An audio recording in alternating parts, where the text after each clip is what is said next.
Lin Xi is a joke in the beast mastery world, while others forge contracts with formidable beasts. He is only able to bond with a small kitten. Everything changes when he stumbles upon a severely injured, silver-haired wolfman in an alley. "Contract with me," the man demands, his gaze burning with intensity, "or I shall mark you right now." Forced into a contract, Lin Xi's world shatters. A black-haired catboy licks his paws, saying, "Master, I eat little and can warm your bed." A red-haired fox beauty takes the initiative. "Let me touch your tail, little beast master. Contract with me." A dragon lord descends from the skies, declaring, "Human, you bear my mark. You should already be my contracted one." Lin Xi trembles. I cannot afford to raise so many." He thought the limits of his contracts had been reached until a fallen angel pinned him against a statue. Chapter 1. The Shame of Awakening. In the year 437 of the new era of the realm of shape-shifting, the Contract Spirit Academy held its triannual awakening ceremony. Lin Xi stood at the center of the magic circle, beads of sweat forming on his forehead. He gripped a dull gray contract stone tightly, his knuckles turning white with effort. The gazes of his peers bore down on him, some mockingly, some with pity, but mostly with impatience. "Hurry up, you useless fool. Don't waste everyone's time." A coarse voice called from the front of the line. "I'm waiting to contract, my iron-armored rhino." Laughter echoed throughout the circular hall. Lin Xi bit his lip. Forcing himself to ignore the jarring sounds, he took a deep breath, concentrating all his attention on the crystal ball before him. "Focus, feel the flow of spiritual energy." The gentle voice of his mentor, Yunlan, reached his ears. "This is your third attempt, Lin Xi, the third and final attempt. According to the Academy's rules, if one could not contract a shapeshifter by the age of 18 during the awakening ceremony, they would be expelled." Lin Xi's throat tightened. He felt his spiritual core weakly pulsating within his chest, ready to extinguish at any moment. I will try once more." Lin Xi's voice was barely a whisper. He closed his eyes, attempting to infuse his spiritual energy into the contract stone as instructed in class. In theory, it should have been as natural as breathing. The spiritual core generating spiritual energy, forming a bridge through the contract stone to attract a suitable shapeshifter for connection.In theory. "Look, the crystal ball isn't even flickering." That annoying voice chimed in again. "I bet he can't even contract a hamster this time." Indeed, the crystal ball remained unresponsive. "Silence, Zhou Yin," Yunlan chided, frowning. "The awakening time for each contract spirit master varies. Lin Xi is simply a bit late." Lin Xi knew his mentor was trying to console him. In the continent of spirit contracts, there were only a handful of 16-year-olds who had yet to awaken, and he was on the brink of turning 18. His classmates secretly referred to him as the shame of awakening, and even underclassmen were aware of a senior who had failed to contract a shapeshifter for 3 years. Suddenly, the contract stone in his palm grew warm. "It's responding," Yunlan exclaimed with delight. Lin Xi opened his eyes wide to see the crystal ball finally glowing with a faint blue light. The glow was so dim that it was nearly invisible in the brightly lit hall. Yet to Lin Xi, it was like a beacon in the night. The runes at the edge of the magic circle lit up one after another. Though slower than his peers, they were indeed activating. Lin Xi's heart raced, sensing something responding to his call. "Meow." A faint meow emerged from the center of the magic circle. The entire hall fell into an eerie silence before erupting into raucous laughter. "A moonlight cat. He can only contract a moonlight cat." Zhou Yin laughed uproariously, slapping his thigh. "This is the weakest among ornamental shapeshifters." Lin Xi stood in a daze as a tiny white kitten, no bigger than a palm, emerged from the magic circle, its fluffy ears drooping and its sapphire blue eyes filled with innocence. It wobbled over to Lin Xi's feet, affectionately rubbing against his pant. "Least it's a shapeshifter." Lin Xi struggled to defend himself, bending down to scoop up the kitten. The little creature immediately nestled into his arms, emitting a satisfied purr. Yinlan's expression was complex and hard to describe. "Lin Xi, the contract is established. Congratulations on officially becoming a contract spirit master." This declaration, which should have brimmed with honor, now felt like a cruel mockery. The laughter around him grew more unrestrained. Lin Xi lowered his head, clutching the only shapeshifter he could contract as he hurriedly exited the magic circle, wishing he could disappear into the ground. Next, Zhou Yinlan announced. The burly Zhou Yin strode confidently into the magic circle, and the contract stone in his hand almost immediately radiated a dazzling light. The crystal ball erupted with blinding yellow light, and the runes of the magic circle rapidly illuminated. With a deafening roar, a 2-meter-tall, iron-armored rhino materialized at the center of the magic circle, its heavy armor glinting under the bright lights. "See this, you useless fool? This is what a shapeshifter looks like," Zhou Yin boasted, patting the rhino's solid back. "Your little kitty wouldn't even withstand a sneeze from my rhino." Lin Xi clutched the kitten tightly. It seemed to sense its master's emotions, extending its tiny pink tongue to lick his fingers. This slight comfort brought a pang to Lin Xi's heart. At least he was no longer completely alone. The remainder of the ceremony felt like torture to Lin Xi. One by one, his peers successfully contracted a variety of shapeshifters: fiery foxes, swift falcons, rocky tortoises, while his little kitten could not even transform into a human form. "The contract ceremony has concluded," Yunlan announced at last. "All students will receive 1 week to bond with their shapeshifters and will undergo ability testing at this time next week." The crowd dispersed in groups, each person excitedly discussing their shapeshifters. Lin Xi stood frozen in place until the hall was empty, leaving him all alone. "Lin Xi." Yinlan approached him, hesitating to speak. "You know, the path of a contract spirit master may not be suitable for everyone, that I understand." Mentor Lin Xi forced a smile. "I will consider changing my career." Yinlan sighed. "You are a good child. It's just talent with spiritual cores cannot be forced. Perhaps you could consider a clerical position at the Contract Spirit Hall? There, strong spiritual energy isn't a requirement.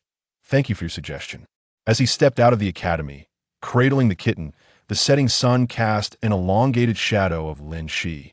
He looked down at the sleeping little creature in his arms, its snowy fur almost translucent in the sunlight, its tiny body rising and falling with each breath. "At least you chose me, right?" Lin Xi murmured, gently scratching the kitten's chin with his fingertip. The little one purred comfortably in its dreams, its tiny paws instinctively stretching. On his way home, Lin Xi deliberately avoided the bustling main roads. He did not wish to face the mocking or sympathetic gazes any longer.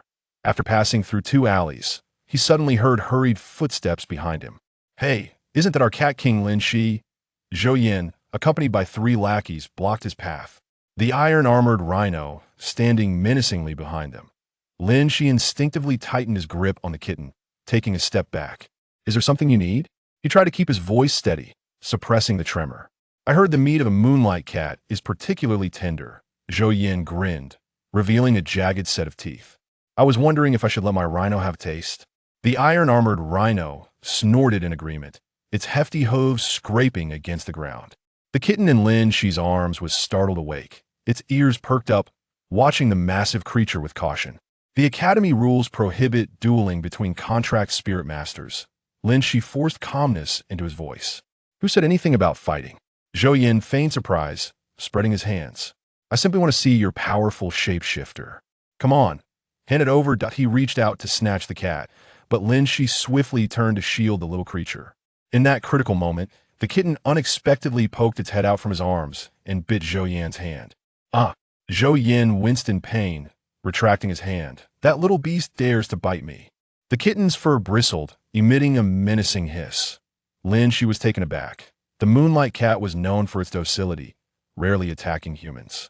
Strangely, he distinctly perceived a glimmer of cunning humanity in the kitten's blue eyes. "You're finished, Lin Xi." Zhou Yin seethed with rage. "Rhino, crush that filthy cat." The armored rhinoceros let out a low growl and lowered its head, ready to charge. Instinctively, Lin Xi turned to flee, yet he knew that with the rhino's speed, he would be caught in under 10 steps. Just when he felt the weight of despair, a stern voice resonated from the alleyway. "Zhou Yin, halt immediately." Instructor Yunlan appeared at the alley's entrance, his expression dark and foreboding, causing Zhou Yin and his lackeys to wilt. "Instructor, it was Lin Xi's cat that bit first." Zhou Yin attempted to defend himself. "I witnessed you trying to seize another shapeshifter," Yunlan replied coldly. "Now, return at once." Zhou Yin shot Lin Xi a venomous glare before slinking away with his companions. Yunlan turned to Lin Xi, his demeanor softening slightly. Are you unharmed? I'm fine. Thank you, instructor. Lin Xi exhaled in relief, lowering his gaze to check on the kitten. The little creature had reverted to its gentle demeanor, nuzzling against his wrist as if the earlier incident had been but a figment of imagination. Yunlan glanced at the kitten, hesitating before speaking. Lin Xi, do you not find your shapeshifter somewhat unique? Unique in its weakness, perhaps? Lin Xi smiled wryly. No, I meant. Yunlan shook his head. Never mind, perhaps I am overthinking it. Return home early and take care. After bidding farewell to his instructor, Lin Xi continued his journey home with the kitten cradled in his arms. The sun had completely set, and the spirit source lamps lining the streets automatically illuminated, casting a gentle glow. Little one, you were truly brave just now, Lin Xi softly murmured to the kitten. Though we may never become a formidable spirit master duo, at least. We have chosen each other, haven't we? The kitten tilted its head up, its azure eyes shimmering with an unusual brilliance under the light. It extended its tiny, rosy tongue and gently licked Lin Xi's nose, as if making a silent vow. Unbeknownst to Lin Xi, at the very moment he turned the corner, the kitten's pupils abruptly elongated into slender slits, the corners of its mouth curving slightly upward, revealing a smile that was undeniably uncharacteristic of an animal, filled with calculation. Chapter 2. Encounter on a rainy night. The rain poured down relentlessly as Lin Xi sheltered the small kitten within his coat, sprinting through the desolate alleyway. His canvas shoes had long since soaked through, each step producing a squelching sound. This sudden downpour had trapped him in the library. By the time he deemed it safe to return home, darkness enveloped the sky. Regret washed over him as he chided himself for not heeding his mother's advice to carry an umbrella. He glanced down at the little creature nestled in his arms. Are you all right? The kitten peeked out from the collar of his coat, shaking its damp ears. Strangely, its fur glimmered with a pearl-scent sheen in the dim alley. Lin Xi blinked, questioning whether the rain had distorted his vision. A flash of lightning split the night sky, momentarily illuminating the entire alley. Lin Xi abruptly halted, spotting a tall figure seated against the wall 10 meters ahead, their silvery hair shimmering strikingly in the light. Who is there? Lin Xi's voice was drowned out by the thunder. The figure remained silent. He hesitated. Reason urged him to take a detour. Yet an inexplicable impulse compelled him to step forward. Rain dripped from his hair, obscuring his sight. But he could discern that the figure was a young man clad in black attire, a large dark stain marring his chest. Are you injured? Lin Xi crouched down, finally getting a clear look at the man's face, and his breath caught in his throat. Even with his eyes closed, the man possessed an astonishing beauty. His silver hair clung to his pale cheeks, brows sharp and defined, a high nose, and thin lips pressed into a fine line. Most striking were the pair of wolf ears partially concealed within his hair and the fluffy silver tail behind him. This was a wolf shifter, evidently grievously wounded. Hey, can you hear me? Lin Xi asked cautiously, extending his hand to check for the man's breath. Just as his fingertips were about to brush against the other's skin, the man's eyes snapped open, icy blue, beast-like eyes that glimmered in the darkness. Before Lin Xi could utter a gasp, he was forcefully pinned against the rain-slicked brick wall. Human. The man's voice was deep and hoarse. The kitten in Lin Xi's arms hissed threateningly, but the man merely casted a cold glance, causing the little creature to retreat into the safety of the coat. Lin Xi felt the sharp claws pressed against his throat, capable of slicing through his windpipe with the slightest pressure. I just wanted to help, Lin Xi stammered, rainwater dripping from his chin, indistinguishable from sweat. The man's nostrils flared as he seemed to scent Lin Xi's presence. Suddenly, his body tensed, ears swiveling toward the alley's entrance. They're coming. The murderous intent in the man's voice froze Lin Xi's blood. Listen, human, I present you with two choices. Another flash of lightning illuminated the man's grotesque expression, allowing Lin Xi to notice a deep, bone-revealing wound on his right shoulder, blood mingling with rainwater as it dripped incessantly. Covenant with me, stabilize my spirit core. The man gasped, or I shall mark you right now. Covenant? Mark? He, a mere failure who could barely form a bond with a moonlight cat. How could he possibly forge a pact with this evidently powerful wolf shifter before him? As for the mark, he was uncertain of its meaning. But the sight of the man's sharp fangs sent chills down his spine. I don't understand. Lin Xi's voice came out as a faint whisper. Suddenly, the man leaned in closer, his prominent nose nearly touching Lin Xi's face. Rainwater cascaded from his silver hair onto Lin Xi's cheek, icy and penetrating. My enemies will reach the alley in 3 seconds. The man's breath, tainted with the scent of blood, wafted against Lin Xi's lips. Covenant with me, and I shall ensure your survival. Otherwise. His sharp canines grazed Lin Xi's carotid artery. I will make you my possession before they can kill you. Lin Xi's heart raced, threatening to burst from his chest. Just then, chaotic footsteps and vicious curses echoed from the alley's entrance. The scent of blood emanated from that direction. The wolf pup can't have run far. Alive or dead, they must see it. The wolf shifter's pupils narrowed into slits, and the fur on his tail bristled. How do I covenant? Lin Xi trembled as he inquired. A flicker of surprise crossed the man's eyes, seemingly taken aback by Lin Xi's willingness. He released his grip on Lin Xi, swiftly biting his thumb and smearing the blood on Lin Xi's brow. Repeat after me. By blood as a guide. By spirit as a covenant. Lin Xi felt the blood on his brow warm peculiarly, seeping into his skin despite the rain washing over it. He echoed, by blood as a guide, by spirit as a covenant. I am Lin Yi, of the Silver Moon Song Wolf clan. The man's voice suddenly took on a solemn tone. Today, I form a covenant with you, our souls intertwined, life and death shared. Lin Xi opened his mouth, but found himself at a loss for words. At that moment, the little cat in his arms poked its head out and emitted a sharp meow. Strangely, Lin Xi suddenly understood what he needed to do. I am Lin Xi, master of the covenant spirit. He heard his voice resonate with clarity. Today, I form a covenant with you, our souls intertwined, life and death shared. As the last syllable left his lips, an unprecedented surge of warmth exploded from Lin Xi's chest. The faint glimmer of his spirit core, usually barely perceptible, suddenly erupted into a dazzling radiance. Chapter 3. Deviating from the path, a silver-blue beam of light erupted from the point where his brow met Lin Yi's, shooting into the sky and transforming the torrential rain into a dreamlike blue. What the hell? Fall back. It's the Covenant light beam. The pursuers at the alley's entrance cried out in terror, but Lin Xi could no longer hear them. His world was engulfed in silver-blue luminescence, his soul seemingly torn asunder only to be stitched back together.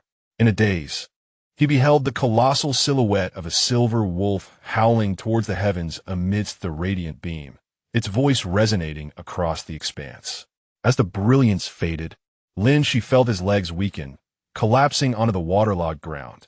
The rain struck his feverish face, providing a fleeting sense of coolness. Confused, he looked up, meeting the equally astonished gaze of Lin Yi. Your spirit core. Lin Xi suddenly realized that he could perceive Lin Yi's presence not in a physical sense, but through a deeper, soulful connection. He could feel Lin Yi's pain, his vigilance, and even a subtle joy hidden deep within. Had the contract succeeded? Lin Xi gazed incredulously at his hands. The sensation was peculiar, intensely warm, yet inexplicably comforting. Lin Yi offered no response. Abruptly, he turned, positioning himself protectively in front of Lin Xi, his tail raised in alertness. The pursuers at the alley entrance had surrounded them, 3 burly men, each accompanied by a menacing beast-shaped illusionist, an iron-backed wolf, a 2-tailed scorpion lion, and a creature Lin Xi had never seen before, encased in bony armor. The remnants of the Silver Moon Wolf have found a spirit master? Sneered the leader. What a pity, a mere whelp. Lin Yi emitted a low growl from his throat, and Lin Xi was startled to see his hands fully transformed, sharp claws glistening ominously. Lin Yi, your wound. Lin Xi looked at the bleeding shoulder with concern. Silence, stay back, Lin Yi commanded coldly without turning his head. Suddenly, the kitten in Lin Xi's arms squirmed and leaped to the ground, fur bristling. It stood defiantly before Lin Xi, emitting a roar incongruent with its diminutive size. Huh, a moonlight got. The pursuers laughed uproariously. Is this your entire combat strength, little one? Lin Xi felt his face flush, but there was no time to dwell on the humiliation. Lin Yi was clearly in a dire state. Though he stood tall, Lin Xi could sense through their newly forged bond that he was on the brink of collapse. Excessive blood loss, combined with depleted spiritual energy, could bring him down at any moment. "Listen, we need to run," Lin Xi whispered to Lin Yi. "You can't take them on in your current condition. The silver moon wolf never turns its back on the enemy," Lin Yi replied resolutely. Lin Xi, anxious, began to pace. Just then, the leader raised his hand, and the three illusionists lunged simultaneously. Lin Yi roared and charged forward, moving so swiftly that only a silver blur remained in Lin Xi's vision. He first swatted the iron-backed wolf aside, then sidekicked the scorpion lion. However, the bony creature seized the opportunity, sinking its teeth into Lin Yi's already injured shoulder. "Lin Yi!" Lin Xi cried out. Blood gushed forth, and Lin Yi let out a muffled groan, collapsing to the ground. Lin Xi's mind went blank, his body instinctively rushing forward.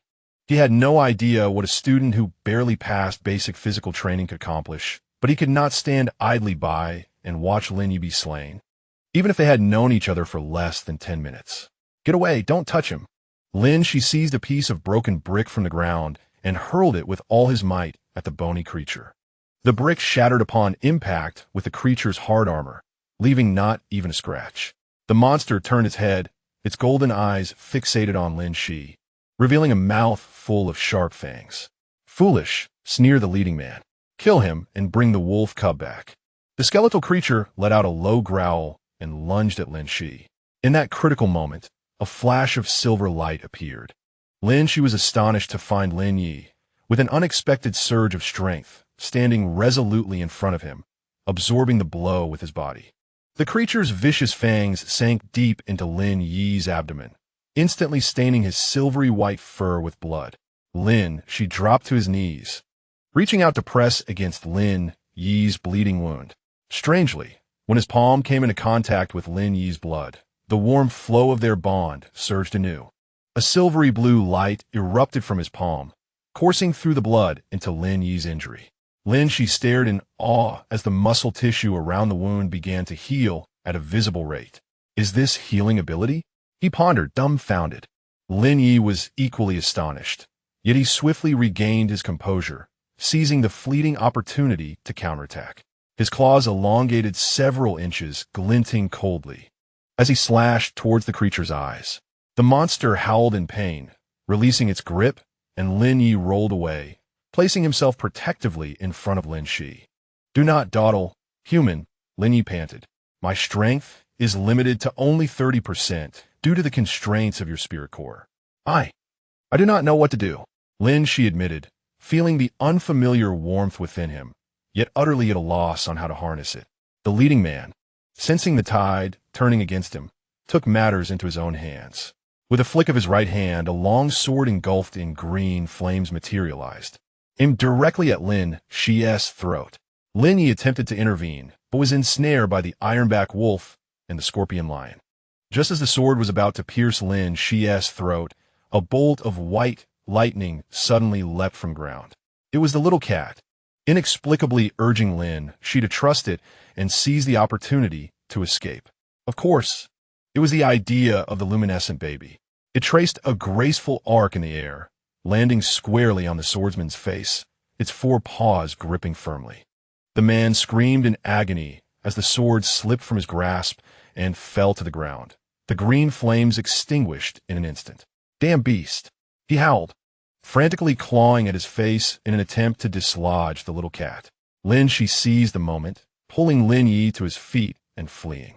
Behind them, the man's furious roars and his companion's gasps echoed, but the rain provided the perfect cover, allowing the two to quickly shake off their pursuers. After turning several corners, Lin Xi finally succumbed to exhaustion, sliding down against a wall. Lin Yi was not in much better shape, although the bleeding had stopped. His complexion was as pale as paper. The little cat, having caught up at some point, nimbly jumped into Lin Xi's arms, miraculously unscathed. "Your cat," Lin Yi regarded the little feline with a complex expression, "is no ordinary moonlight cat." Lin Xi looked down at the little creature, which was leisurely licking its paws, its blue eyes sparkling in the rain-soaked night. I do not know what it is, Lin, she replied honestly. I only contracted with it during the spirit awakening ceremony today. Lin Yi raised an eyebrow. To contract two shapeshifters on the same day? That is impossible. Unless he leaned closer to Lin Xi, his ice blue eyes fixed intently on the other. There's an issue with your spirit core. Lin Xi swallowed hard. Up close, Lin Yi's pupils were an exceptionally pale ice blue, pure and frigid like the glaciers of the polar regions, yet inexplicably captivating.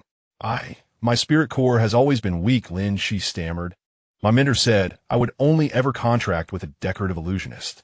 Suddenly, Lin Yi reached out and pressed his hand against Lin Xi's chest, precisely over the location of the spirit core.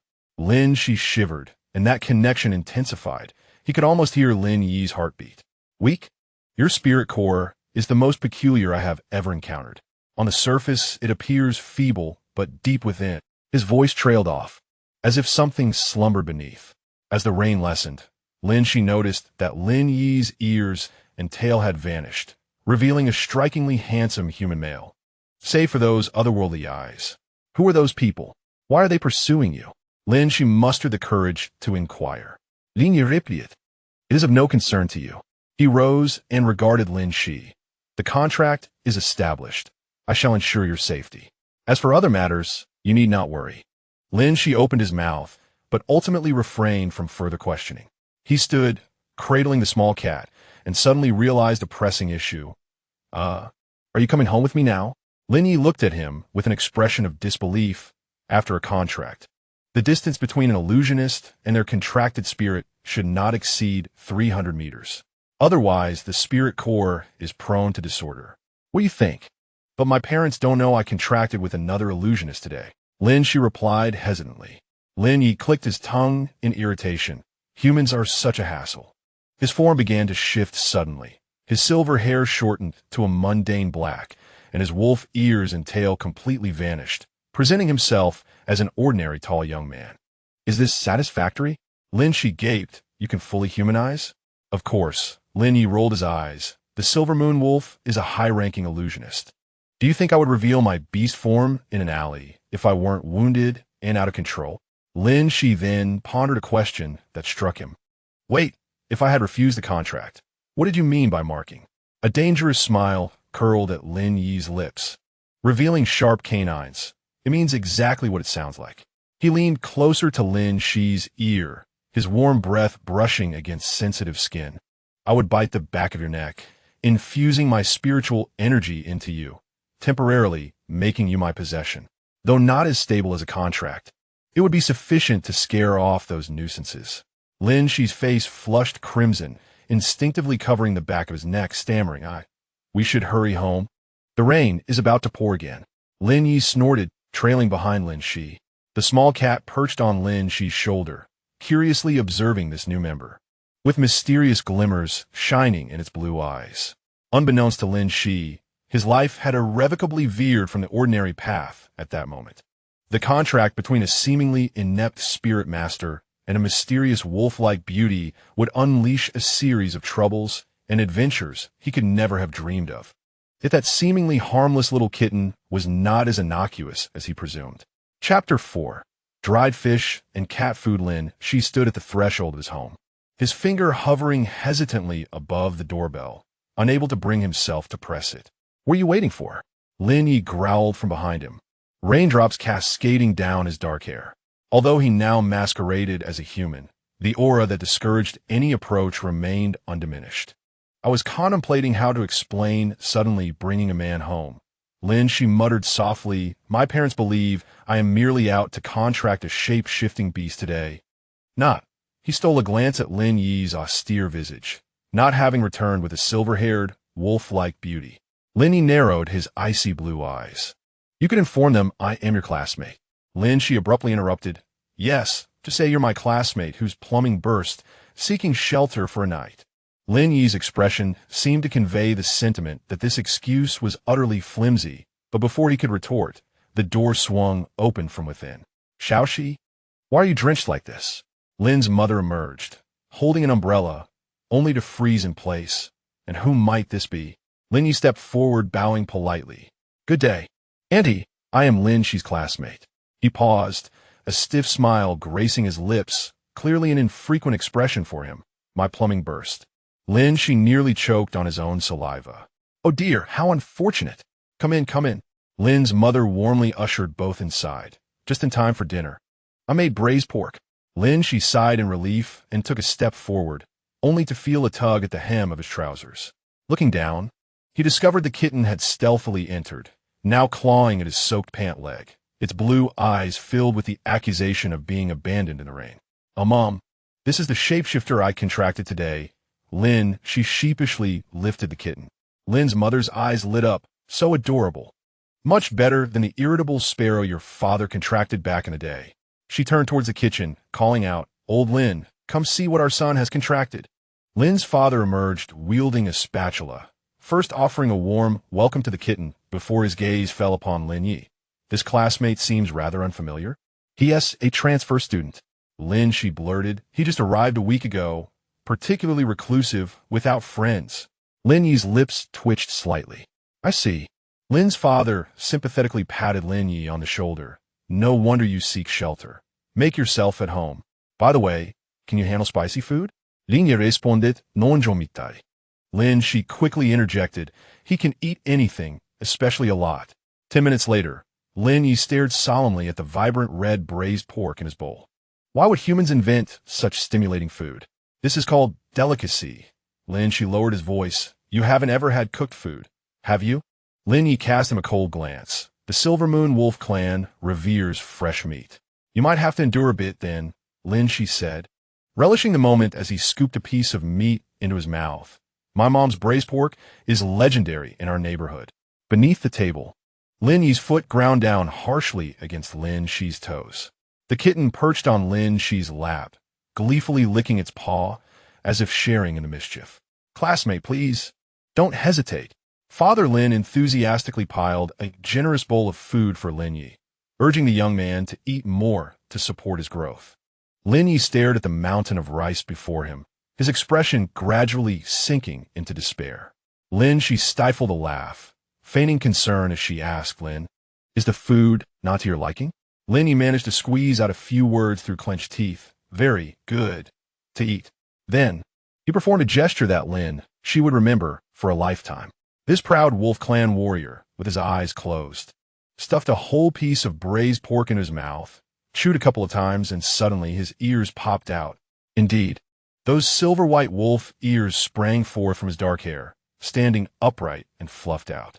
Lin, she sprayed soup everywhere. Shao Shi, Mother Lin exclaimed. How careless. Cough, cough. It's fine. Lin, she fumbled for tissues while frantically signaling to Lin Yi. He quickly realized the situation had spiraled out of control, hastily pressed his ears back down, but his tail inadvertently peeked out, knocking against the chair with a loud clatter. What was that sound? Father Lin turned to look. It's a cat. My cat is jumping around. Lin, she exclaimed, lifting the small cat as a makeshift shield. The little cat. Your room is quite small. Lin Yi critiqued as he surveyed Lin Xi's bedroom, wrinkling his nose at an odd scent. That's lavender laundry detergent. Lin, she tossed a spare blanket onto the bed. And no disparaging remarks. You intruded uninvited. Suddenly, Lin Yi advanced, startling Lin Xi into sitting on the bed. What are you doing? Your spirit core, Lin Yi said. Leaning over him, a hand braced against Lin Xi's ear, looking down from above. Why has it become more active after the contract? Lin Xi could feel Lin Yi's warm breath on his face, inexplicably flushing. I don't know. Wait, are you sniffing me? Lin Yi's nose was nearly touching his neck. Human, you carry a peculiar scent, like, Shao Shi, I brought a new towel for my classmate. Mother Lin suddenly burst through the door, freezing in place. The scene was frozen, Lin Xi blushing furiously on the bed, with Lin Yi leaning over him, their proximity suspiciously close. Silence. Did I interrupt something? Mother Lin slowly retreated. It's not what you think. Lin, she sprang up in a panic. We're studying the shape-shifting contract. Yes, the contract, Lin Yi responded calmly, sitting up straight, a profound discussion. Lin, she covered his face in despair. Mother Lin's expression shifted to realization. Oh, contract research. She placed the towel by the door, kindly saying, "Continue then, but remember to lock the door." The moment the door closed, Lin Xi grabbed a pillow and hurled it at Lin Yi. "You did that on purpose." Lin Yi effortlessly caught the pillow, a wicked smile curling at the corners of his mouth.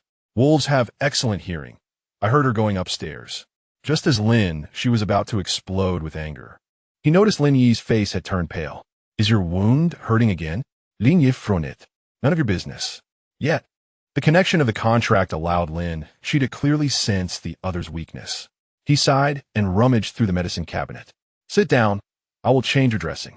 Lin Yi, with a look of disdain, replied, "Human medicine is ineffective for advanced shapeshifters." "Then why didn't you say anything while devouring the braised meat?" Lin Xi rolled his eyes. "Sit down."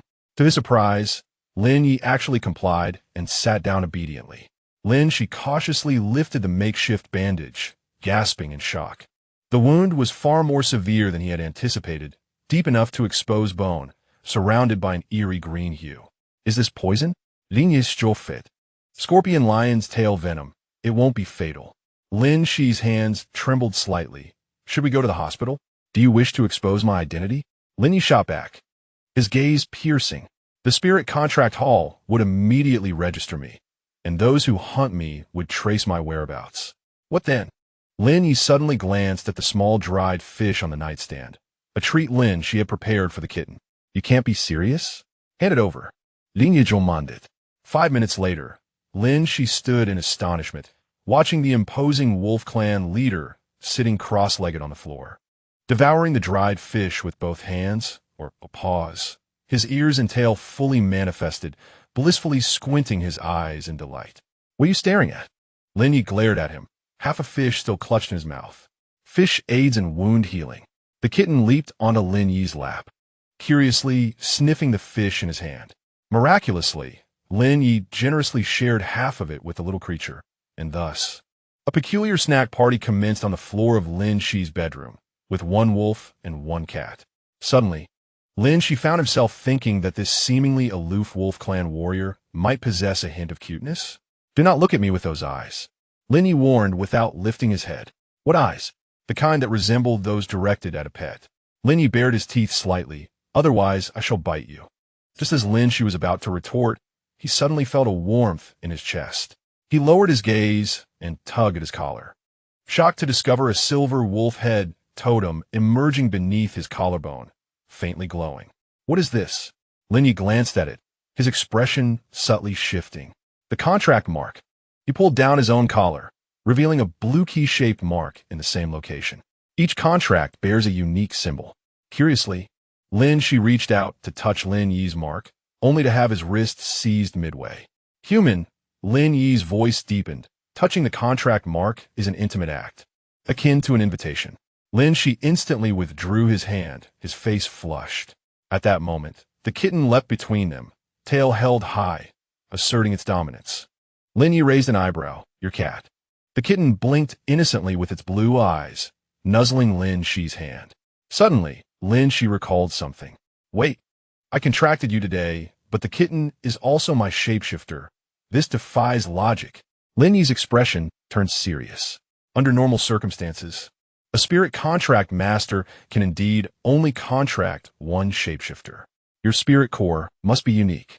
A flash of lightning illuminated the astonished expression on Lin Xi's face outside the window. The kitten's pupils narrowed into a fine line in the darkness, its mouth curving up slightly. Chapter 5. Hierarchy of Master and Servant. Lin Xi was roused from slumber by an itch on his face. Groggily, he reached out to scratch, only to encounter a furry mass. Upon opening his eyes, he found himself gazing into a pair of azure feline eyes. The kitten had unknowingly settled on his pillow, its tail brushing against his nose. "Good morning, little one," Lin Xi yawned, his voice still laced with drowsiness. The kitten affectionately nuzzled his chin, then suddenly perked up, ears erect, and turned its gaze towards the foot of the bed. Following its line of sight, Lin Xi was instantly wide awake. Lin Yi had somehow manifested wolf ears and a tail, curled up on the floor at the foot of the bed, sound asleep.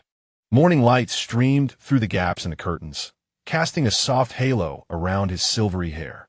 His sleeping visage was surprisingly tranquil, devoid of the usual sharpness. Even seeming somewhat fragile, Lin Xi carefully climbed out of bed, wary of disturbing the slumbering wolf warrior. He gingerly maneuvered around Lin Yi, but inadvertently stepped on something soft. Ow! Lin Yi sprang up suddenly, fur bristling. I'm sorry, I didn't mean to. Lin Xi hastily apologized. Lin Yi's ice-blue pupils narrowed to slits, clearly still half asleep. He shook his head, his wolf ears swiveling attentively, his gaze landing on the kitten perched on Lin Xi's shoulder. Why is it on your bed? Lin Yi's voice was a low rasp, tinged with the remnants of sleep. Cats prefer warm places? Lin, she scratched his head. Lin Yi narrowed his eyes. Why is it allowed to be on your bed while I sleep on the floor? Lin, she was momentarily at a loss. The logic of the question seemed unassailable. You could sleep on the sofa, he suggested quietly. Lin Yi scoffed, suddenly grasping Lin Xi's wrist and pulling him closer. Lin, she was caught off guard, stumbling forward but being caught securely by Lin Yi. Listen, human. Lin Yi's breath warmed Lin Xi's ear, carrying the heat of morning. There's an unspoken rule in our contract regarding the hierarchy of master and servant. Lin Xi felt the warmth of Lin Yi's chest through his thin nightshirt. His heart raced unexpectedly. What hierarchy? Survival of the fittest. Lin Yi revealed his sharp canine teeth. I am stronger than that cat, and thus entitled to precedence. The kitten seemed to comprehend this assertion, immediately leaping down from Lin Xi's shoulder to stand boldly between the two, its tail held high in a display of sovereignty. It swatted at Lin Yi's arm with its paw, not forceful, but resolute in its stance. Lin Yi raised an eyebrow. This little creature. It's just hungry. Lin, she quickly scooped up the kitten. I'll prepare it breakfast. He rushed out of the bedroom, escaping the sound of Lin Yi's disgruntled huff and the victorious purring of the kitten in his arms. In the kitchen, Lin Xi frantically rummaged for cat food, when suddenly footsteps echoed behind him. Human, I'm also hungry. Lin Yi leaned against the doorframe, his silver wolf tail lazily swaying behind him. Lin Xi glanced at the cat food in his hand, and then at Lin Yi. You wouldn't dare. Lin Yi's expression instantly darkened. Try giving me that thing, and see what happens. I was just joking. Lin Xi quickly set the cat food down and retrieved the leftover braised pork from the refrigerator. Will this suffice? Lin Yi's nose twitched, and his tail involuntarily swayed. Heated. 5 minutes later, Lin Xi stood in astonishment as this warrior of the wolf clan elegantly wielded chopsticks to consume the meat. Although his movements were somewhat awkward, they were far more adept than Lin Xi had anticipated. You can use chopsticks? Lin Yi shot him a sidelong glance. The Silver Moon Howling clan boasts a civilization spanning a millennium. We are not mere beasts. A small kitten crouched beneath the dining table, gazing longingly at Lin Yi as he savored his meal, emitting pitiful whimpers. It too yearned for a taste. Lin Xi's heart softened. No, Lin Yi declared resolutely. Cats cannot consume overly salty food. Lin Xi was taken aback by Lin Yi's knowledge of animals, but discreetly broke off a small piece of meat for the kitten. The feline immediately seized its prize and retreated to the corner, watching Lin Yi warily. Lin Yi pretended not to notice, though a faint smile tugged at the corners of his mouth. Are you going to that academy today? He suddenly inquired. Lin Xi nodded. I have classes on Monday, and... He hesitated. I need to explain the sudden appearance of an illusionist. Lin Yi set down his chopsticks. No need for explanations. But the academy has regulations. Lin Xi countered. Those rules are meant for ordinary contract spirit masters. Lin Yi interrupted. Your circumstances are exceptional. The fewer people who know, the better. Lin Xi furrowed his brow. But if I don't register, you won't even be able to enter the academy. Suddenly, Lin Yi stood, striding to stand before Lin Xi. Towering over him, his gaze was imbued with an undeniable authority. Listen, human. He placed a hand on Lin Xi's shoulder. From this moment on, you must remember 3 things. Lin Xi instinctively held his breath.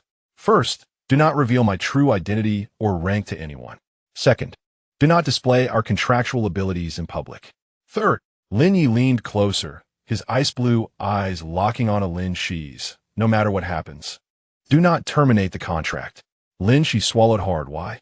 Because that would cost you your life. Lin Yi's voice was low and grave, given your current core state.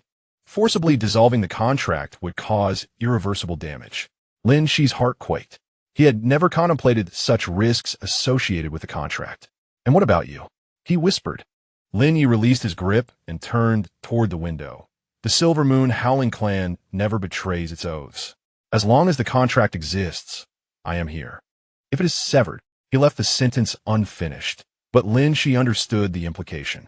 Sunlight streamed through the window, illuminating the sharp contours of Lin Yi's profile. Lin Xi suddenly realized that this seemingly powerful Wolf Clan warrior might be even more isolated than he had imagined. I will not dissolve the contract, Lin Xi heard himself declare. I promise. Lin Yi turned his head, his expression somewhat complex. Just as he was about to speak, the kitten leapt onto the dining table, knocking over the milk cup with a resounding crash. A milky liquid spilled across the table, abruptly interrupting the delicate atmosphere between the two individuals. You little rascal, Lin Yi exclaimed, firmly grasping the nape of the kitten's neck. The kitten squirmed in midair, its tiny paws flailing as it emitted a plaintive meow. Don't bully it. Lin Xi hurriedly rescued the kitten, cradling it protectively in her arms. It was merely an accident. Lin Yi narrowed his eyes. You coddle it too much. It's still a baby. Ah, Lin Yi scolded. I wager it is far more dangerous than it appears. The kitten, feeling triumphant in Lin Xi's embrace, flicked its tail and made a face at Lin Yi, if a cat could make a face.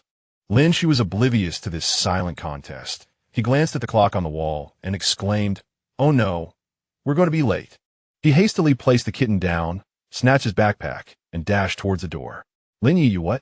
Lin Yi crossed his arms, observing him. Are you coming with me? Lin Xi tentatively inquired. Or are you staying home? Lin Yi's expression suggested he had heard something utterly absurd. The contract has distance limitations, remember? He approached Lin Xi, casually picking up the forgotten water bottle. Let us go, human. Show me what your ridiculous academy is like. Seeing this, the kitten immediately leapt over, gracefully landing on Lin Xi's shoulder. You're going to? Lin Xi asked in surprise. The kitten nuzzled his cheek, conveying a firm stance that it would not be left behind. Lin Yi snorted softly, but said nothing further. Thus, the trio, 2 humans and a cat, stepped outside. The little flow of light is merely a facade. Spirit users, humans possessing a spirit core, capable of perceiving and guiding spiritual energy, establishing a soul link with shapeshifters through a special contract ritual. Their abilities focus on mental prowess, command, assistance, and contract maintenance. Power levels: awakening, crystallization, soul forging, domain transformation. Sacred contract: shapeshifters, beings endowed with both human and formidable beast forms, inherently containing a core of spiritual energy within. They possess great power, but typically require a contract with a spirit user to stabilize their abilities, break through limitations, and even acquire certain special skills, such as maintaining a fully human form or awakening specific abilities. Power levels: infant form, crystallization, spirit transformation, true soul, sacred spirit. Essence of the contract: soul resonance and energy complementarity. Once established, both parties link their souls, allowing the sharing of a portion of mental energy, vitality, sensory perceptions, and even emotions, the depth of which depends on their bond. The spirit user provides mental guidance, tactical command, and stabilizes the beast core. The shapeshifter offers tremendous combat power, energy feedback, and protection. Contracts can be dissolved, but both parties will suffer from soul backlash. Chapter 6: Bloodline Suppression. The gates of the Spirit Contract Academy loomed closer. Yet Lin Xi's steps grew increasingly sluggish. What is the matter? Lin Yi perceptively noted his hesitation. Lin Xi bit his lip. I was pondering what identity you will assume to enter. The Academy does not permit unfamiliar shapeshifters to come and go freely. Lin Yi raised an eyebrow. Didn't you contract with that cat? Just say I'm your cousin, here to take care of the pet. But you don't look at all like someone who would care for a cat, Lin Xi murmured. What? Nothing. Lin Xi quickly shook his head. Let us go with that plan. As they approached the school gate, they were intercepted by a security guard. Who is this? The guard scrutinized Lin Yi with suspicion. Today, Lin Yi had disguised himself as an ordinary human, with black hair and eyes, yet his tall and imposing stature, coupled with his fierce aura, remained strikingly noticeable. "He's my cousin," Lin Xi blurted out. "He is here to help me take care of my new contracted shape-shifting beast." The guard appeared skeptical. "Please present your identification." A jolt of concern surged through Lin Xi's heart. How could Lin Yi possess a human ID? Just then, Lin Yi produced a card from his pocket and handed it over. After inspecting it, the guard nodded and allowed them to pass. "Where did you get that ID?" Lin Xi whispered, lowering his voice. Lin Yi smirked slightly. The Silver Moonsong Wolf's shape-shifting ability extends beyond mere appearance. Lin Xi suddenly understood that it was not a genuine identification, but rather an illusion conjured by Lin Yi's magic. A small cat perched on Lin Xi's shoulder disdainfully sneezed. Once inside the campus, Lin Xi acutely felt the curious gazes directed at them. It was no wonder. The usually solitary underachiever had suddenly appeared with a cousin exuding a powerful presence, while also carrying a seemingly defenseless little kitten, which certainly drew attention. "Ignore them," Lin Yi murmured. "Let's proceed directly to your destination." Lin Xi nodded and led Lin Yi toward the academic building. Just as they turned a corner, three familiar figures blocked their path: Zhou Yan and his two lackeys. "Well, if it isn't our cat king." Zhou Yan grinned. "You ran pretty fast yesterday, huh?" Instinctively, Lin Xi took a step back, colliding with Lin Yi's chest. A warm hand firmly steadied his shoulder. "Who are they?"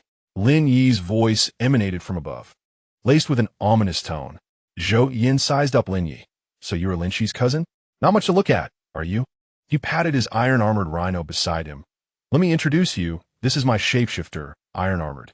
The iron-armored rhino snorted in response, its stout hooves scraping the ground. Lin Yi did not even lift his eyelids. "Step aside." Zhou Yan's expression darkened. "Who do you think you are? How dare you speak to me like that? Do you know who my father is?" "I don't know, nor am I interested," Lin Yi replied coldly. "I'll say it one last time. Step aside." Zhou Yan suddenly waved his hand. "Iron-Armored, show them some color." The iron-armored rhino let out a low roar and lowered its head, ready to charge. Lin Xi's heart raced to his throat as Lin Yi merely raised his eyelids slightly. In that instant, Lin Xi felt an invisible pressure emanate from Lin Yi. And though it lasted but a fleeting moment, its effect was immediate.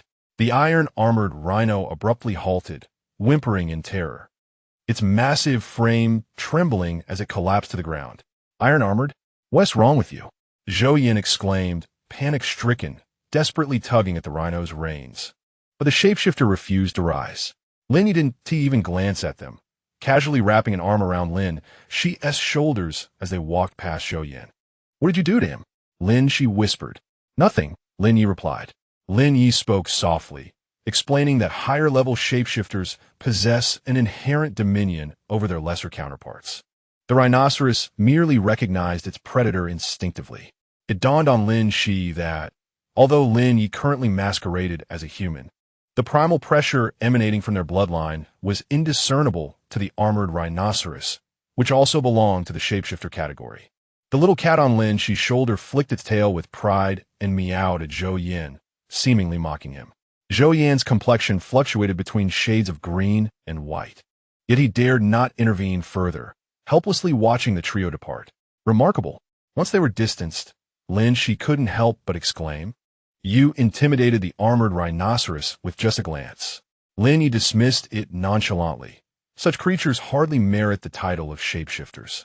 Lin Xi, somewhat embarrassed, acknowledged that most students contracted with juvenile-level shapeshifters, with very few attaining the crystallization level. Suddenly, Lin Yi halted, fixing Lin Xi with a serious gaze. "Remember, you are now my contracted partner, Lin Yi of the Silver Moon Howling Wolf Clan. From this moment on, no one shall belittle you again." Sunlight streamed through the gaps in the leaves, illuminating the sharply defined contours of Lin Yi's profile, while his ice-blue eyes sparkled like translucent glaciers in the light. Lin Xi's heart skipped a beat. Lowering his head, he felt a warm flush creeping across his cheeks. The little cat, dissatisfied, pawed at his collar, drawing Lin Xi's attention back. "All right, I know you're here too," he chuckled, scratching the cat's chin. Lin Yi snorted dismissively and strode towards the teaching building. The morning classes proved particularly arduous for Lin Xi. On one hand, Lin Yi's presence in the last row of the classroom was so commanding that it rendered him unable to concentrate. on the other. The curious glances from his classmates were incessant. Lin Xi, the practical combat instructor, suddenly called out, "Since you have contracted a new shapeshifter, why not come up and demonstrate?" A murmur rippled through the classroom. Lin Xi froze, cold sweat forming in his palms as he pondered how to explain that he had contracted a defenseless little kitten. "Professor, my shapeshifter is unwell today." A deep voice emerged from the back of the classroom. Lin Yi had risen, hands in his pockets, exuding a relaxed yet oppressive aura. Moreover, he continued, "A juvenile-level moonlight cat has little to showcase, does it not?" The practical combat instructor furrowed his brow, but chose not to press the issue. "Very well. Next, Zhou Yan." Lin Xi exhaled in relief and shot a grateful glance at Lin Yi, who merely nodded slightly before resuming his seat. As the class bell rang, Lin Xi hurriedly packed his bag, eager to escape this contentious place. However, upon stepping outside the classroom, he was halted by instructor Yinlan. "Lin Xi, may I have a word?" Lin Xi glanced anxiously at Lin Yi, who offered him a reassuring nod to proceed. Yinlan led Lin Xi to her office, closing the door before getting straight to the point. "Your cousin is not an ordinary person, is he?" Lin Xi's heartbeat quickened suddenly. Indeed, he was somewhat extraordinary. Zhou Yan's armored rhinoceros had gone completely out of control, causing the entire academy's phantom beasts to become restless. Yinlan's piercing gaze fixed on Lin Xi. "And all of this transpired after your cousin entered the campus." Lin Xi's palms grew clammy with sweat. "I do not comprehend your meaning," he stammered. Yinlan sighed. "Lin Xi, I am unaware of the challenges you face and do not wish to intrude upon your private matters. But as your mentor, I must caution you that the Spirit Contract Hall is always vigilant towards unregistered powerful shapeshifters. If your friend possesses any peculiar circumstances, it would be prudent to address them promptly." Lin Xi opened his mouth, but words eluded him. Yinlan seemingly inferred that Lin Yi was some formidable shapeshifter without articulating it outright. "I will be cautious," he eventually replied. Chapter 7. The little Leichair. Upon exiting the office, Lin Xi discovered Lin Yi waiting by the corridor window, with a little cat perched on his shoulder. Astonishingly, the wolf and cat appeared to coexist peacefully. "Finished your discussion?" Lin Yi inuited. Lin Xi nodded and briefly recounted Yinlan's words. Lin Yi's expression turned grave. "This mentor is no ordinary figure. She can sense my presence. Yinlan is one of the most powerful spirit contract masters in the academy. Rumored to be nearing the domain level," Lin Xi explained. "Lin Jisko flaitli, no wonder." Just as they stepped out of the teaching building, the sky darkened ominously, and suddenly, torrential rain began to pour. "Oh no, I forgot my umbrella," Lin Xi lamented, watching the downpour intensify. Lin Yi glanced at the heavens and promptly removed his coat, shielding them both. "Run," he urged. Before Lin Xi could fully comprehend, he found himself pulled under Lin Yi's arm, dashing into the rain. The little cat nimbly burrowed into Lin Xi's collar, revealing only its tiny head. The icy raindrops struck his face, yet the side pressed against Lin Yi felt extraordinarily warm. Lin Xi could distinctly perceive the firm musculature and steady heartbeat of his companion, along with a subtle, cedar-like chill emanating from him. They sprinted to the bus station. Although it was a mere few minutes, both were thoroughly soaked. Finally, the bus has arrived. Lin Xi panted, extracting the little cat from his collar to check on it. "Are you all right?" The little cat shook off the raindrops, signaling its well-being. However, Lin Yi's condition was less favorable. The rain had saturated his shirt, and faint traces of blood oozed from the wound on his right shoulder. "Your injury," Lin Xi exclaimed. "We must return swiftly to treat it." Lin Yi frowned. "It is just a minor wound." Yet Lin Xi could sense through their bond that the pain was far more intense than he let on. Once the bus arrived, they hurried home. Fortunately, Lin's parents were at work, leaving the house empty. "Remove your wet clothes. I will fetch the first aid kit," Lin Xi commanded, his tone unusually assertive. Lin Yi raised an eyebrow, seemingly surprised by Lin Xi's sudden assertiveness, but complied obediently. As Lin Xi returned with the medical kit, the sight before him caused his breath to catch. Lin Yi sat at the edge of the bed, bare-chested, with silver wolf ears and tail naturally revealed in a relaxed state. Water droplets glided down his well-defined chest, pooling in the contours of his abdominal muscles. The gaping wound on his pale skin appeared particularly striking. Yet it did not diminish his overall allure. Rather, it added an air of primal charm. Have you seen enough?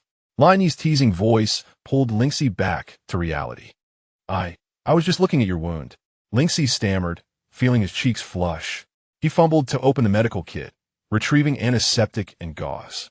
Lin Yi regarded the human medical supplies with a look of disdain. These are of no use to me. Better than doing nothing at all. Lin Xi insisted, turning around. Let me see the wound. Lin Yi sighed, reluctantly turning his back. The injury was more severe than anticipated, the surrounding skin taking on an unnatural shade of purple. Is this truly a minor wound? Lin Xi gasped, realizing the scorpion lion's venom had not been entirely purged. He cautiously dipped a cotton swab in the antiseptic, gently dabbing at the edges of the wound. Lin Yi's muscles tensed instantly, yet he remained silent. Does it hurt? Lin Xi couldn't help but ask. Not at all, Lin Yi replied stiffly. Though the tip of his tail flicked restlessly, Lin Xi pressed his lips together, softening his touch. He recalled how, as a child, his mother would blow on his wounds, claiming it alleviated pain. After a moment's hesitation, he leaned closer to the wound and gently blew. Lin Yi froze completely. What are you doing? It's said to lessen the pain, Lin Xi explained, his face aflame. Lin Yi turned his head, his ice blue eyes flickering with complex emotions. Humans, you do not understand what such actions mean to the wolf clan. Lin Xi blinked in confusion. What does it mean?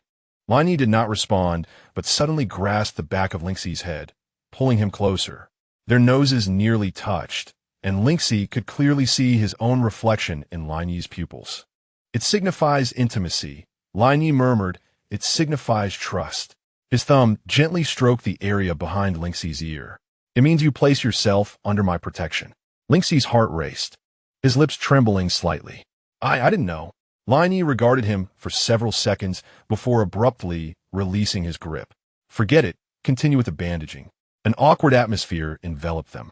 Lin Xi silently completed the bandaging, and for the remainder of the time, neither spoke. At some point, a small cat leapt onto the bed, nestling comfortably between them, breaking the delicate silence. I'll fetch you a dry shirt, Lin Xi said hurriedly, escaping the room that stirred his heart so wildly. In the deep of night, Lin Xi was stirred awake by a faint sound. Blinking in confusion, he discovered Lin Yi was no longer in the room. The sound of running water came from the bathroom, indicating that Lin Yi was taking a shower.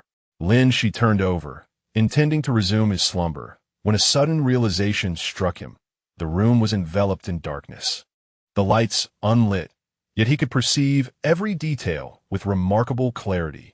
The creases of the bed linens, the hands of the clock on the wall, even the titles of the books on the distant shelf were all distinctly visible, as if it were daylight. Astonished, Lin Xi gazed at his own hands. Night vision? A sudden thought flashed through his mind. This must be the result of the ability sharing brought forth by the pact. Driven by curiosity, he stealthily approached the bathroom, eager to inquire of Lin Yi regarding this newfound power. The sound of running water persisted, and the door was ajar, a wisp of steam wafting through the gap. Lin Xi gently knocked on the door. It seems I have obtained night vision. No response. Hesitating for a moment, he pushed open the door slightly. Are you all right? In the next instant, his blood ran cold. In the bathroom, Lin Yi stood with his back to the door under the shower, water cascading down his well-defined muscles. Most striking was a crescent-shaped mark in the center of his back, emanating a faint blue glow. Lin Xi stood frozen, his mind a blank slate. He should retreat immediately, yet his feet felt rooted to the ground. Just then, Lin Yi abruptly turned his head, his ice-blue eyes glimmering in the darkness. Have you seen enough, human? Forgive me. Lin Xi hastily slammed the door shut, his cheeks ablaze. He staggered back a few steps, nearly tripping over something on the floor. Looking down, he saw a small cat. It had followed him unbeknownst, gazing at Lin Xi with a knowing look. It's not what you think. Lin Xi whispered defensively. I was just, The cat tilted its head and meowed, sounding as if it were mocking him. Suddenly, the bathroom door swung open, and Lin Yi emerged, a towel wrapped around his waist, his silver hair still dripping. With his night vision, Lin Xi could distinctly see droplets of water sliding down Lin Yi's collarbone, tracing the contours of his chest and finally vanishing at the edge of the towel. A warmth surged to Lin Xi's nose, and to his horror, he realized he was bleeding. "You," Lin Yi squinted, "is it so easy to excite you?" "No. This is a side effect of the pact." Lin Xi fumbled to cover his nose. Lin Yi scoffed, casually tossing him a towel. "Wipe it off, you little pervert." Embarrassed and furious, Lin Xi wished he could sink into the ground. The small cat rolled nearby, purring mischievously. "Be quiet, you little beast." Lin Yi growled in a low voice. The cat immediately retorted with a series of rapid meows, and although Lin Xi couldn't comprehend, he could tell from Lin Yi's suddenly grim expression that it was not a pleasant exchange. "What are you two talking about?" Lin Xi asked cautiously. "Nothing," Lin Yi replied, grabbing the cat by the scruff of its neck and tossing it outside. "Time to sleep." The cat scratched at the door in protest, but Lin Yi remained unfazed. He turned to Lin Xi, suddenly reaching out to wipe away the blood lingering beneath his nose. "Remember, human," his voice was low and menacing. "Gaining night vision is a boon, but indiscretion comes at a price." Lin Xi swallowed hard and obediently nodded. Lin Yi let out a satisfied hum, reverting to his disguise with black hair and eyes, and laid down on the makeshift bed. Lin Xi tiptoed back to his own bed, and after turning off the light, he found he could still clearly see the entire room, including Lin Yi's eyes, which glimmered faintly in the darkness, fixed intently upon him. "Good night, Lin Yi," he whispered. After a few seconds of silence, a low voice responded from the shadows. "Good night, Lin Xi." It was the first time Lin Yi had uttered his name. Chapter 8. The moonlit gray wolf. After such a playful exchange, Lin Xi soon fell asleep again, but was not long before he was jolted awake from a nightmare. In his dream, he was being chased by a group of shadowy figures whose faces he could not discern, unable to escape no matter how fast he ran. Just as he was about to be caught, a pair of ice-blue eyes flickered to life in the darkness. Sitting up abruptly, his forehead slick with cold sweat, he found the room enveloped in pitch blackness, yet his night vision allowed him to perceive every corner clearly. Lin Yi's makeshift bed lay empty, with only a tangle of blankets remaining. "Lin Yi?" He called softly, but there was no response. A cool breeze drifted in from outside, and Lin Xi then noticed that the balcony door was ajar. He cautiously approached and pushed open the glass door. Lin Yi was perched on the rooftop, his silver hair shimmering softly in the moonlight, wolf ears alertly erect, and his tail hanging quietly by his side. He gazed up at the moon, presenting an exceptionally solitary figure. Lin Xi hesitated for a moment, but ultimately climbed out onto the balcony. The tiles on the roof were somewhat slippery, and he moved carefully, fearful of slipping and falling. "Take another step, and you may break your neck," Lin Yi said without turning his head. Lin Xi froze in place. "I just came up," he stammered. Suddenly, Lin Yi extended his hand. Hesitantly, Lin Xi grasped it, and in the next moment, he was yanked upward with great force. He gasped as he tumbled into Lin Yi's embrace, his nose colliding with the firm expanse of Lin Yi's chest. "Julumsi, Lin Yi remarquet disdainfully." Yet he made no immediate move to push him away. Face flushed, Lin Xi straightened up, sitting side by side with Lin Yi on the rooftop ridge. From this vantage point, the rooftops of the entire neighborhood undulated like waves under the moonlight, while the distant spire of the Spirit Contract Temple carved a dark silhouette against the night sky. "Do you often come out to gaze at the moon at this hour?" Lin Xi inquired softly. Lin Yi's ears twitched. On the night of the full moon, the power of the silver moon gray wolf is at its peak. He paused. It is also when memories of the past are most easily recalled.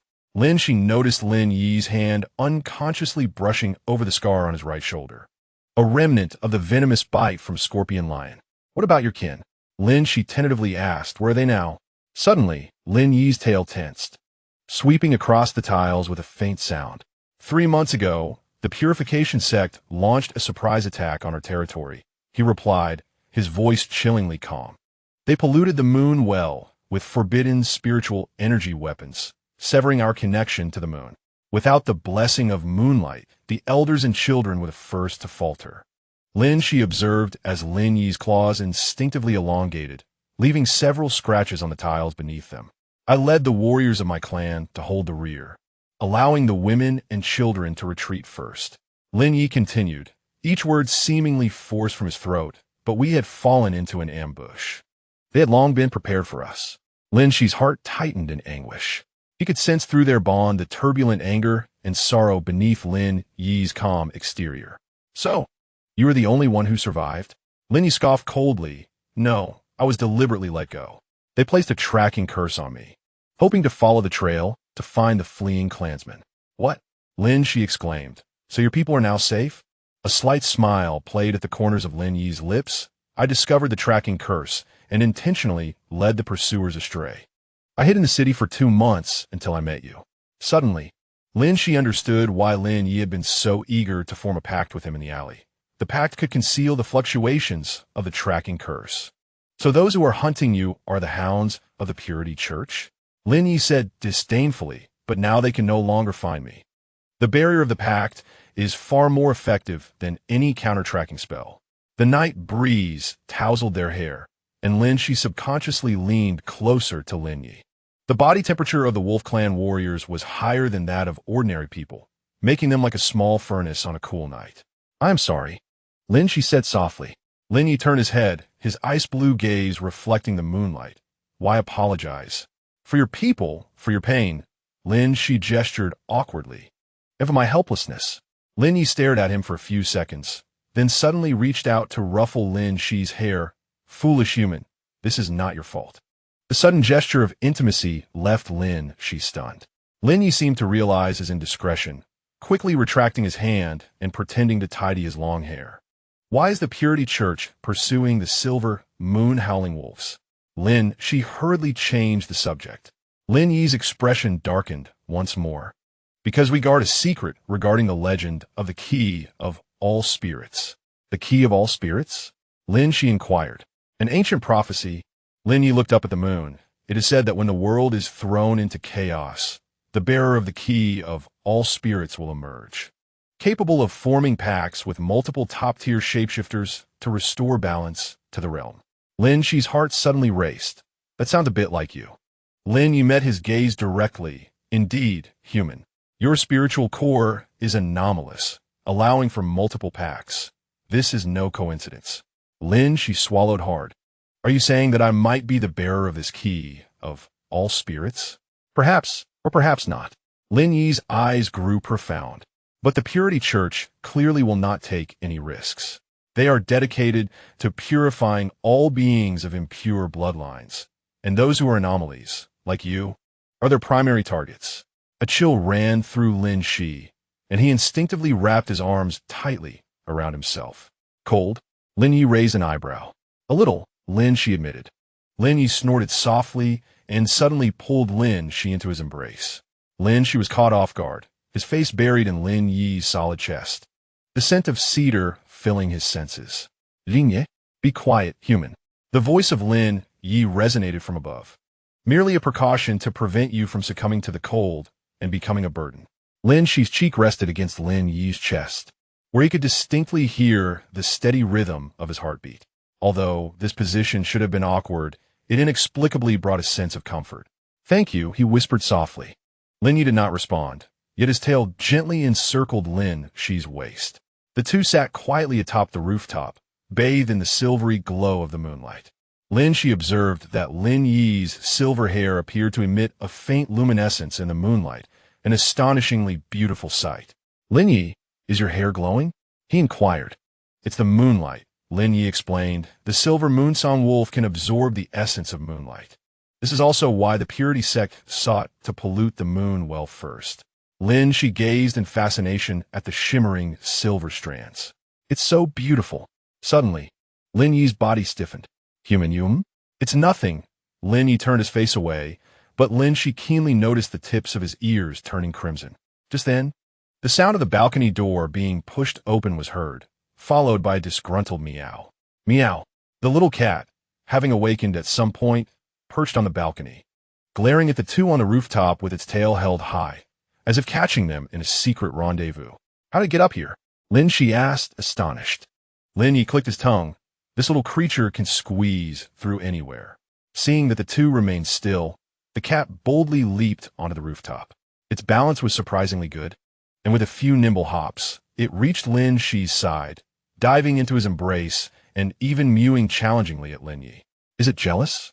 Lin Xi couldn't help but chuckle, scratching the cat under its chin. Lin Yi snorted derisively. It merely wishes to prevent you from absorbing too much moonlight. Is the moonlight beneficial to me as well? Theoretically, no. Lin Yi narrowed his eyes at the little cat, unless. The cat suddenly became exceptionally well-behaved, curling up on Lin Xi's lap, feigning ignorance of human speech.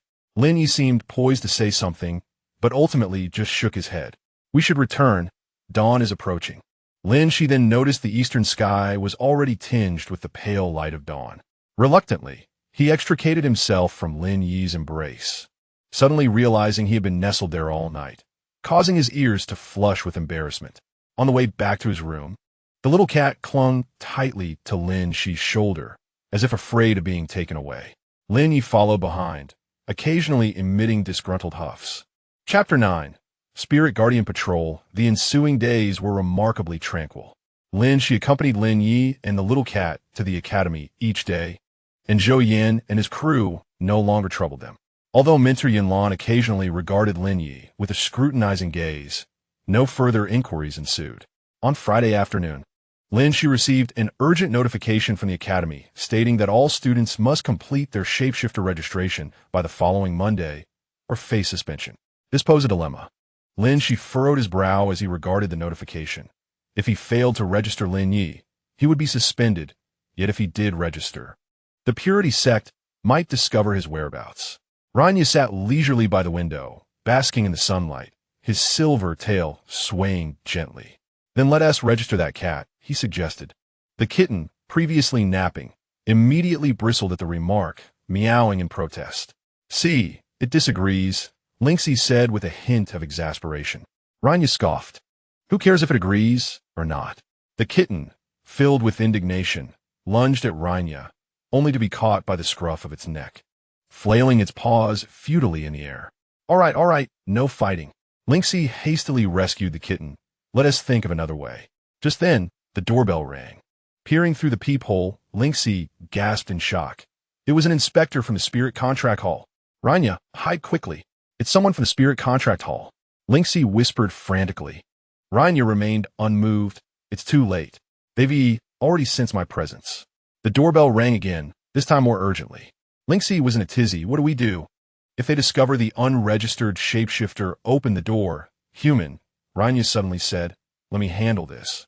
Trembling, Lin Xi opened the door to find two stern inspectors in Spirit Contract Hall uniforms standing outside. Lin Xi? The taller inspector inquired. We received a report that there may be an unregistered shapeshifter in your home. Cold sweat broke out on Lin Xi's palms. A report? Who reported it? Anonymous tip-off, said the shorter inspector, producing a device that flickered with red light. Our detector indicates a high-energy shapeshifter response here. Just as Lin Xi was at a loss, Rania appeared behind him, casually placing a hand on his shoulder. Is there something you need? Rania's voice was deep and languid. The two inspectors were visibly taken aback, and the detector suddenly emitted a shrill alarm. Sir, please present your shapeshifter registration certificate, the tall inspector said cautiously.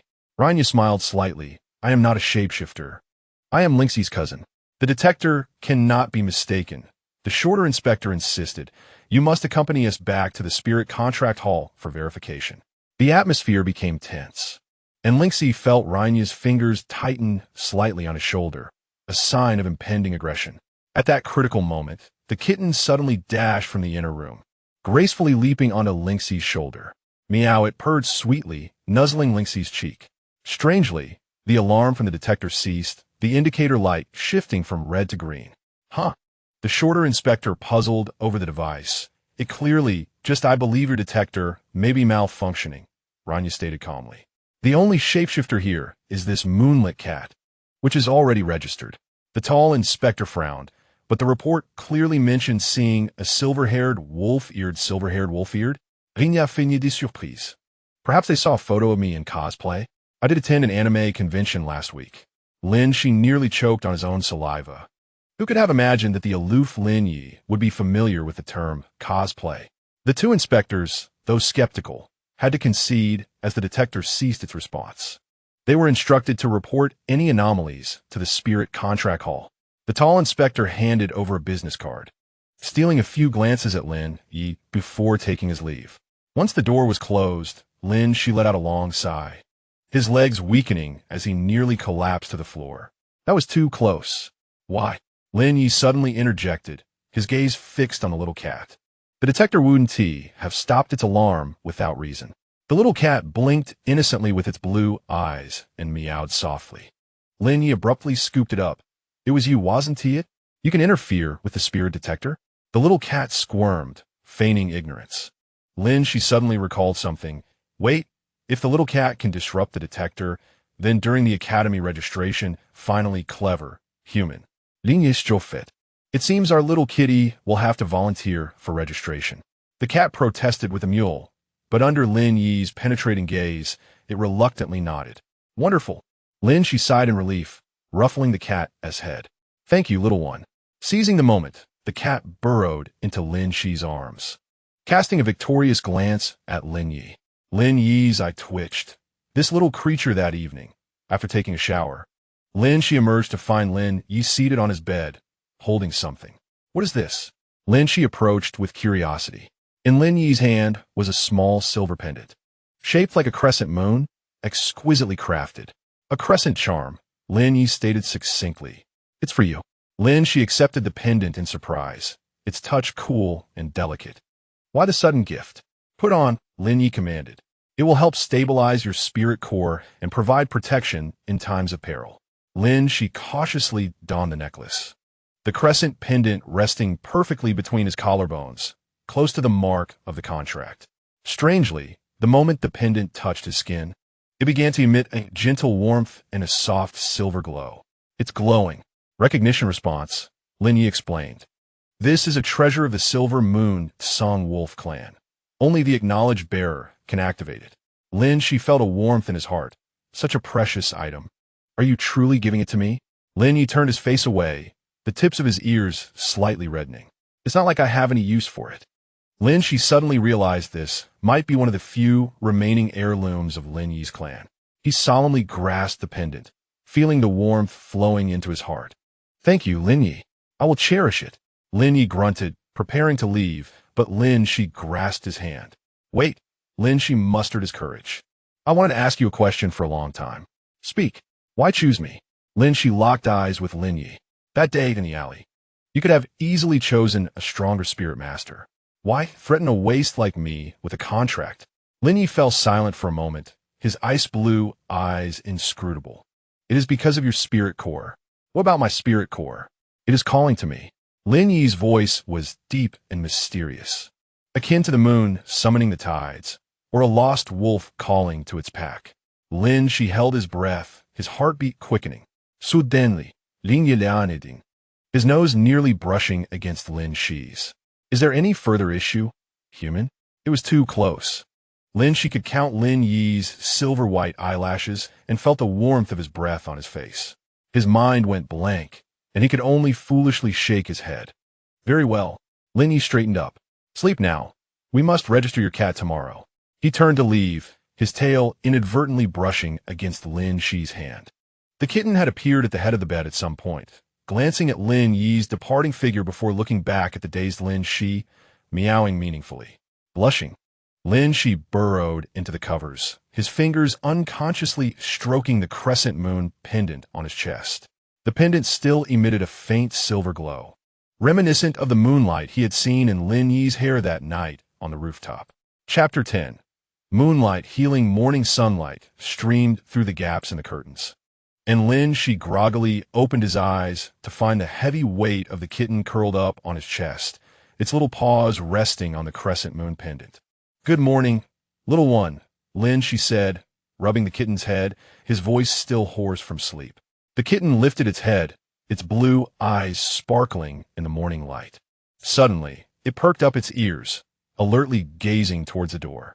The next moment, the door swung open, and Lin Yi entered with a tray in hand. Awake? He wore Lin Xi's father's old t-shirt and sweatpants, his silver hair casually tied back, revealing a long, elegant neck. Lin Xi blinked, momentarily unable to discern whether he was dreaming or awake. Was Lin Yi actually doing housework? Did you make breakfast? Lin Yi placed the tray on the bedside table, his expression somewhat awkward. Your mother prepared it before she left. I merely heated it up. The tray held a fried egg, bacon, and toast, along with a steaming cup of milk. Although the bacon was slightly burnt, it looked decent overall. Thank you. Lin Xi sat up, pleasantly surprised, as the kitten nimbly leapt onto his shoulder. Lin Yi's gaze fell upon the crescent moon pendant on Lin Xi's chest, which glimmered softly in the morning light.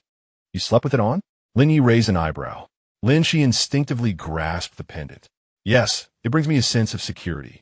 The tips of Lin Yi's ears twitched, and though he said nothing, his tail gently swept across the sheets, indicating a good mood. Lin Xi took a bite of toast, suddenly recalling something. By the way, we need to register the kitten today. Is there any paperwork I need to prepare? I've taken care of everything. Lin Yi pulled a piece of paper from his pocket. This contains its basic information. You just need to sign it. Lin Xi received the paper, which bore the title: Shapeshifter Registration Form. Name: Moonlight. Temporary. Type: Moonlight. Cat level: Infant. Initial ability: Cuteness. Crossed out. Mental. Soothing. Contract date: Same as Lin Xi. Have you even chosen a name for it? Lin Xi asked, astonished. Lin Yi shrugged. It needs a designation. The kitten let out a displeased meow, batting at the paper with its paw, seemingly protesting the casualness of its name. Not fond of it. Lin Yi squinted. Then shall we call it Little Useless? Meow. Moonlight fluffed up in indignation. Lin Xi quickly intervened. Moonlight is quite nice. Simple and memorable. Wouldn't you agree? He reached out to scratch the kitten's chin, and it reluctantly accepted its new name. After finishing breakfast and changing clothes, Lin Xi prepared to go out, only to find Lin Yi standing before the mirror, his expression grave. What's wrong? Lin Yi pointed to the bruised area around his shoulder wound, which had not faded but rather spread. Is the scorpion lion's venom still not cleared? Lin Xi approached with concern. Lin Yi frowned. It should have healed by now, unless the scorpion lion's venom sac was specially treated. Should we go to the hospital? The human doctors cannot treat the venom of shapeshifters. Lin Yi shook his head. I need moonlight essence, or... He suddenly glanced at the crescent pendant hanging from Lin Xi's chest. Can this help? Lin Xi immediately grasped the crescent pendant. Lin Yi hesitated. The crescent pendant indeed has purifying capabilities, but then let us give a try. Lin Xi decisively pulled Lin Yi down to sit. Tell me what to do. Lin Yi looked at him deeply. Your cooperation is necessary. It may be somewhat uncomfortable. That is fine. Under Lin Yi's guidance. Lin Xi held the pendant with both hands, closed his eyes, and focused his mind. He felt the core in his chest begin to warm slightly, a flow of warmth coursing through his veins and culminating in the pendant. The crescent pendant gradually illuminated, emitting a more intense silver light than usual. Now, place it on the wound, Lin Yi whispered. Lin Xi opened his eyes, cautiously applying the glowing pendant to the injury on Lin Yi's shoulder. Hiss! Lin Yi tensed, the fur on his tail bristling. Did I hurt you? Lin Xi instinctively withdrew his hand. Continue. Lin Yi gritted his teeth. Where the silver light met the wound, wisps of dark vapor began to rise, filling the air with a foul odor. Lin Xi could sense something cold and viscous flowing into him through the pendant, sending shivers down his spine. Hold on, human. Lin Yi's voice seemed to echo from afar. It's trying to taint you. Do not let it succeed. Lin Xi clenched his jaw, gripping the pendant tightly. The chill intensified, causing his arm to tremble uncontrollably. At that moment, Moonlight suddenly leaped onto Lin Xi's shoulder, its small paw pressing against his temple. A warm current flowed from the kitten's paw, dispersing some of the coldness. Well done, little one. Lin Yi cast an approving glance at Moonlight. Through the combined efforts of the three, the dark miasma surrounding the wound was gradually purified by the silvery light. As the final wisp of darkness dissipated, Lin Xi, utterly exhausted, leaned against Lin Yi, who caught him effortlessly. Did we succeed? Lin Xi asked weakly. Lin Yi examined the shoulder wound. Although it remained, the surrounding bruising had entirely faded, revealing healthy skin. Yes, he replied succinctly, yet his gaze softened considerably. It was only then that Lin Xi realized he was nestled in Lin Yi's embrace, causing his face to flush crimson as he awkwardly attempted to sit upright.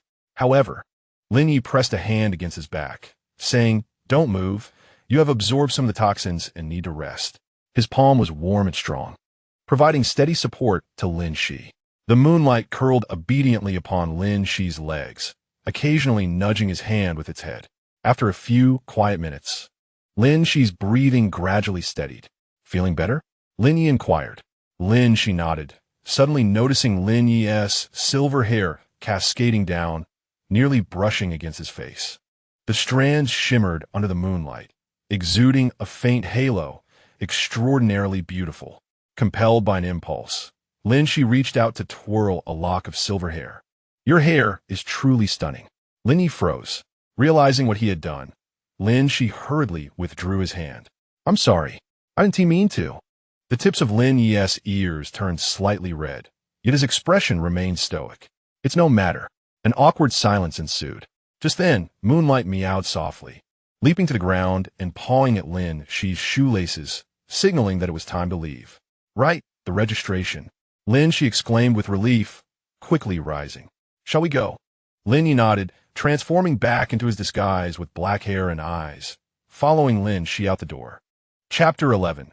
Facing interrogation, a long line formed at the registration office of the Spirit Contract Academy, mostly students like Lin Xi who brought their shapeshifters to complete the formalities. "Have you heard? Zhou is hospitalized." Two girls in front were gossiping. "Really? What happened?" Apparently, his ironclad rhino went out of control and caused him to fracture. Lin Xi exchanged a glance with Lin Yi. This was clearly a consequence of the pressure Lin Yi had released that day. The queue moved slowly until it was finally Lin Xi's turn. "Name?" The staff member behind the counter asked without looking up.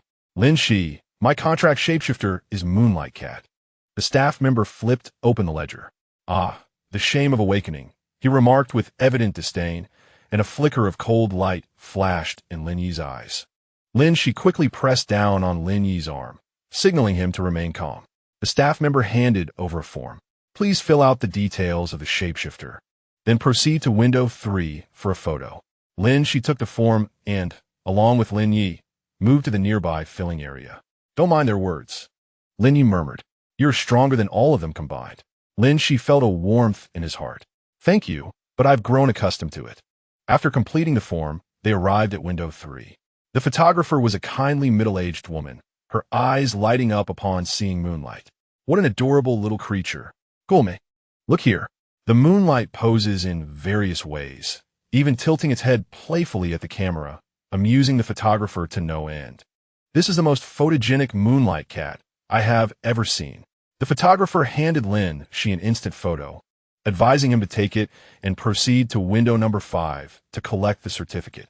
In the photograph, the Moonlight appeared as an ordinary little kitten, utterly unremarkable in its ability to disrupt psychic detectors. Upon examining the materials, the staff at window 5 presented Lin Xi with a small metallic card. "This serves as your identity proof as a shapeshifter. Please keep it safe." The front of the card displayed the Moonlight's photograph and basic information, while the back bore the emblem of the Spirit Contract Hall. "Is that all?" Lin Xi was somewhat taken aback. The staff nodded. "The procedures for a juvenile shapeshifter are quite simple. For those of crystallization level or above, an ability test is required." Exiting the registration office, Lin Xi sighed in relief. "I never expected it to go so smoothly." Lin Yi scoffed lightly. "It's all thanks to a certain little trickster's performance." The Moonlight proudly flicked its tail and leaped onto Lin Xi's shoulder.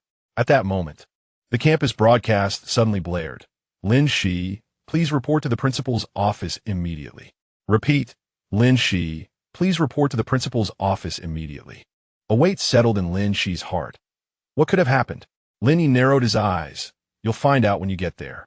The principal's office, located at the top of the central tower of the academy, was spacious and bright, adorned with portraits of past principals. Upon knocking and entering, Lin Xi noticed that besides the principal, Mentor Yunlan was present, along with two individuals clad in Spirit Contract Hall uniforms. "Lin Xi, please take a seat," the principal, an elderly man with white hair, greeted warmly, though his eyes were sharp. "These two are special investigators from the Spirit Contract Hall. They have some questions for you." Lin Xi sat down anxiously, with Lin Yi standing behind him, his expression stoic. "Lin Xi," one of the investigators began, have you recently interacted with any high-level shapeshifters? Lin Xi's heart raced. No, not at all. I only contracted a moonlight cat, and I just completed the registration today. He produced the moonlight's identity card as evidence. The investigator examined the card and handed it to his companion. Strange, our monitoring system indicates multiple high-energy shapeshifter reactions in the vicinity over the past week. All near your location. Could it be a system malfunction? Lin Xi attempted to maintain his composure. Impossible, the other investigator shook his head. The system was personally designed by a grandmaster of the sacred contract level and has never failed. Lin Xi felt cold sweat bead on his palms. Acutely aware of Lin Yi's gaze upon him. I truly do not know. The investigators exchanged glances and suddenly produced a transparent crystal. Would you mind if we check your core status? This is standard procedure and will not cause harm. Lin Xi froze. If they conducted the examination, they might very well discover Lin Yi's presence.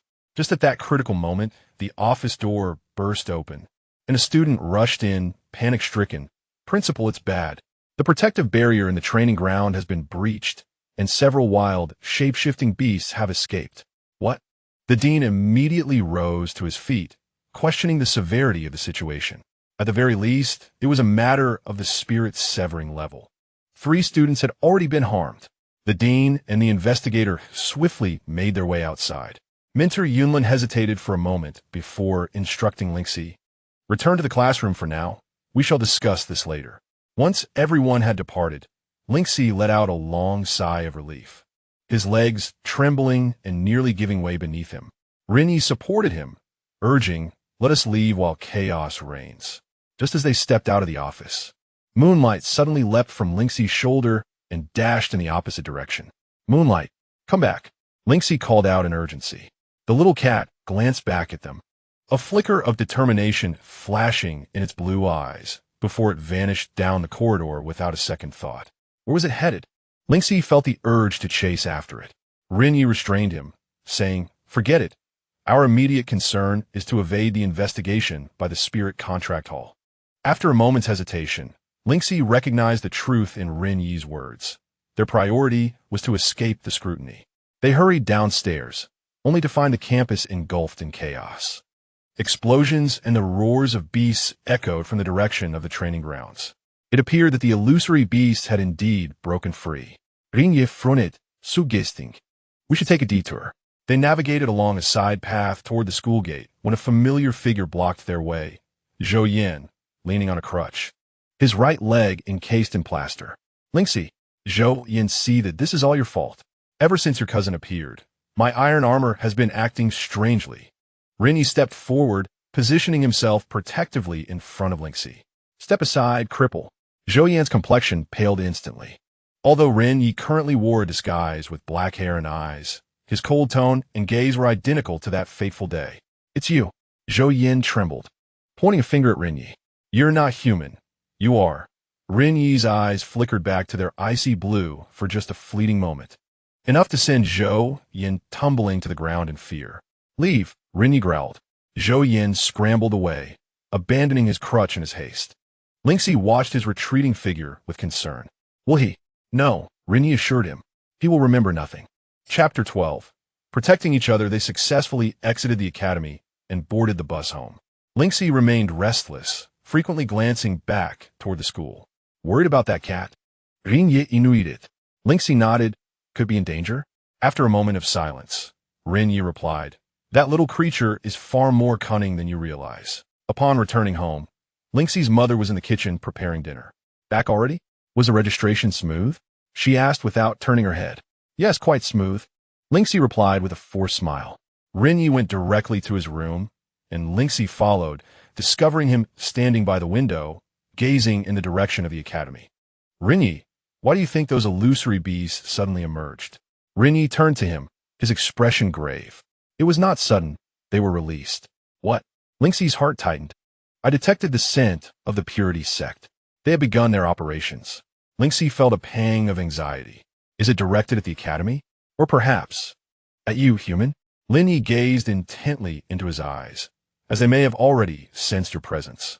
Lin, she suddenly recalled the unusual behavior of Moonlight, Could it be that Moonlight was attempting to thwart them or perhaps warn us? Lin Xi nodded. That cat is no ordinary creature. As night descended, Lin Xi and Lin Yi sat in the living room, their attention distractedly fixed on the television. Lin's mother brought in some fruit, inquiring, "What is troubling you two? You seem quite unsettled." "It's nothing, Mom," Lin Xi replied, mustering a forced smile. "I'm just a bit worried about my cat. It's gone missing." "Moonlight is clever.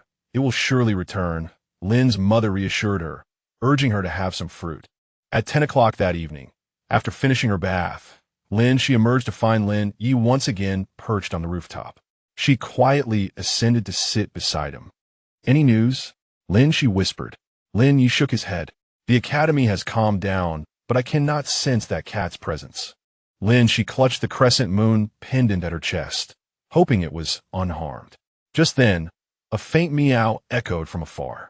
"Moonlight?" Lin Xi sprang to her feet. The meow sounded again, this time closer. Moments later, a small white figure appeared on the neighboring rooftop, stumbling toward them. "Moonlight!" "Lin," she called out joyfully, but her heart sank at the sight. The kitten's right hind leg bore a gruesome wound, its snow-white fur stained crimson. In a swift motion, Lin Yi leaped across the gap between rooftops, cradling Moonlight in his arms. "It's severely injured," he remarked, examining the wound with a furrowed brow. "This is no ordinary injury. It bears the light curse of the cleansed sect." Lin Xi, filled with concern, took the kitten into her arms. "Can it be healed?" "Moonlight can alleviate the pain, but it requires professional treatment." Lin Yi pondered for a moment. "I know of an underground clinic for shapeshifters." Moonlight weakly mewed, its tiny claws gripping Lin Xi's fingers tightly. "Shall we go now?" Lin Xi asked. Lin Yi nodded. "The sooner, the better. Just tell your parents that I'm taking Moonlight for an emergency visit." 10 minutes later, Lin Xi concocted an excuse to leave the house. Clutching Moonlight as she followed Lin Yi through the dimly lit streets, Moonlight trembled in her embrace, its body temperature alarmingly low.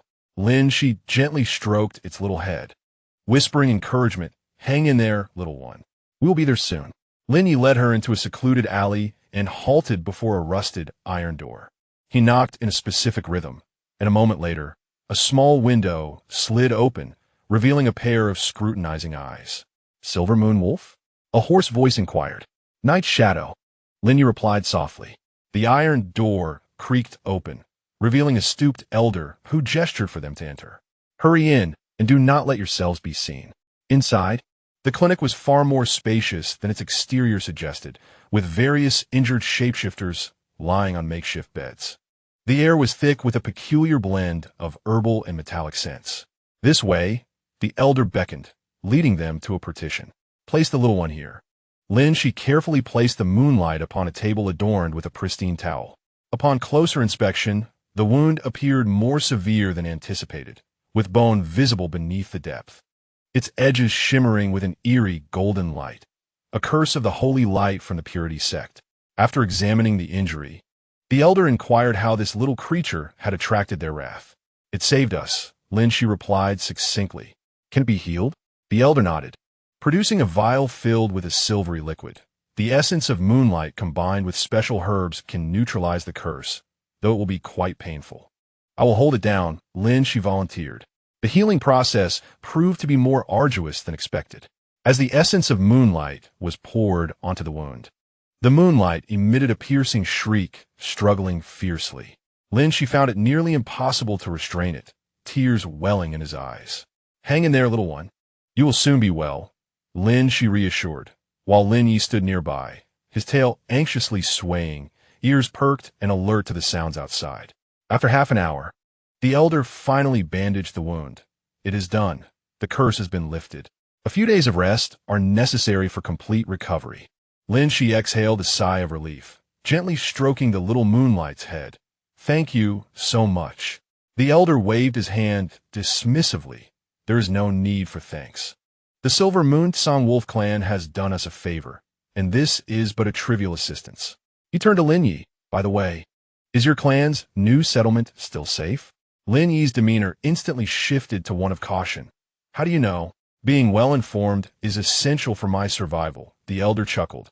"Rest assured, I will not disclose this to anyone, including the spirit contract palace. As they departed the clinic, the elder handed Lin Xi a small pouch of herbs. Change the dressing daily, and in 3 days, we'll be lively once more. On the way back, the moonlight was snugly wrapped in Lin Xi's coat, sleeping soundly. Lin Yi walked ahead, vigilantly scanning their surroundings. Lin Yi suddenly inuited. Is the settlement, the elder spoke of your kin? Lin Yi's posture stiffened momentarily. Yes. Are they truly safe? For now, Lin Yi replied softly. The purity sect is still searching for them. Lin Xi quickened his pace to walk alongside Lin Yi.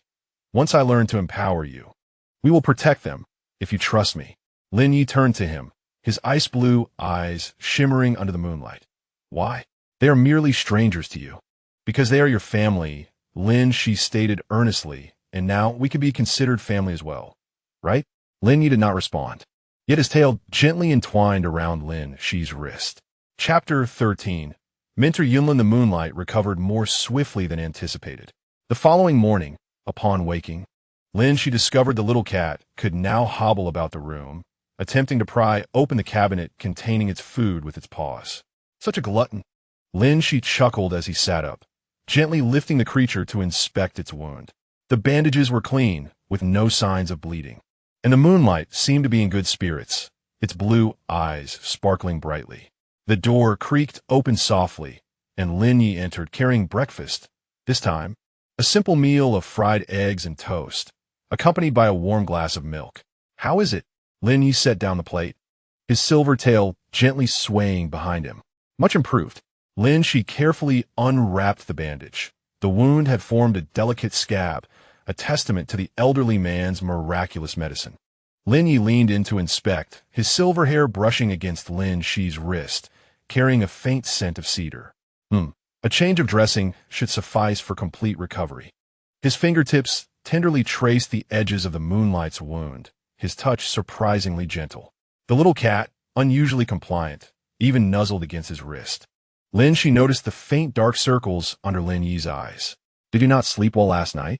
Lin Yi straightened up, his expression returning to its usual stoicism. I was on watch. The purity sect may have tracked us here. You were outside all night? Lin Xi felt a tightness in his chest. Why did you call me to join you? You need rest. Lin Yi replied succinctly, handing him a slice of toast. Have breakfast, then change the dressing.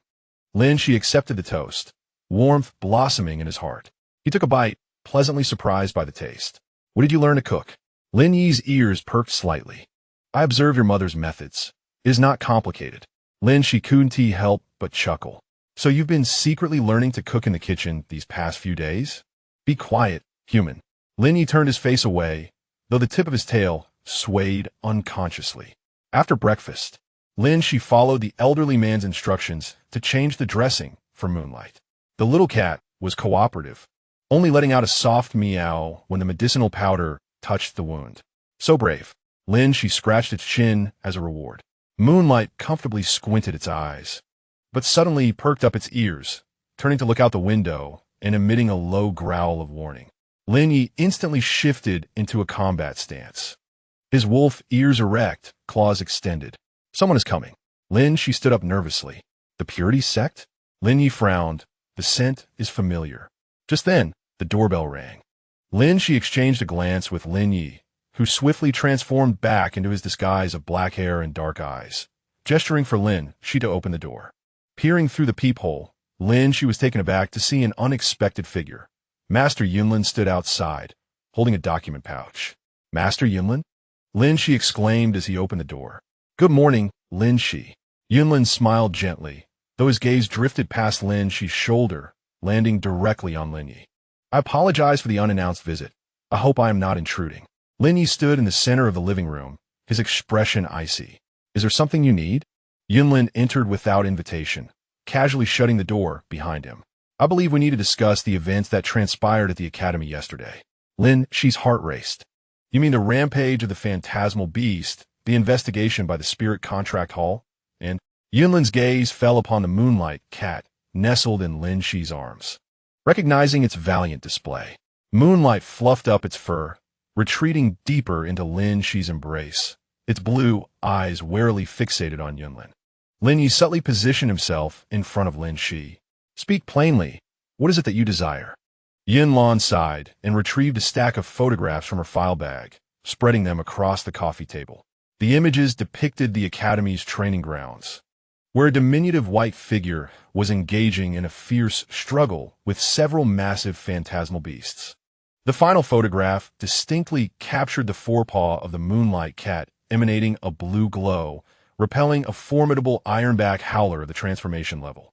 Had it not intervened yesterday, at least a dozen students would have sustained severe injuries.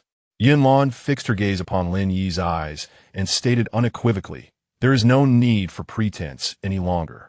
We both understand that this is no ordinary moonlight cat." The atmosphere in the room instantly became taut.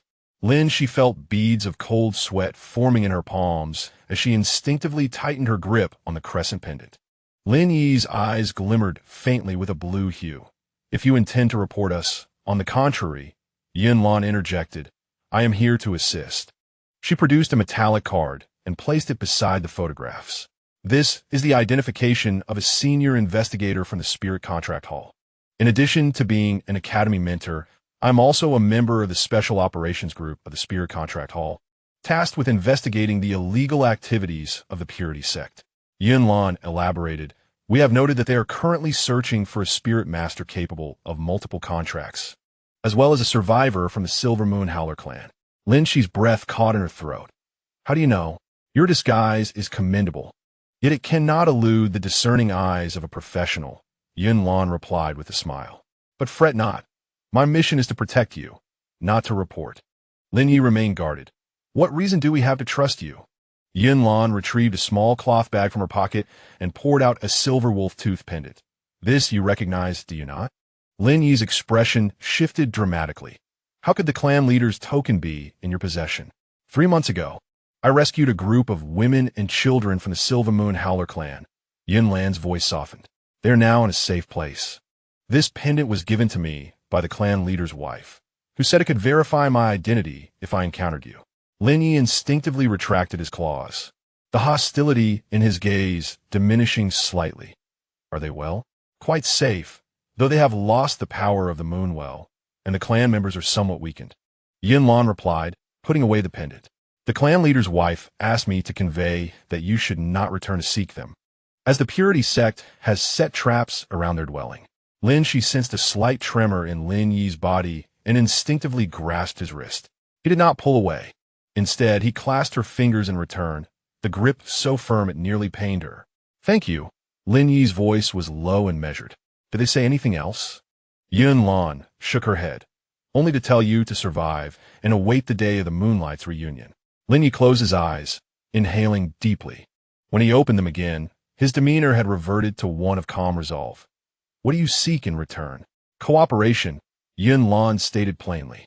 "The Purity Sect is orchestrating a large-scale operation, targeting Lin Xi and all anomalous contractees. We must thwart them before it's too late." Lin Xi, feeling anxious, asked, "Why me? I'm not even a qualified spirit master." Chapter 14.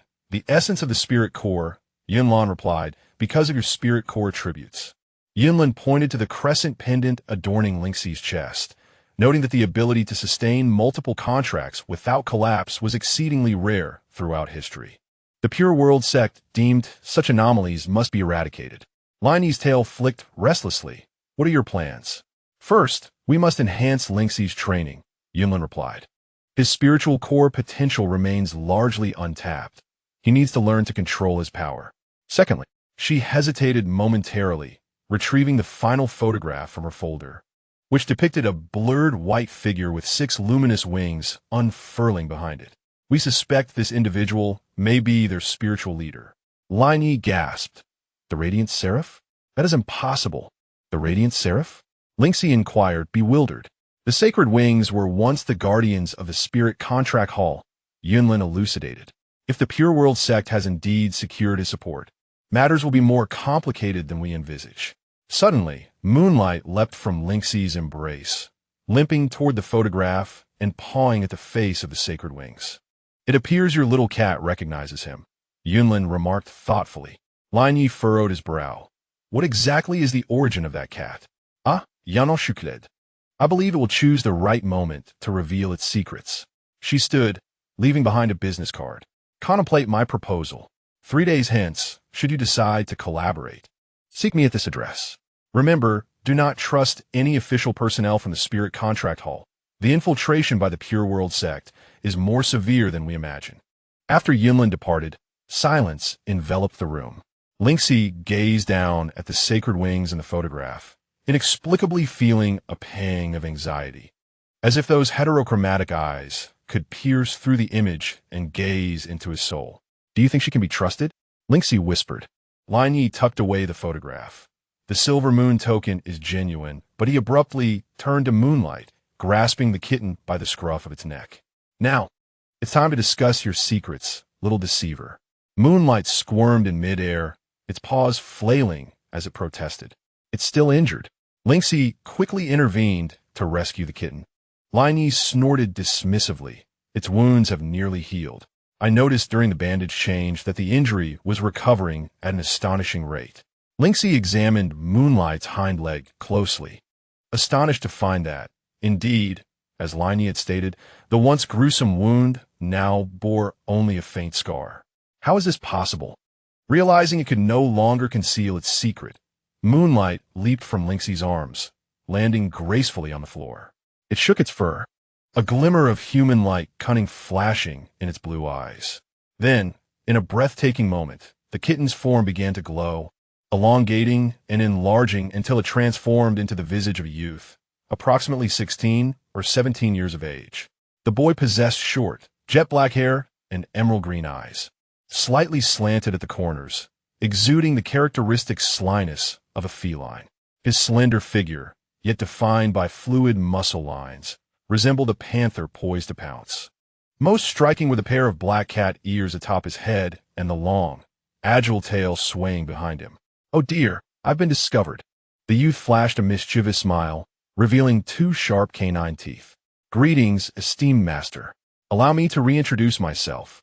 I am Liu Wang, a member of the Shadow Feng Leopard clan and a high-level shapeshifter. Lin Xi's jaw nearly dropped to the floor. Why, you can talk. Of course. Liu Wang twirled gracefully, adding, I merely thought it would be easier to approach you in the guise of small cat. Rinny narrowed his eyes dangerously. The Shadow Feng Leopard clan is known for its intelligence, trafficking, and assassination. What is your purpose in approaching Lin Xi? Liu Guang pouted, his feline ears drooping. Don't be so fierce. Big wolf dog, I've saved you on several occasions. He bounded over to Lin Xi, affectionately rubbing against his shoulder. Originally, I was hired to investigate you, but I found you too adorable and decided to switch sides. Hired? Who employed you? Rinny asked sternly. Well, that's a trade secret, Liu Guang replied, his green eyes darting playfully. Rinny grabbed Liu Guang by the back of his collar, nearly lifting him off the ground. If you don't tell the truth, I'll toss you out. Oh, master, help. The big wolf dog is bullying me. Liu Guang immediately feigned a pitiful expression, his eyes glistening with mock tears as he looked at Lin Xi. Lin Xi, caught between laughter and exasperation, said, Rinny, let him down. I believe he means no harm. With a huff, Rinny released him. Liu Guang landed lightly and promptly scurried behind Lin Xi, sticking out his tongue at Rinny. So, you've always been able to assume human form? Lin Xi inquired, turning to Liu Guang. Indeed, Liu Guang replied, proudly swishing his tail. However, the energy consumption in cat form is considerably lower, making it suitable for prolonged concealment. Then why reveal your true form now? Liu Guang's expression abruptly shifted to one of seriousness. Because circumstances have changed. The Purity sect has locked onto your location. Rinyi's ears perked up alertly. How do you know this? Intelligence network. Liu Guang pointed to his ear. The Shadow Feng Leopards are well informed. Just this morning, I received a tip-off about a group of zealous Purity sect members spotted at the abandoned church in the northern part of the city last night. Suddenly, Lin Xi felt a wave of dizziness, forcing him to brace himself against the sofa to remain upright. His spiritual core throbbed violently, sending sharp pangs through his chest. Lin Xi? Rin Yi quickly supported him. What's wrong? I don't know, I just feel so unwell, Lin Xi replied, cold sweat beading on his forehead. The crescent moon pendant on his chest emitting an unstable glow. Liu Guang leaned in, sniffing Lin Xi's neck, his cat ears standing erect. It's a mental link. Someone is attempting to connect with your spiritual core remotely. Ren Yi immediately placed his hand over Lin Xi's spiritual core. Silver light surging from his palm to form a protective barrier. Holy wing? Most likely. Liu Guang quickly scanned the room. We need to relocate immediately. This place is no longer safe. Lin Xi's pain eased slightly, but his spiritual core continued to pulse erratically. Where to? To the safe house provided by Yunlin.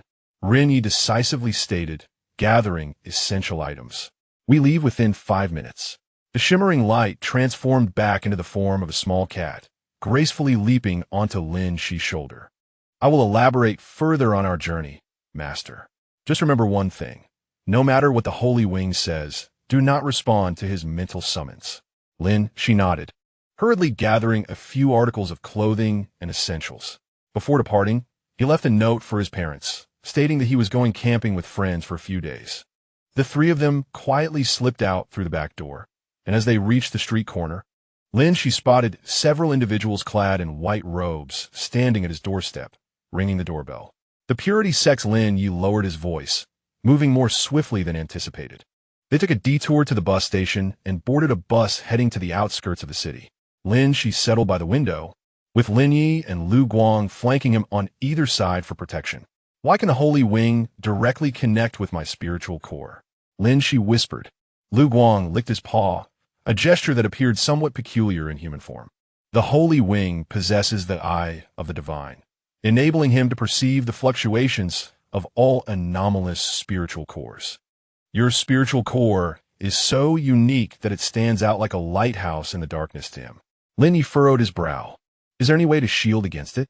Temporarily, the power of the crescent pendant can offer some resistance, Liu Guang replied, but in the long run, Master must learn to control the fluctuations of his spiritual core. As the bus gradually departed from the urban landscape, Lin Xi gazed out the window at the receding city silhouette, his heart a tumult of emotions. Just a week ago, he was an ordinary, inept spirit master. Now, he had become a target of various factions, accompanied by a warrior of the wolf clan and a cat that could transform into a human. Do not worry, Master. Liu Guang seemed to sense his unease, gently grasping his hand. I will protect you. Lin Yi scoffed, his tail instinctively wrapping around Lin Xi's wrist. With me around, no one can harm him. Looking at his two non-human companions, Lin Xi felt that the path ahead was not as daunting as it seemed. He clutched the crescent pendant tightly, feeling the warm energy flowing within it. Thank you both. We will face this together.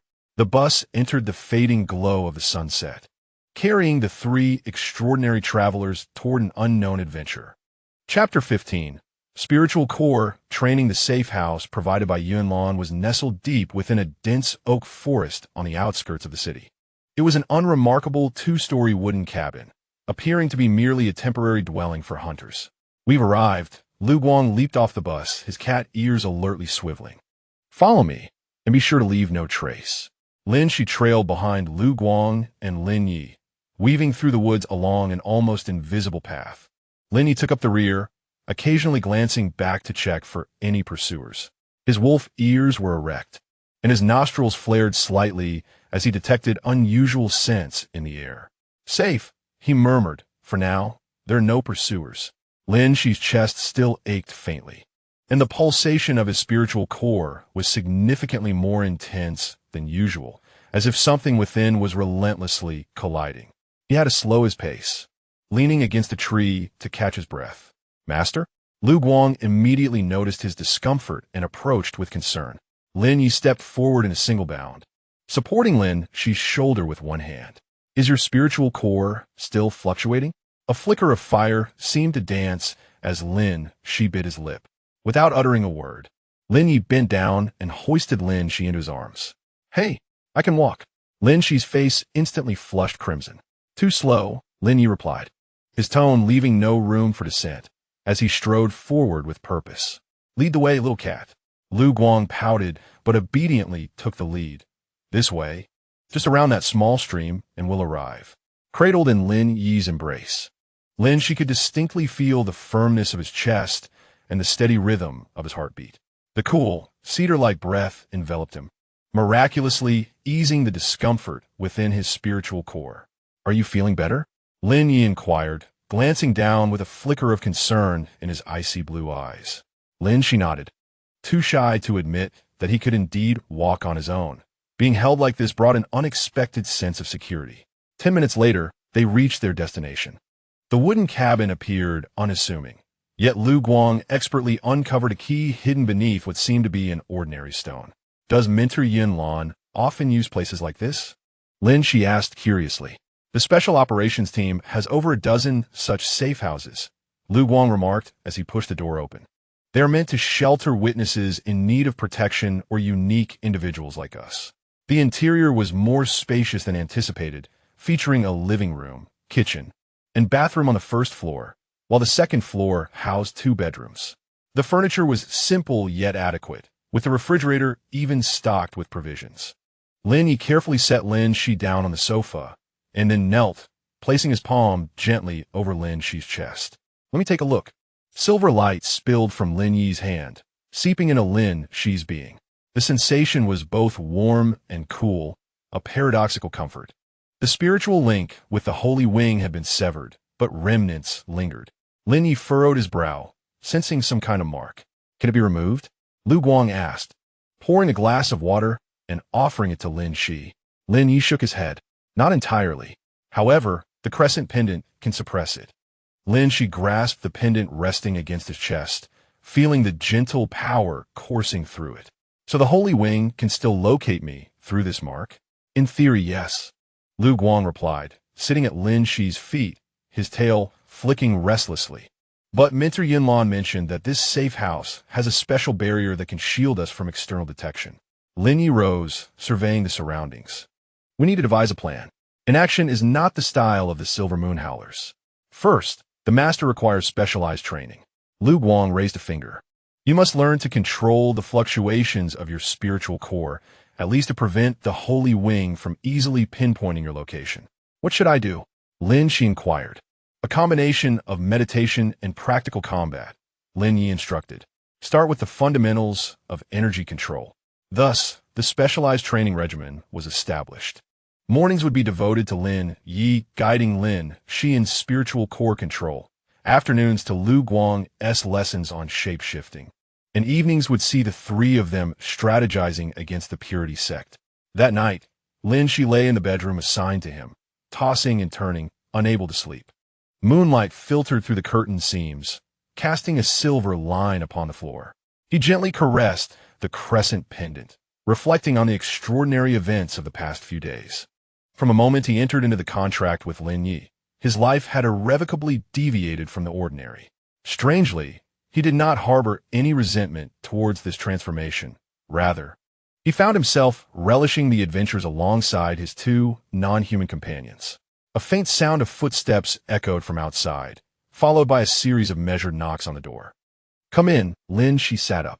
The door opened to reveal Lin Yi, standing in the doorway, his silver hair glistening softly in the moonlight.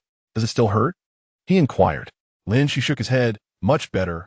Lin Yi stepped inside and seated himself beside the bed. "The special training commencing tomorrow will be arduous." "I am prepared," Lin Xi replied earnestly.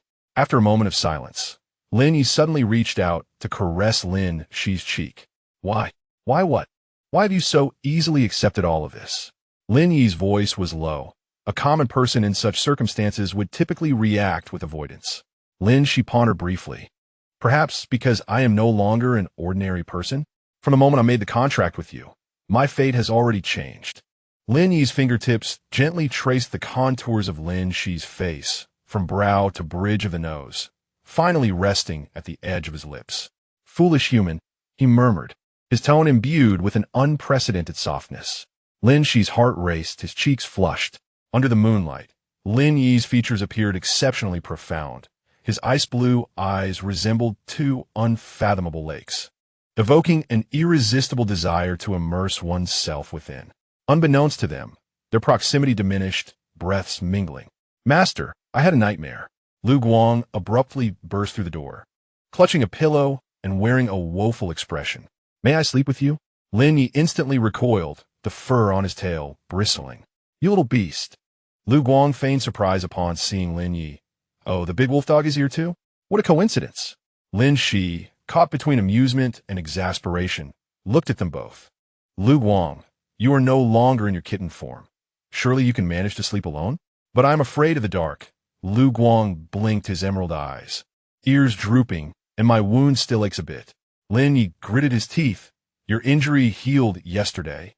"Master," Lu Guang pleaded, tugging at Lin Xi's sleeve with a pitiful expression. Lin Xi sighed, "Very well, but only for tonight." "Yay!" Lu Guang cheered, immediately jumping onto the bed and playfully sticking his tongue out at Lin Yi. Lin Yi's ears twitched in irritation, yet he merely let out a cold snort as he stood up.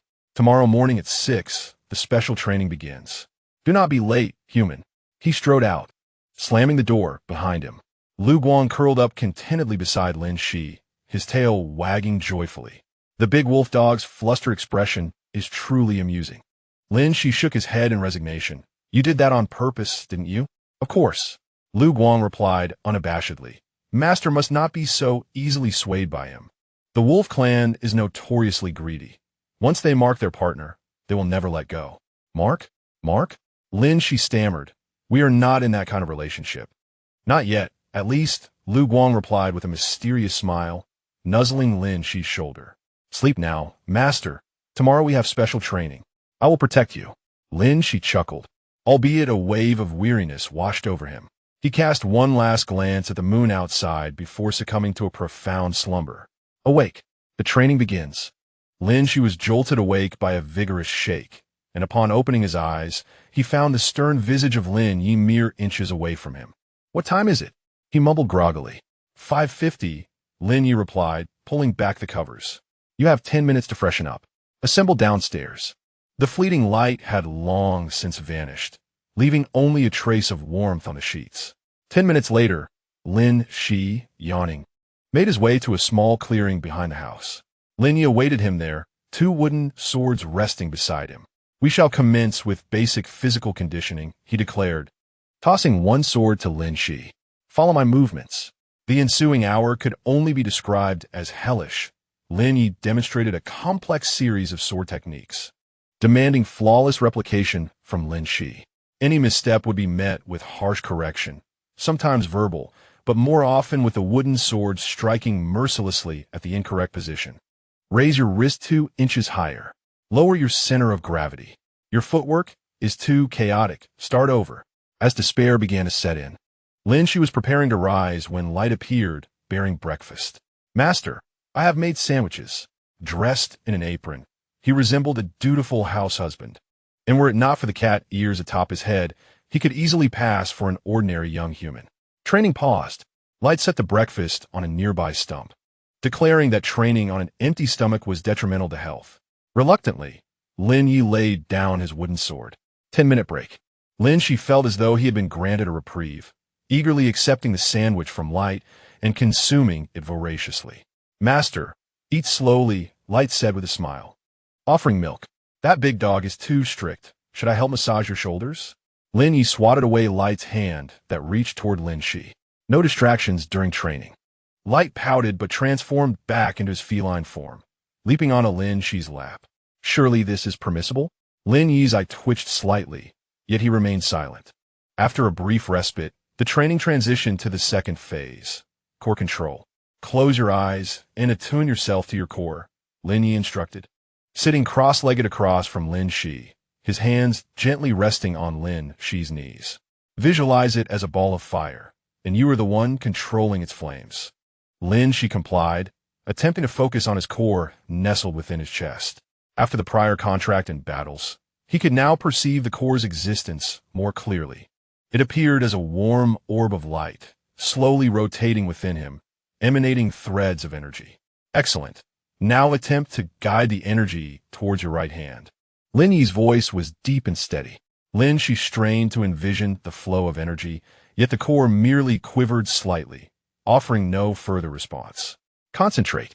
As Lin Yi's hand glided to Lin Xi's chest, it perfectly aligned with the position of the spiritual core, following my guidance. A gentle surge of foreign energy flowed from Lin Yi's palm, like a guiding force that led Lin Xi's spiritual power along a specific path.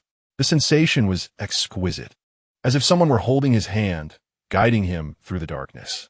Gradually, Lin Xi began to grasp the secret, not to forcefully push the energy, but rather to invite it to move in accordance with his thoughts. "I think I have succeeded," he exclaimed in delight, his eyes widening as he noticed a faint blue glow emanating from the center of his right palm. Lin Yi rarely displayed a hint of approval. "Not bad. This is faster than expected." "Really?" Lin Xi's eyes sparkled. "Do not celebrate too soon." Lin Yi swiftly doused his enthusiasm, for this was merely the foundation. Next, he would need to learn how to shield against external disturbances, particularly the mental links of the holy wings. The intensive training continued until noon, leaving Lin Xi utterly exhausted. Yet he undeniably felt a significant enhancement in his control over the spiritual core. The most notable change was the alleviation of the searing sensation in his chest, and the pulsation of the core had steadied. Lunch consisted of a simple meal prepared by Lu Guang. Though the flavor was modest, the quantity was ample. Lin Xi devoured 3 bowls of rice, astonishing even Lin Yi with his appetite. "The consumption of spiritual energy accelerates metabolism," Lu Guang explained, emphasizing that the master needed to replenish more energy. The afternoon session was conducted by Lu Guang, focusing primarily on the knowledge of shapeshifters. First and foremost, the master needed to understand the various types of shapeshifters. Lu Guang transformed back into human form and produced a sheet of paper to illustrate. For instance, Lin Yi belonged to the beast form category, the Silver Moon Wolf clan. The holy wings were classified as winged forms, the Light Silence Holy Angel. And I represented the shadow form, the Shadow Blade Leopard clan. He elaborated on the characteristics, advantages, and weaknesses of each type of shapeshifter, even teaching a few simple identification techniques. Most importantly, the master must learn to perceive the core of a shapeshifter. Lu Guang's expression grew uncharacteristically serious. Every shapeshifter possesses an energy core, commonly referred to as a beast core or soul crystal, and that is our source of power. "Is it similar to the spiritual core of a contract spirit master?" Lin Xi inquired. "Somewhat, but it is more potent and less stable." Lu Guang pointed to Lin Yi, indicating that a large wolf dog's beast core is located in the danshan, typically sealed tightly, only to be fully unleashed on a full moon night. Lin Yi narrowed his eyes. "How do you know this so well?" "A professional secret." Lu Guang playfully winked, his cat ears twitching with pride. "In any case, if the master learns to perceive the beast core, he will be able to detect potential enemies in advance and coordinate battle strategies with us more effectively." For the next few hours, Lin Xi endeavored to sense the beast core under the guidance of both individuals. Initially, he was at a loss, but as he calmed his mind and concentrated on the auras of Lin Yi and Lu Guang, he gradually began to perceive an unusual fluctuation. Deep within Lin Yi's abdomen, there existed a cold, silvery orb resembling a moon shrouded in mist, while Lu Guang's was situated in his chest, a pulsating shadow, agile and elusive. "I can see it," Lin Xi exclaimed with excitement. "Lin Yi's is silver, and yours is black." The luminous flow gasped in astonishment. "Master succeeded at the first attempt? Such talent is truly formidable." Lin Yi's expression also softened. "Indeed, it is unexpected." After dinner, the trio gathered in the living room to examine the materials left by Yun Lan, endeavoring to uncover the operational plans of the Pure World sect. According to the intelligence, they might be in search of fragments of a key. The luminous flow pointed to an encrypted document, stating that the legendary universal key was said to have split into several parts in ancient times, scattered across various locations. This was related to the secrets guarded by the Silver Moon Howling Wolf clan.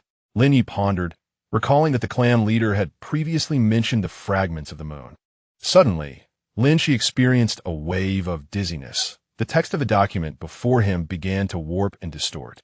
He heard a distant voice calling his name, gentle yet compelling. "Lin Xi, come to me." "Master? Master." The anxious voice of the luminous flow pulled him back to reality. Only then did Lin Xi realize he had stood up, unconsciously walking towards a door. Lin Yi tightly grasped his wrist, the crescent pendant emitting a blinding silver light. The spiritual link of the Holy Wing revealed Lin Yi's solemn expression, stronger than anticipated. The luminous flow swiftly drew all the curtains and affixed strange talismans on the doors and windows. These will temporarily enhance the shielding. Master, you must learn defensive techniques immediately. The ensuing emergency training proved even more rigorous than during the day. Lin Yi instructed Lin Xi on constructing mental defenses, while the luminous flow imparted some tricks to disrupt mental detection. Envision your spiritual core enveloped in layers of protective shells. Lin Yi's hand pressed against Lin Xi's back, guiding the flow of energy. The power of the Silver Moon Howling Wolf clan could temporarily serve as a barrier between him and the Holy Wing. Lin Xi focused intently on the guidance, gradually sensing a new structure forming around his spiritual core, a net woven from moonlight, gentle yet resilient. Success! The luminous flow exclaimed. Master's spiritual core fluctuations have nearly vanished. Lin Yi also breathed a sigh of relief. We are temporarily safe, but this is merely a stopgap. In the long run, you need to learn to maintain this defense on your own. As night deepened, Lin Xi collapsed onto his bed, utterly exhausted. Today's special training had drained him of all energy, and he fell asleep almost as soon as his head hit the pillow. In a hazy state, he sensed someone gently pushing open the door and sitting at the edge of his bed. The familiar aura told him it was Lin Yi. Foolish human. Lin Yi's voice was barely audible. Why involve yourself in such dangers? A touch as light as a feather brushed against Lin Xi's forehead. Perhaps it was an illusion, but he felt it akin to a kiss. Moonlight streamed through the curtain's crevice, illuminating the silvery tips of Lin Yi's hair and revealing the rare tenderness in his eyes. Lin Xi wished to open his eyes, yet the allure of sleep surged over him like a tide, pulling him into a dreamless darkness. In the final moment, he felt his hand gently grasped, warm and reassuring. Chapter 17. The Moonlit Stone. The special training entered its third day, and Lin Xi could now complete the basic defensive barrier in 10 seconds. His progress was so swift that even Lin Yi found it astonishing, often gazing at him practice with a complex expression. Our little stream is truly remarkable. Once more, in the morning clearing, Lin Yi crossed his arms, his silver hair shimmering in the dawn light. This time, he aimed to expand the boundary to 3 meters. Lin Xi nodded, closing his eyes to concentrate. After rigorous training, he could now distinctly perceive the state of the spirit core within him. The blue flame had nearly doubled in size since 3 days prior. Entwined with silvery threads of energy, a protective force left by Lin Yi. He guided the spiritual energy to flow along a designated path, crafting a flawless circle upon the ground. As the energy reached the marker 3 meters away, Lin Xi felt a wave of dizziness. The expanded range significantly increased consumption. Hold on. Lin Yi's voice echoed from afar, urging him to control his breath and maintain the energy flow. Lin Xi clenched his teeth, beads of sweat forming on his forehead. The spirit core throbbed violently, as if attempting to burst forth from his chest. Just as he was on the verge of collapse, a gentle external force joined in, stabilizing the precarious boundary. Opening his eyes, Lin Xi saw Lin Yi's hand resting on his back, silver light flowing into him at the point of contact. Well done. Lin Yi offered rare praise. A range-type barrier is 10 times more challenging than a single-target defense, and your endurance thus far is commendable. Lin Xi gasped, his chest rising and falling rapidly. I'm still far from adequate. Rest for 10 minutes. Lin Yi handed him a towel, and it seemed that Lu Guang should be preparing breakfast soon. Just then, the black-haired, cat-eared youth peeked out from the back door of the cabin. Master, breakfast is ready. Today we have fried fish. Since shedding his guise as a kitten, Lu Guang's personality appeared to have become much more vivacious, flitting about Lin Xi and occasionally bantering with Lin Yi. At the dining table, Lu Guang excitedly recounted his discoveries from his patrol the previous night. There's a small lake 2 kilometers to the west, teeming with plump bass. I caught a few for breakfast. You went out alone? Lin Xi exclaimed, alarmed. It's too dangerous. No weddies. The Shadow Blade Leopard's night vision and stealth abilities are top-notch. Lu Guang proudly swayed his tail, and I stumbled upon some intriguing artifacts. He He mysteriously produced a softly glowing stone from his pocket and placed it on the table. The stone was crescent-shaped, its surface adorned with peculiar patterns, and it appeared to contain a flowing liquid within. Lin Yi's gaze shifted instantly. Is this a moonlight stone? Indeed, it was at the bottom of that lake. And there are many more.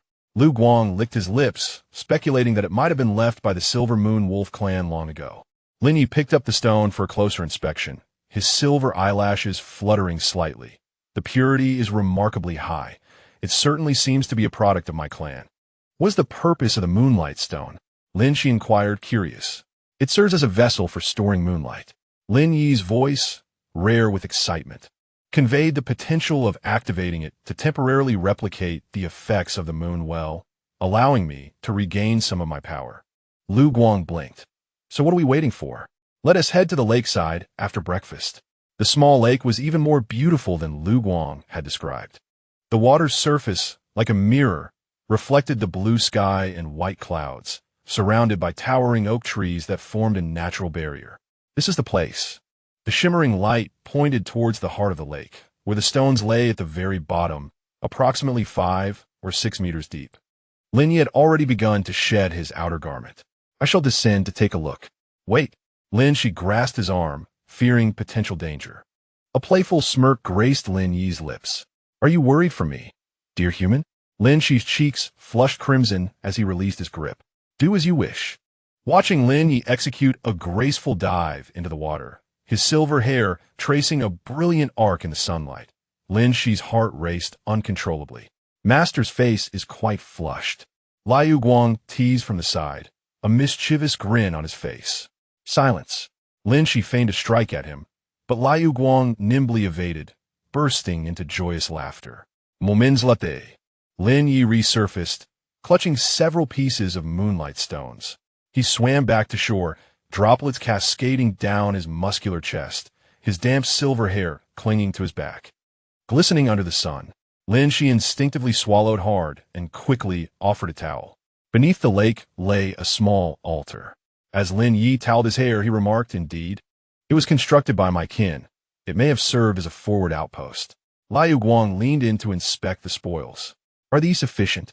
If paired with the night of the full moon, they should yield commendable effects. Lin Yi glanced skyward, noting that tonight marked the full moon. Upon returning to the wooden cabin, the trio devised a meticulous plan. According to Liu Guang's reconnaissance, the activities of the Purity sect were expanding, now encompassing much of the suburban area. This safe house would inevitably be discovered. If we can activate the moonlight stones, Lin Yi would regain a portion of his power, significantly enhancing our chances of a successful breakout.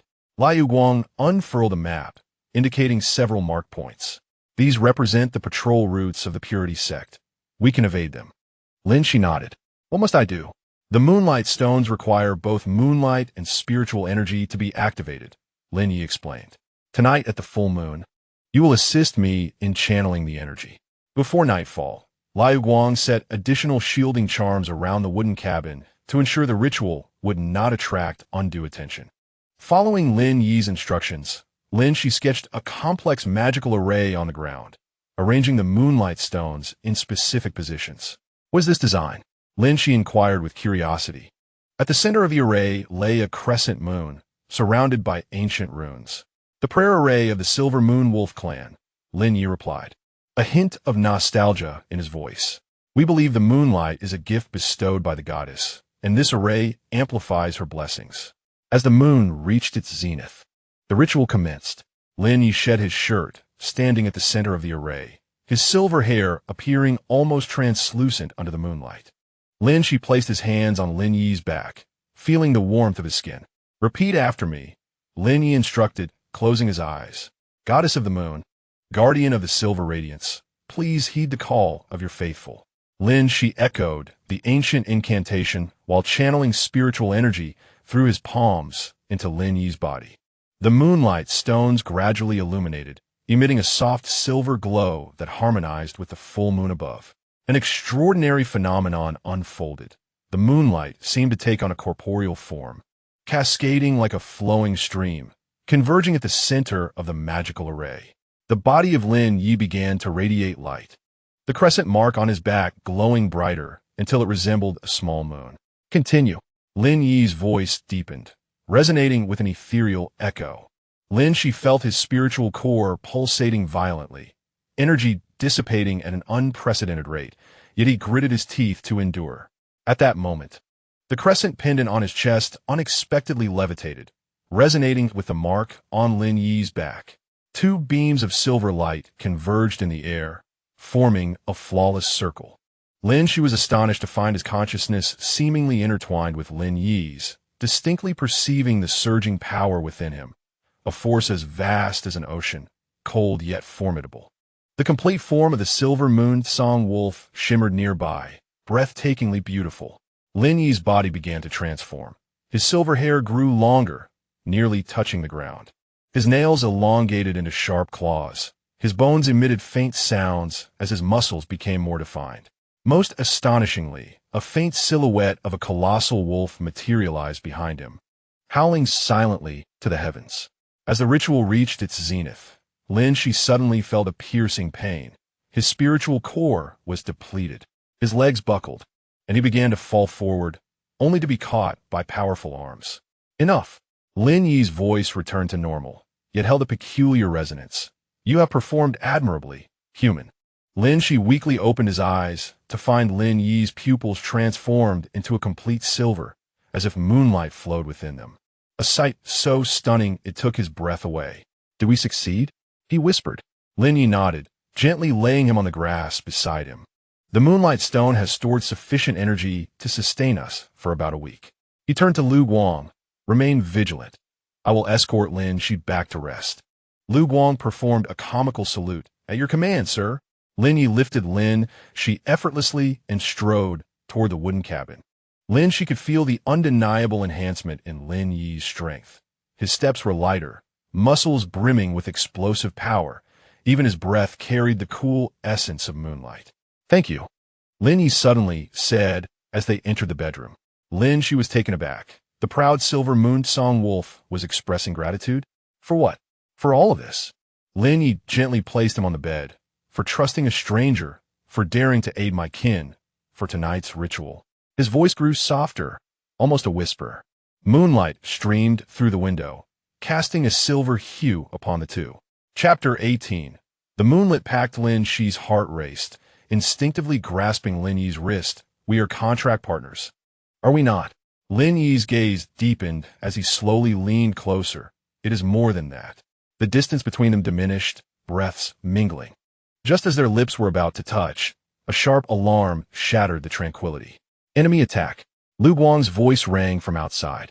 The patrol of the Purity Church has discovered us. In an instant, Lin Yi transitioned into combat mode. Wolf ears erect, claws extended. How many? At least 20, along with 2 holy light hounds. The sound of flowing light carried an unusual tension. They bore spiritual weapons. Lin Xi struggled to rise. And though his spirit core was depleted, he could not remain passive. We must evacuate. There is no time. They have encircled the wooden house. Lin Yi rapidly assessed the situation. Lu Guang, take Lin Xi through the secret passage. I will hold them off. No. Lin Xi grasped Lin Yi's arm. It's too dangerous. We must go together. For a fleeting moment, Lin Yi's gaze softened, but he quickly regained his stern demeanor. This is an order, not a request. You two go find Yin Lan. I will catch up. My lord, there is no time. Lu Guang burst into the room, clutching a backpack. The entrance to the secret passage is beneath the kitchen floor. We must leave immediately. Lin Xi wished to say more, but Lin Yi had already turned toward the door. In a final moment of desperation, Lin Xi dashed forward and embraced him from behind. Promise me, you must return alive. I beg you. Lin Yi's body stiffened for an instant, then gently covered Lin Xi's hand. The silver moon wolf never breaks its oath. This was a hasty farewell. Lu Guang nearly dragged Lin Xi into the secret passage, and the last image Lin Xi beheld was Lin Yi standing at the doorway. His silver hair dancing in the night breeze, a colossal wolf-shaped phantom looming behind him. The secret passage was narrow and dim, with Lu Guang illuminating the way ahead with a small flashlight, his cat ears alertly swiveling to catch any unusual sounds. You'll be fine, right? Lin Xi's voice trembled in the darkness. The great wolfhound is tough. Lu Guang feigned nonchalance, yet his tail betrayed his anxiety as it swayed uneasily. With the enhancement of Moonlight Stone, those rabble from the Pure World sect were no match for them. The passage seemed endless. Lin Xi's legs felt as heavy as lead. The after-effects of his drained spirit core began to manifest. Black spots appeared at the periphery of his vision, and breathing grew laborious. My lord? My lord! Lu Guang's voice echoed, now distant. Hang on, we are almost there. Lin Xi felt himself being lifted. Lu Guang's body warmth seeped through his clothing, steady and comforting.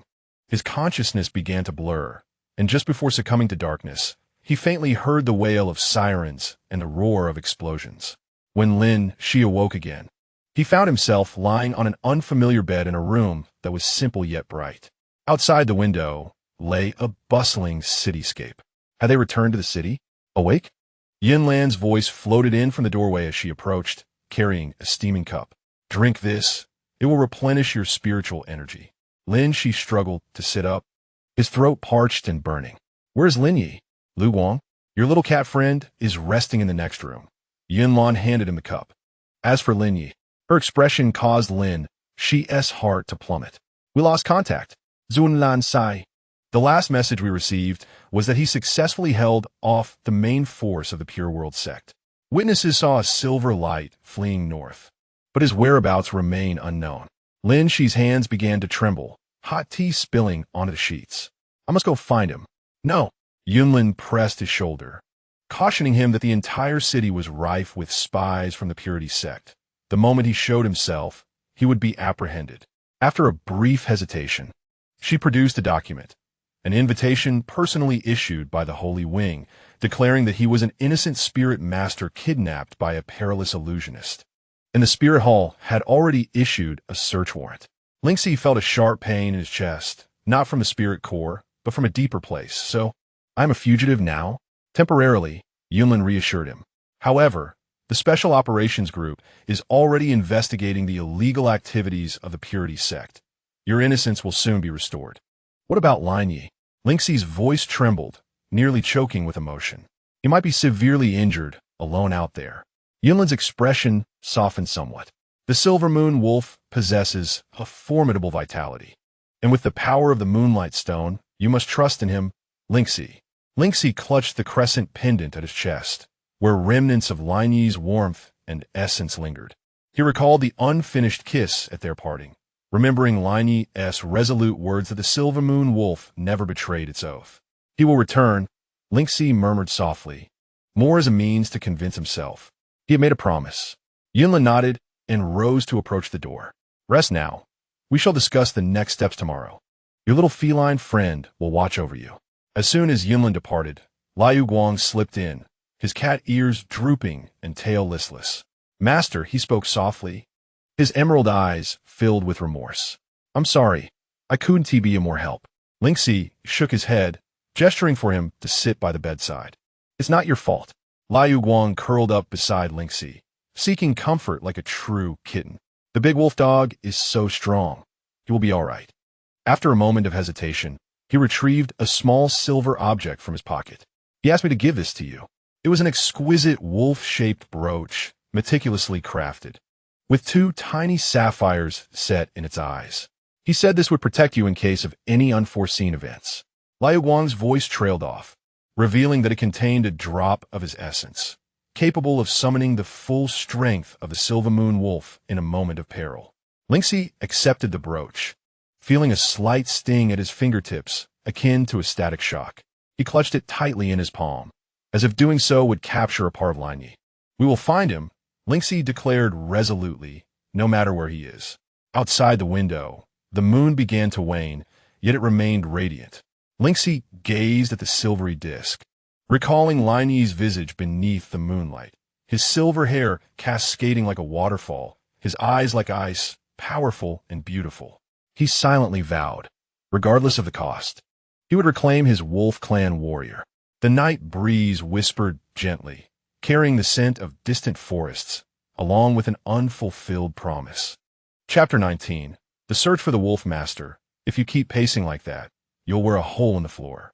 Liu Guang perched on the windowsill of the hotel room, his tail rhythmically thumping against the back of the sofa, emerald cat eyes fixed on Lin Xi, who had been pacing for 2 hours. We need to do something. Lin Xi abruptly halted his steps, the crescent-shaped pendant on his chest glinting with a silvery light. Ren Yi had been missing for 3 days. The wolfhound was not a mere child. Lu Guang curled his lip, gracefully leaping down from the windowsill. Perhaps he was in some corner, tending to his wounds. For the wolf clan abhorred displaying vulnerability. Lin Xi tightened his grip on the pendant, its metallic edge digging painfully into his palm. Since that night of parting, the pendant's warmth had diminished, now nearly indistinguishable from ordinary metal. Hadn't Mentor Yinlan mentioned having leads? Lu Guang nudged Lin Xi's arm with his head, asserting that the special operations team was far more professional than they were.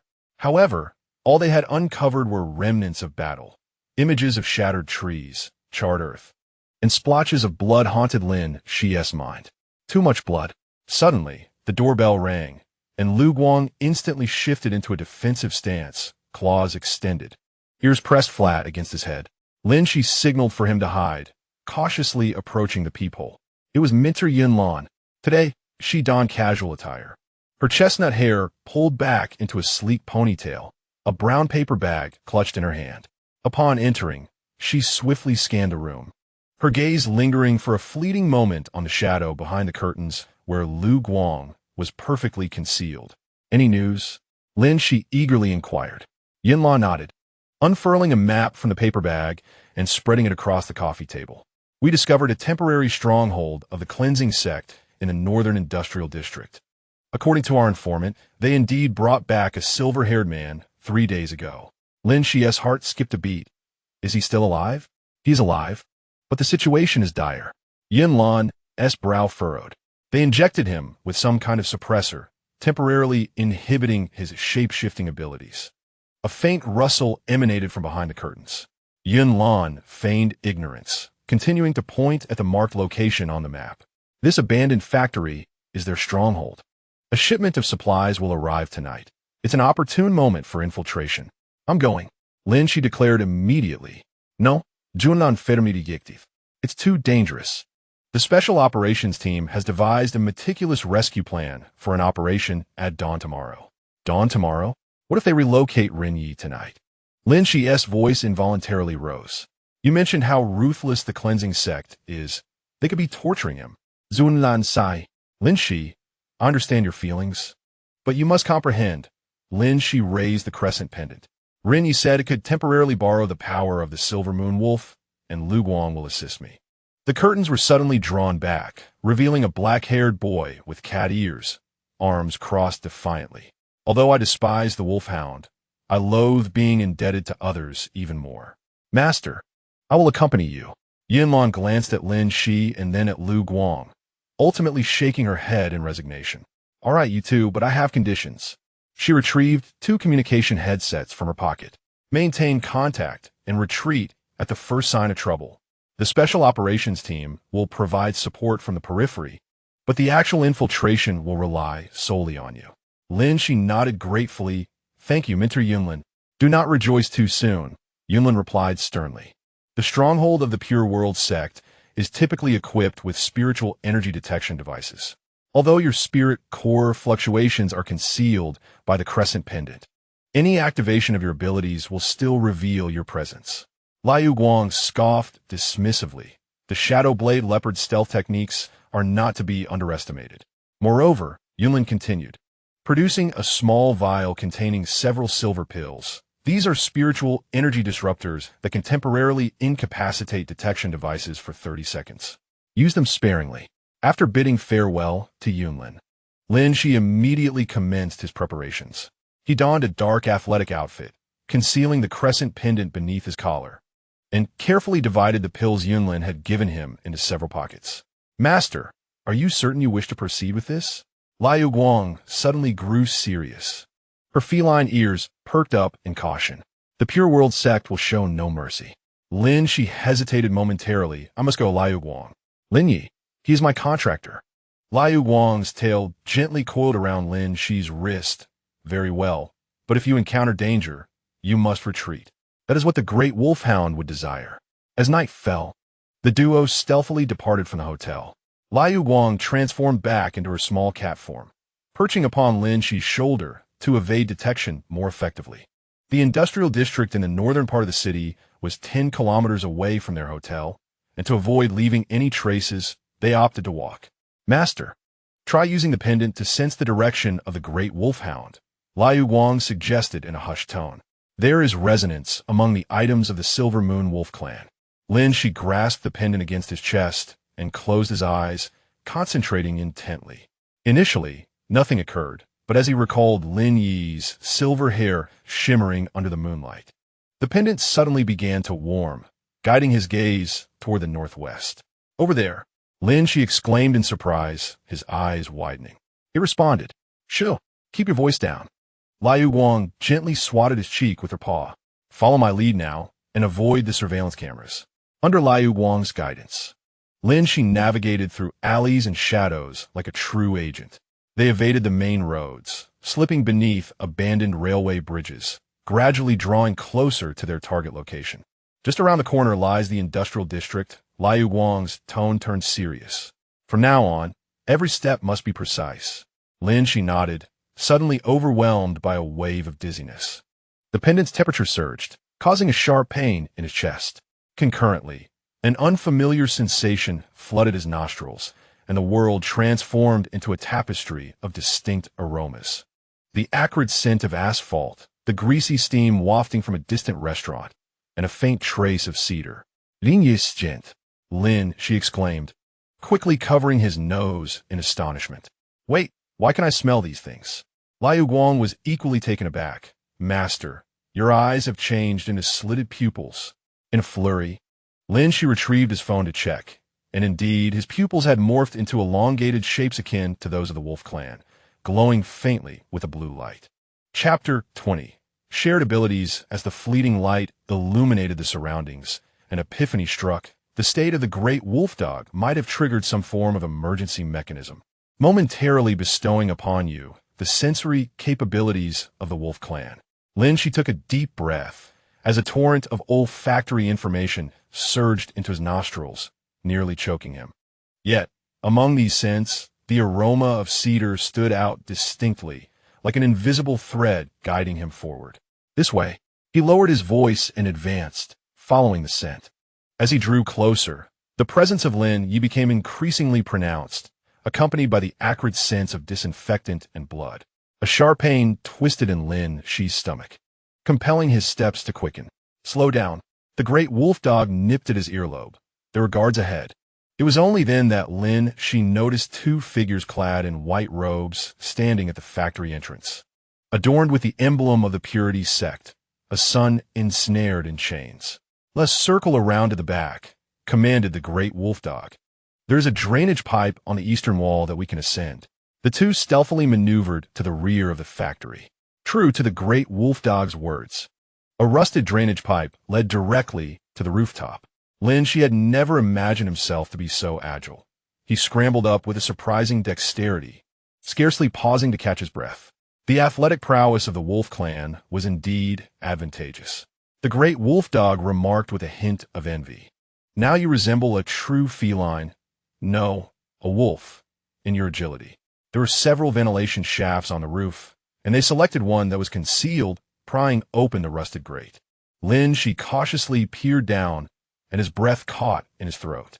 Below lay a spacious factory, repurposed into a makeshift laboratory. Several individuals in white coats moved about, some operating instruments, while others recorded data. In the center of the factory, within a transparent cubic cage, a familiar figure curled up.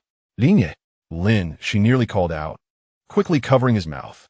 The silver-haired wolf was bound by chains. His once resplendent silver fur now appeared dull, his tail and ears drooping listlessly. His white shirt was stained crimson with blood, and there were evident burn marks on his wrists and ankles. Most painfully, Lin Yi's eyes, once as beautiful as glaciers, were now half closed. Devoid of all luster, Lin Xi's nails instinctively elongated, leaving scratch marks on the edge of the metal vent. An unprecedented fury ignited within his chest. his spirit core pulsating violently as if attempting to break free from his ribcage. Calm down. The great wolf dog wrapped his tail around Lin Xi's wrist. There were at least 20 armed personnel below. A reckless charge would be tantamount to suicide. Lin Xi forced himself to breathe deeply. The wolf clan's senses enabled him to overhear the conversation below. Sample collection is complete. Prepare for transfer. Set up a spectacled figure in a white coat. The master will personally retrieve it tomorrow morning. What is the status of the suppressants? Another inquired. Continual deterioration. I estimate he won't last beyond 48 hours. The bespectacled man answered coldly. In any case, the master only requires his beast core for research. His life or death is inconsequential. Lin Xi's blood ran cold. 48 hours?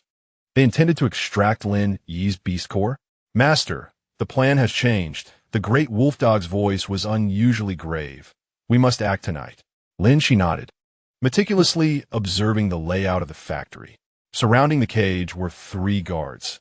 2 stood at the entrance while the majority were concentrated in the experimental area to the west. To the east, several large machines loomed, potentially serving as a point of concealment. Did you notice that distribution box? Lin Xi whispered. If we can cut off the power and then rescue the person under the cover of darkness, it's a splendid idea. Lu Guang licked his paw, stating, I'll handle the distribution box. You prepare the disruptor. Wait, it should be me. Lin Xi interjected, restraining him. You are more adept at stealth than I am, making you better suited to approach Lin Yi. Lu Guang hesitated for a moment. But your stealth skills. I now possess the abilities of the wolf clan, Lin Xi retorted, showcasing his sharp claws. Besides, no one will notice the ventilation ducts. Ultimately, Lu Guang conceded, and they agreed to act simultaneously in 3 minutes. Lin Xi watched as the nimble kitten vanished into the depths of the ventilation duct. Then he crawled along the duct towards the distribution box. The passage was narrow and filthy, soon causing his knees to ache painfully. Yet, thinking of Lin Yi's plight, he gritted his teeth and persevered. At last, he arrived at the ventilation opening directly above the distribution box. Through the grate, he spotted 2 figures in white coats chatting nearby. He held his breath, awaiting Lu Guang's signal. As if in perfect synchrony, a sudden loud crash erupted from the far end of the factory, followed by the sound of shattering glass. All the figures in white rushed towards the source of the noise. Even the guards abandoned their posts. Now's the moment. Lin Xi pried opened the vent and gracefully descended beside the distribution box. He retrieved the disruptor pill, hesitated for a moment, then swallowed it whole. Yinlan had mentioned that oral intake would yield a stronger effect, but also greater side effects. The instant the pill settled in his stomach, a chilling energy detonated within him, enveloping his spiritual core in a thin membrane that perfectly concealed all fluctuations. Without hesitation, he pulled the main switch of the distribution box. Instantly, the entire factory was plunged into darkness. Chapter 21. Spiritual energy suppression. The icy sensation from the pill still lingered in his stomach as Lin Xi rushed towards the central cage, cloaked by the shadows. The night vision bestowed by the wolf clan allowed him to see every obstacle clearly, while his newly acquired sense of smell guided him towards Lin Yi, whose scent grew increasingly potent, mingled with the metallic tang of blood and the acrid bitterness of some substance. Master, to your left. Lu Guang's voice crackled through the earpiece. 2 guards are creeping in your direction. Lin Xi skidded to a halt, swiftly ducking behind a large machine. His heart raced, nearly bursting from his chest. The 2 figures in white passed right before him, emergency lights in hand, their beams erratically sweeping through the darkness. The distribution box has been sabotaged. One guard communicated through the radio. This is not a typical power outage. Full alert. Protect the specimen. The voice on the radio responded. Specimen? They dare to refer to Lin Yi as a specimen? Lin Xi's nails instinctively elongated, leaving scratches on the metallic equipment. Once the guards had moved away, Lin Xi pressed forward. He was now 20 meters from the cage, yet this open expanse offered no cover. He clenched his teeth, preparing to sprint when a small shadow gracefully descended from the ceiling, landing precisely on a guard's shoulder. With a meow, Liu Guang, in the form of a kitten, struck the guard's face with a paw. The man let out a cry as the emergency light fell to the ground, shattering into pieces. What was that? Dam Seizing the moment when the guards were distracted, Lin Xi darted towards the cage. The sight of Lin Yi in close proximity twisted his stomach. The silver-haired wolf was bound by chains of some peculiar material, a glowing collar encircling his neck, and his exposed skin bore the scars of experimentation. The most harrowing sight was the wound on his right shoulder, where a tube was inserted, dark red fluid being slowly drawn out.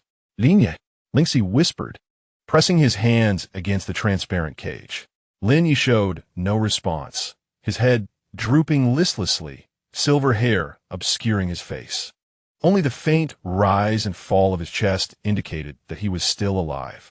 Lin Xi quickly circled the cage, discovering that the door lock was electronically controlled, and, with the power out, it cannot be opened. He attempted to claw at the transparent wall, leaving only a few white scratches on the surface.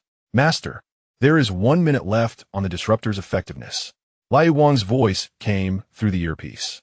I found a manual switch, but it requires simultaneous operation of 2 levers. Location? West control panel, guarded by 3 guards. Lin Xi glanced at the oblivious Lin Yi, then at the distant control panel. Time was of the essence. He had to make a choice. I'll divert the guards. You revert to human form to operate the switch. That's too dangerous.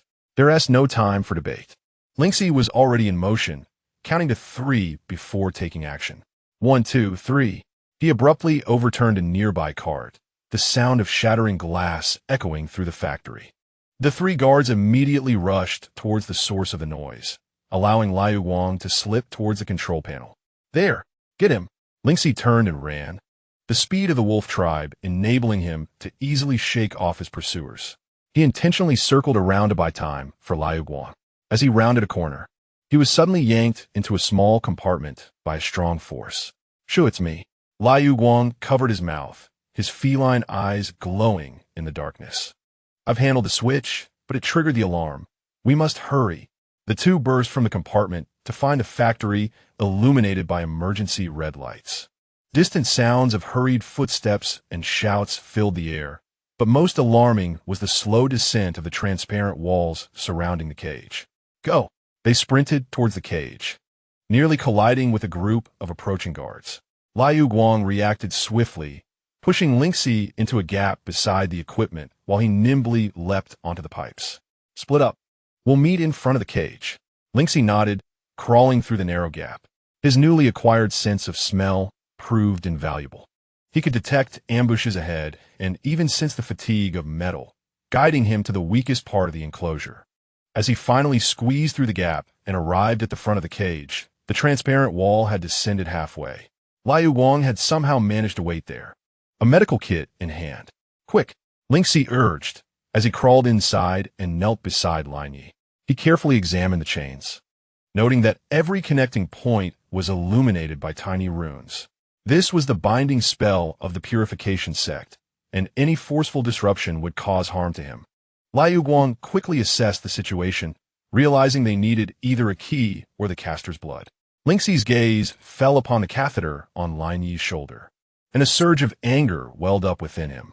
He cautiously removed the catheter, and blood immediately gushed from the wound. Press here. He tossed the medical kit to Liu Guang and turned his attention to the collar around Lin Yi's neck. This device was even more intricate, with a small crystal at its center that flickered incessantly.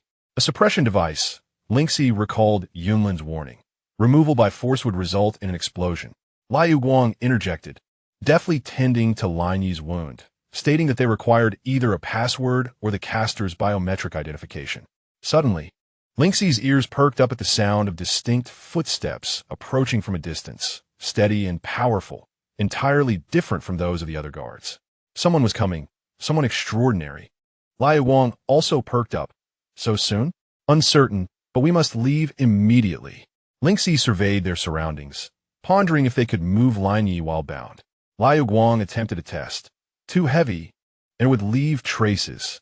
After a moment of hesitation, he said, Master, I have an idea, though you may not appreciate it. Speak.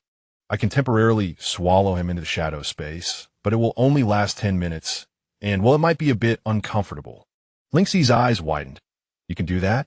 It's the innate ability of the shadow blade leopard. Liu Guang replied, proudly swishing his tail. But the space is very cold and dark. The large dog may erupt upon waking. The footsteps outside grew closer, and Lin Xi made a swift decision. Do it. Liu Guang nodded, placing his hands on Lin Yi's chest. An extraordinary scene unfolded as Lin Yi's body began to turn transparent, as if melting into the shadows, until he completely vanished. Let us go. Liu Guang grasped Lin Xi's hand. The back door. As they dashed out of the cage area, a group of individuals clad in white robes arrived. The leading man was tall, adorned in a white robe with golden trimmings, distinct from the others, and his face concealed by a silver mask. Search! The masked man commanded coldly. They cannot have gone far. Lin Xi and Liu Guang raced towards the back door along their pre-planned route. As they approached a fork in the path, Lin Xi suddenly halted. Wait! Lin Yi's presence. Master, he is currently in my shadow space. How could that be possible? No, it's the earlier presence. Lin Xi pointed down a dim corridor, where a stronger scent lingered, indicating they must have brought Lin Yi in from there. Liu Guang tugged at him. This isn't the time for exploration. There might be a key to lift the binding. Lin Xi shook off Liu Guang's hand. You take Lin Yi out first. I will catch up immediately. Have you lost your mind? The ephemeral light gripped his wrist tightly, the cat-eared youth trembling with frustration. Was it worth taking such a risk for that formidable wolf? Lin Xi met the gaze of the ephemeral light, declaring resolutely, he is my contract partner. This succinct statement involuntarily caused the ephemeral light's claws to retract. The cat-eared boy bit his lip, ultimately releasing his hold. 5 minutes. If you do not return, I will come and find you. Lin Xi nodded, turning and dashing into the corridor. This passage was evidently seldom traversed, a thin layer of dust blanketing the ground, clearly marked with several sets of footprints, one notably large, likely belonging to some kind of formidable shapeshifter. The scent guided him to a metallic door. It was unlocked, and Lin Xi cautiously pushed it ajar, confirming the absence of anyone inside before slipping in. Inside was an office, its walls adorned with various charts and photographs. Lin Xi's attention was immediately drawn to a central whiteboard, upon which a photo of Lin Yi was affixed, surrounded by annotations scribbled in red ink. Words like survivor of the Silver Moon Songlang clan, guardian of the key of all spirits, and resonator of Moonlight Stone leapt out at him. Even more unsettling was the surgical diagram adjacent, depicting a figure resembling Lin Yi, restrained on a platform, with its chest cavity opened, labeled with steps for extracting a beast core. Lin Xi felt his stomach churn, barely managing to steady himself against the desk to avoid being sick. His gaze swept the surface of the desk, abruptly captivated by a small box. The box was engraved with the same runes as those on Lin Yi's chains, containing several miniature keys. He had found it. Grasping the keys, he was about to depart when his peripheral vision caught sight of an open document. The photograph at the top sent a chill through him. It was his own student ID, annotated with terms such as anomaly spirit core carrier, multi-contract adaptability, and priority capture target. The Pure World sect was searching for him as well. Lin Xi hastily stuffed the document into his pocket, preparing to leave when his keen hearing detected approaching footsteps outside the door. He swiftly surveyed his surroundings, realizing the only escape route was the ventilation duct. Just as he crawled into the duct, the office door swung open. Through the grating, Lin Xi glimpsed a masked figure in a white robe with gold trim entering, flanked by 2 researchers. The master will arrive tomorrow morning. The masked figure's voice was chillingly cold. We must retrieve the sample before then. Otherwise, we will all pay the price. But the power distribution system is completely down, and the surveillance, then we shall employ a human wave tactic. The masked figure slammed a fist onto the table. The Silver Moon Songlang possesses critical information that the Lord of the Sacred Wings requires. We cannot afford to lose it. Lin Xi held his breath, carefully inching along the duct. Chapter 22. Finally at ease with every movement, the metal emitted a faint creak, quickening his heartbeat. Upon reaching the corner, he exhaled with relief, hastening towards the exit. The end of the duct opened into a narrow shaft, approximately 3 meters above the ground. Just as Lin Xi prepared to leap down, he suddenly heard a familiar voice from below. Master is taking too long.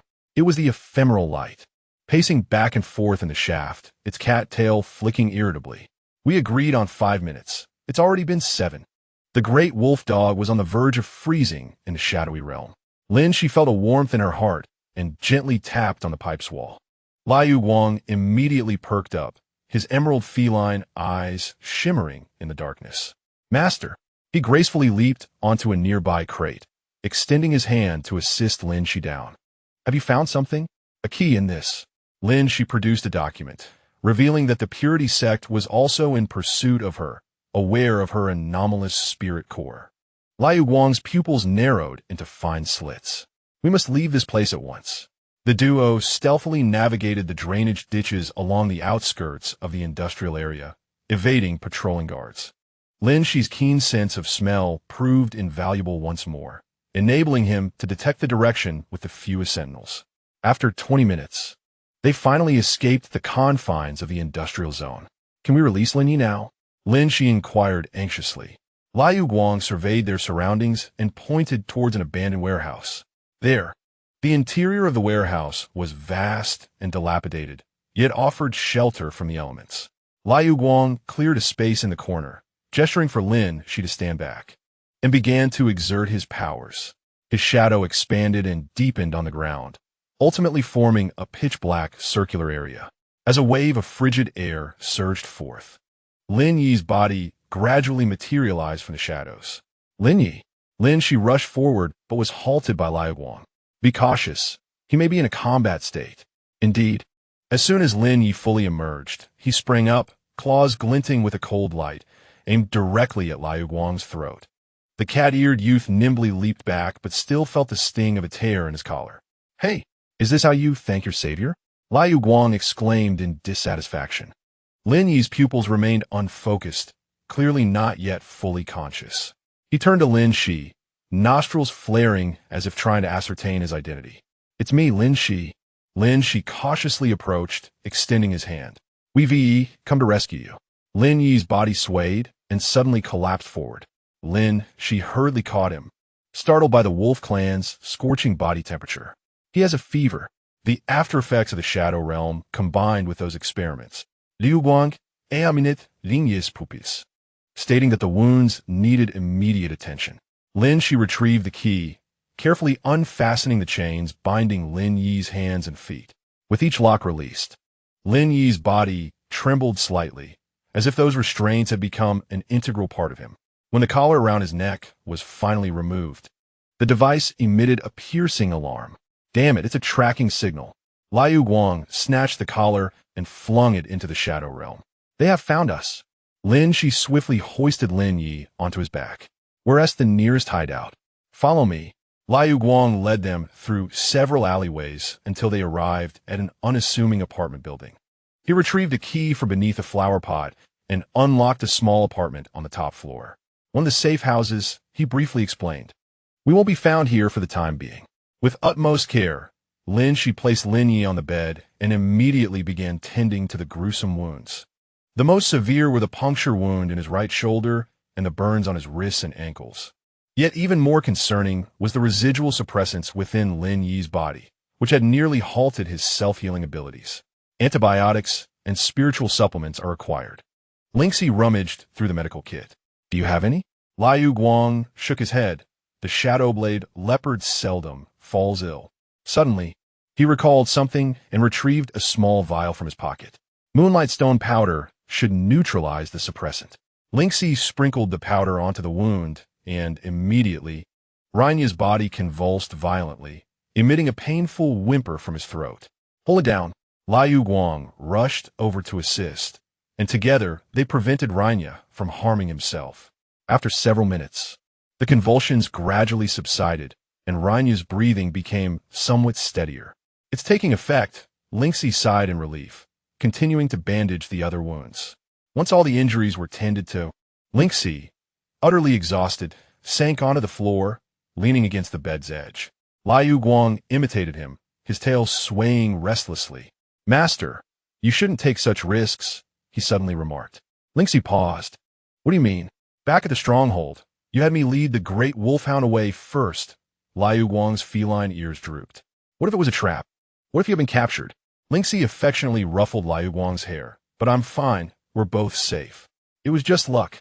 Liu Guang suddenly grew agitated, his emerald eyes glistening with moisture. But what about next time? You always prioritize others over yourself. It dawned on Lin Xi that Liu Guang was worried about him. Warmth surged within him as he pulled the cat-eared boy into an embrace. Thank you for your concern, but Rania is my contract partner, just as you are family to me. I cannot abandon either of you.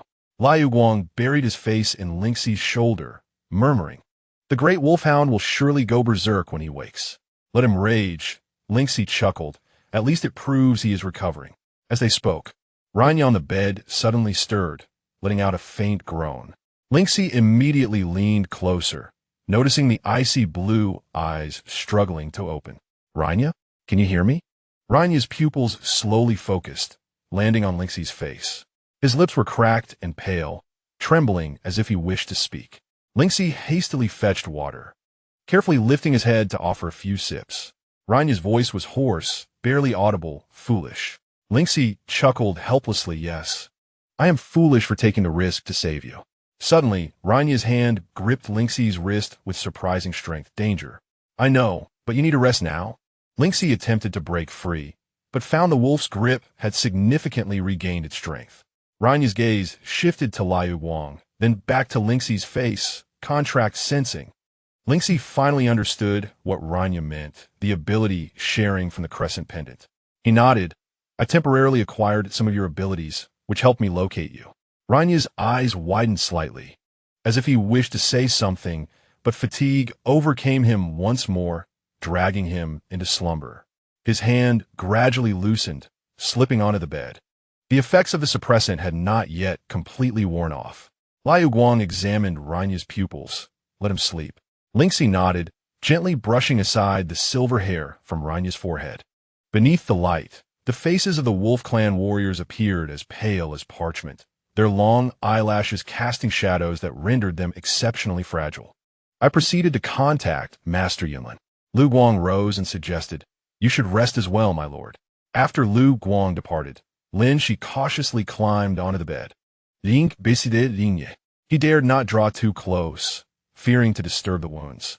Yet he yearned to ensure that he could immediately sense any discomfort Lin Yi might experience.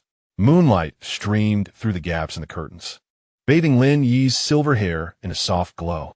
Unconsciously, Lin Xi reached out, gently entwining a strand of hair around his fingers, imbued with a faint scent of cedar. Please do not frighten me again, he whispered, his eyelids growing heavier. Do not leave again. In a state between dreams and wakefulness, he felt something warm encircle his waist, perhaps Lin Yi's tail, or merely an illusion. Regardless, that night he could finally find solace in sleep. Chapter 23.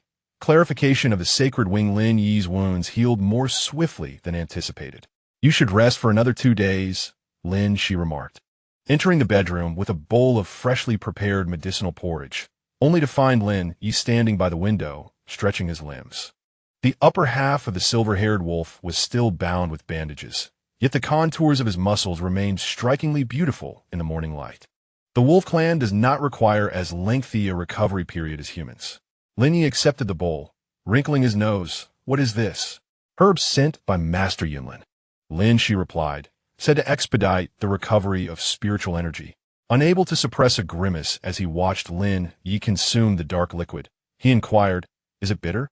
Lin Yi set down the bowl with an impassive expression. It is far more palatable than the inhibitors from the Purity sect. Lin Xi's heart constricted. Since rescuing Lin Yi, they had mutually avoided discussing that traumatic experience, yet occasional remarks would still betray its brutality. By the way, Lin Xi redirected the conversation. Master Yunlin mentioned we need to relocate. This place may no longer be safe. Lin Yi's ears perked up with alertness. Where to? The academy. What? Both Lin Yi and Liu Guang, who had just entered, exclaimed simultaneously. Liu Guang, clutching a bag of bread, trembled with indignation. Master, have you lost your mind? After just escaping, you wish to return? The most perilous places are often the safest, Lin Xi explained. The Purity sect would never anticipate our return to the academy. And moreover, Master Yunlin informed me that the Spirit Contract Hall has rescinded the warrant for my capture. Lin Yi scoffed, such a timely withdrawal. Because the Sacred Wing intervened personally to clarify matters, Lin Xi revealed, producing his phone to display the news. They portrayed me as an innocent spirit master coerced by the nefarious shapeshifter, who has now been eliminated. That lunatic! Lu Guang crumpled the bread into a doughy mass. He was the one orchestrating the purity sex abductions. Wait, Lin Xi suddenly pondered. If the Sacred Wing is the leader of the purity sect, why would he assist in my clarification? Lin Yi and Lu Guang exchanged glances. The Sacred Wing is not the leader of the purity sect, Lin Yi replied slowly. He is their greatest adversary. Lin Xi's eyes widened in disbelief. What? But that day at the factory, those men in white claimed that the Sacred Wing required samples. That is a common tactic employed by the purity sect for framing others. Liu Guang elucidated that the true leader is the High Priest Raviel, an extreme light mage. Lin Yi added that Shenji was once the guardian of the Covenant Hall, but later fell from grace due to being framed for opposing the extreme actions of the purification sect. So, does Shenji actually stand with us? No. Lin Yi's expression darkened. He stands with himself. Shenji has his own agenda, and your spirit core is a pivotal element within it. Lin Xi felt a headache beginning to throb. Then who should we trust? Me.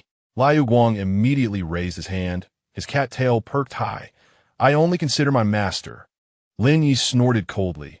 And I, Silva Moon that Song Wolf, have a vow that cannot be broken. All right, for now, let us return to the academy. Minter Yunlin has said she has arranged everything for our return under the guise of an internship. Lin Yi frowned. We, you, and Liu Guang must disguise yourselves. Lin Xi had been prepared for this. Lin Yi could continue to impersonate my cousin, and as for Liu Guang, I can be the transfer student. Liu Guang instantly transformed into a human form, a striking youth with black hair and emerald eyes. How about being a classmate of my master? Lin Yi's eyes narrowed dangerously. Too close. Then how about a roommate? Absolutely not. Then what do you suggest, Big Wolf Dog? Seeing the two about to quarrel again, Lin Xi quickly intervened. Let Liu Guang be my junior. Being a year younger would draw less attention. Lin Yi reluctantly accepted this arrangement, but insisted that Liu Guang maintain a distance from them, at least 10 meters. The silver-haired wolf tribe member raised a finger. Why? Liu Guang bristled. Because I'm the primary contractor. Who acknowledged that? I was the first to contract with a master. Lin Xi facepalmed. Can you not? No. The two answered in unison. The first day back at the academy was filled with drama. As Lin Xi walked into the campus alone, all eyes were upon him. Some curious, some skeptical, and a few clearly hostile. Look, the Cat King has returned. A sarcastic voice came from behind. Lin Xi turned to see Zhou Yin and his lackeys standing there. Strangely, the once arrogant Iron Rhino was nowhere to be found, replaced by a dull, gray rock tortoise. Where's your rhino? Lin Xi blurted out. Zhou Yan's expression darkened instantly. Demoted, thanks to your cousin. Lin Xi then realized that the pressure Lin Yi had unleashed that day not only frightened the rhino, but also permanently damaged its beast core, causing it to regress to a juvenile state. I'm truly sorry, Lin Xi said sincerely. Spare me the false sympathy. Zhou Yin gritted his teeth. Are you satisfied now? The whole school knows you've cozied up to a high-level illusionist. His words were abruptly cut off as a tall figure silently appeared behind Lin Xi. Is there a problem? Lin Yi asked coldly, the disguise of black hair and eyes failing to conceal the innate aura of intimidation. Zhou Yin's face turned ashen, staggering back a few steps, nearly stepping on his rock tortoise. No, Lin, welcome back, he stammered before turning and fleeing. Lin Xi sighed. You frightened him. Lin Yi. Cowards are not deserving of sympathy. A cheerful voice interjected from the side, and Lu Guang appeared, holding 2 cups of milk tea. I bought your favorite pearl milk tea. Lin Xi accepted the cup, noticing the dangerous glint in Lin Yi's eyes. Thank you, but I'm not thirsty right now. Then I'll hold it for you. Lu Guang naturally linked her arm with Lin Xi's. By the way, Minter Yunlin wants you to visit the office. Lin Yi abruptly pulled Lin Xi close. Maintain your distance. Little cat. Why should I? Lu Guang chimed in. Master likes me this way. She immediately wrapped her other arm around Lin Xi. Thus, Lin Xi found himself sandwiched between the two illusionists, akin to a stuffed cookie. Passing students glanced over, whispering amongst themselves. Lin Xi's face flushed like a ripe apple. "You two, let go of me." Lin Yi and Lu Guang simultaneously released their grips, yet their gazes continued to duel from afar. "I'm going to see Mentor Yunlin," Lin Xi declared, eager to escape this chaotic scene. "You two, don't fight." He hurried towards the teaching building, the sweet tones of Lu Guang and the disdainful scoff of Lin Yi trailing behind him. The door to Yunlin's office was ajar. Lin Xi knocked and, upon receiving a response, entered. Lin Xi, just in time, Yunlin said, setting down her documents. "How have you been adapting?" It's been all right," Lin Xi replied, recalling the earlier scene, his lips twitching involuntarily. Yunlin chuckled knowingly. It's indeed not easy to manage two high-level illusionists vying for attention. She handed him a folder. "Here, that's your new schedule. Given the circumstances, I've arranged some special tutoring for you." Lin Xi opened the folder to find, in addition to the regular classes, a special training session labeled Spirit Core Control every Wednesday afternoon. Although the Holy Wing has clarified your identity, there are still divisions within the Spirit Contract Hall. Yunlin lowered her voice. "Some believe your multiple contract abilities should be studied." A chill ran down Lin Xi's spine.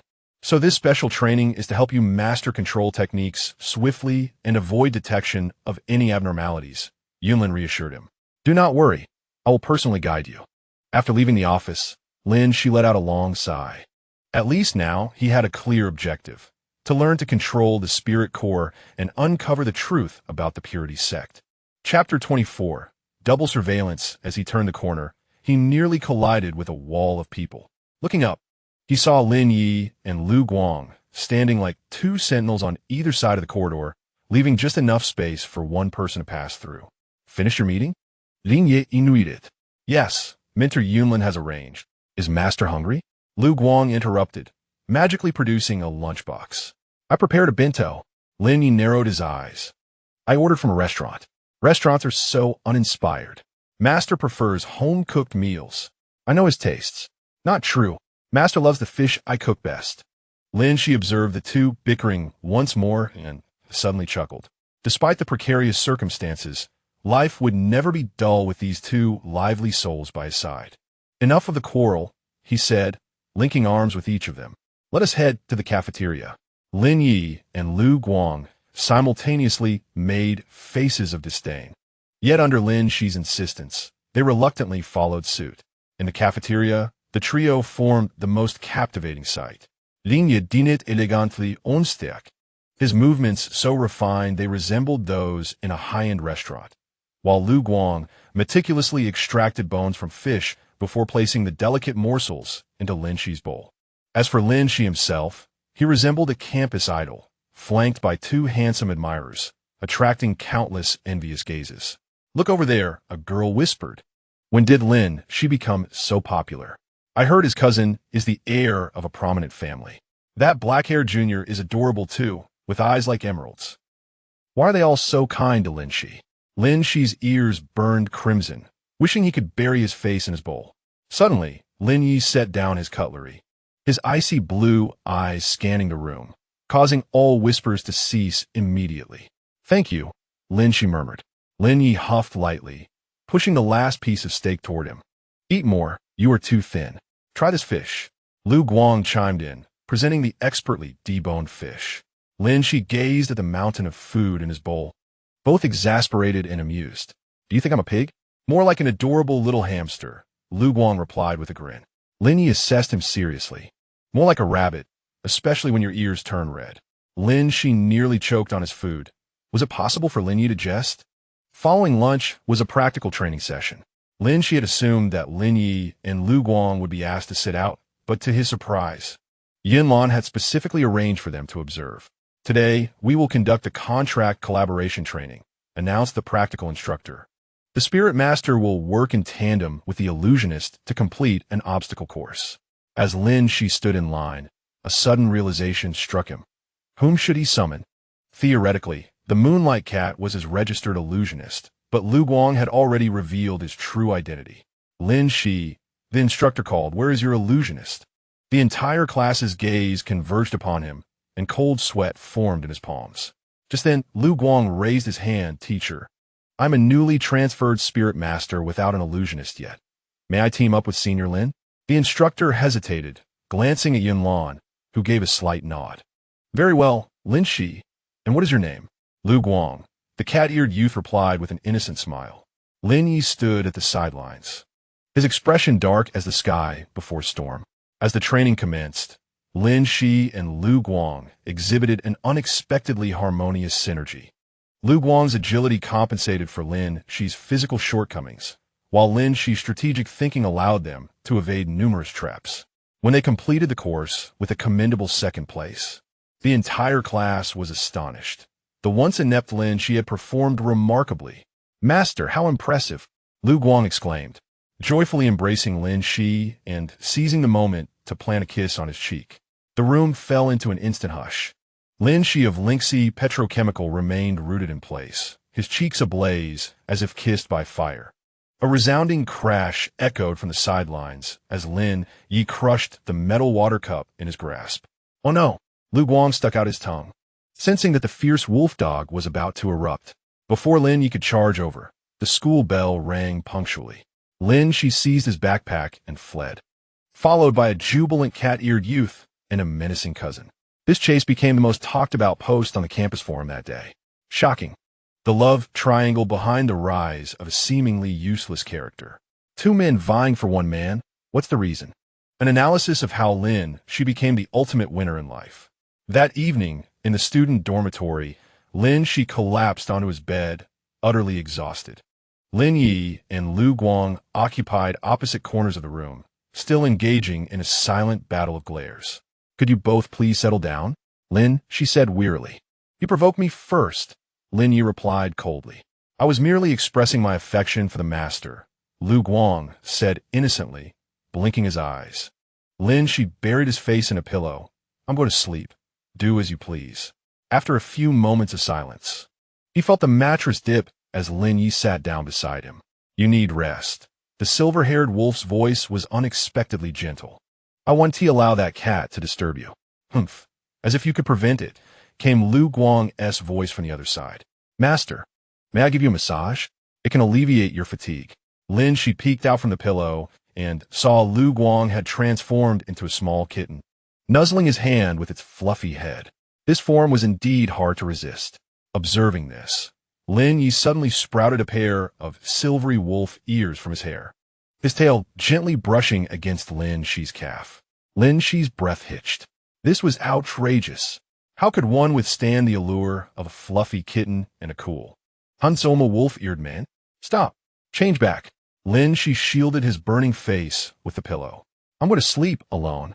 Ultimately, the two, or perhaps the two cats, reluctantly acquiesced. Lu Guang curled up into a small cat at the foot of the bed, while Lin Yi resumed his human form, guarding the door. Under their dual watch, Lin Xi struggled to fall asleep, his dreams filled with fluffy ears and tails. Chapter 25.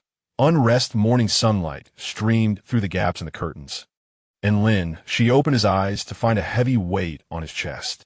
Lu Guang, in his kitten form, was curled up against him, while Lin Yi had somehow joined him in bed, an arm possessively draped across his waist. Wake up!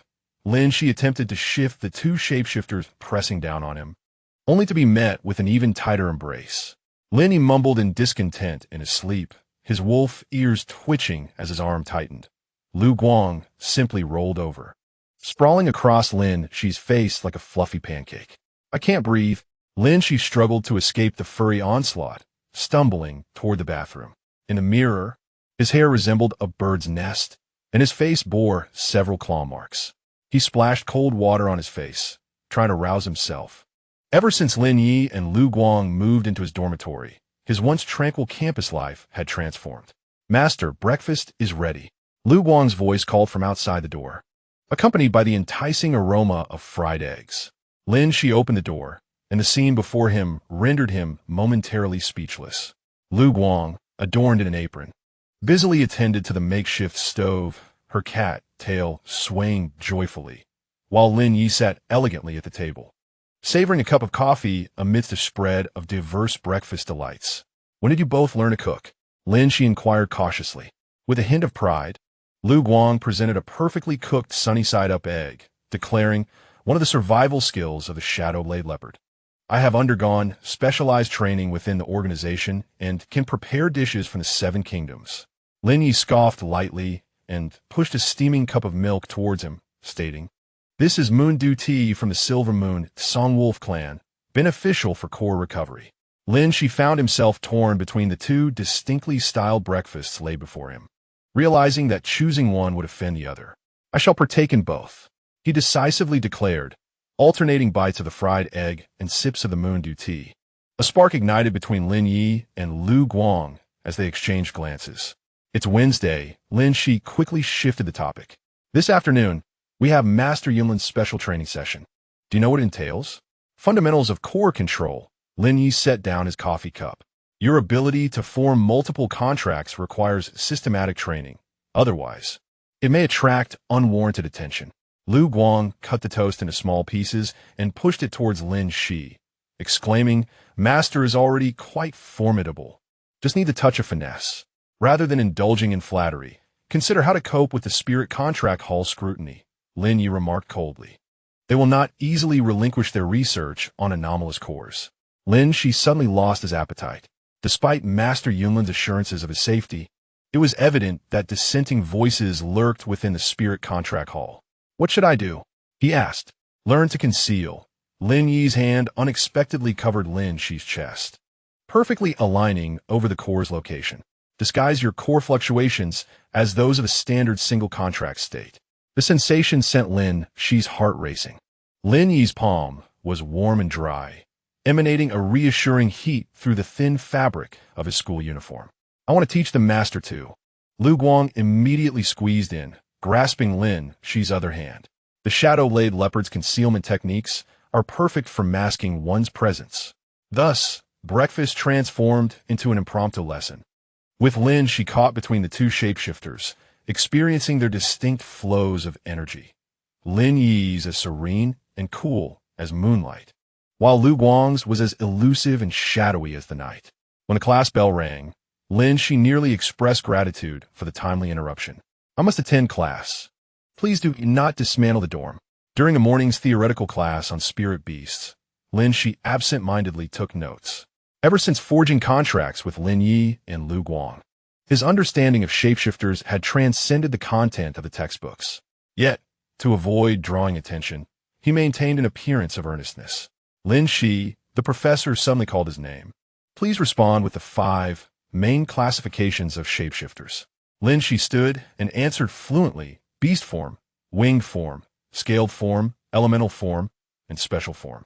Among them, beast form can be further classified into. The professor nodded in satisfaction, while his classmates cast him astonished glances. The once perceived underachiever now spoke with ease, a transformation that had become a new topic of conversation across the campus. As the bell rang, signaling the end of class, Lin Xi had just finished organizing his books when a familiar figure appeared at the classroom door. Lu Guang, clad in the lower grade school uniform, stood there with a cheerful smile, waiting for him. Brother, I'm here to take you to lunch. The classroom erupted in a chorus of teasing laughter. Blushing, Lin Xi hastily exited, pulling Lu Guang away to the corner of the hallway.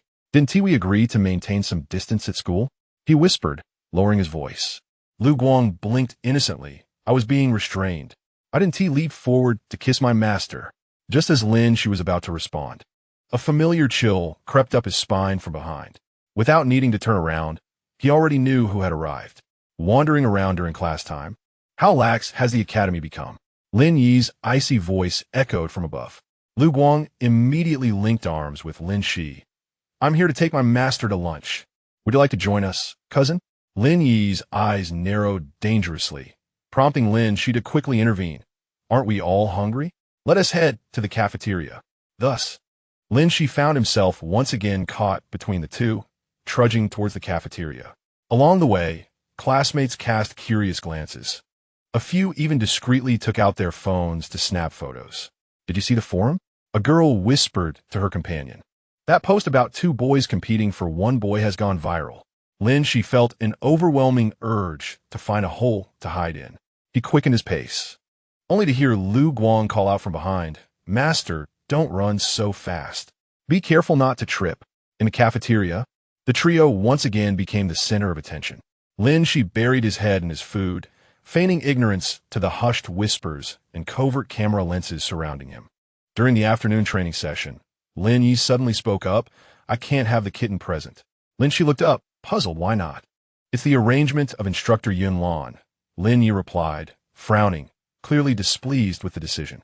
"The Spirit Contract Hall has dispatched an observer. Our presence would raise suspicion."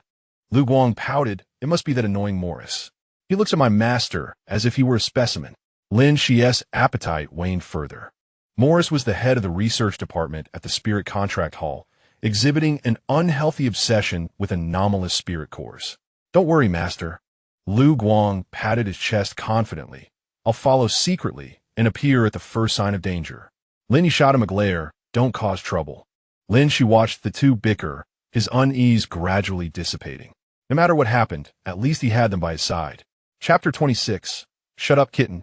At 2 in the afternoon, Lin Xi arrived punctually at the special training room on the west side of the academy. This was a hemispherical structure, its walls adorned with reinforcement runes capable of isolating internal energy fluctuations. Yun Lan was already waiting inside, accompanied by a middle-aged man in a Spirit Contract Hall uniform, none other than the research director, Morris. A disconcerting gleam flickered behind his glasses. "Lin Xi, this is Director Morris." Yun Lan introduced. "He will be observing today's training." Morris extended his hand. "It's an honor to meet you. There are not many spirit masters capable of multiple contracts." Lin Xi reluctantly shook the cold hand, quickly retracting his own. "I'm just lucky." "Luck?" Morris chuckled, exclaiming. No. This is a gift, a miracle. Your spiritual core structure must be exceptionally unique." Yunlin interjected with a cough. "Let us commence, Lin Xi. Today, we shall practice the suppression of spiritual core fluctuations." The ensuing 2 hours were nothing short of torment.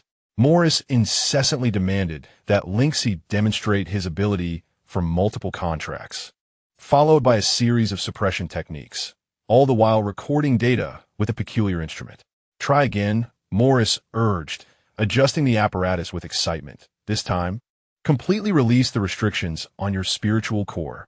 Lin Xi was drenched in sweat, a dull ache forming in his chest. The continuous exertion and suppression of his spiritual core placed an immense strain on his body, making him feel as though he had just run 10 marathons. "Enough!" Yunlin finally intervened. "Lin Xi needs a respite." Reluctantly, Morris stowed away the instrument, declaring, "We shall continue tomorrow. Your adaptability with the spiritual core is astonishing, young man." Once Morris departed, Lin Xi collapsed onto the ground, gasping for breath. Yunlin offered him a cup of a pale blue liquid, saying, "This is a spiritual energy supplement. Consuming it will alleviate your discomfort." As the liquid slid down his throat, a refreshing sensation spread from his stomach throughout his body, significantly easing his fatigue. What is Morris attempting to accomplish? Lin Xi voiced his concerns. Yunlin's expression turned grave. "Within the Hall of Contract Spirits, there exist 2 factions. One believes your abilities are a perilous anomaly that must be controlled. The other views it as an opportunity for the evolution of contract practitioners." "Which faction does Morris belong to?" Lin Xi inquired. "He belongs to a 3rd faction," Yunlin scoffed, "a mad faction that simply wishes to dissect and study you." A chill ran down Lin Xi's spine. "Do not worry," Yunlin reassured him. "With the public declaration from the Holy Wings, they dare not act recklessly. However, you must master the control of your spiritual core as swiftly as possible. It is essential for your self-preservation." As they exited the training room, the sun had already set in the west. Lin Xi trudged towards the dormitory, but was intercepted by a shadow along the way. "Master," Liu Guang sprang from the bushes, anxiously inspecting his condition. "What did that scoundrel do to you? You look utterly drained." "I'm fine," Lin Xi managed a strained smile. "The training was just quite intense." Without hesitation, Liu Guang crouched down. "I'll carry you back." Just as Lin Xi was about to refuse, his legs suddenly weakened, a consequence of spiritual energy depletion. He had no choice but to rest on Liu Guang's back, who effortlessly lifted him. "You're so light, master." Liu Guang's ears twitched with delight. You must eat more in the future. Put him down, a cold voice rang out from ahead.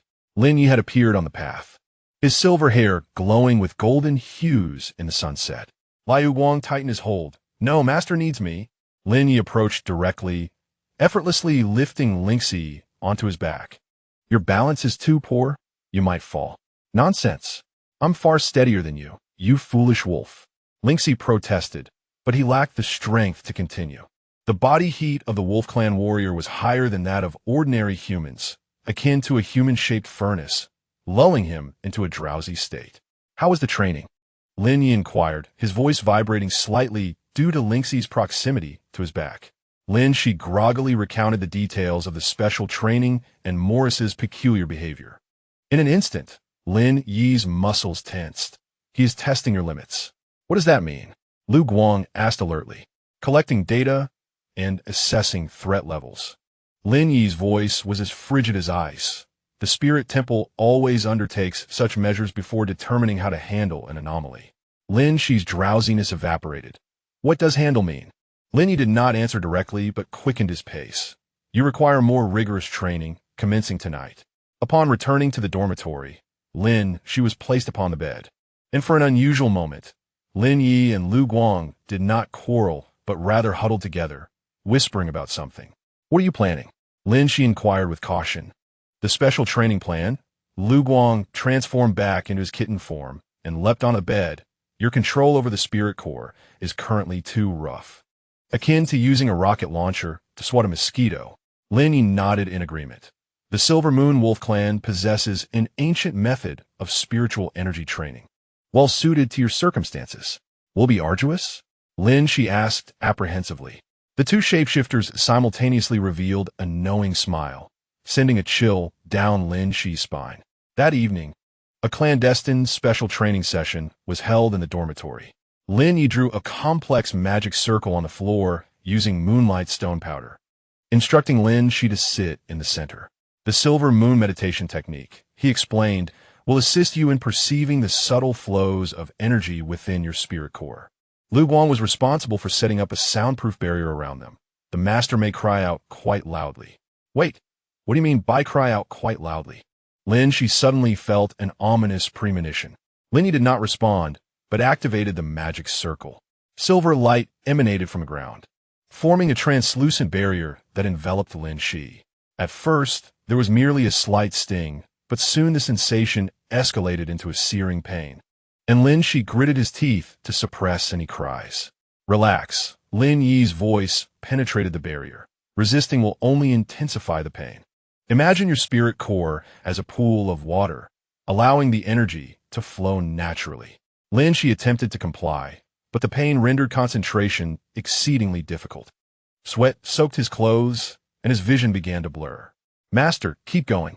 Liu Guang cheered from outside. Think of happy things like petting my ears. This absurd suggestion surprisingly bore fruit. Lin Xi recalled the soft sensation of Liu Guang's furry cat ears and instinctively relaxed a fraction. The pain immediately lessened somewhat. Well done. Lin Yi encouraged continue. Gradually, Lin Xi discovered the secret. It was not about fighting the pain, but rather embracing it. The energy within the spirit core began to flow in an orderly manner, no longer erupting chaotically. 2 hours later, the brilliance of the magic circle gradually dimmed. Lin Xi, utterly exhausted, collapsed onto the ground, yet the oppressive pain in his chest had dissipated, replaced by a refreshing clarity. Did I succeed? He gasped. Lin Yi rarely exhibited a look of approval. Achieving this on your first attempt is commendable. The flowing light had transformed back into human form, holding a damp towel to wipe Lin Xi's face. Master, you are truly remarkable. When I learned this back in the day, I was in such pain that I wet my pants. Lin Yi cast a disdainful glance at him. Indeed, the endurance of the Shadow Blade Leopard is quite low. What did you say? Do you want to fight, Big Wolf Dog? As it seemed the two were about to quarrel again, Lin Xi weakly raised his hand. Please stop. I want to take a bath. Without a word, Lin Yi picked him up and carried him toward the bathroom, leaving the flowing light behind, hopping in frustration. That's unfair. Master, let me help you wash. Get lost. Lin Yi kicked the door shut. Inside the bathroom, Lin Xi was gently placed into the bathtub. Lin Yi adjusted the water temperature and surprisingly began to undress. Wait, what are you doing? Lin Xi's eyes widened. Helping you bathe, Lin Yi replied matter-of-factly. You don't even have the strength to lift a hand. Lin Xi's face flushed crimson. I could do it myself. Lin Yi had already stripped down to only his shorts, revealing a well-built upper body. His silver hair curled slightly in the steam, and his ice-blue eyes sparkled in the dimly lit bathroom. Shy, he raised an eyebrow. There is no need for such modesty between contract holders. Lin Xi wanted to protest, but Lin Yi had already picked up the Shura, gently rinsing his hair. The warm water and perfectly measured pressure made him instinctively relax.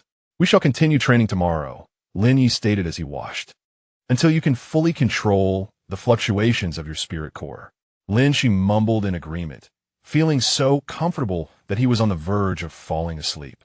Outside the bathroom, the flowing light scratched at the door in discontent. Master, I want to help too.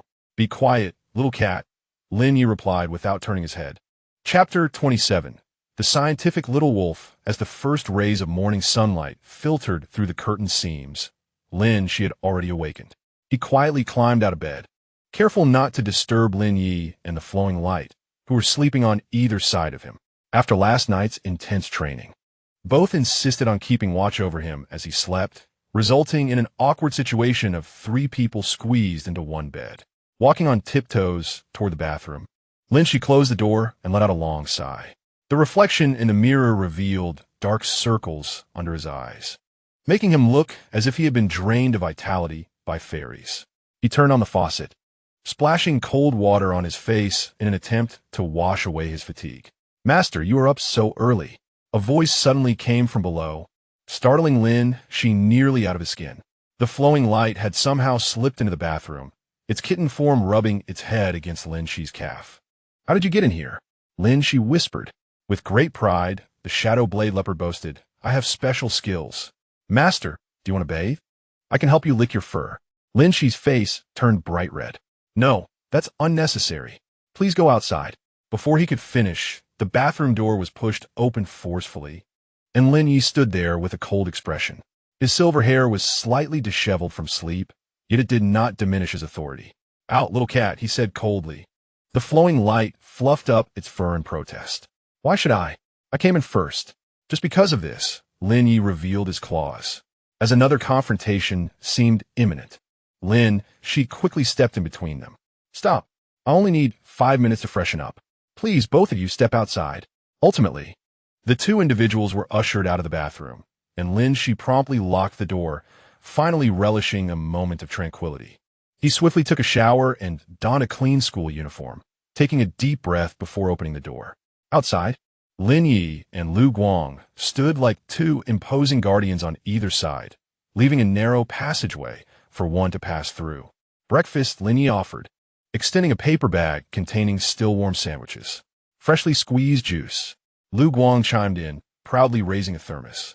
As Lin Xi accepted the two items, a sense of absurdity washed over him, feeling overly coddled.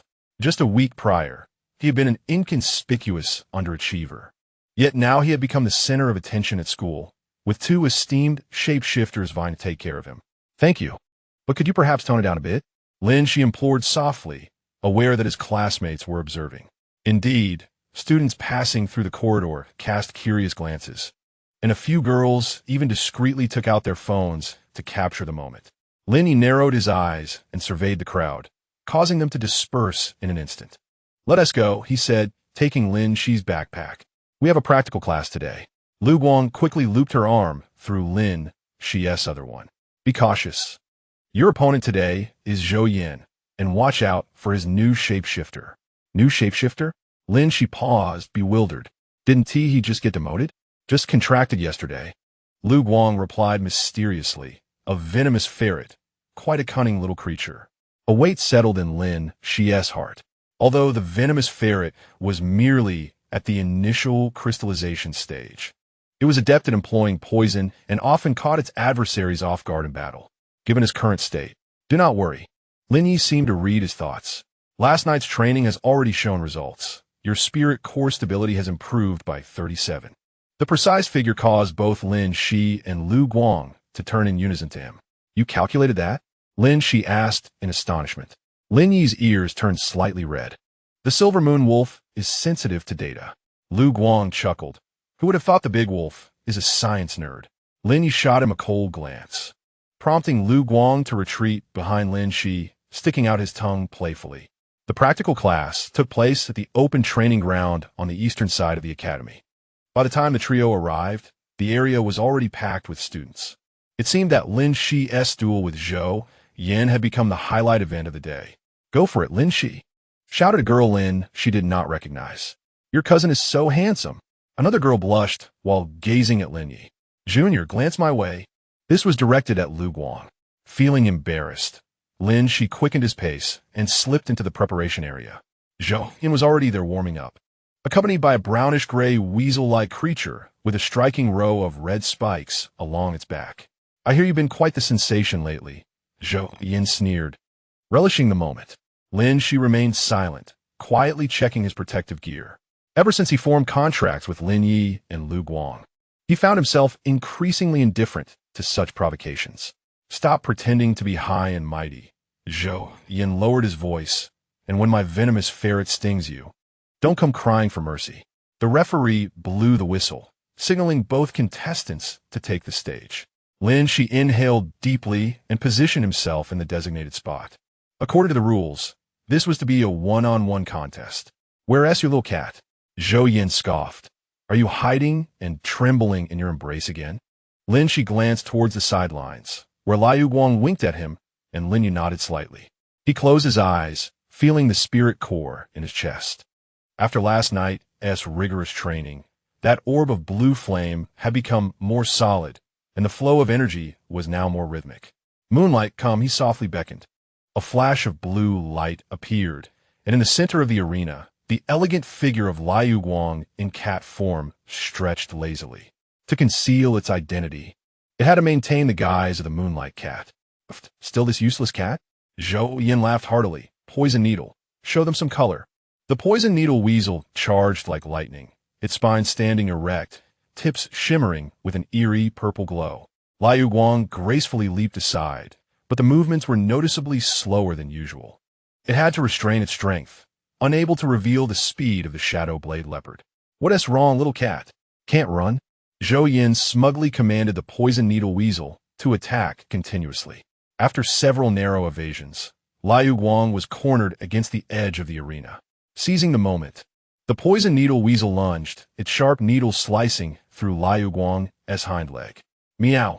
Liu Guang let out a pained cry, a swollen wound appearing immediately on its hind leg. Lin Xi's heart tightened. Although he knew Liu Guang was acting, seeing it injured was still unbearable.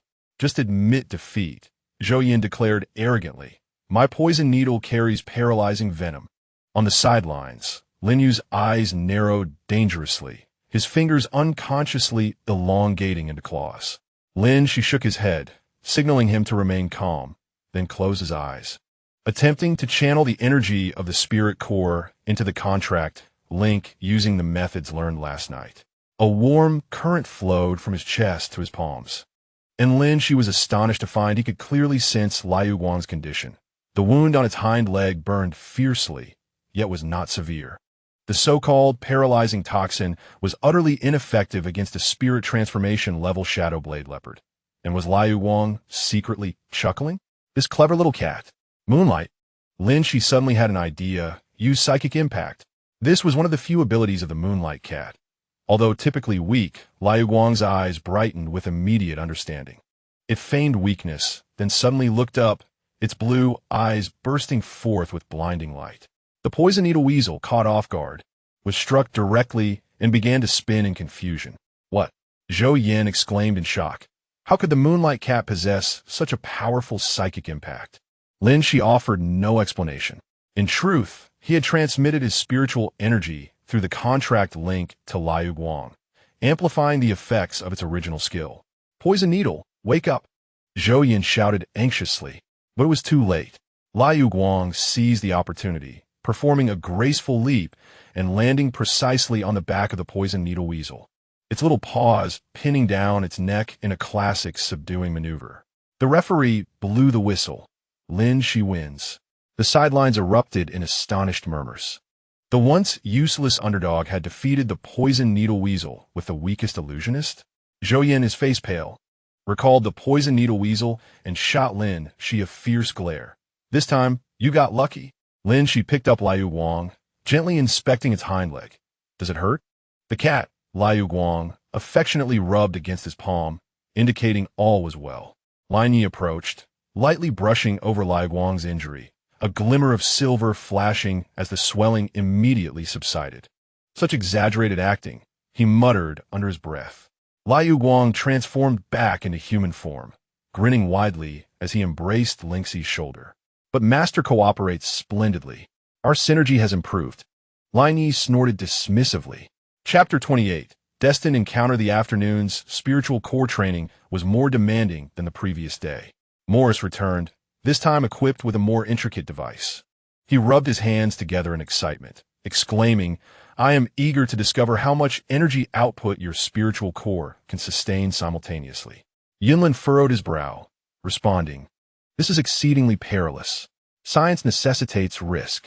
Morris retorted nonchalantly, adding, besides, with us present, nothing grave shall occur. Lin Xi glanced anxiously at Yunlin, who imperceptibly nodded in agreement.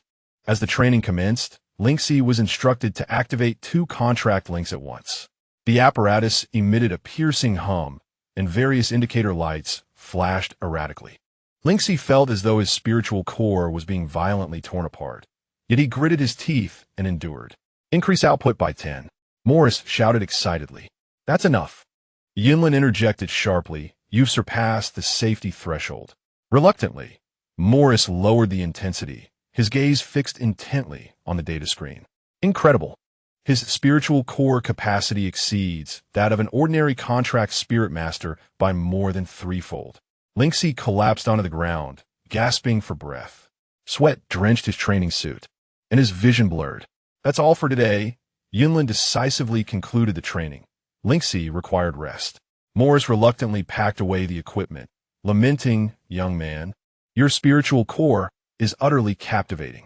After his departure, Yunlin handed Lin Xi a bottle of pale green liquid. Drink this. It will alleviate your energy depletion.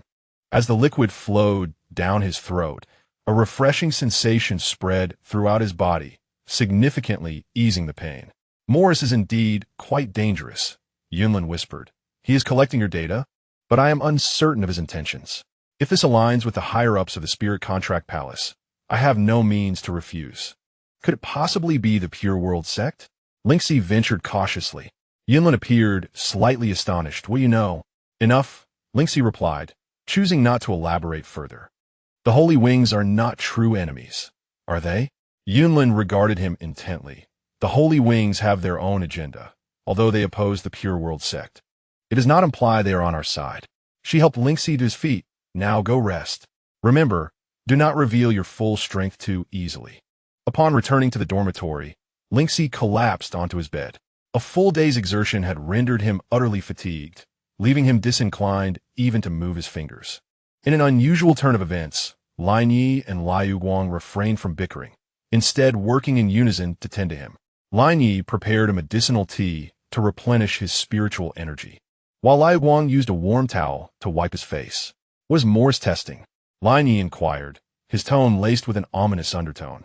Lin Xi briefly recounted the training's details, prompting Liu Guang's cat ears to perk up. He aims to determine Master's spiritual core limits. This is far too dangerous. It is more than mere testing, Lin Yi pondered deeply. He is searching for the resonance frequency. What does that mean? Lin Xi managed to prop himself up. Each spiritual core possesses a unique vibrational frequency, explained Lin Yi. A chill ran down Lin Xi's spine. What shall we do? Dual moon resonance. Lin Yi retrieved a silver pendant from around his neck, nearly identical to Lin Xi's crescent-shaped pendant.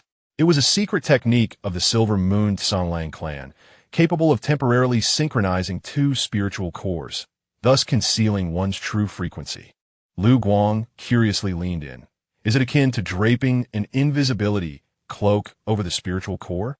Somewhat. Lin Yi surprisingly did not refute Liu Guang, but it requires precise coordination. Any misstep could be counterproductive. Lin Xi took the pendant in hand, feeling the gentle energy flowing within. Shall we commence now? Lin Xi shook his head. The full moon night yields the best results. That will be tomorrow night. Suddenly, Lu Guang jumped between them. I want to participate too. I can provide a shadow barrier with a shadow blade leopard. Lin Yi frowned. This is not a game, little cat. A slight error could jeopardize Lin Xi's spiritual core. But I can help stabilize the energy flow. Lu Guang retorted, the shadow blade leopard excels at energy regulation. Seeing the two on the brink of an argument, Lin Xi quickly interjected, everyone please calm down. Lin Yi, can Lu Guang truly assist? After a moment of contemplation, Lin Yi reluctantly nodded. In theory, the shadow energy of the shadow blade leopard does have a stabilizing effect. Then it's settled. Lu Guang cheered, seizing the moment to embrace Lin Xi. Fear not, master. I shall protect you. Lin Yi promptly pulled him away. Maintain your distance. We must begin preparations. In the ensuing hours, Lin Yi meticulously explained the principles and procedures of dual moon resonance. Lin Xi endeavored to memorize every detail, yet some terms were overly technical, leaving him bewildered.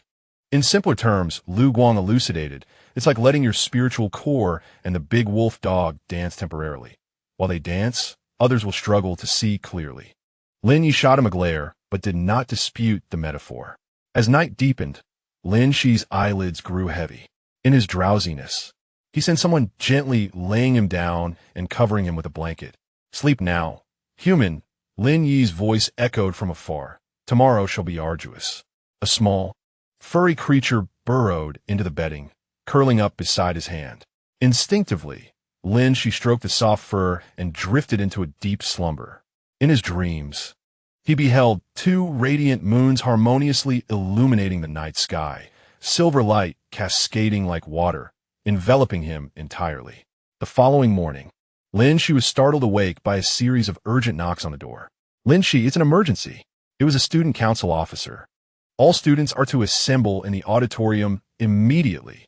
Rubbing his eyes groggily, Lin Xi noticed Lin Yi already dressed and standing by the window, his expression grave. What happened? He inquired. Lu Guang poked his head out from under the covers, his cat ears perked with alertness. There are intruders. 10 minutes later, the entire school body gathered in the auditorium. The dean, with a stern countenance, announced, as per the notification from the Spirit Contract Hall, the purification sect may be operating nearby. Effective immediately, the academy is under lockdown. No student is permitted to leave the campus without authorization. A murmur of concern spread throughout the auditorium. Lin Xi turned his gaze towards Yun Lan, who stood at the teacher's desk. The latter subtly shook his head, signaling him to refrain from any rash actions. Additionally, the dean announced that the Spirit Contract Hall would dispatch special agents to enhance campus security, urging everyone to cooperate with the inspections. After the meeting adjourned, students gathered in small groups, discussing the unexpected news. Lin Xi was flanked by Lin Yi and Lu Guang as they swiftly returned to their dormitory. It was no mere coincidence. Upon entering, Lin Yi asserted that they were searching for him. A sense of urgency gripped Lin Xi's heart. Lin Yi inspected the doors and windows. Tonight's dual moon resonance had become all the more critical. If successful, it would be difficult to pinpoint his location. Lu Guang transformed back into human form, swiftly setting up traps within the room. I'll lay a few small traps. We'll know if anyone approaches. Sitting on the bed, Lin Xi's thoughts were in disarray. The intricate web of forces from the Pure World sect, the Spirit Contract Hall, and the Holy Wing left him feeling adrift. Do not worry, master. Lu Guang suddenly leaned in, affectionately nuzzling his cheek. With me and the big wolf dog around, no one can harm you. Lin Yi abruptly pulled him away. Focus. We need a plan. The three gathered closely, as Lin Yi sketched a map of the academy, marking potential hiding spots and escape routes. In the event of dire circumstances, he pointed to a concealed path that led directly to the back mountains, where a safe house left by the Silver Moon Wolf clan awaited. Lu Guang added, I've also hidden emergency packs at several key locations, containing food, medicine, and basic weapons. Observing the two preparing with such seriousness, Lin Xi felt his unease gradually dissipate. Tonight is the full moon, Lin Yi concluded. No matter what occurs, the dual moon resonance must be completed. Lin Xi nodded. gazing out the window. The evening was still young, yet he could already sense a certain change. The core within his chest pulsed more vigorously, as if anticipating the arrival of night. An unknown destiny was drawing near. Chapter 29. In moments of aspiration, as the last rays of sunlight slanted through the western window in the evening, Lin Xi was sprawled on the dormitory floor, studying the magical array drawn by Lin Yi. Silver lines etched a complex diagram of lunar phases upon the wooden floor, with two intertwined crescents at the center. Will this really not blow up the dormitory? Lin Xi gingerly touched the glowing lines with his fingertip, only to recoil immediately from a jolt of electricity. It won't. Unless you fidget, Lin Yi replied, his gaze unwavering as he perfected the final details of the array. Lu Guang circled the array, his emerald eyes sparkling in the dim room. I think we should add a safeguard in case Master cannot withstand the energy. Unnecessary. Lin Yi joldly interrupted. The secret techniques of the Silver Moon Wolf clan have been validated over millennia. Oh, and what happened to the couple that last used this technique? Lu Guang tilted his head, his cat ears playfully twitching. Lin Yi's hand suddenly scattered a line of silver powder awry. They transformed into moonlight. What? Lin Xi sat up abruptly, nearly disrupting the array. Just kidding. Lin Yi smirked, a rare, mischievous expression gracing his features. They lived to 200 years. As the shimmering light burst forth, Lu Guang couldn't help but chuckle. The great wolf dog can actually tell cold jokes. Is the world coming to an end? Lin Xi let out a sigh of relief, only then noticing that the sky outside had darkened. Today marked a rare full moon, an optimal time for the dual lunar resonance ritual. Ever since the Purity sect had appeared near the academy, Lin Yi had insisted on completing this ceremony promptly to conceal his spiritual core's fluctuations. Are you ready? Lin Yi stood up, his silver hair glistening faintly in the twilight. Even while disguised with black hair, he exuded an otherworldly beauty under the moonlight. Lin Xi swallowed hard and nodded. He had deliberately changed into loose sportswear for ease of movement. The first step is to remove our clothes. What? Lin Xi nearly bit his tongue. The magical array required direct contact with the skin. Lin Yi had already begun to unbutton his shirt, increasing energy conduction efficiency by 40%. Lu Guang immediately jumped up. I want to take mine off too. You keep watch. Lin Yi firmly pressed down the excited cat-eared boy. Notify me immediately of any irregularities. Why can't I participate? Lu Guang's fur bristled, his tail swelling to twice its usual size. Because this is a secret technique of the Silver Moon Wolf clan. Lin Yi looked down at him from above. Little kitties should obediently stay in their boxes. Who are you calling a kitty?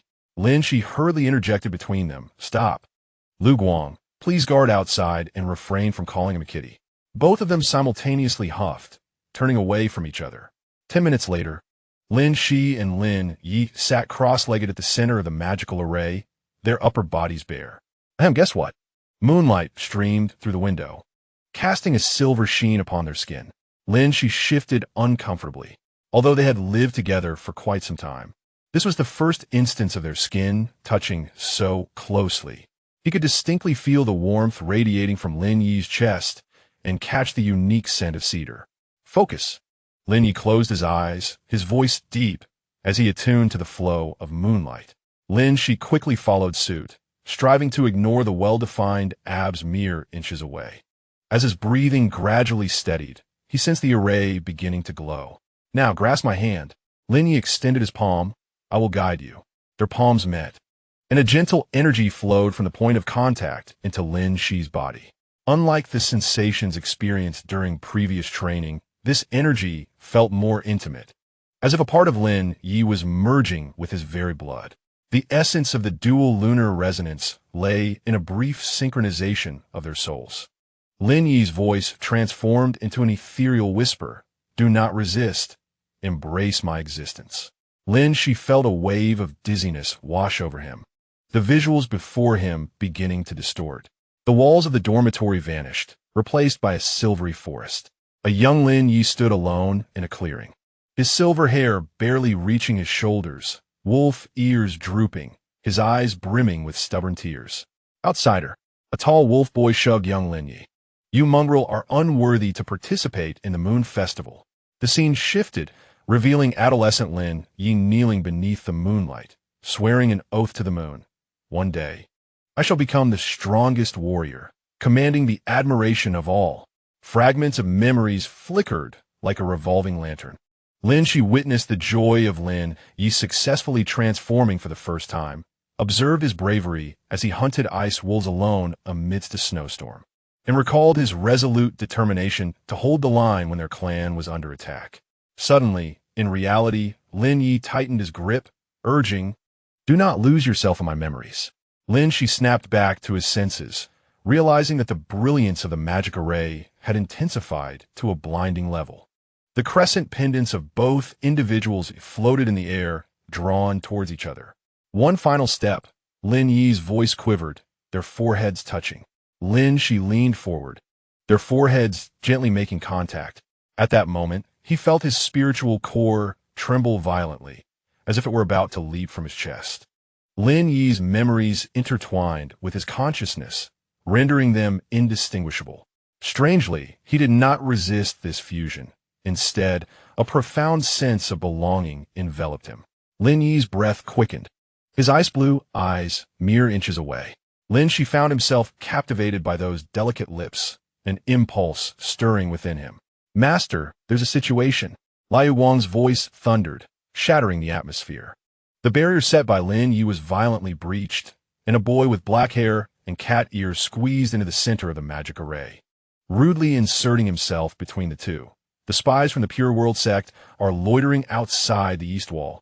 The resonance of the dual moons was disrupted, and chaotic energy surged through the room. Books flew off the shelves, a cup exploded, and the curtains danced wildly. "Fortschritt." Lin Yi grabbed Liu Wang by the back of his collar. "Do you understand the consequences of interrupting the ritual?" Liu Wang pouted in grievance. "Is there really danger? Besides, you two were about to kiss."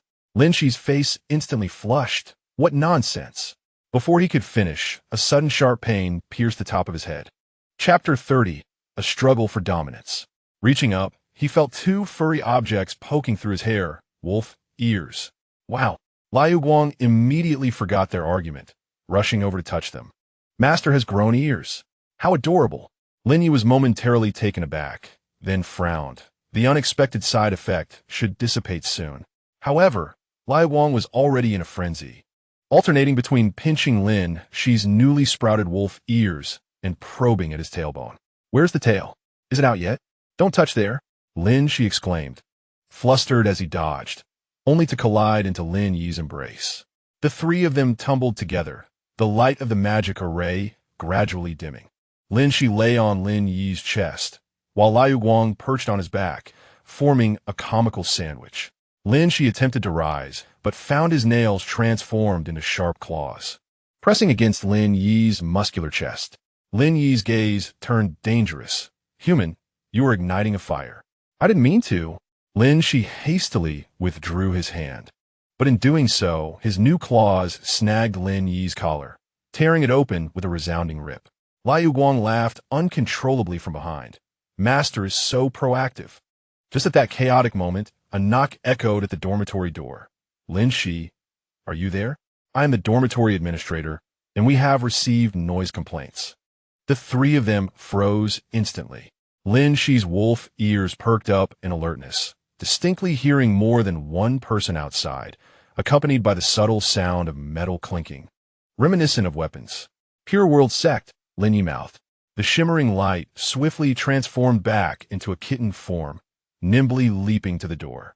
Sniffing beneath the crack, at least four, equipped with energy-restraining devices. Lin Xi anxiously glanced at Lin Yi, only to find him fixated on the wolf ears atop her head, his gaze peculiar.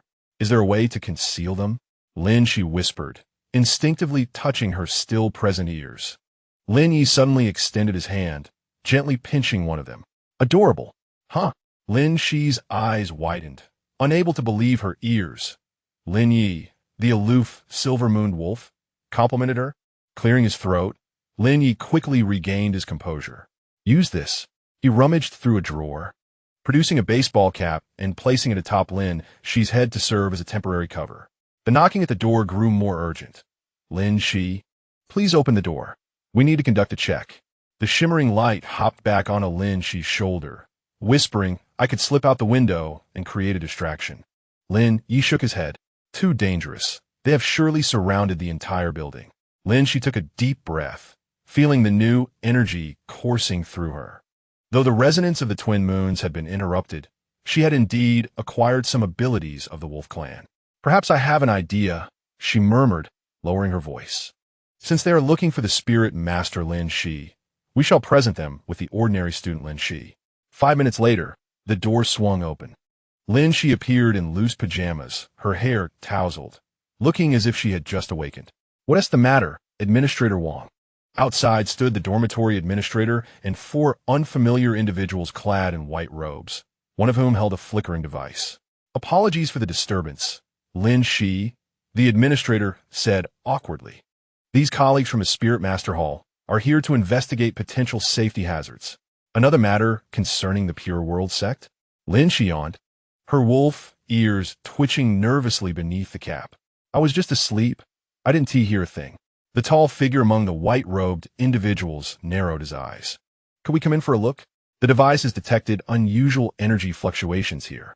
Lin Xi stepped aside to allow them entry, secretly praying that the shimmering light was well hidden. Inside the dormitory, Lin Yi sat at the desk, engrossed in a book, his disguise of black hair and eyes flawless. Upon their entrance, he merely nodded coldly, resuming his page-turning. The white-robed individuals began to survey the room, the device beeping intermittently. When they approached the remnants of the formation, the readings suddenly spiked. What is this? The lead white-robed individual pointed at the silver powder on the floor. Lin Xi's heart raced, yet she maintained her composure. Oh, that? It's from an art assignment. We were using fluorescent powder to paint constellations.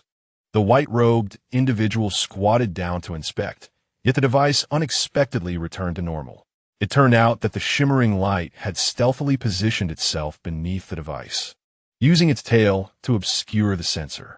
Apologies for the intrusion, the white-robed individual ultimately stood up, disappointed. If you discover any abnormalities, please report immediately. Once they finally departed, Lin Xi exhaled deeply, collapsing on her bed. The wolf ears beneath the cap finally relaxed, drooping softly. Well done, human, Lin Yi rarely offered praise. The shimmering light transformed back into human form, gleefully bounding over. Your acting was superb, master. However, he suddenly lifted Lin Xi's hat, revealing his ears. Lin Yi approached, gently touching Lin Xi's wolf ears, stating that the residual abilities caused by incomplete resonance should dissipate within a few hours. Before that, Lu Guang flashed a mischievous smile and suddenly began to play with Lin Xi's ears, exclaiming, I want to enjoy this to the fullest. Hey, don't. Lin Xi intended to protest, but the comfort of having his ears touched made him involuntarily emit a soft moan. Lin Yi's gaze deepened, and his tail began to sway unconsciously, shameless. If you're jealous, just say so, Lu Guang teased, pulling a face, master. Do you want to see the big wolf dog's ears?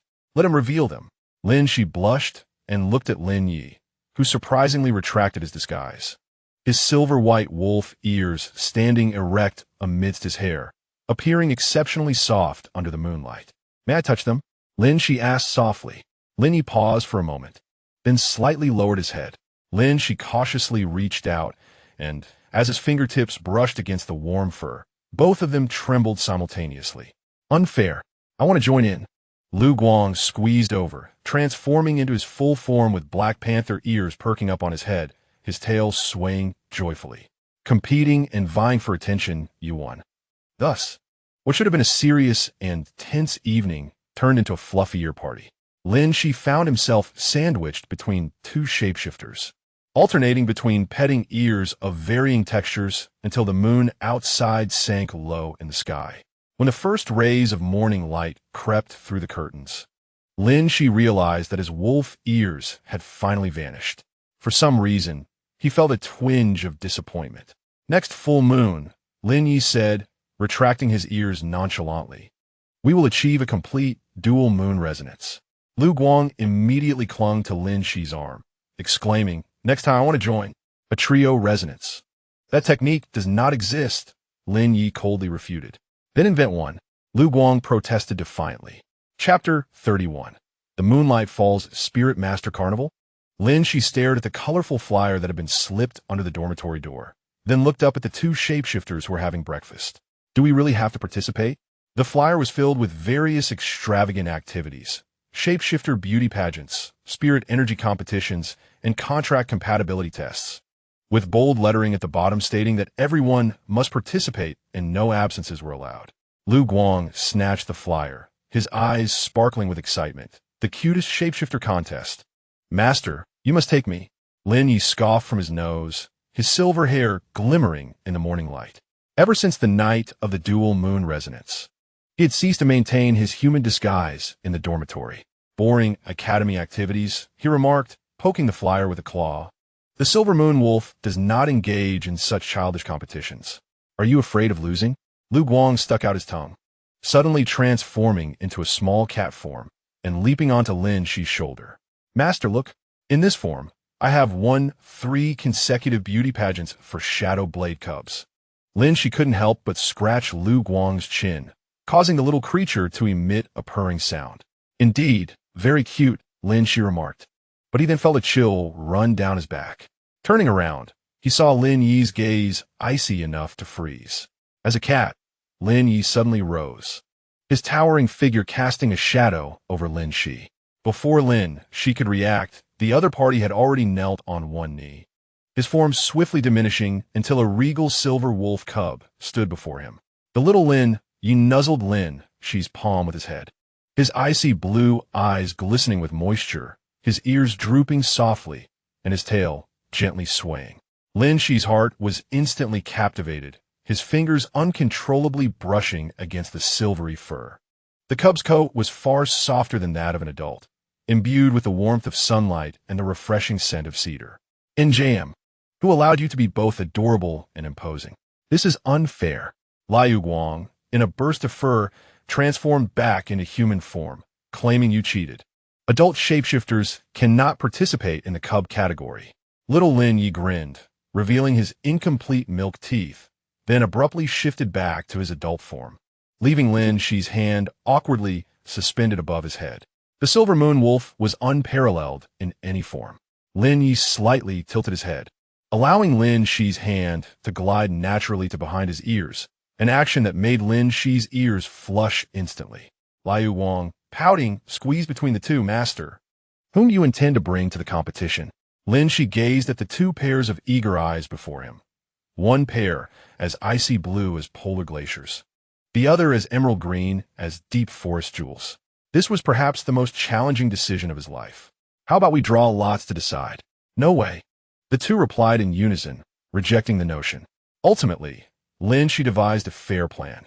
Each would complete 3 challenges in their shapeshifter forms, with him as the judge. In truth, he was out of options. The first challenge was an agility test. Liu Guang effortlessly navigated the obstacles in his kitten form, while Lin Yi opted to remain in human form, showcasing remarkable agility with merely his wolf ears and tail. A tie, Lin Xi announced, wiping his brow. The second challenge was a cuteness contest. Liu Guang performed a delightful cat dance, concluding with a wink. Lin Yi, expressionless, raised a paw and awkwardly meowed, nearly causing Lin Xi to topple from his chair. Liu Guang won just as Lin Xi's words left his mouth, when Lin Yi suddenly leaned in, whispering a wolfish love phrase in his ear, warm breath grazing Lin Xi's sensitive skin, causing him to flush from neck to forehead. This is a violation. The third challenge was a practicality test. Just as Lin Xi was deliberating, a knock sounded at the dormitory door, and Zhou Yan's voice echoed from outside. Lin Xi, Mentor Yunlin is looking for you. As Lin Xi began to rise, both Liu Guang and Lin Yi simultaneously transformed into kittens. Liu Guang gracefully leapt onto the doorknob, using his weight to push the door open, while Lin Yi dashed forward, blocking Lin Xi, his tail raised in vigilance. Outside, there was no one. Only a note left on the ground. Just kidding, useless one. See you at the carnival. Lin Xi picked up the note in silence. So this round was about resisting pranks? Ultimately, considering the competition rules and the need for stealth, Lin Xi decided to take Liu Guang in his kitten form to participate. Although Lin Yi outwardly accepted this outcome, he spent the entire morning sulking, his tail directed at them, his wolf ears drooping listlessly. The college square was adorned in a riot of colors, with multicolored banners fluttering in the gentle breeze. At the center stage, the enchanting shapeshifter competition was in full swing. Next up, Lin Xi and his shapeshifter, Moonlight. The host's voice resonated throughout the venue. Lin Xi stepped onto the stage, cradling the kitten-like luminescence, while striving to ignore the piercing gaze of Lin Yi, who had been fixated on each contestant since the competition commenced. Please showcase your shapeshifter's unique talent. Lin Xi inhaled deeply and placed luminescence at the center of the stage.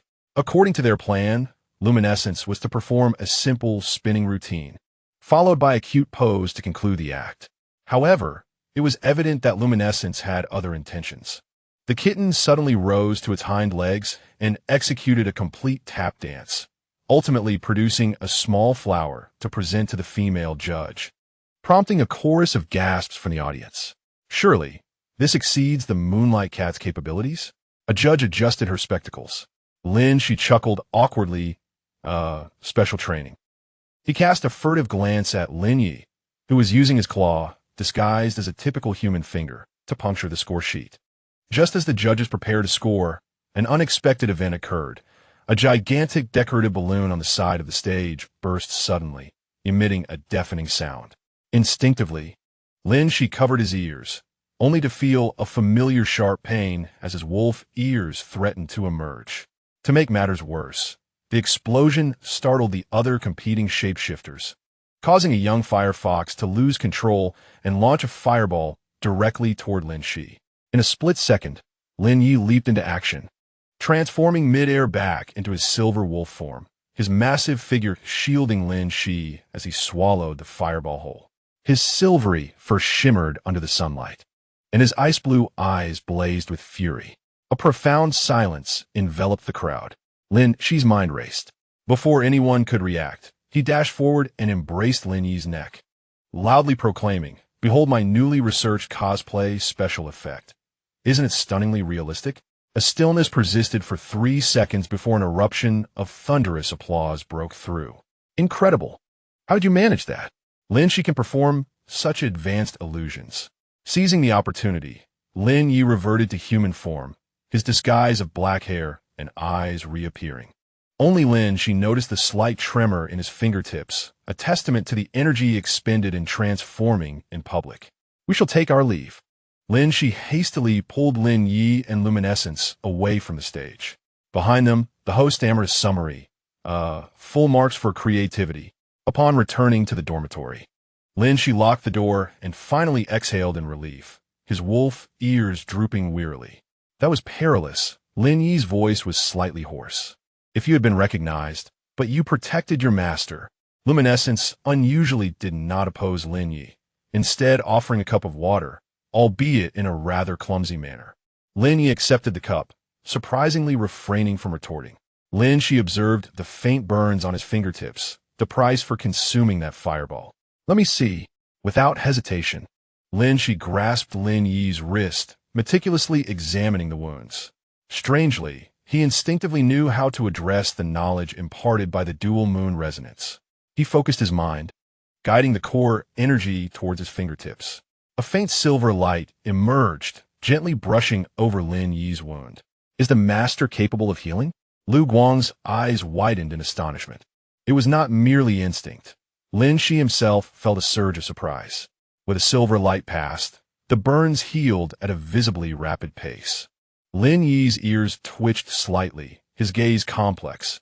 This was the fundamental healing technique of the Silver Moon Song Wolf clan, and it seemed the resonance effect was stronger than anticipated. Suddenly, Lu Guang squeezed between the two.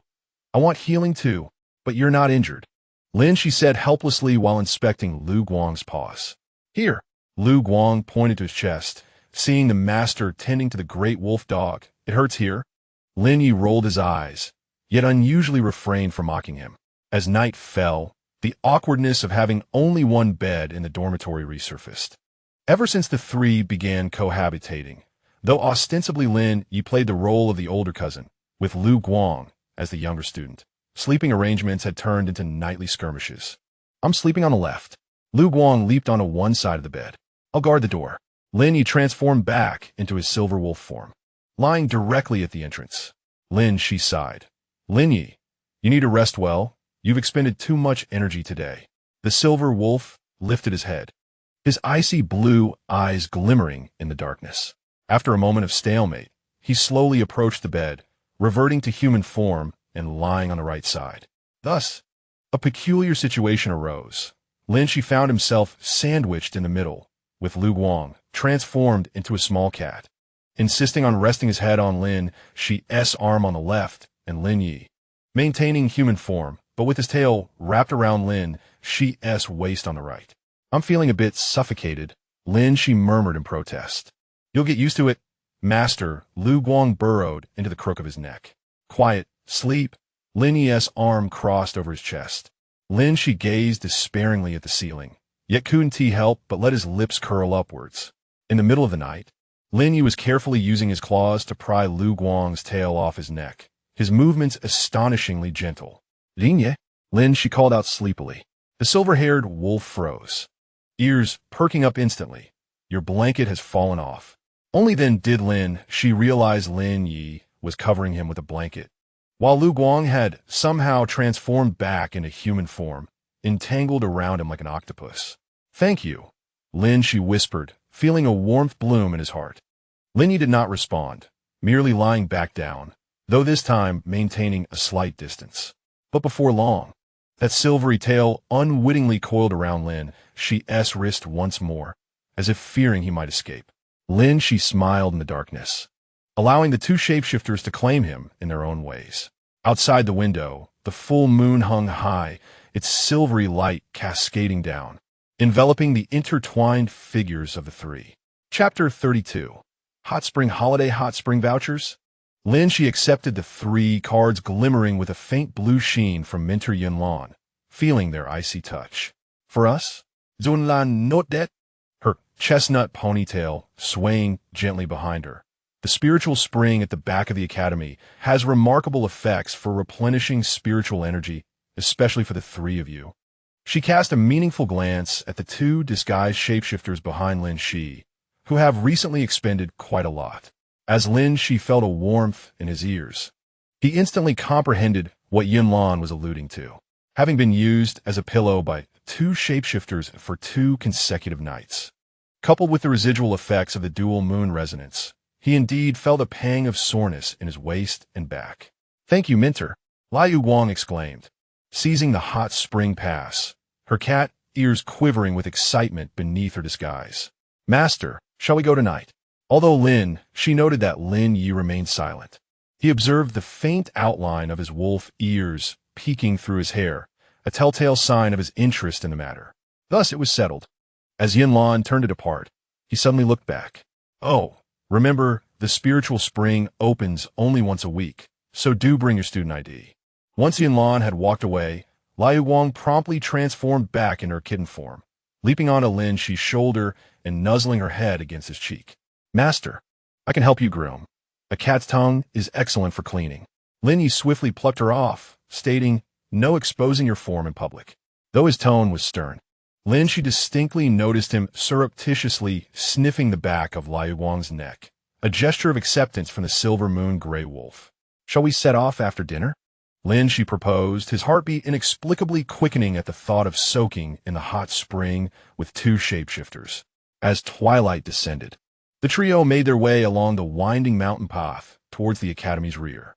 The setting sun painted the clouds in hues of gold and crimson, casting a warm glow upon Lin Xi's dark hair. He walked in the center, flanked by the tall and imposing Lin Yi on his left and the bouncy Liu Guang on his right, this combination drawing curious glances from passing students. Have you seen the forum? Liu Guang waved her phone excitedly. Master, yesterday's cosplay performance has skyrocketed to the top of the trending list. Lin Xi leaned in to take a look. The screen displayed a snapshot of Lin Yi in his silver wolf form, standing protectively in front of him, captioned, shocking. A seemingly inept spirit master can conjure such lifelike illusions. The comments were a flurry of astonishment and skepticism. Lin Yi cast a glance at the screen, snorting lightly. Foolish humans. Yet, thanks to this foolish narrative, we managed to remain inconspicuous. Lin Xi chuckled as he playfully poked Lin Yi's arm, marveling at its astonishing firmness. At the end of the mountain path stood a traditional wooden structure, with a plaque announcing the spiritual spring. The administrator, a squinting old man, checked their student IDs before handing over 3 towels and a key. The private pool at the back, 3 hours, he remarked meaningfully, glancing at Lin Yi and Liu Guang. Try not to make too much noise. Lin Xi's face flushed a deep crimson, and he hurriedly led the two toward the changing room. Inside the changing room, enveloped in a misty haze, Lin Xi sought a corner and slowly unbuttoned his school uniform. The sounds of rustling clothing behind him made him reluctant to turn around. Although they shared a room, the three had never been so candid with one another. Is the master shy? Liu Guang suddenly appeared before him, clad in nothing but her underwear. Her slender yet toned physique illuminated by the light. Unlike Lin Yi's powerful contours, Liu Guang's form resembled that of an elegant black panther, every inch of muscle imbued with latent strength. Turn around, Lin Xi stammered, though he found himself unable to resist stealing another glance. All the boys are afraid of what? Liu Guang laughed cheerfully as he twirled around. Master, would you like to touch it? My fur is much softer than that of a big wolf dog. Be quiet, little cat, came the voice of Lin Yi from behind. Lin Xi instinctively turned back and immediately regretted it. The silver-haired wolf clan member had just removed his shirt, revealing broad shoulders and well-defined pectoral muscles. Most striking were the silver scars traversing his back, glimmering under the lights, a testament to his warrior identity. Lin Xi's gaze uncontrollably drifted downward, and he nearly choked on his own saliva at the sight of Lin Yi's perfectly defined waist, the V-shape extending into his waistband. Have you seen enough? Lin Yi raised an eyebrow, a rare smirk playing at the corners of his lips. I'm going to take a shower. Lin Xi grabbed a towel and fled in haste.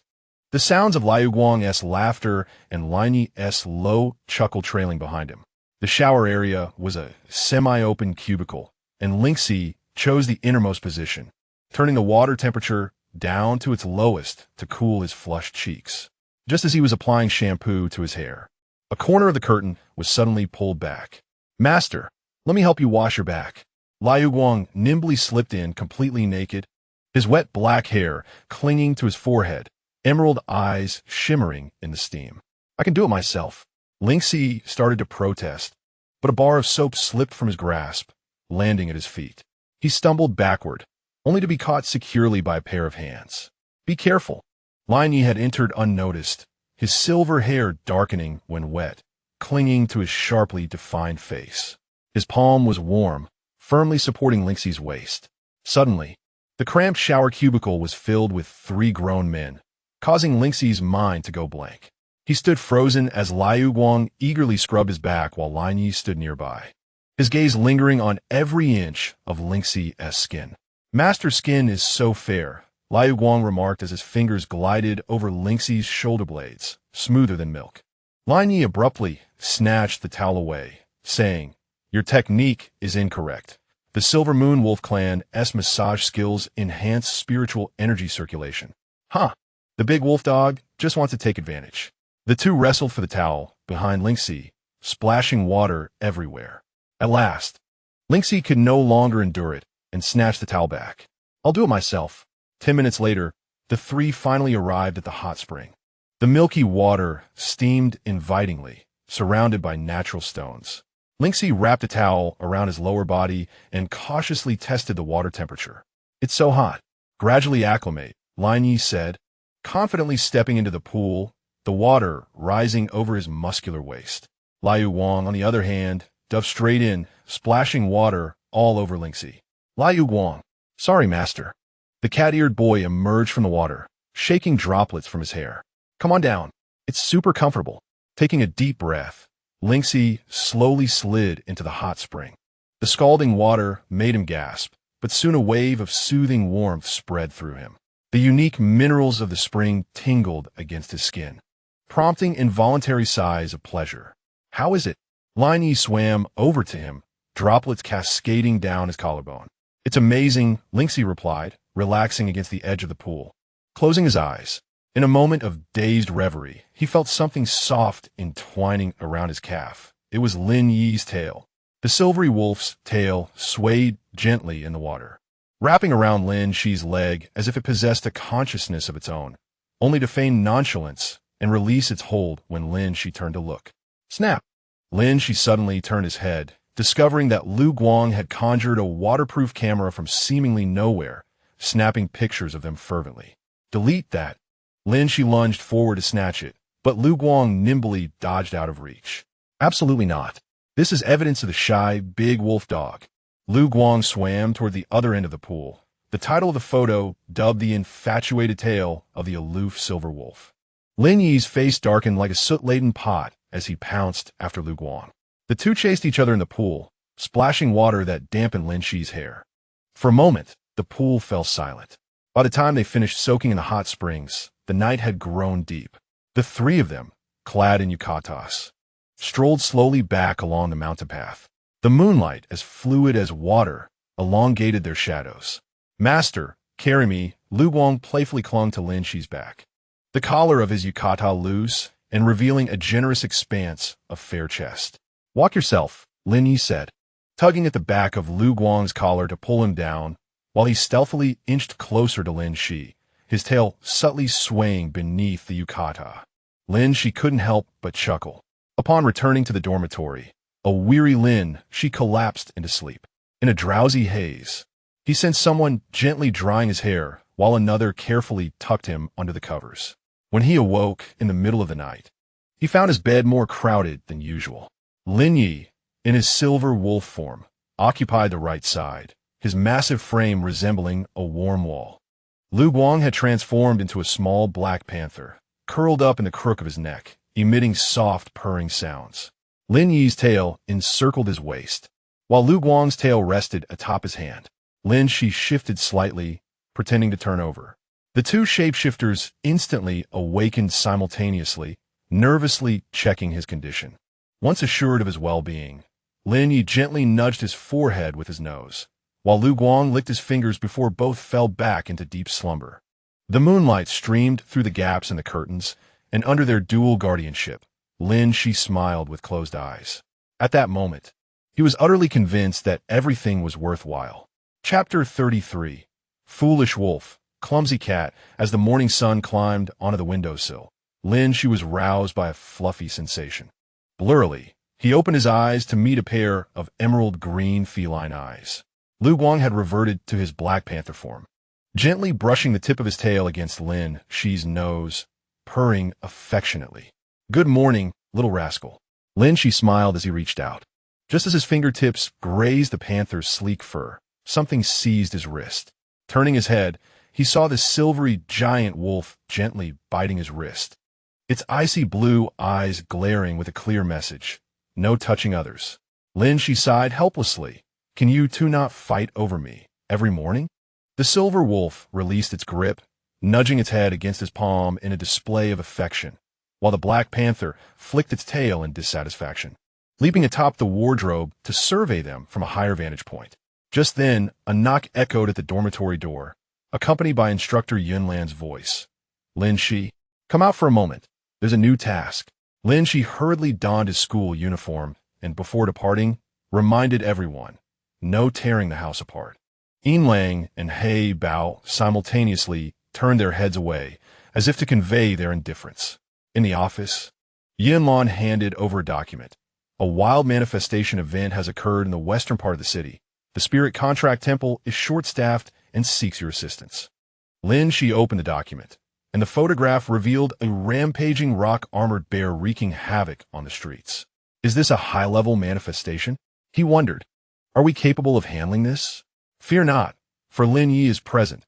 Yunlan smiled knowingly, adding that it would also serve to test the efficacy of the dual moon resonance. By the way, remember to stay low-key and conceal your identities. Upon returning to the dormitory, Lin Xi recounted the task, prompting Lu Guang to spin with excitement. Finally, a chance to fight. I want to be the main force. Lin Yi scoffed. The bear's defenses are beyond your capacity to breach. Then what do you suggest? Lu Guang protested, flaring up. An indirect strategy, Lin Yi replied.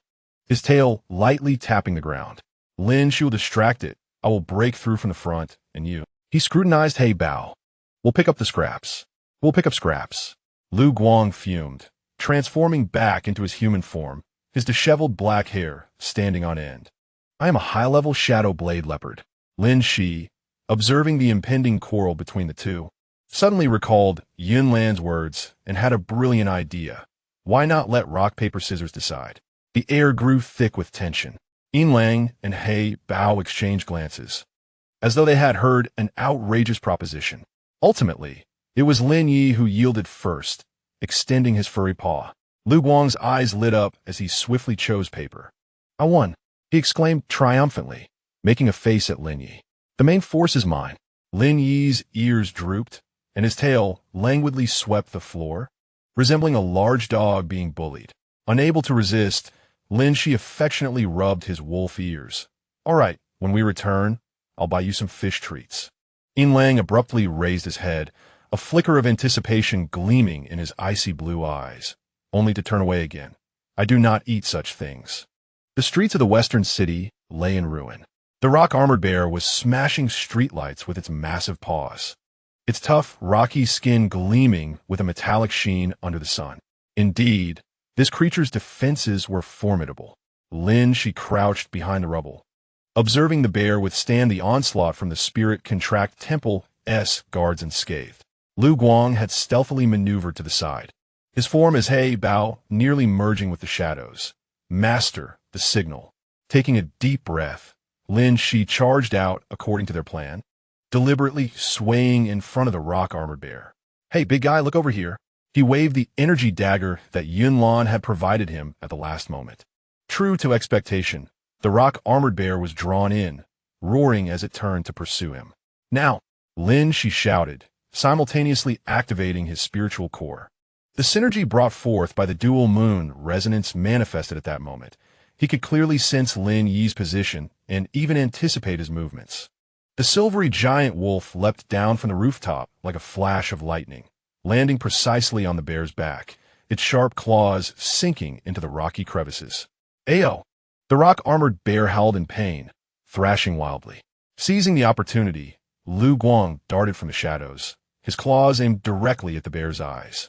What impeccable coordination! Lin Xi thought, ready to commend the duo, when the rock-armored bear unexpectedly spun around, flinging Lin Yi off and directly into Lu Guang. With a resounding crash, the two formidable shapeshifters collided, tumbling into a chaotic heap. You did that on purpose, foolish wolf. Lu Guang reverted to his human form, a lump forming on his forehead. Can't you, clumsy cat, discern the right moment? Lin Yi also transformed back, his silver hair disheveled, yet a smile playing at the corners of his mouth. Lin Xi sighed. Is this truly the time for bickering?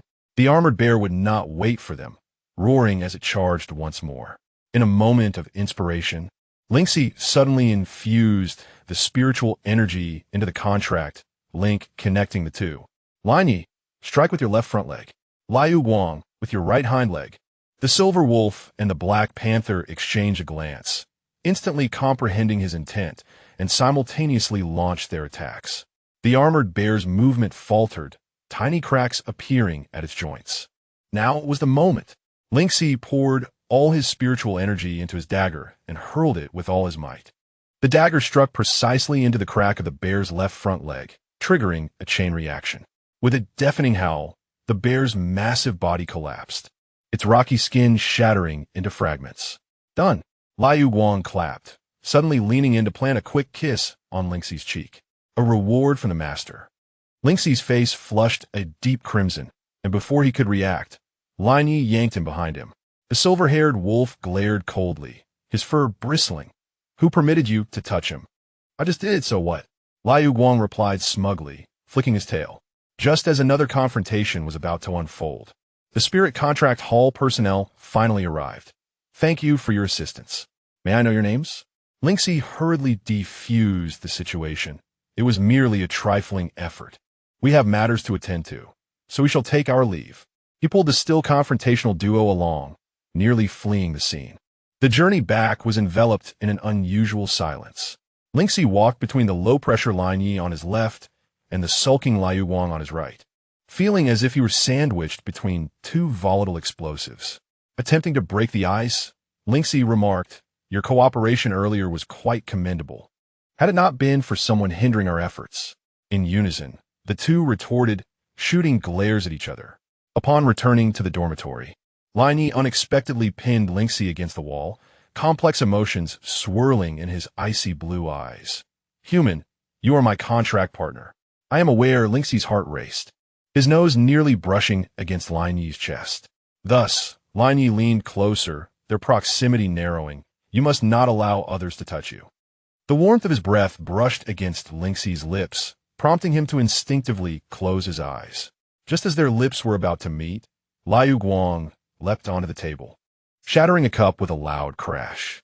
"My hand slipped, master," he exclaimed innocently, blinking his eyes. Lin Yi's expression darkened, his teeth grinding as he turned to the little cat. "Come here, you." Liu Guang transformed back into his panther form, baring his teeth at Lin Yi. Lin Xi watched as the two instantly grappled with each other, a headache forming. This jealousy-fueled skirmish seemed as if it would never reach a conclusion. Chapter 34. In grave danger. Are you saying that Morris is secretly researching anomalous spirit cores? Lin Xi whispered, casting a wary glance around. The library's corner was so quiet that the sound of a pen gliding across paper could be heard, as he and Yunlin sat by the window, feigning interest in a thick tome titled History of Shapeshifters. Yunlin nodded and turned a page of his book as a shield. Recently, there had been unusual energy consumption in his laboratory, and students had reported seeing him transporting strange equipment late at night. Lin Xi's heart raced. Could this be related to the Purification Society? It was hard to say. Yunlin's expression was grave, yet it was evident that he held a keen interest in your spiritual core. Just then, a familiar figure appeared at the end of the bookshelf. Morris was conversing in hushed tones with a man clad in white robes, and the documents in his hands bore the faint inscription of spiritual core extraction. A chill ran down Lin Xi's spine, and he instinctively recoiled. Yunlin discreetly shielded him with the book. "Do not be alarmed. He has not noticed us." Once Morris departed, Lin Xi exhaled in relief. "What should we do now?" "Remain still," Yunlin replied, closing his book. "I will send someone to keep him under surveillance. Continue with your special training and avoid drawing suspicion." As they left the library, Lin Xi felt an unsettling sensation, as though someone was watching him. However, when he turned around, he only saw hurried students passing by. "Master, what is it?" Liu Guang suddenly emerged from his shadow, startling him. "When did you arrive?" Lin Xi asked, clutching his chest. "I've been following you since you left the dormitory," Liu Guang replied cheerfully, linking arms with him. "The big wolf went to deal with matters in the clan, so I'll keep you safe." Lin Xi then recalled that Lin Yi had mentioned meeting with a liaison from the Silver Moon Sun Wolf clan that morning, advising him to be cautious. Suddenly, Liu Guang's expression turned serious. "That bespectacled old man carries the scent of the Purification Society. Are you certain?" Lin Xi asked, astonished. "The Shadow Blade leopard sense of smell does not lie." Liu Guang's tail swayed gently, and he mentioned that there was something in the old man's pocket emitting strange energy fluctuations. Lin Xi's heart sank. If Morris truly had ties to the Purification Society, his situation was far more perilous. "We must inform Lin Yi," Lin Xi urged, pulling Liu Guang toward the dormitory, along with Yunlin. In the dormitory, Lin Yi had already returned, seated by the window, polishing a silver short blade. Upon seeing Lin Xi enter, his ears perked up. "Is something wrong?"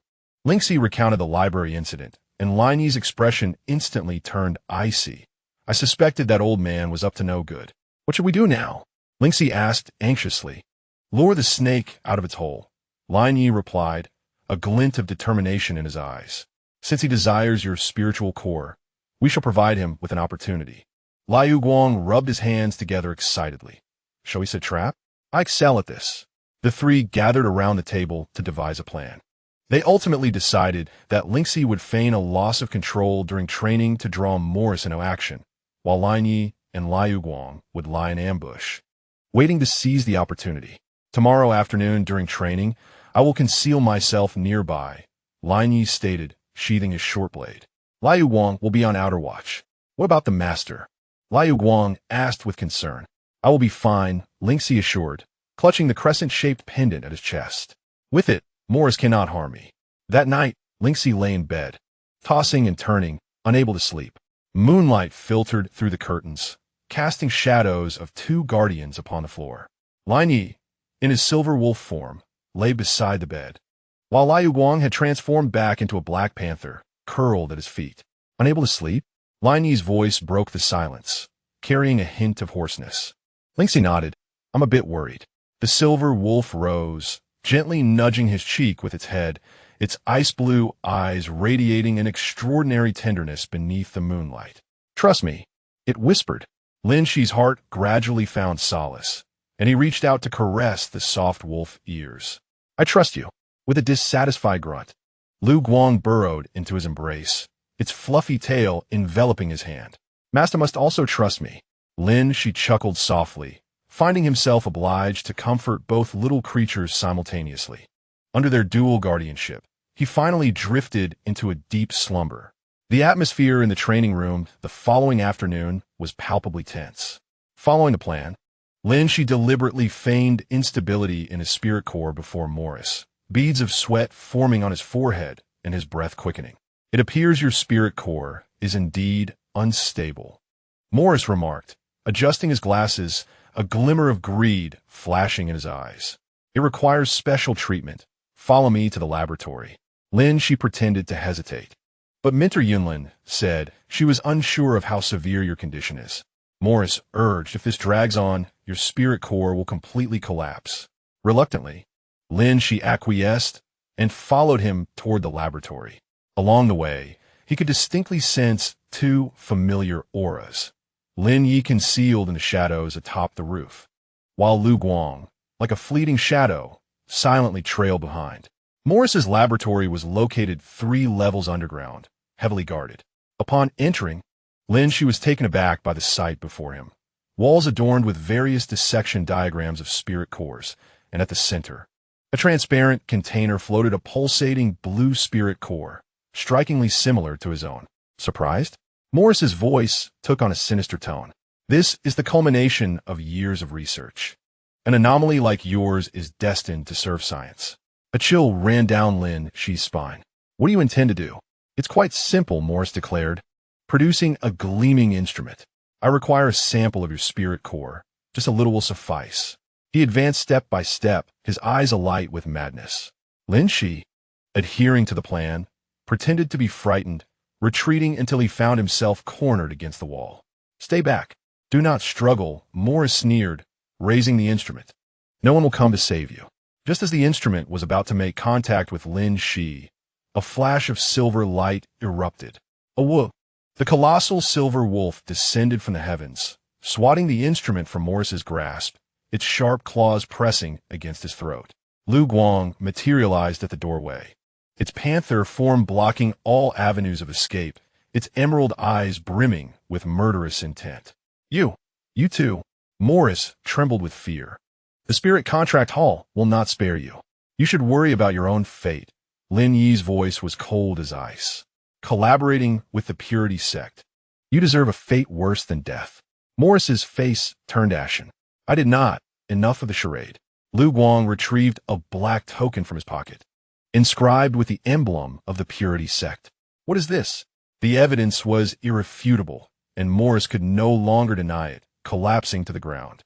Lin Xi observed the unfolding scene, suddenly overwhelmed with fatigue. He approached Lin Yi and gently stroked his wolf ear. Let us go. We shall leave this to Mentor Yunlin. The silver wolf nodded and released its grasp. As Lin Xi departed from the laboratory, he cast a glance back at the azure spirit core container, his heart awash with a myriad of emotions. Unbeknownst to him, a multitude of individuals coveted his spirit core. Do not overthink it. Lin Yi reverted to his human form, gently grasping Lin Xi's hand, assuring him, I am here. Liu Guang also transformed back, taking hold of his other hand, proclaiming, and I am here too. Regardless of the dangers that the future may hold, he was not alone. Chapter 35. The wolf's mating season. Lin Xi opened his eyes to find himself staring into a pair of ice-blue, beastly eyes. Lin Yi had unknowingly drawn very close.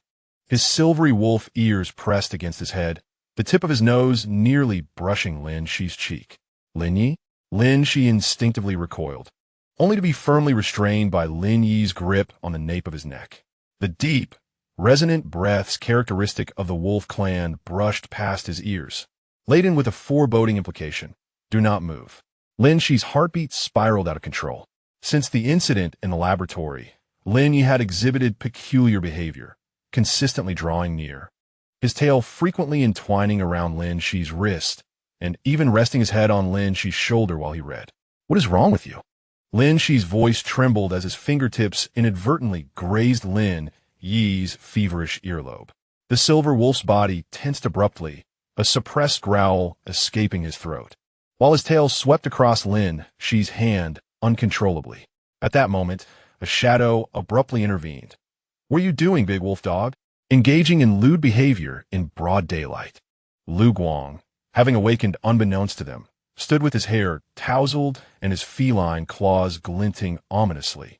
Lin Yi, interrupted, displayed a flash of irritation in his gaze, his wolf ears erect with anger. Get lost, little cat. I won't, Lu Guang proclaimed, positioning himself protectively in front of Lin Xi. He is mine. He is my contractor. Lin Yi advanced a step, his silvery tail agitatedly swaying behind him. You, a thieving cat, have no right to dictate matters. As tensions escalated, Lin Xi hurriedly interjected, Stop. Everyone, calm down. It was only then that he belatedly noticed Lin Yi's astonishingly heated skin, the roots of his ears flushed an unnatural red, and even his usually meticulously groomed silver hair was tousled around his neck. Are you feverish? Lin Xi reached out to touch Lin Yi's forehead, but was seized by Lin Yi's grip pressed against his chest. The searing warmth radiated through the thin fabric of his sleepwear, accompanied by a powerful heartbeat that rendered Lin Xi's fingertips numb. I'm fine. Lin Yi turned his face away, his voice hoarse. It is merely the mating season of the silver moon wolf. The mating season? Lin Xi's eyes widened in shock, his wrist tingling from the heat of Lin Yi's palm. Lu Guang suddenly burst into laughter. So the big wolf dog has ulterior motives. Lin Yi's expression darkened instantly, and he seized Lu Guang by the nape of his neck. Repeat that. I said you. Lu Guang's words were abruptly cut off by a yelp, his cat ears drooping in fear. Lin Xi quickly pried Lin Yi's hand away. Do not bully him. He shielded Lu Guang behind him, only to belatedly realize the gravity of the situation.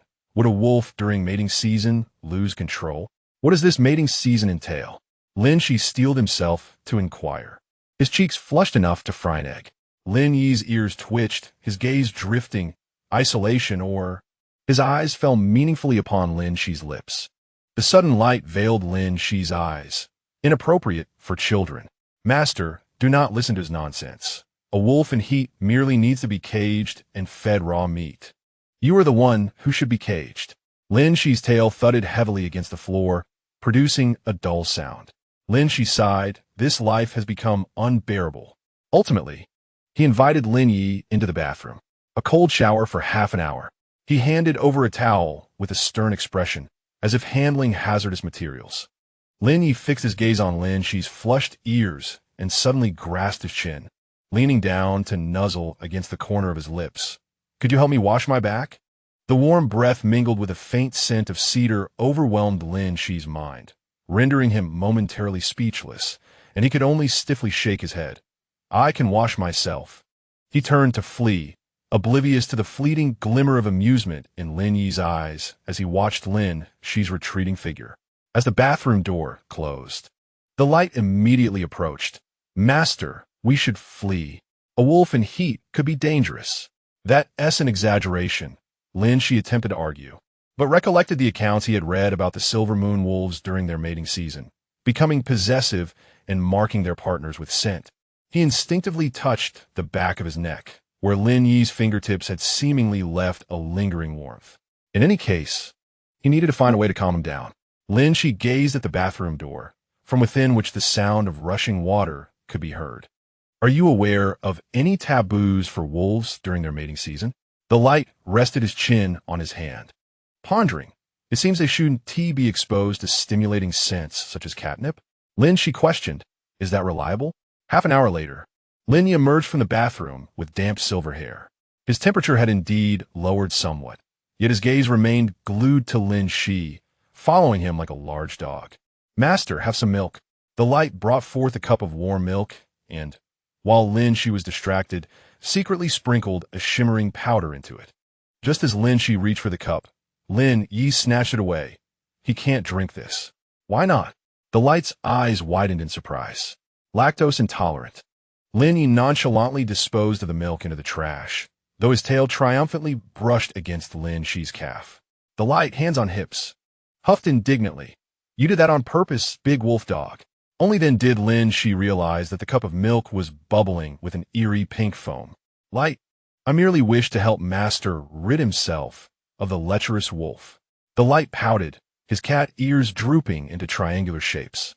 Suddenly, Lin Yi wrapped his arms around Lin Xi from behind, resting his chin on Lin Xi's shoulder, his voice muffled. "Ignore him, human." The warmth of his breath against Lin Xi's neck made his body go rigid, his fingertips burning with heat. The light, witnessing this, was filled with fury and pounced. Biting Lin Yi's arm, "Release, Master." A chaotic scuffle ensued once more. Lin Xi found himself caught in the middle, with a restless wolf on one side and an irate feline on the other, feeling like a piece of jerky being fought over. In the midst of the turmoil, 2 buttons from his school uniform were torn off, Lin Yi's silver hair tangled around his fingers, and the light's tail even snagged his belt. "Stop!" Lin Xi shouted in exasperation, his spirit core abruptly igniting, enveloping the 3 of them in a silvery blue radiance. Both Lin Yi and the light froze, repelled by the warmth of the light. "If you continue this ruckus, I shall take up residence with Minter Yunlin." Lin Xi stood with her hands on her hips, her temples throbbing with tension. The 2 illusionists exchanged a rare glance of understanding and obediently settled at opposite ends of the sofa, leaving a distinct boundary between them. Observing the unusual calm of the 2 individuals, Lin Xi found it somewhat amusing. Did her spiritual core possess a peacekeeping function? Turning towards the kitchen in search of needle and thread to mend a button, she remained blissfully unaware of the 2 gazes glued to her back, silently waging a war filled with unspoken tension. Chapter 36. Your presence is sufficient during the afternoon's spiritual core training. Lin Xi's mind wandered. Following Morse's capture, a new observer was dispatched from the spirit hall, an amiable elderly lady reputed to specialize in healing energies. "Lin Xi," she remarked, adjusting her reading glasses. "Your spiritual core fluctuations appear quite unstable. Is something troubling you?" Snap back to reality, Lin Xi offered an awkward smile. "No, not at all." Yet, his thoughts drifted back to the dormitory. Could Lin Yi truly be causing chaos at home? Was Lu Guang up to some mischief again? "Focus," the elderly lady gently reminded, tapping the area of Lin Xi's spiritual core. A wandering mind is a grave hindrance to cultivation. Taking a deep breath, Lin Xi endeavored to concentrate on his spiritual core. After a period of training, he had become adept at controlling the flow of spiritual energy, even managing to coalesce small orbs of light within his palm. Remarkable progress. The elderly lady nodded in approval. "However, your spiritual core is rather unique, resembling a vessel capable of harboring multiple energies." Intrigued, Lin Xi inquired, "Do you know why?" After a moment's contemplation, she replied, "Ancient texts suggest that the bearer of the key of all spirits can achieve such a feat, though that is merely a legend." The phrase "key of all spirits" resurfaced, causing Lin Xi's heart to inexplicably quicken. Upon the conclusion of the training, he hastened back to the dormitory. Upon reaching the ground floor, he spotted a familiar figure, Lin Yi leaning against a street lamp, his silver hair glimmering with golden hues under the setting sun, drawing the attention of passing girls. "What brings you here?" Lin Xi asked, astonished. "To fetch you," Lin Yi replied, his tail gently swaying behind him, his gaze considerably more subdued than in the morning. "Lu Guang is preparing dinner." Lin Xi sighed in relief. "He hasn't caused any destruction, has he?" "Not at all." Lin Yi suddenly leaned closer, inhaling deeply at Lin Xi's neck. "But he did stuff catnip into your pillow." Lin Xi exclaimed, "I knew I couldn't underestimate that cat." As they walked side by side towards the dormitory, the setting sun elongated their shadows. Lin Yi's fingers occasionally brushed against the back of Lin Xi's hand, as if testing the waters. Breaking the silence, Lin Xi asked, "How long will the mating season last?" Lin Yi's ears instantly flushed crimson, his pace faltering. Three days. Lin Xi's cheeks also flushed, seeking conversation. "Is there anything I need to do? Perhaps isolate you?" "Not necessary." Lin Yi's voice softened. "As long as you are by my side." Warm fingertips suddenly clasped Lin Xi's hand, the grip gentle yet insistent. His heart skipped a beat, surrendering to the touch. The warmth of their palms astonishingly intense. In the dormitory, Lu Guang was indeed busy in the kitchen, donned in Lin Xi's apron, his tail happily swaying behind him. "Welcome back, master," he announced, presenting a plate of something dark. "I made braised fish." Lin Xi gazed at the plate of braised fish, its form indiscernible, and his lips twitched. "Is this carbon?" Such a novel approach. Lu Guang, hands on hips. Surely the big wolf dog could not replicate this. Lin Yi let out a soft huff, deftly tying on an apron as he entered the kitchen. "Step aside. Do not waste the ingredients." Soon, the kitchen was filled with the clattering of pots and pans, intermixed with Lu Guang's exclamations. "You snatch my spatula. Clumsy cat, don't touch the knife." At dinner, Lin Yi presented a sumptuous array of dishes, vibrant in color and rich in flavor, particularly the steamed base, tender and juicy, which was undeniably appetizing. "Master, do try this." Lu Guang eagerly scooped a generous piece of fish into Lin Xi's bowl, affirming the big wolf dog's limited utility. Lin Yi, unwilling to be outdone, "Serve a bowl of fish soup. Drink up. It will replenish your spiritual energy." Lin Xi's bowl quickly piled high, and he watched the two, vying for attention. With a bemused smile, suddenly finding the notion of a lustful wolf not so daunting after all. Amidst the lively banter, it felt quite pleasant. Late at night, Lin Xi lay in bed, tossing and turning, the space beside him vacant as Lin Yi insisted on sleeping on the floor, claiming he feared losing control. Moonlight streamed through the curtains, casting the curled silhouette of the silver wolf on the floor, its tail restlessly sweeping the ground. "Lin Yi?" Lin Xi called softly. The silver wolf abruptly lifted its head, its ice-blue eyes glimmering in the dark. "Come up and sleep." Lin Xi lifted the covers. The floor felt cool. After a moment's hesitation, Lin Yi transformed back into human form, cautiously lying at the edge of the bed, maintaining a safe distance from Lin Xi. The two lay in silence, only the sound of their breathing filling the air. Lin Xi eventually broke the silence.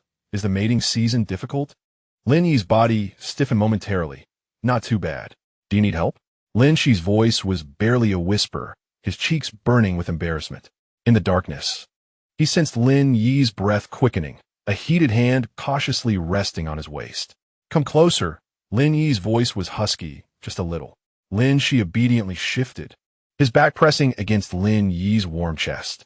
The solid muscles, the strong heartbeat, and the faint scent of cedar instilled an inexplicable sense of comfort in him.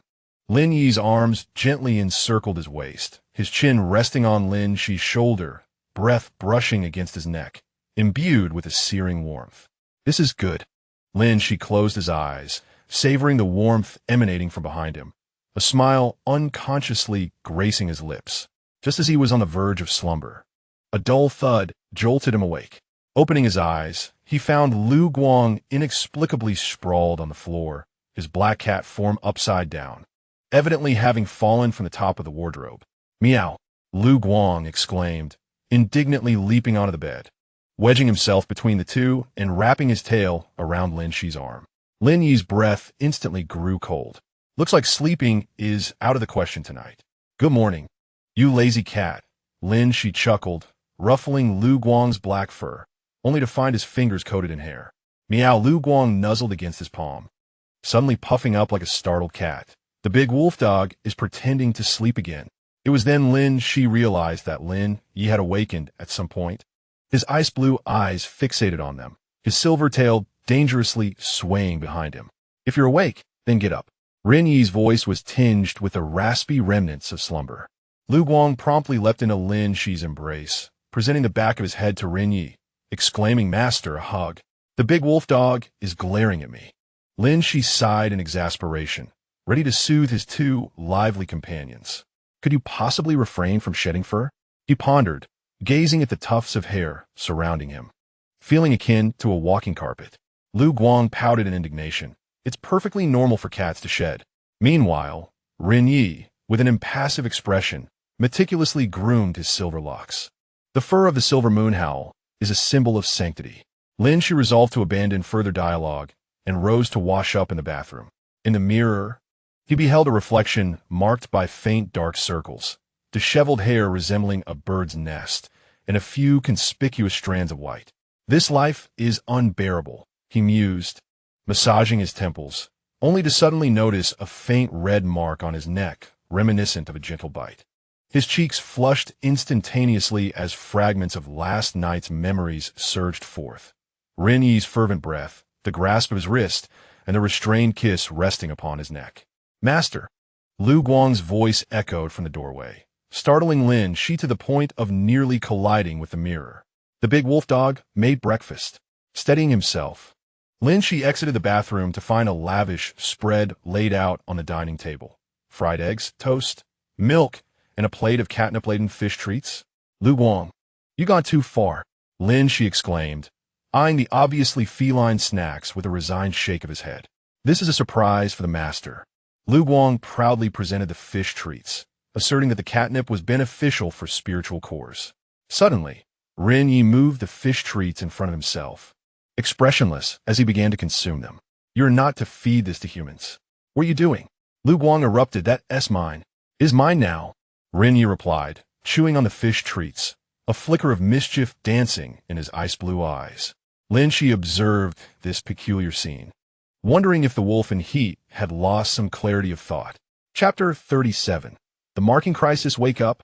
Lin Xi attempted to extricate his arm from Lu Guang's embrace, but inadvertently brushed against Lin Yi's tail. A low, rumbling groan escaped Lin Yi's lips in his slumber, his sensitive wolf ears twitching as he tightened his hold, drawing Lin Xi closer. Master, don't move, Lu Guang sleepily nuzzled against Lin Xi's neck, his tail wrapping around Lin Xi's waist. Lin Xi gazed despairingly at the ceiling, feeling as though he had been abducted. Memories from the previous night gradually resurfaced. After consuming the plate of catnip fish treats, Lin Yi's behavior had become exceedingly bizarre. He first chased his own tail in circles, then furiously rubbed against Lin Xi's pillow, and ultimately attempted to toss Lu Guang out of the window. Is it true that wolves cannot touch catnip? Lin Xi quietly inquired of the waking Lu Guang. It shouldn't be a problem. Lu Guang scratched his head in confusion, unless his eyes suddenly widened. That pack of catnip was specially crafted with moonlight grass powder. Lin Xi gasped sharply. Moonlight grass was a sacred relic of the Silver Moonhowl clan, possessing a potent catalytic effect on wolves in heat. You, he fumed, grabbing Lu Guang's cat ears. Do you have any idea how dangerous this is? I was wrong, tears brimming in my eyes as I pleaded for mercy, merely wishing to endear myself to my master. It was at this moment that Lin Yi opened his eyes, his icy blue irises shimmering with an unsettling silver glow. You smell delightful, he murmured, his voice deeper and more husky than usual, laced with an ominous undertone. Lin Xi's back immediately tensed. This was unequivocally abnormal. Lin Yi, are you all right? He cautiously extended his hand, attempting to gauge the other's temperature, only to have his wrist grasped and pinned against the headboard. Lin Yi's silvery hair cascaded down, forming an intimate barrier around them. The glint of Lin Yi's canines hinted at a primal urge to mark. Lu Guang instantly flared up, lunging to grasp Lin Yi's arm. Release my master, you mad wolf. Without a backward glance, Lin Yi flicked his tail, sending Lu Guang tumbling to the floor with a resounding thud. Lin Yi, snap out of it. Lin Xi struggled to rise, but was enveloped by the intoxicating scent of cedar mingled with moonlit grass, rendering him dizzy. Just as Lin Yi's teeth were about to graze his neck, Lin Xi, in a moment of desperation, suddenly lifted his head and collided with Lin Yi's nose. Ouch! Lin Yi recoiled in pain, clutching his nose. Seizing the opportunity, Lin Xi rolled off the bed, yanking Lu Guang, who was dazed from the fall, towards the door. Lock the door, hurry! Upon exiting, he fumbled to secure the dormitory door, only for a loud bang to echo from within. "Master," Lu Guang whimpered, rubbing his sore backside, his ears drooping. "I didn't mean to." Lin Xi gazed at the quivering door panel, sighing now. "What? Shall we seek out Minter Yinlan? She might possess an antidote," Lu Guang suggested. "No," Lin Xi promptly countered. "If anyone discovers Lin Yi's condition, the spirit hall will undoubtedly seize him for experimentation." Just as he spoke, silence enveloped the door. The two exchanged wary glances, cautiously pressing their ears against it. It was eerily quiet, devoid of any sound. Lin Xi's heart raced. Could he have lost consciousness? Just as he inserted the key into the lock, the door burst open with a resounding crash, revealing the silver wolf barreling through, tackling Lin Xi to the ground. "I caught you." Lin Yi's voice was triumphant, his wolf tail wagging with delight. Lu Guang attempted to intervene, but was pinned down by Lin Yi's paw. "Little cat, do not interfere." As Lin Xi gazed into the wolf's face, an idea struck him. "Lin Yi, shall we play a game?" "A game?" Lin Yi's ears perked up. Curiosity piqued. "Yes, let's see who can find the, moonlight stone hidden within the academy first. If you find it, I will allow you to mark me." Lin Xi fabricated eagerly. Lin Yi's eyes sparkled with excitement. "Really?" "Indeed." Lin Xi nodded vigorously. "But the rules are no using your sense of smell, and no harming anyone." Lin Yi tilted his head in contemplation for a few moments before suddenly transforming back into his human form and hoisting Lin Xi over his shoulder. "It's a deal, but you must search alongside me." "Wait, put me down." Lin Xi protested, struggling in vain, and could only signal to Lu Guang to seek out the antidote. As the fleeting light conveyed understanding, a hand gesture indicating okay was made before vanishing around the corner of the corridor.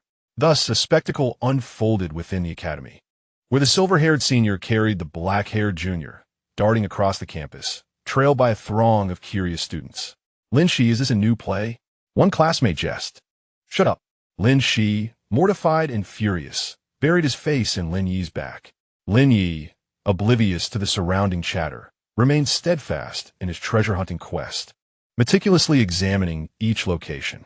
"Not here," he muttered, kicking a floor bead before moving on to the next spot. Dizzy from the jostling, Lin Xi suddenly noticed something glimmering amidst Lin Yi's silver hair. It was a crescent moon pendant. An idea sparked within him as he grasped the pendant, attempting to channel its energy.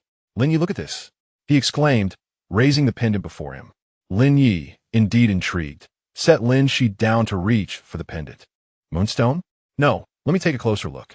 Lin Xi guided Lin Yi's hand to rest upon the pendant. "This is your talisman, remember?" For a fleeting moment, clarity returned to Lin Yi's gaze.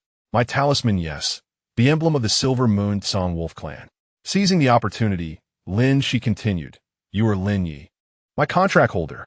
Lin Yi's expression softened, yet soon turned perplexed. "But I need a mark." "You have already been marked." Lin Fleet, pointing to the crimson mark on his neck. "See, this is your imprint."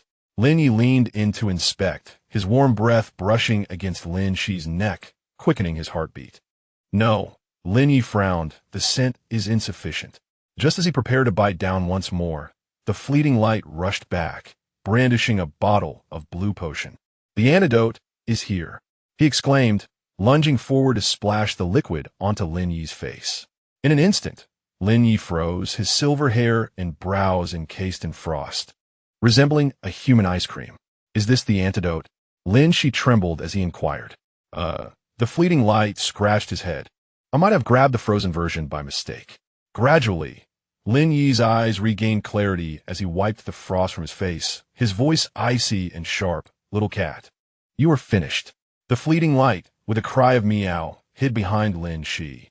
Observing Lin Yi's restored composure, Lin Xi exhaled a sigh of relief, only to collapse onto the ground. "Next time, we must absolutely avoid catnip." Lin Yi's expression shifted to one of embarrassment, his ears flushed crimson. It's fine," Lin Xi reassured him. "Next time, during the heat, we shall lock the fleeting light away in advance." The fleeting light protested, "It's clearly the catnip's fault." Suddenly, Lin Yi reached out and ruffled the fleeting light's head. "Thank you."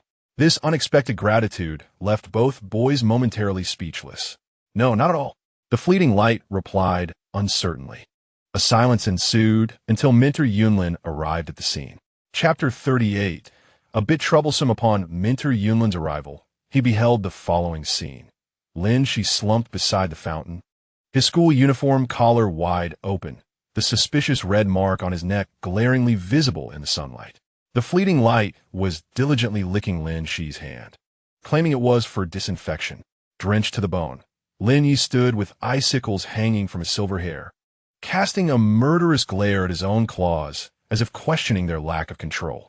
Yunlan's eyebrows nearly soared to his hairline, pondering what novel contract ritual was being enacted. "Teacher," Lin Xi exclaimed, rushing forward as if he had found savior. "It's catnip. It's the mating season," Lu Guang eagerly interjected. "It's an accident," Lin Yi coldly summarized. Yunlan's gaze darted between the three, and suddenly, she pulled out a pair of sunglasses from her briefcase and donned them. "It's too bright. I need protection." "What's too bright?" Lin Xi asked, bewildered. "The acrid scent of young love," Yunlan remarked, adjusting her sunglasses. She then retrieved 3 documents from her bag. "Fortunately, the Spirit Contract Hall is hosting a competition for the best contract partners. You can directly register as a couple." Lu Guang immediately raised Lin Xi's hand. "We're a team." Lin Yi swiftly yanked Lin Xi back to his side. "He's my contractor." "Stop." Lin Xi broke free from the two. "This isn't the focus right now." He turned to Yunlan. "Teacher, Lin Yi mistakenly ingested catnip infused with moonlight grass. His condition is quite unstable." Yunlan suddenly leaned in close to Lin Yi, prying open his mouth to inspect his teeth. Dilated pupils, elevated body temperature. He is indeed in a state of hormonal frenzy mixed with an allergic reaction. She patted Lin Yi's cheek. "Young man, what does Lin Xi look like to you now?" Lin Yi replied, "Honestly, like a lamb coated in honey. There's basically no saving him," Lin Xi remarked. Yunlan announced, "According to the traditions of the Silver Moon Song Wolf clan, in such situations we need." "Need what?" The 3 echoed in unison. "An ice bucket challenge."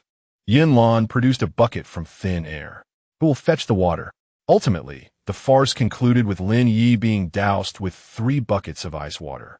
As the silver-haired wolf clan member sat in a corner, soaked and circling in despair, Yunlan could no longer contain her laughter. "Actually, I brought a legitimate antidote." "What?" Lin Xi nearly leaped up. "But the ice treatment is far more educational." With a beaming smile, Yunlan pulled out a blue vial. "Now, open wide." Lin Yi warily retreated. The last one was the frozen version. "Rest assured, this one is a warm mint flavor." Yunlan shook the test tube. "Or would you prefer to try a durian flavor?" As Lin Yi was compelled to drink the medicine, Lu Guang quietly tugged at Lin Xi's sleeve. "Master, I think Teacher Yunlan is taking revenge on society." "I can tell," Lin Xi replied, glancing at Lin Yi, who was contorted in agony. Had she just added chili sauce to the vial? The effects of the medicine manifested swiftly. Steam erupted from Lin Yi's ears, and he emitted a sound akin to a boiling kettle. Ultimately, he transformed back into his silver wolf form and dove into the fountain to cool down. "All right, he will maintain this form for the next 24 hours. Satisfied, Yunlan stored the empty test tube and added, "As for the door to your dormitory." Lin, she suddenly remembered the door that Lin Yi had smashed. "Can we request repairs?" "It has already been reported," Yunlan replied, handing over a room card. "You may stay in the faculty dormitory tonight. There happens to be a vacant room." Liu Guang immediately raised his hand. "I share the bed with the master." While the great wolf dog sleeps in the bathtub, water splashed everywhere as the silver wolf leaped from the fountain, seizing the back of Liu Guang's collar and dragging him into the pool. "Help! Murder!" meowed Liu Guang, as the faculty dormitory was significantly more spacious than the student dorms, even boasting a small kitchen. The only drawback was the presence of but a single bed. "I claim the sofa." Lin Xi snatched up a pillow. "No." They both protested simultaneously. The silver wolf patted 3 spots on the floor with his paw, the tip of his tail pointing at each one. Himself, Lin Xi, and Liu Guang. The implication was clear. Lin Xi hesitated. "Are we to sleep in a row?" Lin Xi nodded, drawing a large circle with his paw to encompass the 3 of them, finally casting a fierce glare at Liu Guang. The great wolf dog declared this a temporary alliance. Liu Guang interpreted, "But I suspect he intends to nibble on my toes in the dead of night." Ultimately, A compromise was reached. Lin Xi would sleep in the middle, with Lin Yi and Liu Guang guarding each side, using pillows as a makeshift demarcation line. In the dead of night, Lin Xi awoke to a rustling sound. Upon opening his eyes, he saw Liu Guang stealthily crossing over the pillow line. In his panther form, he nearly blended into the darkness, with only his eyes gleaming like emeralds. "Return," Lin Xi commanded in a hushed tone. Liu Guang let out a plaintive mewl, his tail subtly hooking around Lin Xi's finger. Suddenly, a silvery paw reached out from Lin Xi's other side, landing precisely on Liu Guang's feline face. "Ow!" Liu Guang fluffed up in surprise. Lin Yi, having awakened unbeknownst to them, silently asserted his dominance with his icy blue gaze.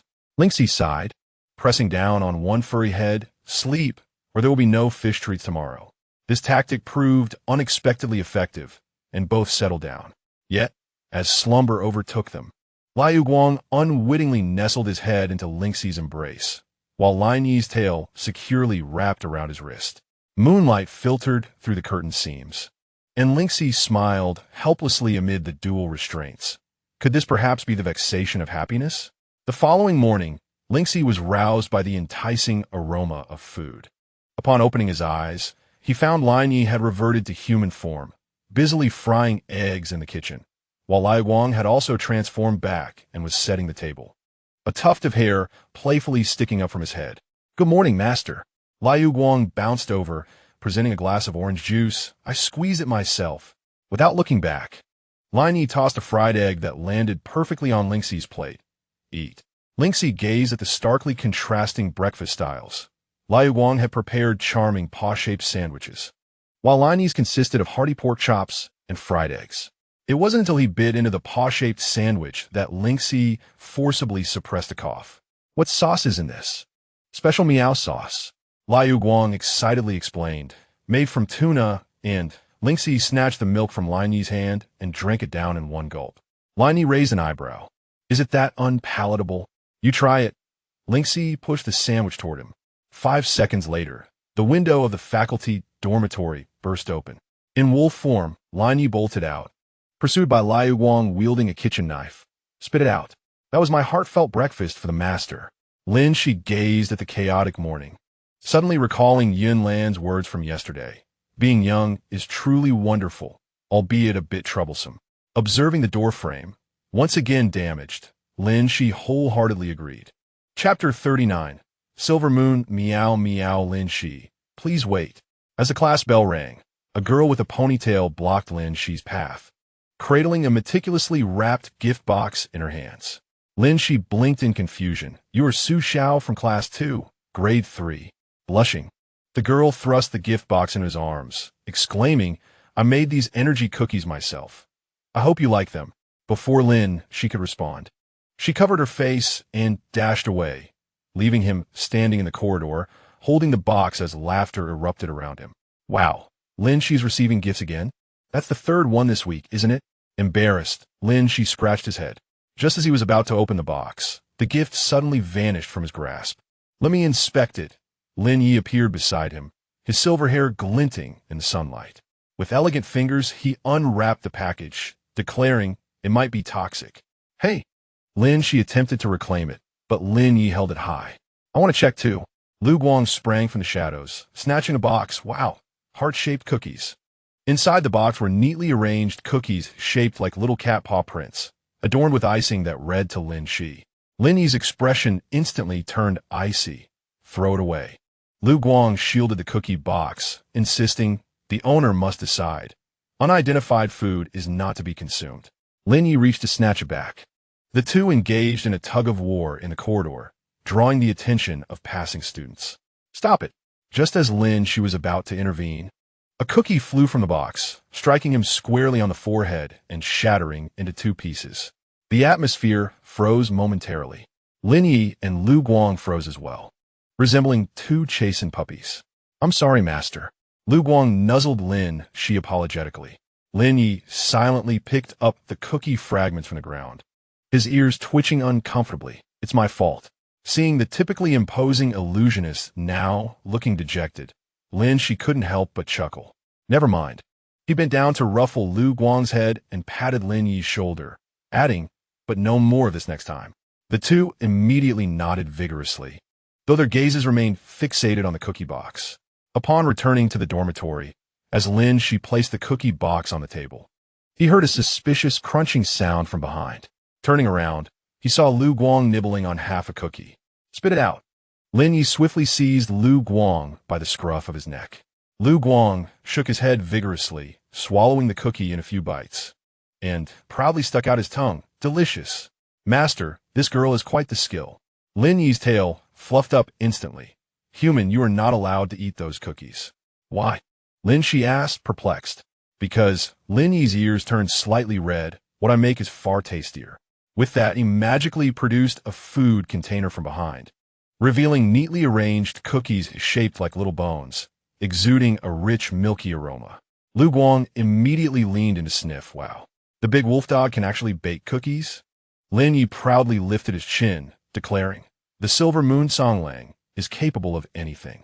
Lin Xi, intrigued, sampled a piece, and his eyes instantly lit up. "Delicious. Crispy yet not overly sweet." Lin Yi's tail began to sway joyfully, a hint of triumph flashing in his icy blue eyes. "Master, you should try mine too." Lu Guang, unwilling to be outdone, pulled out a bag of dried fish from the drawer, exclaiming, "My specially crafted me.A snacks." Lin Xi accepted the dried fish and took a bite, the rich flavor bursting in his mouth. "This is fantastic as well," he exclaimed. "Which one does the master prefer?" Lu Guang asked, his big eyes blinking eagerly. Though Lin Yi remained silent, his ears stood tall, clearly invested in the answer. Lin Xi pondered. "How do I answer this tricky question?" He attempted to evade the issue, saying, "Each has its own charm." "No, you must choose one," Lu Guang insisted, shaking his arm. While Lin Yi did not move, his gaze spoke volumes. In a moment of inspiration, Lin Xi proposed, "How about this? You both prepare your best dishes, and I will act as the judge for a fair evaluation." The two exchanged a glance, sparks flying. "Deal." Lu Guang transformed back into human form, rolling up his sleeves and dashing to the kitchen. Lin Yi, however, leisurely unfastened his cufflinks, saying, "Allow me to demonstrate the culinary skills of the Silver Moon Songlang clan." An hour later, the dormitory had transformed into a battleground of culinary delights. Lu Guang's cooking style mirrored his flamboyant personality, with exaggeratedly styled dishes adorning the table: cat paw pudding, fish-shaped sushi, and even a miniature Black Panther carved from carrot. "This is the me.A special seafood tower." He proudly introduced a small tower made of various seafood, each layer boasting a unique flavor. In contrast, Lin Yi's dishes epitomized elegance: a beautifully plated steak, a rich soup infused with truffle aroma, and desserts resembling exquisite works of art. Traditional banquet dishes of the Silver Moon Songlang clan, he briefly introduced. Yet his eyes radiated confidence. As Lin Xi surveyed the table brimming with delicacies, he suddenly felt the weight of pressure. He picked up his chopsticks, pondering which dish to try first. "Me.A." Lu Guang immediately pushed over a plate of sashimi, featuring the freshest tuna belly. Lin Yi silently offered a bowl of soup. "Start with the soup to warm your stomach." Caught in a dilemma, Lin Xi ultimately decided to sample in order. The first was Lu Guang's sashimi. The fish melted in his mouth, its sweetness unparalleled. "Delicious," Lin Xi praised genuinely, prompting Lu Guang to stick his tongue out at Lin Yi triumphantly. The second dish was Lin Yi's truffle soup. The rich flavor made Lin Xi's eyes widen in surprise. "This is superb as well." Lin Yi's tail swayed gently in satisfaction. One by one, Lin Xi savored each dish, offering high praise with each bite. Yet, the glances exchanged between the two competitors grew increasingly intense. What they sought was victory, not a tie. Finally, Lin Xi wiped his mouth and glanced at the last two desserts remaining on the table. Lu Guang had prepared cat paw macarons, while Lin Yi presented a moonlight mousse. "Let's eat them simultaneously," Lin Xi decided, grabbing one of each. The macaron was crisp on the outside and soft within, with the sweetness perfectly balanced. The mousse was dense and smooth, carrying a subtle hint of blueberry. The food was utterly delightful, causing Lin Xi to squint her eyes in bliss. "I declare a tie." she announced. No way. Both of them retorted in unison. Liu Guang dashed forward to embrace Lin Xi's waist, exclaiming, "Master is biased. Clearly. Mine is far tastier." Meanwhile, Lin Yi firmly pressed down on Lin Xi's shoulder from behind, insisting, "Human, be honest." Sandwiched between them, Lin Xi felt tears welling up in her eyes. "How about you both try each other's dishes?" she suggested. This proposal rendered the two momentarily silent. Lin Yi frowned at Liu Guang's specially crafted seafood tower, his expression akin to that of someone confronting poison. In retaliation, Liu Guang made a face at Lin Yi's steak, declaring, "The dish made by the big wolf dog must be dreadful. If you're afraid to taste it, just admit defeat," Lin Yi provocatively challenged. "Who is afraid of whom?" Liu Guang retorted, snatching a piece of steak and popping it into her mouth, only to freeze in place. "How is it?" Lin Xi inquired with curiosity. Liu Guang's expression shifted from shock to turmoil, ultimately transforming into a reluctant acknowledgement. "It's not bad." Lin Yi let out a hum, begrudgingly sampling a bite of the seafood tower, his ears twitching involuntarily. "Acceptable." Observing the awkward demeanor of both, Lin Xi couldn't help but chuckle. "See? You both possess talent. So who does the master prefer?" Liu Guang pressed insistently. Lin Xi sighed, suddenly struck by inspiration. "How about this? If you collaborate to prepare a dish for me, I shall reveal the answer." "Collaborate?" Both displayed expressions of disdain simultaneously. "Yes. Let us create a dish that combines the essence of both cat and wolf," Lin Xi beamed. "If you fail, I will indulge in the cookies from that girl every day." This threat struck a chord immediately. "Fine," Lin Yi conceded reluctantly. "For the master," Liu Guang declared with determination. "Too much salt. The flame is too high. That is sugar, not salt." Lin Xi sat in the living room, listening to the cacophony of sounds from the kitchen, a cold sweat forming on her forehead. Half an hour later, they emerged with a plate that could barely be deemed a culinary creation. "What is this?" Lin Xi asked cautiously, gazing at the dark, lumpy substance on the plate. "Silver moon, me.A stew," Liu Guang proclaimed with pride. Lin Yi added, "Modified according to the secret recipes of our two clans." Summoning her courage, Lin Xi took a bite, her expression instantly freezing. It was a bizarre explosion of flavors, both salty and sweet, with a strange spiciness, truly a taste bomb. "How is it?" they eagerly inquired. Struggling to suppress the urge to spit it out, Lin Xi managed to force a smile. "Very creative. So who do you prefer?" Liu Guang pressed again, setting down her chopsticks. Lin Xi replied earnestly, "I adore this dish you both made together." "Huh?" They were both taken aback. "Because this is the result of your first collaboration," Lin Xi smiled. "It holds more value than any individual creation." Lin Yi and Liu Guang exchanged a stunned glance before simultaneously turning away, their cheeks tinged with a hint of pink. Chapter 40. The Streaming Incident. Classmates. Next week's Spirit Master Cultural Festival requires each class to present a program. During the class meeting, the monitor tapped the blackboard. "Is there anyone who would like to volunteer?" The classroom fell into silence. Lin Xi, engrossed in her notes, suddenly felt countless gazes fixated upon her. "Lin Xi." The class monitor's eyes sparkled with excitement. "Your cosplay with your cousin is truly remarkable. Why not represent our class in a performance?" "What?" Lin Xi's pen fell to the floor, panic rising within him. "That's not a good idea." The surrounding classmates erupted in cheers. The last silver wolf illusion was so lifelike. "We want to see it live."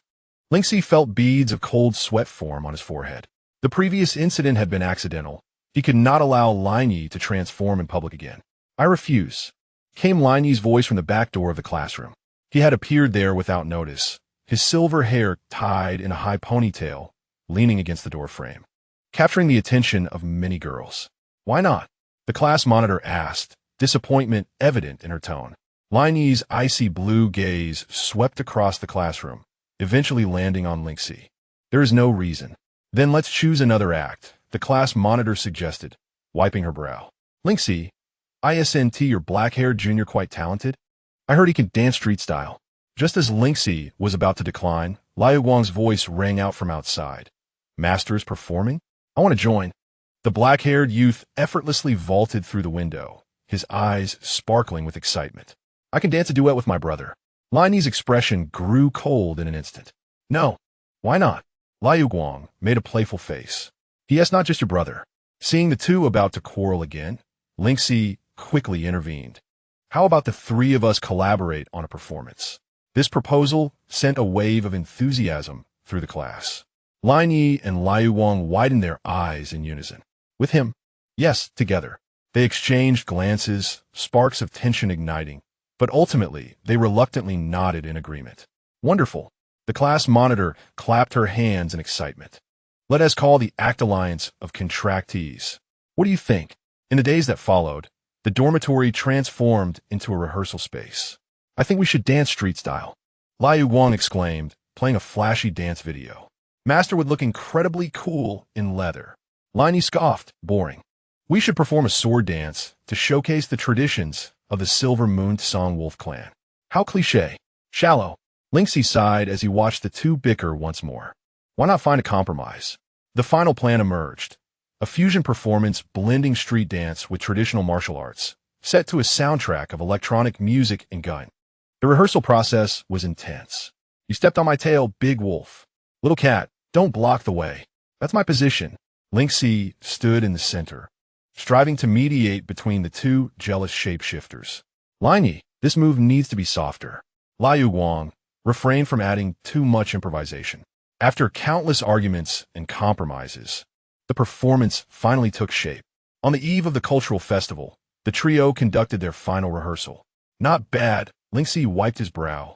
As long as nothing goes wrong tomorrow. Don't worry, master. Liu Guang transformed back into a small cat, hopping onto his shoulder. With me here, there's absolutely no problem. Lin Yi handed him a towel. Take a break. Tomorrow is crucial. Lin Xi nodded, yet an inexplicable sense of foreboding lingered in his heart. On the day of the cultural festival, the school auditorium was filled to capacity. Lin Xi stood nervously backstage, meticulously adjusting the costumes. A performance ensemble that seamlessly blended modern and traditional elements, predominantly black with accents of silver-blue patterns. The master looks so handsome. Liu Guang, adorned in a similarly styled yet more fitted outfit, excitedly twitched her cat ears, certain to captivate the audience. Lin Yi, clad in a striking silver-white attire, had his long hair elegantly tied with a blue ribbon, exuding an aura akin to a drawn sword.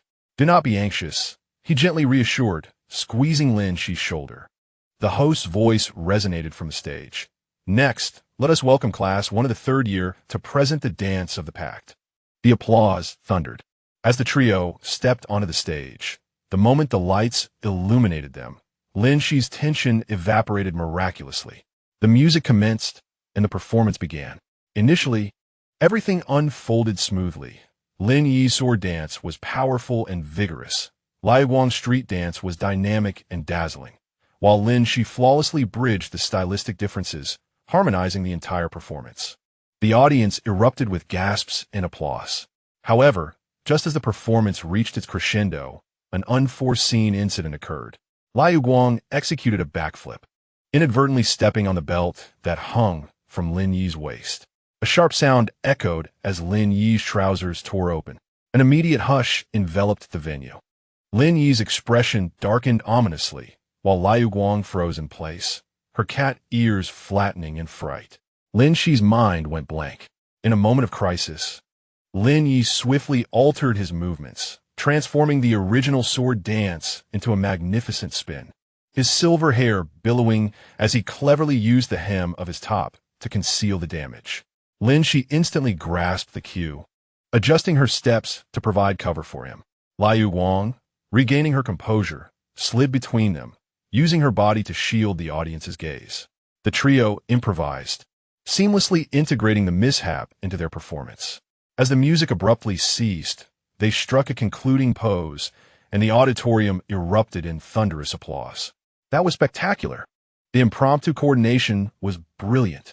Backstage, Lin Xi exhaled deeply, her legs weak as she sank into a chair. That was close. Lin Yi quietly fastened his belt, casting a dangerous glare at Liu Guang. Little cat, I didn't mean to. Liu Guang hid behind Lin Xi, pleading, Master, help. Just as Lin Xi was about to mediate, the class monitor burst in. Lin Xi, you guys have gone viral. What? The monitor raised her phone. displaying a trending post on the school forum. Is the third-year class performance suspected of revealing the true form of a shapeshifter? Clicking on the thread unveiled a video capturing the exact moment Lin Yi's trousers were torn, a flash of silver tail fleetingly appearing. Lin Xi's heart sank to the depths. Lin Yi and Liu Guang also recognized the gravity of the situation, their expressions turning serious. Stay calm. Lin Yi quickly regained his composure. It could be a visual illusion. Liu Guang chimed in. That was a prop tail. The monitor eyed them skeptically. What are you talking about? That was clearly. In a moment of inspiration, Lin Xi declared. We employed the latest holographic projection technology. Really? The monitor appeared unconvinced. Absolutely true. Liu Guang produced a USB drive. This contains the technical specifications, developed by my uncle's company. As the class leader took the USB drive, a skeptical expression crossed his face, as if to say, do you really believe me? Well, the classmates are asking if they can take a photo with you. The crisis was temporarily averted, and Lin Xi breathed a sigh of relief. On the way back to the dormitory, the trio remained silent. It was not until they turned into a deserted path that Lin Yi spoke up. We need to exercise greater caution. Indeed, Lin Xi nodded, thinking it wise to remain low-key for the time being. However, Liu Guang suddenly smiled, but Master, you looked incredibly handsome today. That impromptu dance was brilliant. Lin Yi unusually did not refute. It was indeed quite good. By the way, Liu Guang leaned in mysteriously. I recorded the performance video. Would you like to review it? Delete it, Lin Yi said with a cold expression. Absolutely not. That is precious footage of Master. Give it to me. No. As the two appeared ready to chase each other again, Lin Xi chuckled helplessly. Let us watch it in the dorm, but Liu Guang. Please cut out the part where Lin Yi reveals his true self. As you command, Liu Guang replied cheerfully. But I will cherish the image of Master in performance attire for a lifetime. Lin Yi's gaze suddenly turned dangerous. Delete it. I want tea. Will you delete it or not? No. Under the setting sun, their playful banter startled the birds from the trees. At least in this moment, it felt warm and beautiful. Chapter 41. All are your shadows. As Lin Xi pushed open the dormitory door, he was astonished by the scene before him. The entire room was partitioned by a striking red line, with the left wall adorned with Liu Guang selfies, while the right was filled with various sketches of Lin Yi in battle stances. More exaggeratedly, at the center of the red line stood a handcrafted trophy, awkwardly inscribed with Best Contractee Contest. What on earth is happening? Lin Xi's temples throbbed. Liu Guang bounced in from the left, wearing a t-shirt emblazoned with Pick Me.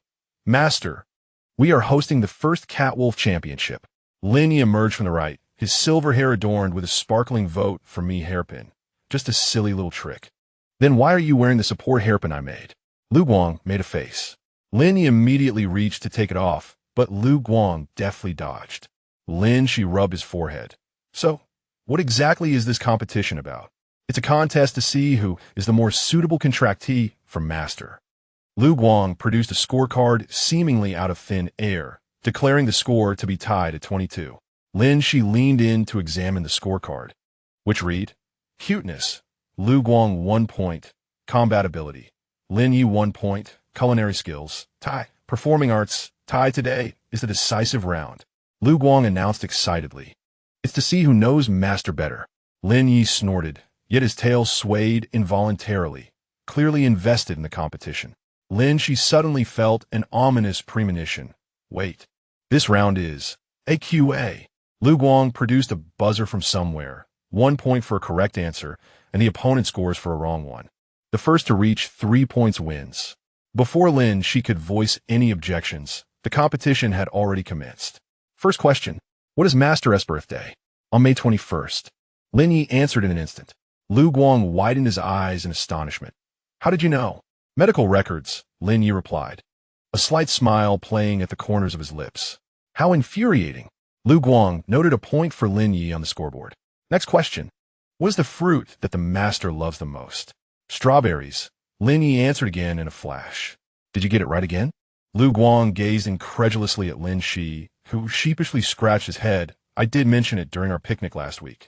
Liu Guang, puffing with indignation, recorded the score. Final question. When was the Master's first kiss? Lin Xi nearly choked on his own saliva. What kind of absurd question is that? Lin Yi's ears perked up instantly. His icy blue eyes fixated on Lin Xi, unknown. Huh, finally, there's something you don't know? Lu Guang exclaimed with triumph. Wait, I don't even know the answer myself. Lin Xi hurriedly interrupted. Lu Guang blinked. Has the master never been kissed? The dormitory fell silent. The sound of a pin dropping could be heard.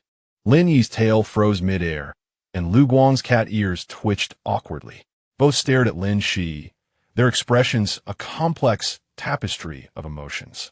I'll go get some drinks. Lin Xi fled in a panic. At the entrance of the convenience store, Lin Xi was cooling his flushed cheeks with a chilled cola when he suddenly heard a familiar voice. Lin Xi, my classmate. Turning around, he saw Su Xiao, the girl who had brought cookies last time, dressed cutely in a dress and holding 2 cups of milk tea. What a coincidence. Su Xiao blushed as she handed him a cup. Please have this. Ah, thank you. Lin Xi had just accepted the milk tea when he felt a chill creep down his back.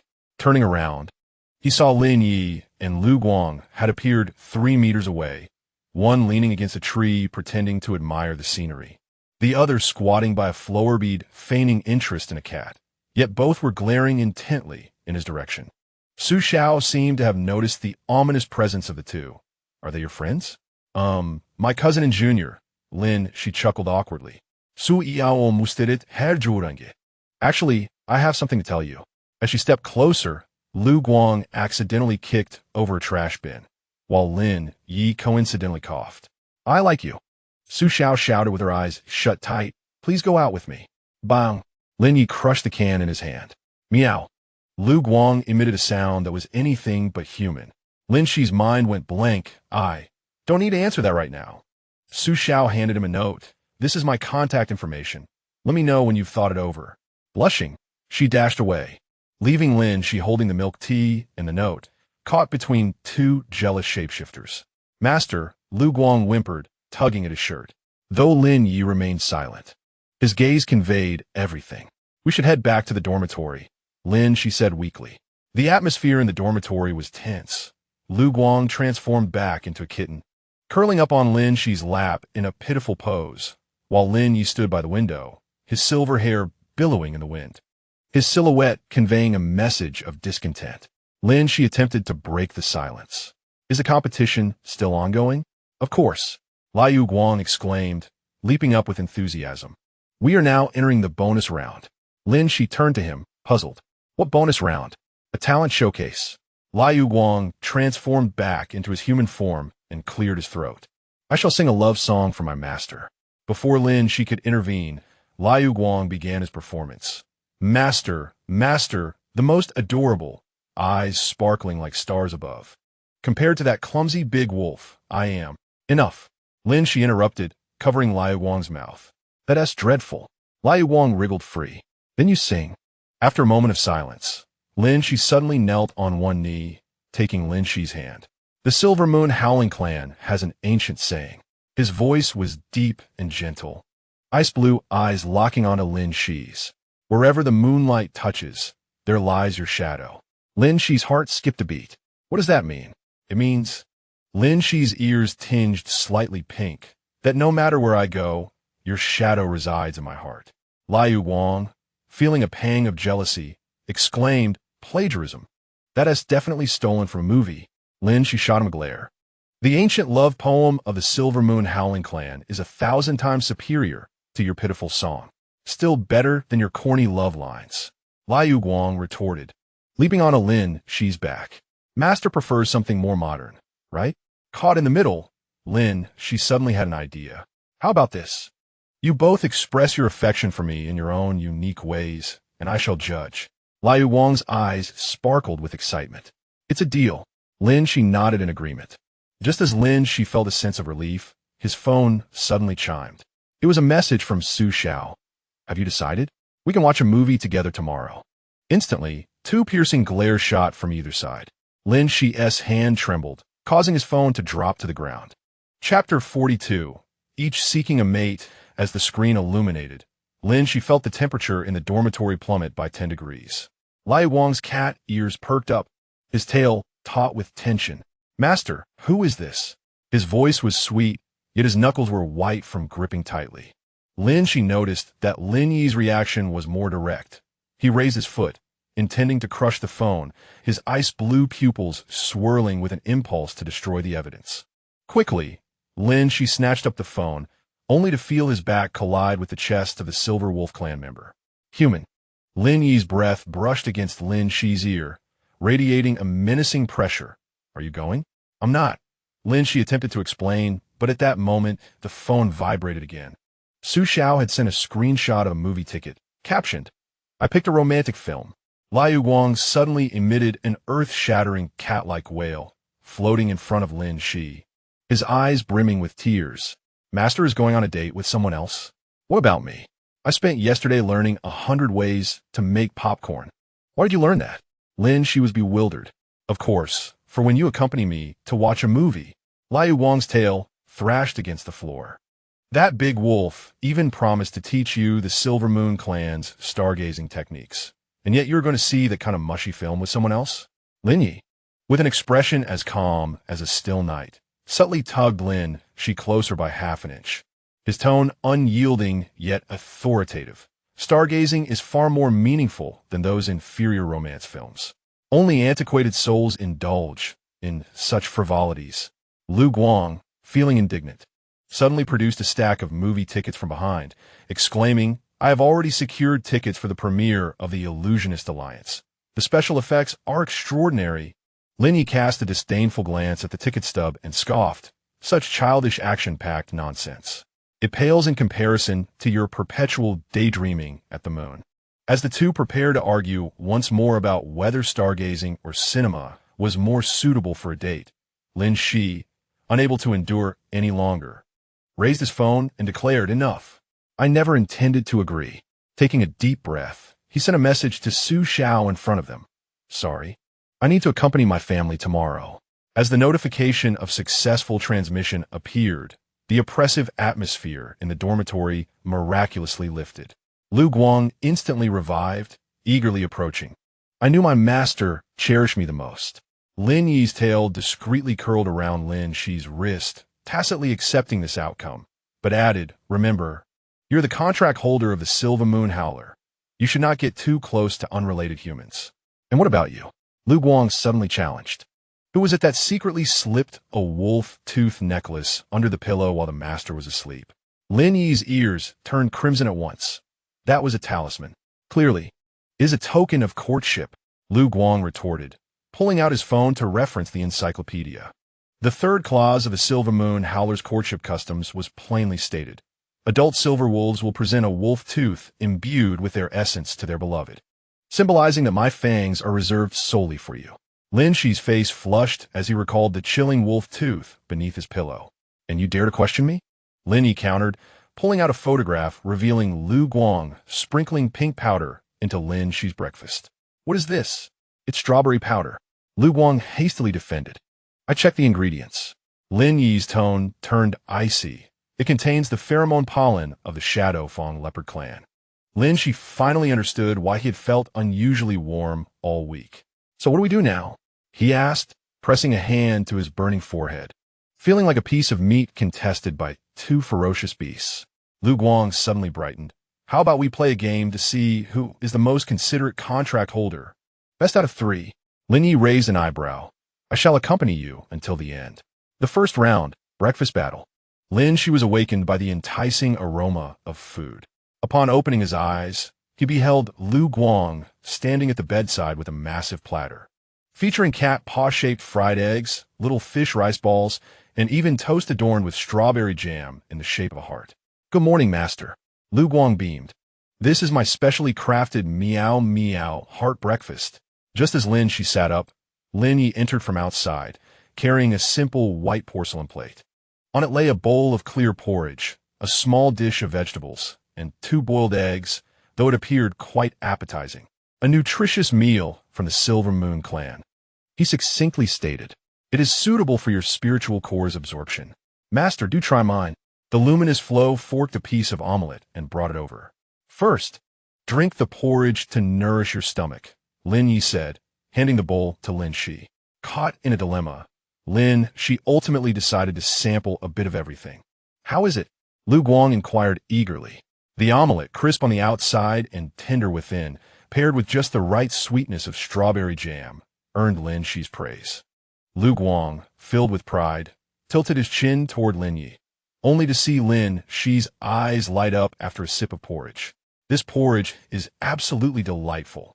It's rich yet refreshing. What have you added? Moonlight grass and lotus seeds, Lin Yi replied, his tail gently swaying. It's beneficial for your spirit core. The first round ended in a tie. In the second round, a fashion taste showdown ensued. Lin Xi stood perplexed before the wardrobe, pondering what to wear for today's Spirit Contract Hall lecture.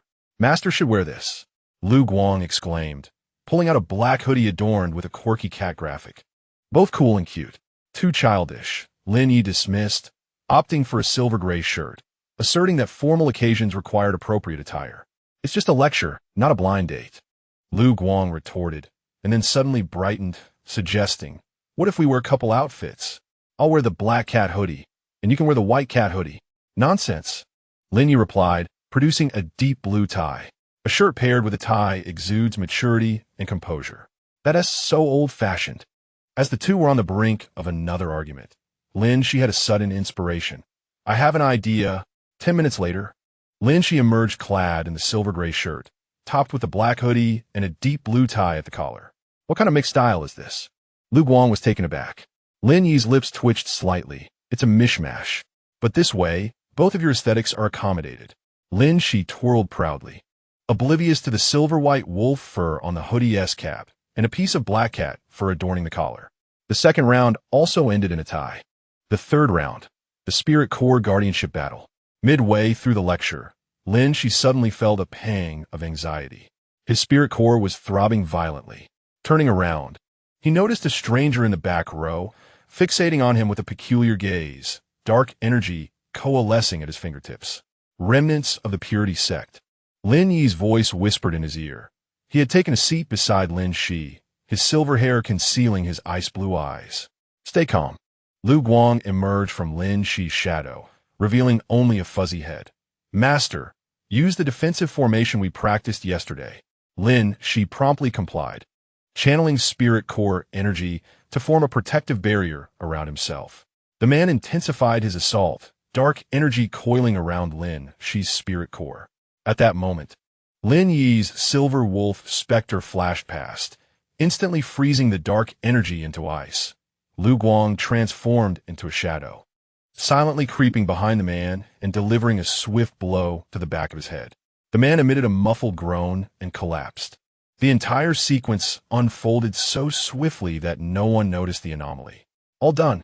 Lu Guang reverted to human form, clapping his hands triumphantly. Lin maintaining a jomposit demianov. Gently brushed Lin Xi's hair, disheveled by the wind. It's all right now. After the lecture concluded, Yun Lan quietly approached. Well done.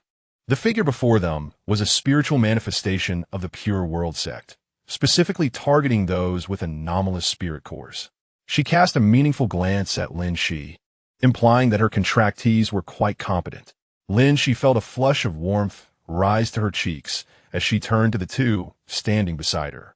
Liu Guang was making faces at Lin Yi, who, in turn, playfully tugged at Liu Guang's pant leg with the tip of his tail, indicating a truce. With a smile, Lin Xi inquired, so who won this round? Liu Guang and Lin Yi exchanged a glance and, in unison, declared a tie. Upon returning to the dormitory, Lin Xi discovered that Liu Guang had affixed a large scoreboard to the wall, prominently displaying the word TI. It seemed that a tiebreaker was necessary. Liu Guang excitedly announced that the next day they would compete to see who could make their master laugh first. Lin Xi chuckled at the two of them and said, "All right, I'll go prepare dinner. How about hot pot? Your favorite?" "Great," they replied in unison.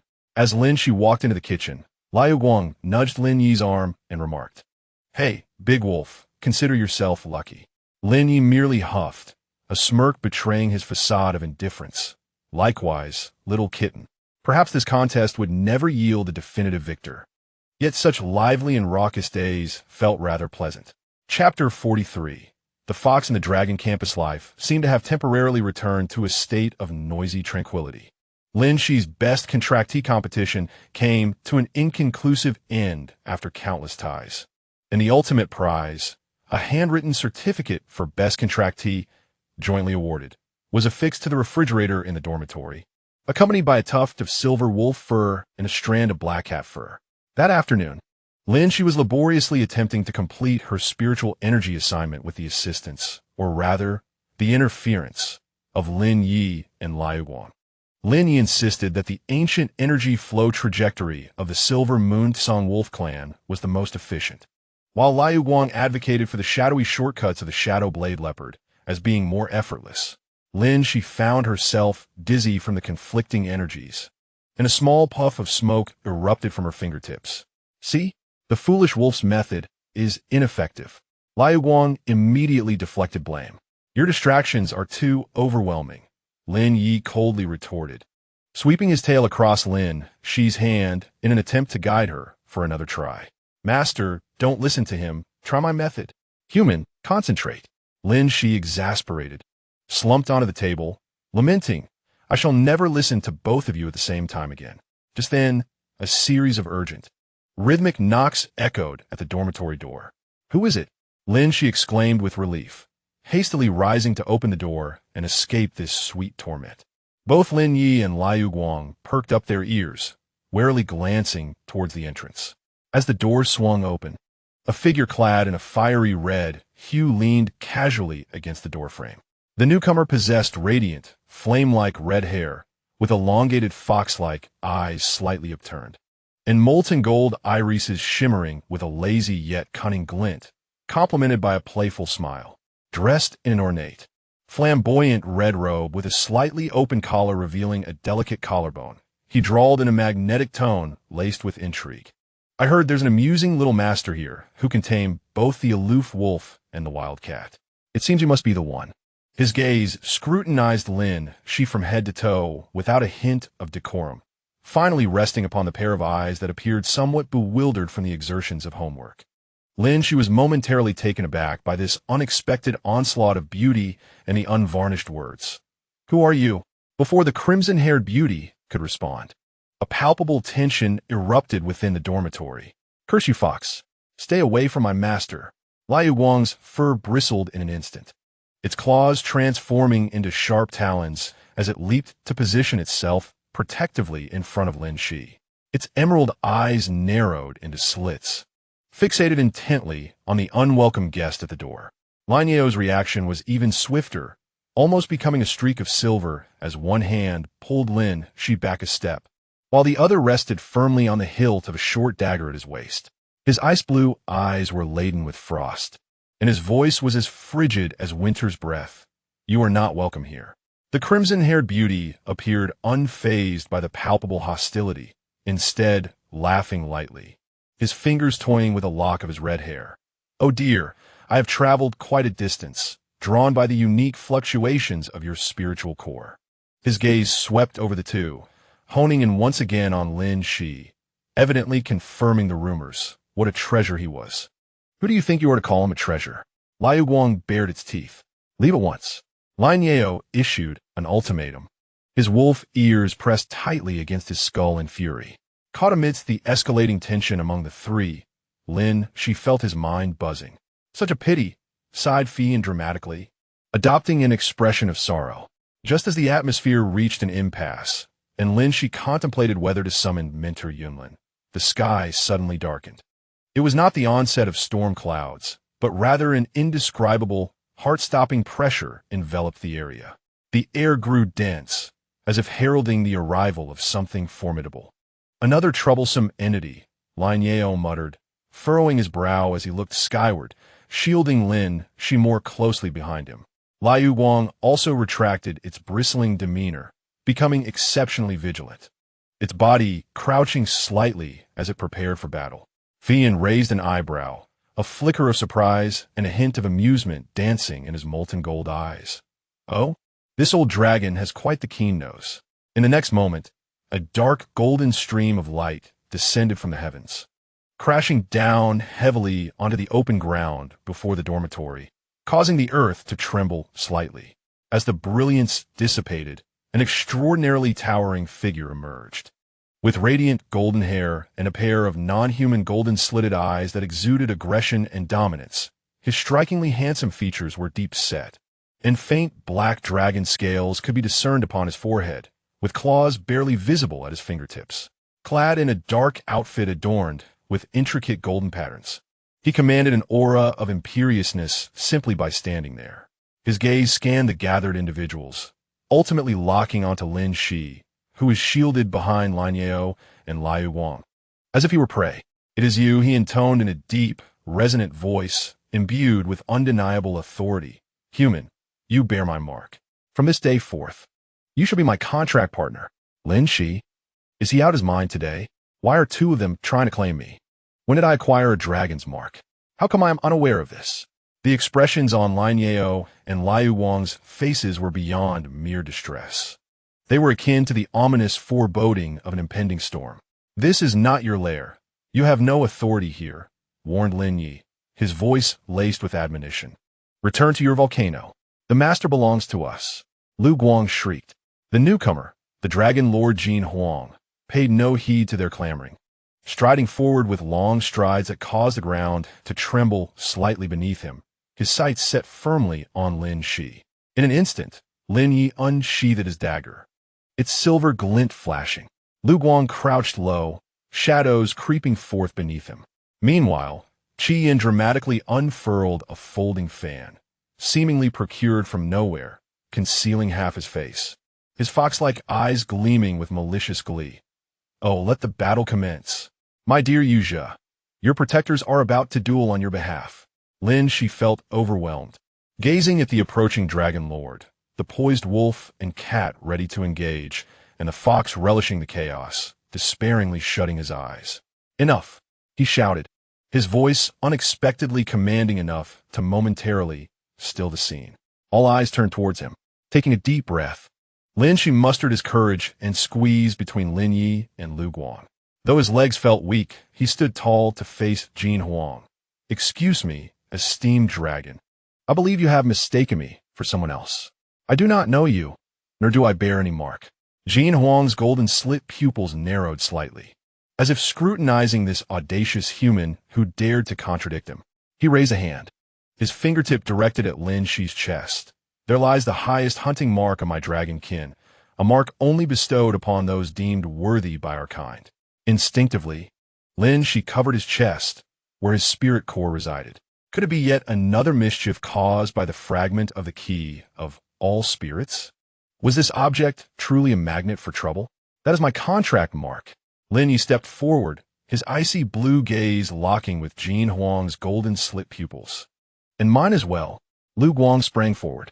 Qi Yin waved his fan, adding fuel to the fire. "Tisk, tisk, our little beauty is quite the catch, old dragon. Do you understand the concept of queue? First come, first served. The wolf and cat were certainly ahead of you, though I think being third in line suits me just fine." Jin Huang finally bestowed a disdainful glance upon Qi Yin.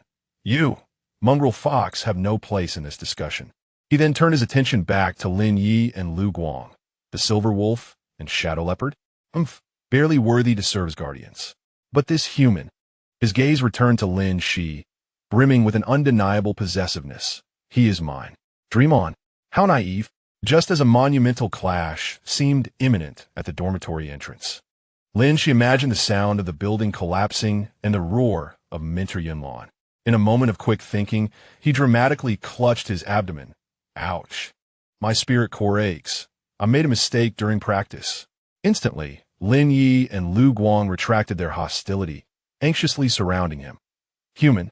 Master, are you all right?" Jin Huang furrowed his brow, seemingly contemplating whether this fragile human truly was in distress. Qi Yin also lowered his fan, a glimmer of curiosity in his eyes. Pain requires quietude and rest. Lin Xi exaggeratedly slinked towards the room, insisting that matters could wait for later. With that, he yanked Lin Yi and Lu Guang into the room, slamming the door shut with a resounding thud, leaving the bewildered dragon and the spectators outside. Outside the door, Jin Huang gazed at the firmly shut panels, a flicker of displeasure flashing in his golden slit pupils. However, He seemed to have gained a newfound understanding of the fragility of all things, and for now, refrained from forcefully breaching the door. Fian, on the other hand, laughed heartily, her voice quivering with mirth. "Oh dear, it seems you've been rejected, old dragon. Apparently, your charm pales in comparison to that of a feisty cat and a stoic wolf." Inside, Lin Xi leaned against the door, sliding down to sit on the floor, exhaling a long sigh of relief. Lin Yu and Liu Guang squatted beside him, their eyes brimming with concern and lingering ire. "Master, are you truly unscathed? Was it that fox and the dragon who angered you?" Lin Xi looked at these two troublesome yet devoted shapeshifters, realizing that amidst the chaos, at least it was lively. "I'm fine," he replied weakly. "But could you perhaps give me a heads up next time about who else might show up? It would help me prepare mentally." Lin Yu and Liu Guang exchanged glances, both falling into silence. They, too, had no answer to that question. Chapter 44. A battle of wits, keeping Jin Huang and Fian outside, was clearly a temporary measure. The oppressive atmosphere outside, combined with the resentment of the two contractees inside, nearly threatened to burst the dormitory at the seams. Lin Xi sat on the floor, clearly hearing Fian's mischievous laughter and Jin Huang's heavy, disquieting breaths from beyond the door. What to do now? He hugged his knees, feeling as if he were perched on the brink of a volcano. "I'll go slay that dragon," Lin Yu stated with a calmness akin to discussing taking out the trash, though his grip had tightened around the hilt of his blade. "I'll scratch that fox's face." Liu Guang sharpened his claws, eager for action. "Stop." Lin Xi quickly restrained one of them, asserting, "Fighting 1T resolve anything. Besides, do you think you could take them on? Especially that dragon. He looks formidable." Lin Yu scoffed, remaining silent, but his eyes clearly conveyed his unwillingness to back down. Liu Guang pouted, "If we can't win, we can outsmart him. My shadow strike specializes in breaking through scales and armor." Lin Xi retorted, "That is not the point." Just then a rhythmic knocking echoed from the door, 3 deliberate raps, neither hurried nor slow, yet imbued with an invisible pressure, clearly signaling the presence of the Dragon Lord. Simultaneously, a tapping sound came from the window, prompting Lin Xi to turn. Fian had somehow climbed onto the windowsill, casting flirtatious glances through the glass and mouthing, "Open the window, darling." Lin Xi felt as though he were suffocating. With a dragon at the front, a fox at the back, and a wolf and leopard lurking dangerously close, he mused that life had become unbearable. "Human," Lin Yu spoke solemnly, "you cannot contract more beings at once. Your spirit core cannot withstand it." This marked the first time he had addressed the potential dangers to Lin Xi's spirit core with such gravity. Liu Guang nodded vigorously. "Exactly, master. The fox is frivolous.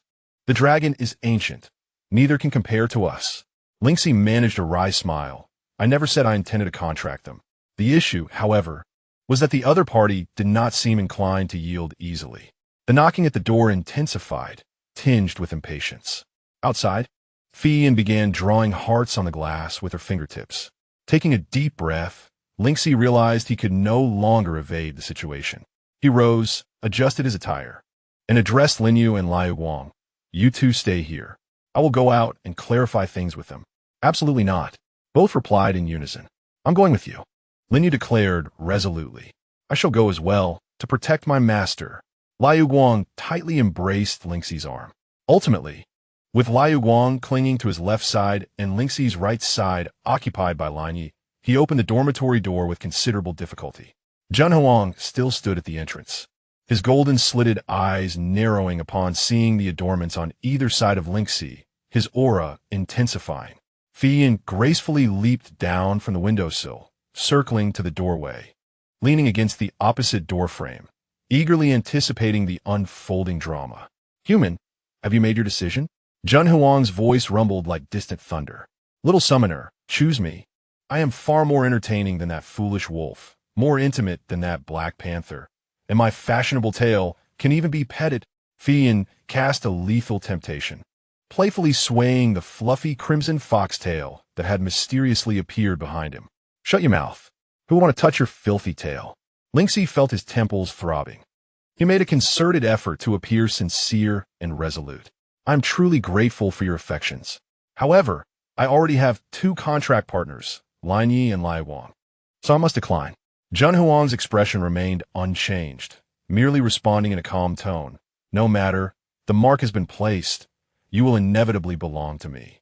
As for them, he glanced at Lin Yi and Lai Wang. The contracts can be dissolved. You wish. Lin Yi stepped forward, his silver hair billowing without wind. You must go through me first. Lai Wang bared his teeth. Fian dramatically clutched his heart. Ah, to be rejected, how heartbreaking. But he quickly shifted his tone, his fox-like eyes twinkling mischievously. No contract? That's fine. I can always be an auxiliary member, a nominal one, a warm bedfellow. Just let me stay by your side. Such an interesting spirit core. Brings me joy just to behold. Lin Xi thought, this fox's logic is even more peculiar. The situation once again fell into a deadlock. Jun Huang adopted a domineering stance, insisting on his desires, while Fian displayed a shameless demeanor, unwilling to leave. Lin Xi, feeling overwhelmed, resorted to a delaying tactic. Well, look, it's nearly evening. Standing at the door is rather inappropriate. Why don't we step inside and sit for a while? He hoped to at least avoid being a spectacle at the entrance, as many curious heads had already poked out from the windows of the dormitory building. This suggestion drew immediate glares of reproach from Lin Yi and Lai Wang. Surprisingly, however, both Jun Huang and Fian agreed. Thus, the once spacious dormitory, now occupied by a towering dragon and a notably vibrant fox, felt suddenly cramped. The atmosphere grew exceedingly tense. Lin Yi and Lai Wang flanked Lin Xi on the sofa like two formidable guardians. Jun Huang unceremoniously claimed the room's only sturdy armchair, the one Lin Yi usually favored, sitting like a king upon his throne. Meanwhile, Fian, ever the familiar one, casually perched himself on Lin Xi's desk, swinging his long legs and curiously rummaging through the items atop it. Wow, little wolf, you even take notes? How diligent. This hideous pottery piece is the panther's assignment? Huh. And little summoner's underwear features cartoon patterns? How adorable. Put that down. Don't touch that. It's mine. Lin Xi's face flushed crimson as he rushed over to reclaim his belongings. This fox was utterly terrifying. Jin Huang remained indifferent to this farce, fixating solely on Lin Xi. I am hungry. Bring forth the food. Lin Xi retorted, you certainly take it for granted. At once, Fian raised his hand. I too desire the delicacies prepared by the little guardian. Otherwise, I shall divulge your secrets to the entire school. He was promptly struck in the face by a cushion thrown by Lai Wang. Lin Yi's expression darkened ominously, suggesting he was but a spark away from an explosive outburst. Fearing that they might actually come to blows and demolish the dormitory, Lin Xi hastily surrendered. I will do it. I will do it. Is that satisfactory? Everyone, let us eat. It became clear to him that these gentlemen were increasingly difficult to appease in pursuit of peace. Even if merely superficial, he resolved to serve them. Thus, Lin Xi donned an apron and plunged into the kitchen. Lin Yi immediately followed suit to assist, while Lai Wang remained in the living room, keeping watch. In the kitchen, Lin Yi cast murderous glances towards the door while helping Lin Xi wash vegetables. Meanwhile, in the living room, Lai Wang and Fian exchanged fierce glares, while Jin Huang closed his eyes in meditation, his formidable presence rendering the air palpable with tension.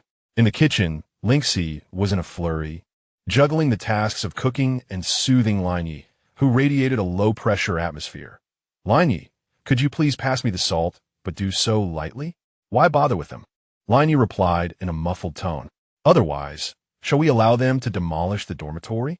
Lin Xi chuckled wryly. I suppose this is akin to feeding large wild beasts? At long last, a meal was prepared. Upholding the principle of offending no one, Lin Xi decided on a hot pot, reasoning that this would allow everyone to eat as they pleased, each selecting their own ingredients. However, setting the table proved to be another challenge. Naturally, Jin Huang claimed the seat of honor, and Lin Xi intended to sit between Lin Yi and Lai Wang. But Fian, quick as a flash, plopped down beside Lin Xi on the left. I shall sit next to the little guardian. Lin Yi promptly took his place on Lin Xi's right, his glare capable of freezing a fox in its tracks. Lai Wang, slightly delayed, could only sulk as he settled next to Lin Yi, baring his teeth at Fian. As the cooking commenced, the competition escalated. Little guardian, do try this tripe. I have cooked it to perfection, Fian said, poised to place a piece in Lin Xi's bowl. Lin Yi swiftly knocked it away with his chopsticks. He does not eat that. Lin Xi interjected, I could actually manage a little. Then try the shrimp paste. Fian pivoted towards the shrimp. Liu Wang, with a swift motion, using chopsticks, blocked him. Master is allergic to seafood. I am not allergic. Lin Xi protested. Jin Huang snorted coldly and proceeded to plop a generous piece of nearly raw, blood-streaked premium beef into Lin Xi's bowl. The dragon clan believes that raw food replenishes energy best. Eat. Gazing at the blood-soaked meat, Lin Xi felt his stomach churn. I prefer it cooked. In the end, Lin Xi's bowl overflowed with an array of food from all sides.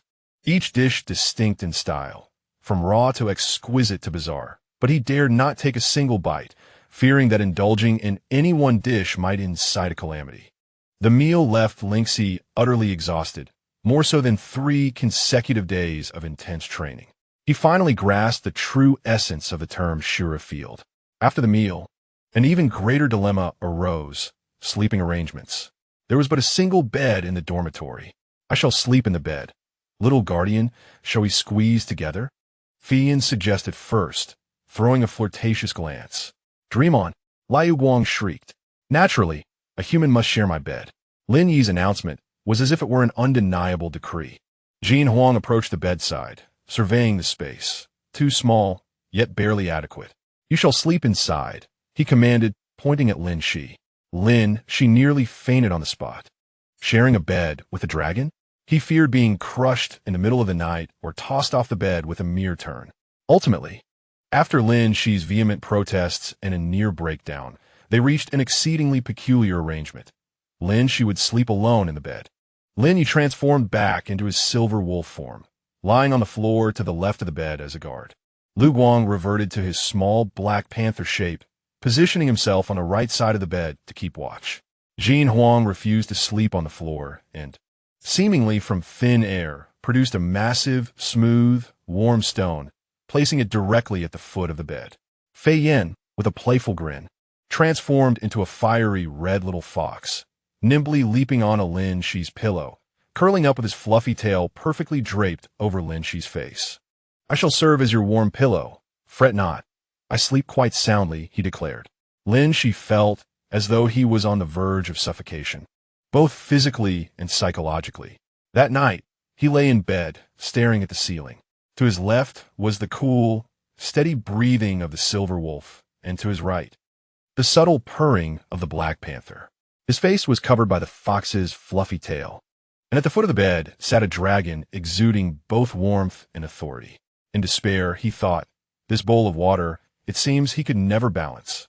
This life was far too rich and flavorful. Chapter 45. Crisis averted Lin. She was roused from a near suffocating warmth and an overwhelming sense of pressure from all directions. Struggling to open his eyes, the first thing he saw was a vast expanse of fiery, fluffy fur, the fox's tail of Fei Yan still firmly covering his face.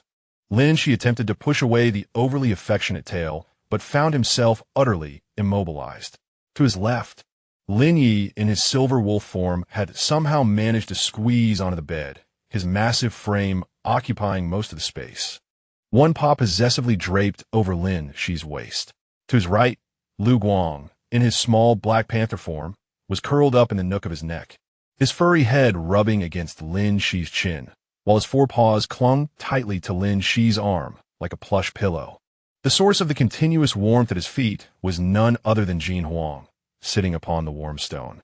The Dragon Lord hadn't even reverted to his original form, remaining in human shape, his long breaths radiating heat that made Lin Xi feel as if his feet were on the verge of being roasted.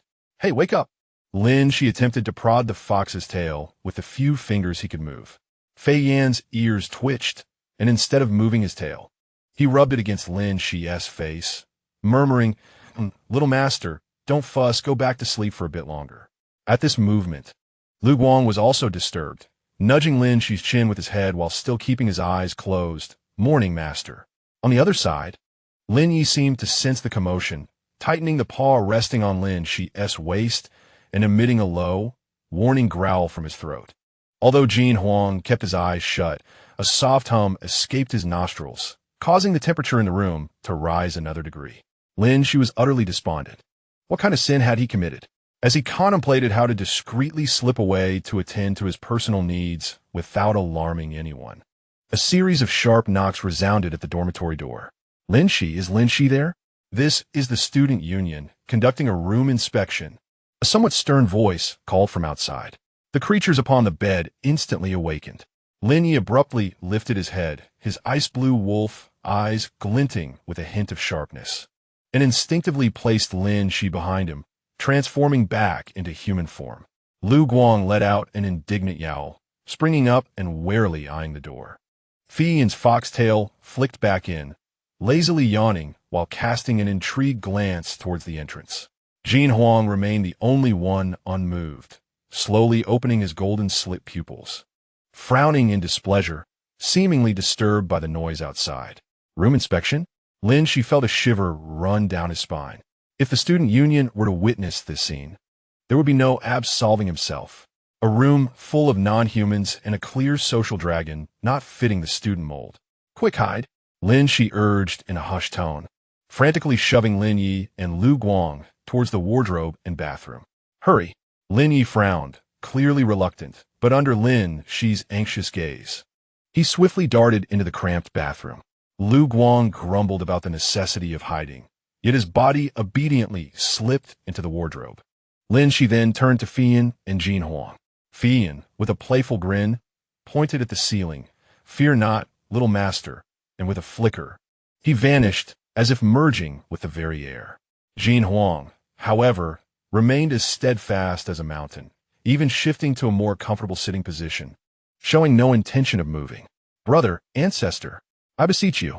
Lin Xi felt as though he might prostrate himself before Jin Huang, knowing that being discovered would lead to an incomprehensible explanation. Jin Huang cast a sidelong glance at him, seemingly amused by his panic, yet reluctantly began to fade, ultimately transforming into a faint black shadow that melded with the darkness of the ceiling. Just as Lin Xi exhaled in relief, the voice outside grew increasingly impatient. Lin Xi, if you don't open the door soon, we'll use the spare key. Coming. Lin Xi hurriedly climbed down from the bed, tousled his hair haphazardly, tugged at his wrinkled pajamas, took a deep breath, and opened the door. Standing outside were two students adorned with student union armbands, one male and one female. The boy's gaze swept past Lin Xi, curiously surveying the exceedingly cramped dormitory, while the girl frowned, busily jotting down notes. Why did it take you so long to open the door? The boy inquired. I overslept, Lin Xi replied with a nervous laugh, instinctively blocking the view of the others. The girl wrinkled her nose. What's that smell in your dorm? It seems like a mix of various perfumes. And is it the scent of barbecued meat? She cast a puzzled glance at the warm stone, still radiating heat at Lin Xi's feet. Lin Xi broke into a cold sweat. Last night we had hot pot. Yes, the hot pot smell hasn't dissipated yet. The boy pointed towards the dormitory. Do you mind if we come in for a look? Routine inspection for hygiene and prohibited appliances. This left Lin Xi's mind racing, pondering how to refuse. Just then, with a sudden creak, the bathroom door opened slightly, revealing a silver-white wolf ear that accidentally peeked out before quickly retreating. The student union boy blinked in confusion. He seemed to have glimpsed something peculiar. Suddenly, a faint rustling emanated from the wardrobe, reminiscent of claws scraping against the wooden surface. The female members of the student council glanced toward the wardrobe with heightened vigilance. Lin Xi's heart raced to his throat. Abruptly, a shadow on the ceiling appeared to shift, and a small cloud of black ash gently descended, landing squarely on the girl's notebook. Such poor hygiene in this dormitory, remarked one of the girls. A voice, ethereal and laced with mirth, floated in from an indistinct corner, whispering only for Lin Xi's ears. Little conjurer, do you require my assistance in beguiling them? It is a simple task. Startled, Lin Xi's mind raced, and he coughed loudly to mask his fear. Ahem. I apologize, dear classmates. The dorm is a bit disheveled. I shall tidy up immediately. I assure you, there are no prohibited appliances. He attempted to hastily close the door to usher them out. However, the student council members were evidently quite diligent. The boy insisted, "Let's take a quick look." He stepped forward, intent on entering. In that moment of impending crisis, a resounding growl erupted from Lin Xi's stomach. The volume was so thunderous that the floor seemed to tremble slightly. All present froze, and Lin Xi's face turned a deep shade of crimson. This was far from a usual sound of his stomach. It was unmistakably a reminder of the half-cooked dragon meat he had been forced to consume the previous night. The shadow on the ceiling appeared to ripple with satisfaction. The two members of the student council, startled by the earth-shattering rumble, exchanged bewildered glances with Lin Xi. Thinking quickly, he clutched his stomach, feigning distress. "Oh dear, I urgently require the restroom. Please help yourselves to check, and kindly shut the door behind you." With that, he bolted toward the bathroom at an astounding speed. Completely forgetting that Lin Xi was still inside, he flung the door open, dashed in, and slammed it shut, locking it from within. Outside, the two members of the student council exchanged glances, the boy hesitating as he surveyed the chaotic dorm and the strange warm stone. The girl glanced at the ash on the notebook, recalled the astonishing growl, and Lin Xi's pained expression. Ultimately, she closed the notebook. "Very well. It seems he is genuinely unwell. We shall return another time." As the sound of their footsteps finally receded, Lin Xi and Lin Yi stared at each other wide-eyed in the bathroom. Light spilled from the wardrobe's crack, and Fei Yin emerged with a playful grin, while Jin Huang slowly solidified and landed gracefully. The crisis had passed. Lin Xi slid down the bathroom door, exhaling a long, deep sigh. This life is truly never at peace. Chapter 46. The swimming pool following the morning's harrowing dorm inspection. Lin Xi realized that allowing these four gentlemen to continue residing in the dormitory would inevitably lead to significant trouble. He endeavored to convene a family meeting to deliberate on accommodation matters. The venue, the dormitory floor. The attendees, Lin Xi, the host, Lin Yi, a stoic observer, Lu Guang, bouncing about energetically, Fei Yin, striking poses, and Jin Huang, meditating yet occupying the central position. Meeting theme: how to allocate limited spatial resources rationally to achieve sustainable development. First, Lin Xi cleared his throat and took out a small notebook. "We must establish some rules," he declared. "For example, I agree." Fei Yin was the first to raise his hand, his fox-like eyes sparkling with mischief. "Rule number 1. The little guardian must dedicate 1 hour each day to walk with me, chat, and foster our relationship." Rejected. Lin Yi and Liu Guang chorused in unison. "I second that," Jin Huang said, his eyes remaining shut, yet he cast a vote against it. Lin Xi exclaimed, "I meant rules regarding the use of space." "Space?" Liu Guang blinked innocently, suddenly transforming into a small black panther. He leaped on a Lin Xi's lap, curling up. "This way, I won't take up any room. The master can hold me any time." Lin Yi let out a cold snort, transforming into a silver wolf, his considerable bulk naturally displacing Jin Huang's warm stone. With a flick of his tail, he sent Liu Guang tumbling off Lin Xi's lap, then rested his large head there instead. Liu Guang fell with a thud, fur bristling as he reverted to human form. "You foolish wolf, what are you doing?" In a small space, the weak are eliminated, Lin Yi drawled lazily, lifting an eyelid. Fuming, Liu Guang lunged at him, tugging his ear. "Who are you calling weak?" As a fight seemed imminent, Fei Yin clapped his hands eagerly. "Let the battle commence. Whoever wins gets to rest their head on the little guardian's lap." Jin Huang, irked by the noise, opened his eyes and surveyed the writhing wolf and panther. "Noisy." He raised his hand, seemingly poised to expel the two troublesome creatures with a breath of dragon fire. Terrified, Lin Xi rushed over and clutched Jin Huang's arm. "Calm down, big guy. The dormitory cannot withstand dragon fire." Upon embracing him, he realized Jin Huang's arm was muscular and warm, an incredible sense of strength radiating even through the fabric. Jin Huang looked down at Lin Xi hanging onto his arm, and surprisingly, he restrained his aura, merely grunting in response. Seeing this, Fei Yin immediately drew closer, pressing his face against Lin Xi's. "The little guardian favors me. I want a hug too, or I'll tell the whole school you cuddled my tail last night." Lin Xi hastily covered Fei Yin's mouth with his other hand, his face flushed. "You be quiet." Thus, The scene transformed into Lin Xi with a dragon on his left arm, a fox on his right, a wolf sprawled on his lap, and an irate panther seated at his feet. Lin Xi sighed, "My heart is so weary." Ultimately, through Lin Xi's earnest reasoning and desperate pleading, they reached a few exceedingly fragile agreements. 1. Jin Huang's warm stone must be reduced to a size not exceeding that of a stool and must not be placed in the middle of the passage. 2. Fian is prohibited from becoming invisible or using illusions to prank, especially to capture Lin Xi's sleeping visage, without permission. 3. Lin Yi and Liu Guang are forbidden from engaging in any potentially destructive sparring within a dormitory. After the agreements were made, Lin Xi deemed it necessary to enhance their living conditions and resolved to go grocery shopping. However, the act of leaving posed yet another dilemma. "I'll accompany the master." Liu Guang was the first to cling to Lin Xi's arm. "Guarding is my duty," Lin Yi asserted, pressing a hand on Lin Xi's shoulder. "Shopping? That sounds delightful." Fian naturally linked his arm with Lin Xi's other side. Jin Huang remained silent, merely stepping behind them, silently conveying that he would keep a watchful eye on his possessions when they ventured outside. Thus, the commercial district of the academy witnessed the most flamboyant shopping entourage in history.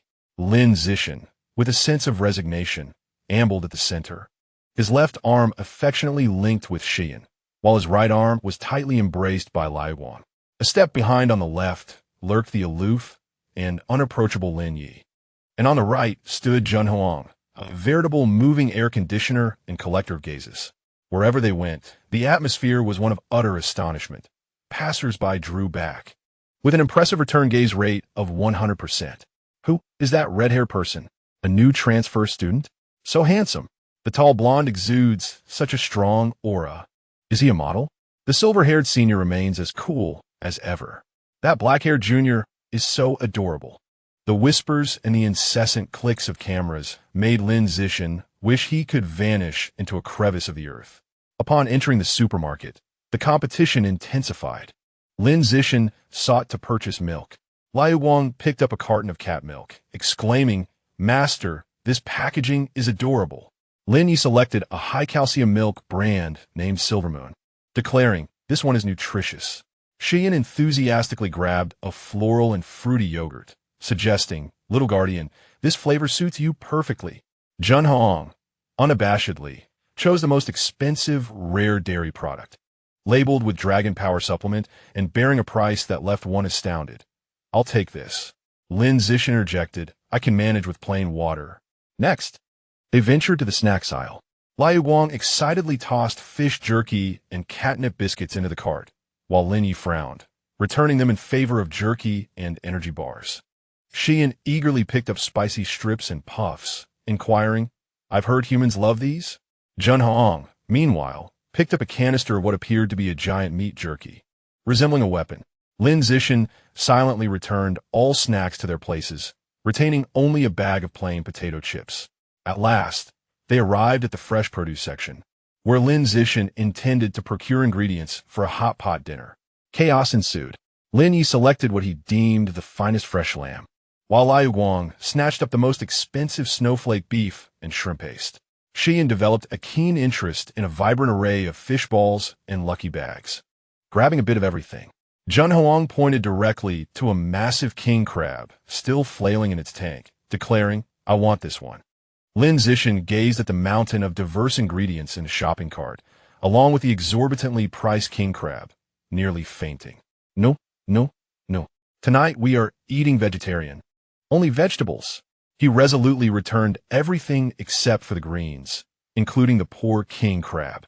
At the checkout, the cashier regarded Lin Xi's 4 distinctive yet equally striking companions, as well as the meager selection of vegetables and a single bottle of soy sauce in the cart, with a rather complex expression. "That'll be $45.80, the cashier announced, as Lin Xi prepared to scan the code. For hands simultaneously reached forward. Lin Yi held cash. Liu Guang raised a mobile payment code. Xian produced a dazzling black card, and Jin Huang placed a small, glimmering object, presumably a gemstone, on the counter. The cashier was left bewildered. Lin Xi, in a flurry, hurriedly shoved the gemstone back into Jin Huang's hand, pushed aside the black card, blocked the cache, and swiftly scanned his own mobile payment code, then attempted to drag the four out of the scene. On the way back, Lin Xi carried a small bag of vegetables, utterly exhausted in body and spirit. The other four remained remarkably calm, as if it were not they who had nearly incited a commotion in the supermarket moments ago. As they approached the dormitory, they encountered their classmate Zhou Yan. Zhou Yan gazed at Lin Xi and his imposing entourage, particularly the newly appeared Fian and Jin Huang, his eyes nearly bulging with jealousy and disbelief. With a tinge of bitterness, he remarked, "Oh, Lin Xi, have you changed your entourage again? Your reputation may be lacking, but your romantic prospects seem quite prosperous." In the past, Lin Xi might have felt embarrassed or angered by such comments, but now, before he could respond, his four companions sprang into action. Lin Yi stepped forward, his icy blue eyes casting a cold glance. Liu Guang bared his teeth, revealing a dangerous smile, a glimmer of cold light flashing at his fingertips. Fian grinned, delicately twirling an almost imperceptible wisp of pink mist, poised to flick it towards Zhou Yan. Jin Huang merely cast a casual glance in Zhou Yan's direction, the overwhelming pressure emanating from him nearly causing Zhou Yan to collapse to his knees. With a sigh, Lin Xi clapped his hands, redirecting his companion's attention. "Let's go. It's time to prepare a vegetable hot pot." He didn't spare Zhou Yan another glance as he strode forward. Lin Yi, Liu Wang, Fian, and Jin Huang promptly followed, forming the most loyal yet troublesome knightly order. Zhou Yan remained frozen in place, his face pale, cold sweat streaming down as he dared not move for what felt like an eternity. Upon returning to the dormitory, Lin Xi surveyed the solitary pot and the limited cooking facilities, alongside the four towering figures crowding the kitchen, feeling a profound sense of helplessness. Nevertheless, he donned an apron and began washing the vegetables. An oddly chaotic yet familial atmosphere enveloped the dormitory. Although it was cramped, noisy, and teetering on the brink of chaos, or even the attention of the student council, it somehow felt bearable. Of course, it would be even better if tonight's vegetable hot pot would not be scorned by a certain dragon noble, if a particular fox didn't add strange ingredients, and if the cat and wolf didn't overturn the pot in a tussle for the last leaf of vegetables. Lin Xi silently gripped the spatula, feeling the weight of responsibility. He feared he might need a swimming pool to serve this bowl of water. Chapter 47. Stubborn Demands. Ultimately, under the watchful eyes of Liu Guang and Jin Huang, who threatened that if meat was not added, they would venture out to hunt, he reluctantly included an appropriate amount of sliced meat and shrimp. The vegetable hot pot was finally consumed amidst a flurry of clashing utensils and competitive banter.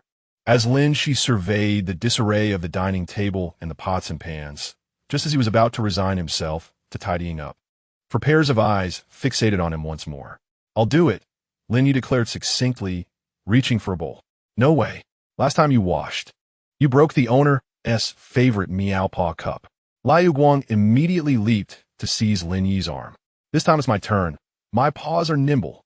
Fian deftly twirled a chopstick, dazzling with its rapid movement. "Washing dishes is so dull, little servant. How about I use my foxfire to purify them all at once? I guarantee they will be rejuvenated, even down to their atomic structure." As he spoke, a small cluster of dangerously flickering flames ignited at his fingertips. "Absolutely not." Lin Xi, Lin Yi, and Liu Guang chorused in unison to halt him. What a jest! Allowing a fox to wash the dishes with its mystical flames might as well cleanse the entire dormitory building. The ever-aloof Jun Huang finally lifted his eyelids, casting a glance at the heap of grease. The Dragon Clan never engages in such menial tasks. He paused, seemingly rummaging through ancient memories. Typically, a simple cleaning spell would suffice, or one would simply procure new utensils. Lin Xi remarked, "Thank you for the invitation. I can truly feel the disparity between species and the chasm of wealth." Ultimately, under Lin Xi's firm insistence, those who shirk from cleaning would be responsible for cooling Jun Huang's warming stone tonight. The four esteemed gentlemen reluctantly acquiesced to partake in the cleaning endeavor. As expected, the petite kitchen transformed into a realm more terrifying than a battlefield of hot pot. Lin Yi insisted on adhering to the Silver Moon Wolf Clan's standard of washing dishes, rinsing each item 30 times, with the water flow angle needing to be precise to 45 degrees. Any deviation beyond a millimeter necessitated a redo. He scrutinized a plate against the light, his expression as grave as if appraising a priceless relic. Liu Guang sent soap bubbles flying in every direction, ultimately drenching himself and leaving a frothy mess on his face. Xian, rolling up his sleeves to reveal his fair wrists, appeared graceful, but was in fact merely goofing off. He leisurely wiped the cup while casting furtive glances at Lin Xi, occasionally feigning a slip that splashed water onto Lin Yi. Zhen Huang had been assigned the task of wiping the table. The esteemed one held a cloth, laboriously contemplating a single droplet of grease on the table, as if deliberating whether to incinerate it with dragon breath or shatter it with dragon might. Ultimately, he opted to disdainfully rub that one spot with 2 fingers pinching the cloth's corner, completely disregarding the rest. Lin Xi stood at the kitchen door, observing the chaotic scene of inefficiency with his blood pressure steadily rising. Taking a deep breath, he resolved to turn a blind eye to the mess and proceeded to tidy the sofa. Just as he grasped a cushion, a loud crash erupted from the kitchen, followed by Liu Guang's scream and Lin Yi's furious roar. "Foolish cat, your shadow tripped me. You clumsy oaf. Pay for my plate. It's all that stinky fox's fault for scattering bubbles everywhere. Oh dear, the water is too slippery." Then came a deep, resonant dragon's growl, seemingly the ultimate protest against this farce. Lin Xi silently set the cushion down and walked to the corner of the room, retrieving the holographic projector given by Mentor Yunlin, which was said to aid in spiritual core meditation. This device could project lifelike natural scenes, reputed to stabilize emotions. He desperately needed emotional equilibrium. Skillfully, he activated the apparatus, selecting the tranquil starry sky mode, intending to calm his fraying nerves with the vast cosmos. Soft blue light spread, with specks of starlight illuminating the dormitory walls and ceiling. Deep and beautiful, the clamor from the kitchen seemed to fade, at least temporarily. Lin Xi exhaled, collapsing beneath the starry expanse, feeling a modicum of solace for his spirit. However, he had relaxed too soon. The holographic projector possessed a peculiar feature. It interacted subtly based on the movement of objects and energy fluctuations within the room. The first to notice this was Liu Guang. He peeked out from the kitchen with a head full of bubbles, curiously gazing at the stars adorning the walls. "Master, have you turned on the starry sky lamp? It's magnificent." His excitement caused him to bounce slightly, casting a flickering shadow that danced with his movements. The projection, sensing the surge of energy, caused a cluster of stars nearby to abruptly shift half a meter. "What's happening?" He paused, then purposefully hopped again. The stars retreated once more. "Haha, master, look. The stars are afraid of me." His enthusiasm peaked. He began to leap around the room, creating ripples in the starry sky as the stars scattered in avoidance. Lin Yi, having finished washing the last dish by his standards, stepped out with a towel in hand, his brow furrowing at the sight. "Childish," he scoffed, a chill emanating from him that caused the stars closest to him to flicker sluggishly. Seeing this, the little one deliberately directed a stream of moving stars towards Lin Yi. Instinctively, Lin Yi released a faint glimmer of lunar energy as a barrier, resulting in a burst of stars before him, exploding like fireworks before slowly reassembling. "Puffed, the big wolf has blown up the stars." The little one laughed, pointing at Lin Yi. Lin Yi's expression darkened. Just then, Fian approached, his mischievous instincts igniting. He quietly blew a breath toward the patch of stars near the little one, his fingertips shimmering with foxfire energy. Instantly, that segment of the starry sky transformed into a seductive pink hue, the stars contorting into heart shapes as they drifted towards the little one. "What are you doing, you stinky fox? So disgusting." The little one, alarmed, quickly hid behind Lin Xi. Zhen Huang seemed intrigued by the transforming starry sky, or perhaps he simply desired control over everything. He observed the pink-hued stars, his golden slit pupils narrowing slightly as a searing, domineering aura swept through. The pink heart-shaped stars swiftly became blinding white, then melted and reshaped, ultimately solidifying into several jagged, dark red stars that radiated an ominous glow, dominating that area with their fierce presence. Lin Xi watched in silence as his tranquil starry sky transformed into a chaotic display of shooting stars, frozen zones, fluttering hearts, and menacing dragon-like stars within mere minutes. His spiritual core felt no serenity. Rather, it buzzed with disturbance from the unconscious energy emitted by these rascals. Was this holographic projection intended as punishment for him? At last, unable to endure any longer, he abruptly switched off the projector. The world returned to tranquility, leaving only the little one's lingering murmurs, Lin Yi's dissatisfied huff, Fian's amused chuckle, and Jin Huang's disinterested click of the tongue. Now, Lin Xi pointed to the chaotic yet finally tidy kitchen area, inquiring, who will mop the floor? The four grandmasters, once full of abilities, instantly averted their gazes, some looking up at the ceiling, others down at the ground, and some studying their nails. I knew it, Lin Xi remarked. Chapter 48. The little stream weeps the next day. With a theoretical exam on spirit beasts approaching, Lin Xi did not dare to be negligent, burying himself in thick textbooks and notes that evening. The crux of the matter lies in the complex interplay of the shapeshifters' energy attributes, particularly their counteractions and amalgamations. The other four remained notably silent, as it would be quite embarrassing for a contractor to impede another's studies and consequently fail. Lin Xi reverted to the form of a silver wolf, resting beside Lin Xi's feet, its tail occasionally brushing against Lin Xi's calf, as if silently accompanying and marking him.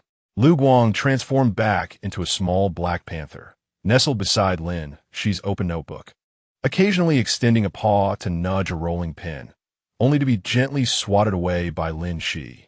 Qi Yin languidly reclined on the sole armchair, flipping through a fashion magazine, yet his gaze would occasionally drift toward Lin Xi, who was deep in contemplation, a mischievous smile gracing his lips.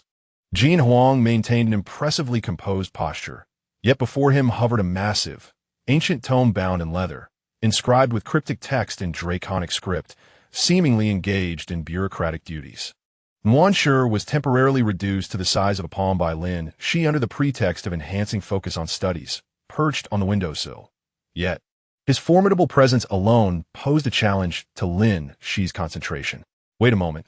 The book states that water attributes have an absolute counter to fire attributes.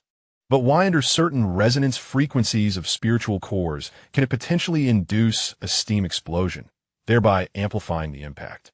Lin Xi murmured, biting the end of his pen instinctively. No sooner had he spoken than four pairs of eyes converged upon him.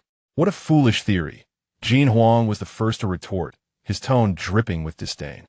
The essence of energy lies in strength and weakness. Where is the notion of absolute counteraction? What is deemed counteraction is merely a feeble excuse concocted by the weak. With a flick of his finger, he conjured a small, dark golden flame that burned fiercely in the air, unaffected by the surrounding moisture. How crude, Lin Yi coldly countered, not even opening his eyes. Energy is not merely brute force. The concepts of counteraction depend on the qualitative nature of energy and the skill of its application, which cannot be reduced to strength alone. A chill emanated from him, causing Jin Huang's flame to flicker momentarily. Oh dear, you all make it sound so intricate. Qian tossed aside the magazine, cheerfully approaching. If you ask me, energy is akin to emotion. He conjured two small flames, one pink and one blue, that entwined and collided, at times the pink engulfing the blue, and at other times the blue overpowering the pink, ultimately merging into a small orb of ethereal violet flame that flickered softly. See, there is no such thing as absolute counteraction. It's all about mutual exploration.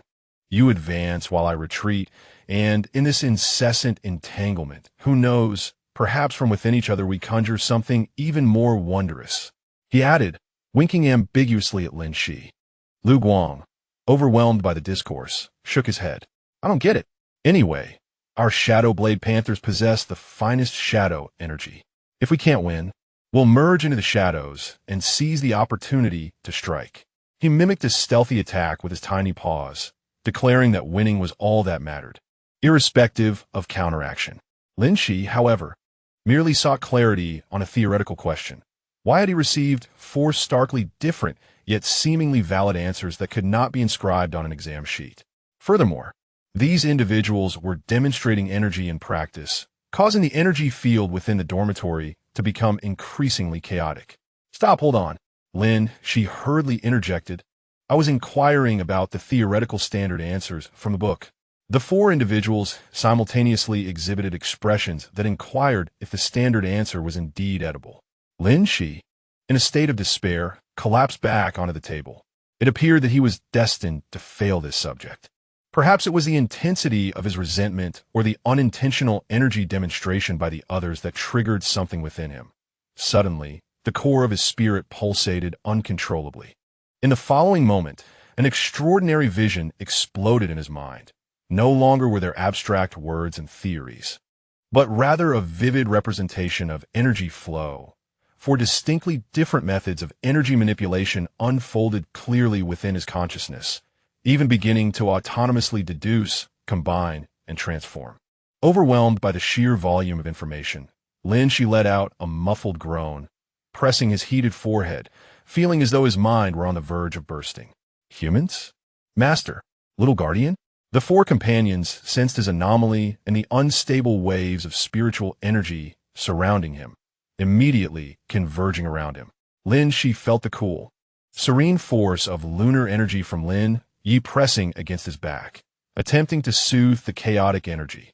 Lu Guang anxiously grasped his arm, the shadow energy instinctively seeking to envelop and protect him. Fiery Yan's fingertips glimmered with a calming pink aura, gently tapping at his temples. Jin Huang directly grasped his wrist, a forceful yet gentle warmth surging in to stabilize his restless core. For energies, each divergent and somewhat conflicting, flowed into his body with a singular purpose, to calm Lin Xi. Under normal circumstances, this would have been tantamount to igniting his spirit core. Yet at this moment, the peculiar nature of his core was passively triggered. Upon the entry of the four energies, rather than clashing and exploding, they bizarrely formed a subtle equilibrium under the harmonization of his core, gradually rotating and merging to produce an ineffable, all-encompassing gentle power that surged back into him. Lin Xi felt a wave of warmth wash over him. His mind instantly cleared, the previous pressure dissipated entirely, and those intricate energy diagrams were indelibly etched into his consciousness. Blinking, he noticed the four contractors regarding him with peculiar expressions, as if a faint, invisible thread of energy connected them through him, only to vanish in an instant. What did you just do? Lin Yi was the first to withdraw his hand, his ice-blue eyes filled with astonishment. He sensed that his energy had not only harmonized with the others, but had also been integrated. It seems as though the Master's core has linked us all together. Lu Guang mused, curiously examining his own claws. Fiery Yin, deep in thought, observed her fingertips. What a fascinating sensation. Little guardian, you truly are a boundless treasure.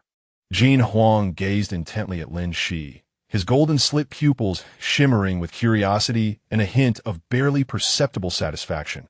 Indeed, only you can accommodate my power without collapsing. Lin Xi, bewildered, assessed his body. He felt no discomfort, but rather an enhancement in spirit. The approach to that difficult problem had become strikingly clear. He picked up a pen, swiftly inscribing the answers in his notebook, elucidating the theory while also providing expansive deductions based on the four energy properties, articulated with clarity and profound understanding.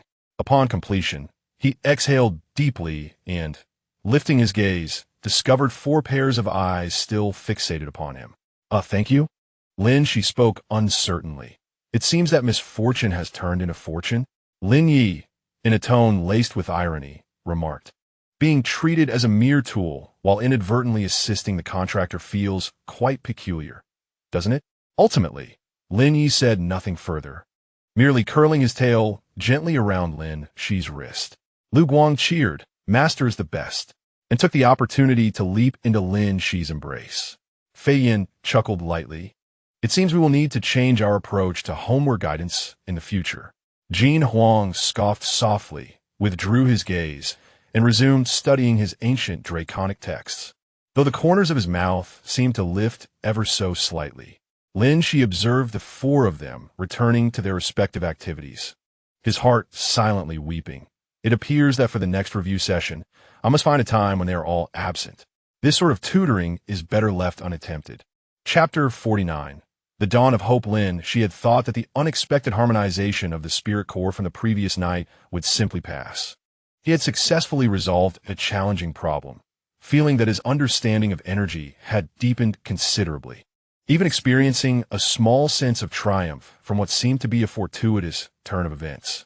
However, he evidently underestimated the compatibility of his unique spirit core and the insatiable curiosity and competitive nature of his four contractors. Early the next morning, Lin Xi found himself in an extraordinarily peculiar situation. The reason for the peculiarity lay in the unparalleled balance of warmth and coolness enveloping him. The left side of his body felt warm, akin to basking in the sun on a winter's day, while the right side was refreshingly cool, reminiscent of a summer night bathed in moonlight. A heavy sensation pressed against his chest, while something cool and silky seemed to gently entwine around his ankles. Drowsily, he opened his eyes. The first sight that greeted him was a vast expanse of fiery red. A plush chest? Lin Xi jolted upright, meeting the gaze of Fei Yan, whose molten golden eyes sparkled with mirth.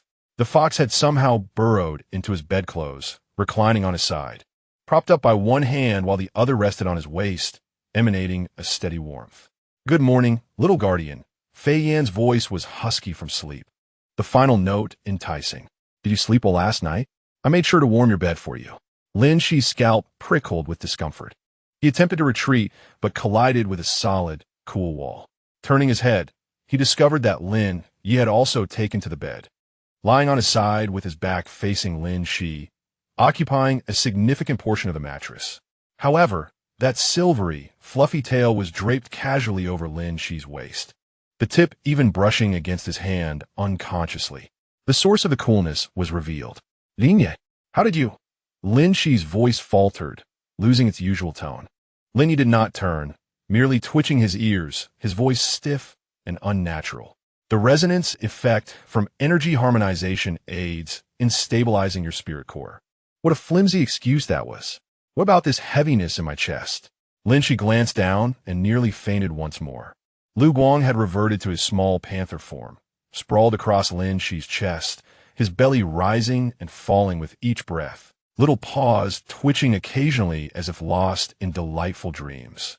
With great difficulty, Lin Xi lifted his head slightly to gaze toward the foot of the bed.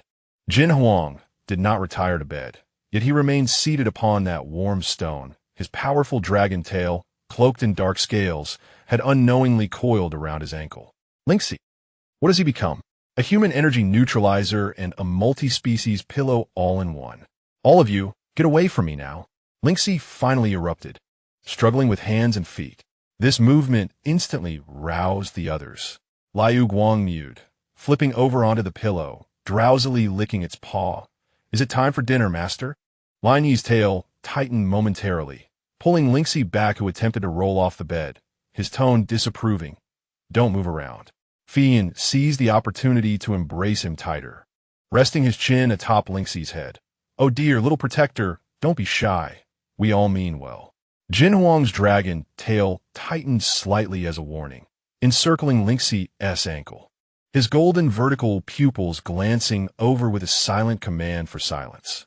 Lin Xi felt tears welling up, akin to Tang Sung ensnared in a spider's lair. Except that the captor was not a spider demon. "Resonance, my foot. What I require is personal space. Do you understand?" Lin Xi struggled fiercely. "If I don't get up now, I shall ignore everyone today." Ultimate skill activated. Instantly, the pressure on him lightened. Lin Yi was the first to rise, transforming back into his silver wolf form, casually walking to the window to feign interest in the scenery. Liu Guang also swiftly regained consciousness, reverting to human form and jumping off the bed, anxiously waving. "Master, no. I apologize. I shall go prepare breakfast immediately." Fei Yan sighed regretfully, leisurely sitting up and tidying his fiery red hair. "Little protector, you are truly heartless. You slept soundly last night, clutching my tail. Lin Xi's face flushed crimson. You speak nonsense. He distinctly remembered the tail draping over his face. Jin Huang ultimately retracted his tail, offering a bland assessment. The threats of fragile humans lack any deterrent power. Yet, he withdrew the warm stone, indicating a temporary reprieve. Lin Xi finally caught his breath, scrambling into the bathroom and locking the door. Gazing at his disheveled hair and flushed face in the mirror, deeply realizing that this situation was untenable. The aftereffects of energy harmonization were simply too daunting. A solution must be found. Upon finishing his grooming and emerging, breakfast was already laid out on the table. 4 distinct servings remained. Liu Guang had prepared cat paw pancakes and milk. Lin Yi had crafted roasted meat sandwiches and moon-dew tea. Fian had conjured a bowl of translucent porridge, exuding floral aromas from an unknown source. Before Jin Huang lay a steaming, seemingly hearty meat steak, Ore, for pairs of eyes fixated upon him. Lin Xi, he braced himself, picking up an empty plate, cautiously sampling a little of each dish, then taking a small bite under the intense scrutiny of 4 blazing gazes. How is it? Liu Guang inquired eagerly. It's, all right, Lin Xi mumbled, having barely tasted anything, preoccupied with anxiety.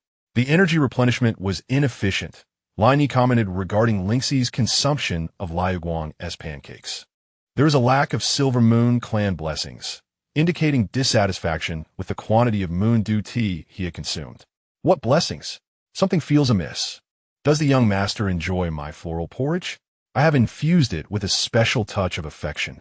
Huiyin cast a flirtatious glance, while Jin Huang exerted pressure with a mere look, signaling him to dispose of that hardcore breakfast. Lin Xi felt an impending sense of indigestion. He set down his chopsticks and took a deep breath. We need to discuss the matter of personal space and appropriate distance. The 4 of them raised their brows simultaneously, each displaying unique expression, yet it was clear they did not take it seriously. Particularly at night, Lin Xi emphasized, I require solitude while sleeping.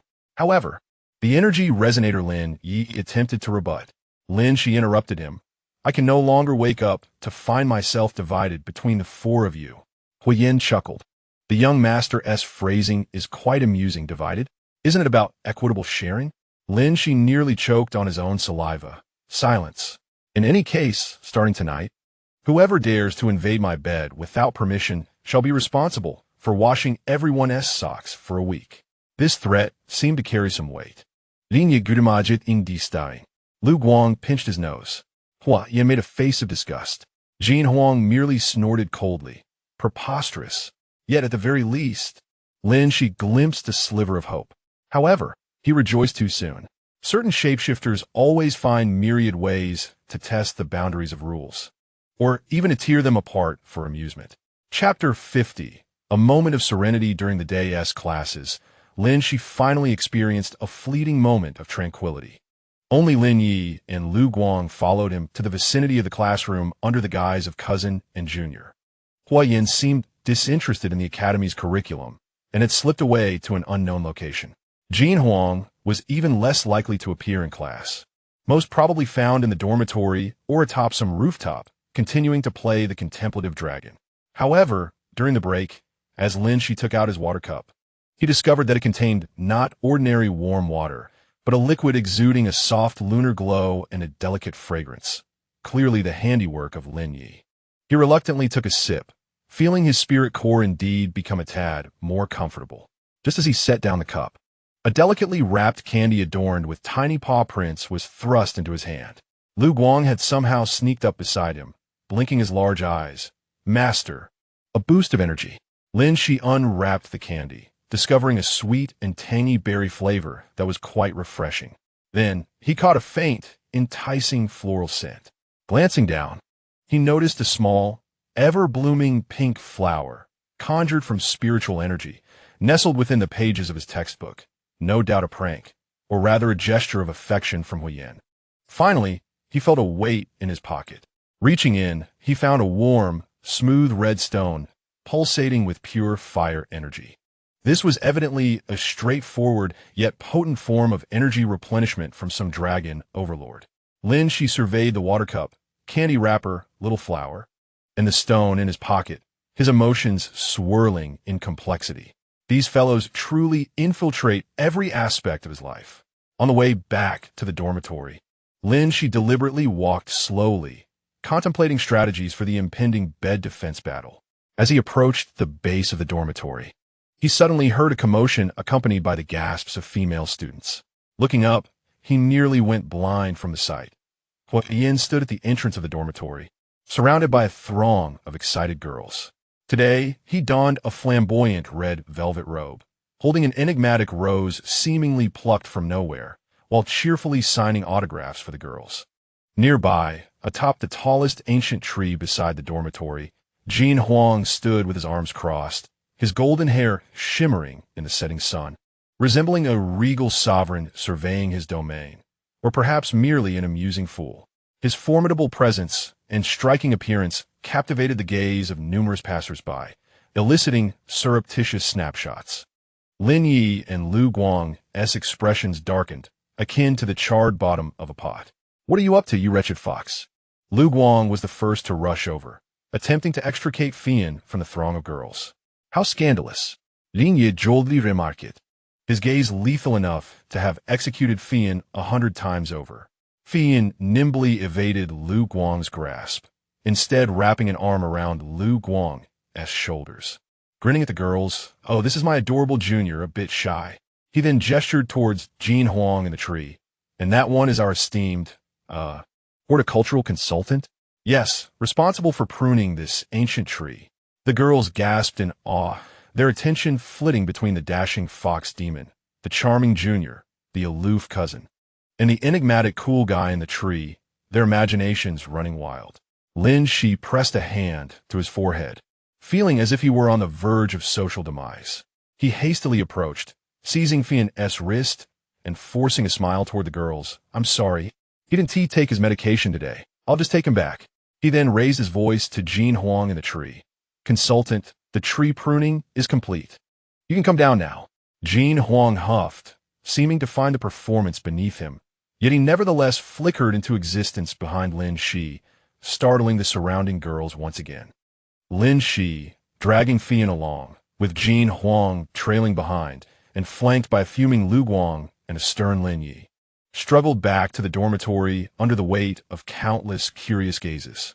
Bang! The dormitory door slammed shut, isolating them from the outside world.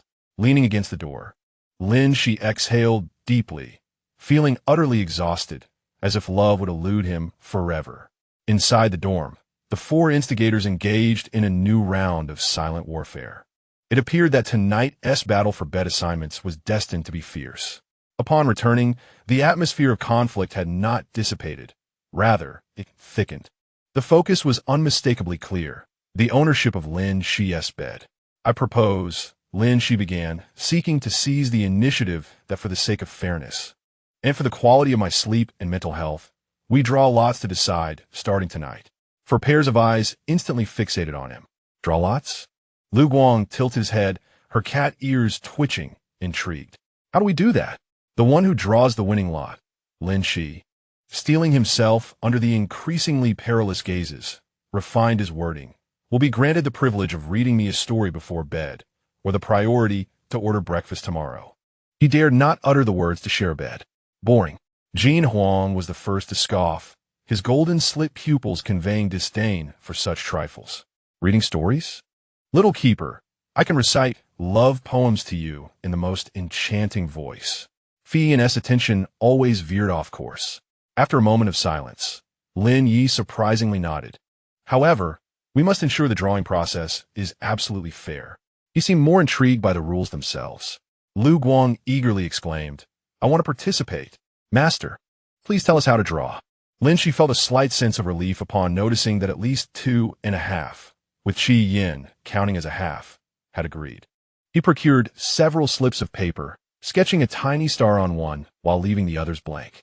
The person who drew the star would emerge victorious. He crumpled the slips into small balls and shook them in his palm. "Who will draw first?" "I will." Lu Guang immediately raised his hand, seizing one of the paper balls and nervously unveiling the blank slip. His ears drooped instantly. "Ah, I didn't win." Qian elegantly picked up another slip, chuckling without looking. If it were a star drawn by the little master himself, I would want to keep it regardless of the outcome. He opened his slip to find it blank as well. His smile faltered momentarily, but quickly returned, and he tucked the blank paper ball into his pocket. Lin Yi gestured for Lin Xi to bring the paper ball before him, and after carefully sniffing it, he took it and opened it. It was blank. The wolf ears twitched slightly, seemingly taken aback. Only one paper ball remained. Jun Huang, arms crossed, remained unmoved. Jun Huang, it's your turn, Lin Xi reminded him. Isn't the outcome evident? Must I draw again? Jun Huang replied coolly, moreover, my mark naturally entitles me to the highest authority. Letting a certain dragon emperor tell stories? What a joke. Chapter 51. The drawing genius Jun Huang, arms crossed, his golden vertical pupils filled with a detached understanding of everything. Is the outcome not apparent? His voice was low, imbued with an air of inherent authority, dismissing the whole affair as trivial and meaningless. Lin Xi's heart sank. It was over. He had indeed played a small trick. He hadn't drawn a star at all. In hopes of perhaps finding an excuse to preserve his right to sleep independently that night, though he needn't have worried, little Xi, you are trapped. He realized that this dragon was not playing by the rules. Lin Xi attempted a desperate struggle, his palms beginning to sweat. Lu Guang curiously leaned over, snatching the last paper ball and quickly unwrapping it. Still blank. Master, you deceived us. The black-haired, cat-eared boy immediately cried out. His emerald eyes filled with indignation at being tricked. Lin Yi's brow furrowed even tighter, his icy blue gaze directed at Lin Xi, disapproving. Human integrity is the foundation of one's character. Qian burst into laughter, his body shaking with mirth. Oh dear, the little master has turned to mischief. However, I find this little display quite amusing. Not only was he not angry, but he also found Lin Xi's flustered attempt to maintain control particularly entertaining. Lin Xi's face flushed with embarrassment, feeling that his authority as a master had been thoroughly undermined. I just wanted a good night's sleep, he mumbled softly, resigned. If you all crowd around, I really will have nightmares. Especially nightmares of being tied up and placed on a roasting spit, with foxfire blazing beneath. A silver wolf sprinkling seasoning beside him, a black dragon regulating the heat, and a black panther drooling nearby. Such a scene was too beautiful to contemplate. Jun Huang snorted coldly, seemingly accepting this explanation, but maintaining a firm stance. Without a result, let strength speak. Whoever is the strongest shall possess the right to guard. As soon as those words were uttered, the atmosphere shifted dramatically from the exposure of a petty trick to the ignition of a global conflict. Let us fight. Who's afraid? Liu Guang was the first to leap up, brandishing his claws. The shadow blade, leopard never shied away from challenge. Although Lin Yi remained silent. An icy aura began to envelop him, his silver hair swaying without wind. Protecting Lin Xi was his paramount duty, beyond question. Meanwhile, Fian clapped enthusiastically, relishing the chaos. Wonderful. This isn't merely a duel. It's a contest for the sleeping arrangements. I shall serve as the referee. The victor will not only keep the night watch, but also earn the fragrance of the little guardian. Lin Xi seized a hard piece of dragon meat from the table and shoved it into Fian's mouth, temporarily silencing his troublesome chatter. Just as a battle capable of leveling the dormitory and perhaps half the academy was about to erupt, Lin Xi suddenly had a moment of inspiration and unleashed his trump card once more. He clutched his stomach, feigning agony as he squatted down. Oh no, I can't take it. My stomach hurts terribly. It must be the mixed energy from this morning. My spirit core. Something feels off. Skill. Feigning illness activated. The effect was remarkable. Liu Guang and Lin Yi, poised to strike, immediately halted and approached with concern. Master, what is wrong? Even Fian, who had been choked by the meat, hurriedly spat it out and came over, his fingertips glowing with a probing light. Although Jin Huang still regarded Lin Xi with suspicion, the tension of imminent danger had noticeably lessened, his golden slit pupils scrutinizing Lin Xi.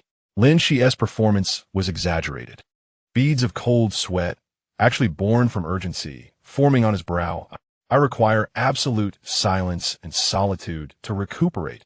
I cannot endure any more energy interference. or I might truly shatter. He deliberately exaggerated the consequences, his voice weak and his gaze helplessly seeking the four contractors. This tactic had proven effective time and again. Indeed, the four prominent figures took the bait once more. Lin Yi furrowed his brow, ultimately conceding first. I shall guard outside. After casting a deep glance at Lin Xi, as if assessing the truth, he turned and exited the dormitory, transforming into his silver wolf form, loyally lying at the door. Liu Guang, worried, clutched Lin Xi's sleeve. Master, are you truly all right? Do you want me to massage your stomach? No, no. Lin Xi quickly declined. Heaven knew what troubles could arise from Liu Guang's ministrations. I'll just lie down for a bit. You should assist Lin Yi in keeping watch. What if there are intruders? He attempted to send Liu Guang away. Reluctantly, though concerned by Lin Xi's pained expression, Liu Guang nodded and stepped outside, glancing back several times. Transformed back into a small black panther, he settled beside the silver wolf. The two furry guardians keeping vigil together. Now, only Lin Xi, Fian, and Jin Huang remained in the dormitory. Fian, grinning mischievously, clearly was not easily deceived. Little guardian, your acting has improved. While you may fool those two simpletons, you cannot deceive me. Your spirit core is quite stable. Lin Xi felt a flicker of anxiety, but continued the charade, casting a pitiful glance at Jin Huang, hoping this most reasonable of the powerful would believe him. Jin Huang fixed his gaze on him for several seconds before suddenly extending a hand and placing it upon Lin Xi's forehead. A powerful yet gentle probing energy surged forth, startling Lin Xi to the brink of leaping up. He desperately suppressed his vibrant and healthy spirit core, striving to feign a chaotic facade. Jin Huang's brow furrowed slightly. He seemed to genuinely sense an anomaly in Lin Xi's energy field, though it did not appear to indicate severe injury. After a brief moment, he withdrew his hand and remarked indifferently, "Since you are so fragile, I shall spare you for tonight." Just as Lin Xi sighed in relief, Jin Huang continued, "I shall merely watch over you from here. There is no need for you to share the bed." With that, he summoned a warm stone, reducing it to the size of a stool, and placed it by Lin Xi's bedside. He then seated himself upon it, closing his eyes, exuding an air of vigilance, as if to say he would keep watch over Lin Xi's slumber. Lin Xi thought, how is this any different from sharing the bed? There's a guardian deity sitting by my bedside. Upon witnessing this, Fian immediately followed suit, gracefully leaping onto the desk, reclining with her head propped up on her hand. With a cheerful smile, she gazed at Lin Xi and said, "I shall keep you company, little master. Should you encounter nightmares, feel free to leap into my embrace." At the doorway stood two more guardian deities, a wolf and a leopard. Lin Xi surveyed the overwhelming arrangement around him. Independent slumber? Personal space? Such concepts were non-existent. In despair, he lay back down on his bed, covering his head with a quilt. At least tonight, he was the only living creature on the bed. Was this a Pyrrhic victory? Chapter 52. A serene world that night. Lin Xi found himself sleeping extremely restlessly. Although he was indeed alone in bed, he could distinctly feel the potent presence of Jin Huang's watchful gaze at his bedside, even with his eyes closed, and the curious glimmer of Fian's eyes from the desk. Occasionally, faint sounds of claws scratching the ground and tails sweeping across the floor drifted from the doorway. In a half-dream state, he was perpetually under the impression that someone was watching him. Startled, he would suddenly open his eyes, only to occasionally meet Fian's molten golden gaze in the darkness, nearly causing him to cry out. Other times, a turn of his head revealed Jin Huang's silhouette bathed in the cold, hard moonlight. He even dreamt of Lin Yi's tail slipping through the crack of the door to cover him with a blanket, and of Lu Guang stealthily entering to lick his face, only to be gently swatted away by Jin Huang's dragon tail. The following morning, Lin Xi rose with two enormous dark circles under his eyes, feeling more exhausted than if he had been in a brawl. His body and mind were utterly drained. In stark contrast, the four contractees appeared revitalized. Lin Yi and Lu Guang entered from outside, still carrying the essence of the morning dew. Jin Huang had retracted the warm stone, seemingly unaffected by a night of vigilance. Fian elegantly stretched, her curves on full display, and remarked, "Ah, Witnessing the sleeping visage of the little master is truly delightful. Though I must admit, it can be startling at times, like a frightened little rabbit. So adorable. Lin Xi thought to himself, indeed, this fellow has been watching me all along. Gritting his teeth, he climbed out of bed, resolutely deciding that today he must devise a solution to this predicament. Otherwise, he would inevitably succumb to mental exhaustion. The morning's lesson was a practical training course for spirit beasts, held in the simulated jungle on the Academy's back mountain. Lin Xi perceived this as an opportunity. Perhaps the high-intensity training would exhaust his energy and afford him a quieter night. However, he once again underestimated the relentless tenacity of certain shapeshifters. The practical class revolved around collaborative efforts, utilizing the unique attributes of the shapeshifter to accomplish a resource retrieval task within a simulated environment. Lin Xi was expected to team up with his classmates. However, he was unexpectedly followed by 4 external advisors. His teammates, overwhelmed with pressure, stuttered, Lin Xi, do you want your cousin and the juniors to join us as well? Before Lin Xi could respond, Lin Yi coldly crossed his arms and stated, I'm only responsible for his safety. You need not concern yourselves. Lu Guang cheerfully interjected, I'm just here to observe and lend a hand in finding things. My nose is quite adept. Meanwhile, Qi Yin fixated on a particular boy, rendering him crimson. Young student, do you require my assistance? The reward is simple. To share a little secret about Lin Xi, the boy nearly betrayed his team on the spot. Jin Huang was the most straightforward, pointing to a marked perilous area on the map. The energy fluctuations there are the strongest. The resources should be abundant. Let us head this way. His teammates protested. But the teacher said we shouldn't venture into dangerous zones. Oh, great one. Lin Xi wished he could vanish into the ground. Ultimately, with their assistance, Lin Xi's team completed the task at an astonishing pace and through a rather absurd route. The most absurd of all was the dragon, who boldly entered the danger zone and effortlessly retrieved the most valuable resource box, tossing it before Lin Xi as if feeding him. The teacher regarded the unexpectedly abundant resources they submitted with a complex expression. Lin Xi's team exhibited unconventional performance with remarkable efficiency, but in the future, please attempt to utilize methods within the educational scope. His teammates felt a mix of exhilaration and daze, as if they had just awakened from a dream. Lin Xi merely wished for the class to conclude swiftly. On the return journey, they passed through an orchard, where the ethereal fruits on the trees glistened enticingly under the sun. Master, would you like to eat that one? Lu Guang pointed to the largest, ripest fruit at the top. Before Lin Xi could respond, 4 figures sprang into action.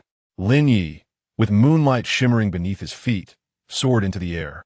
Lu Guang melded into the shadows, swiftly climbing the trunk. Qi Yin chuckled softly, his fingers twitching, causing the fruit to sway on its own. Jin Huang was the most uncomplicated.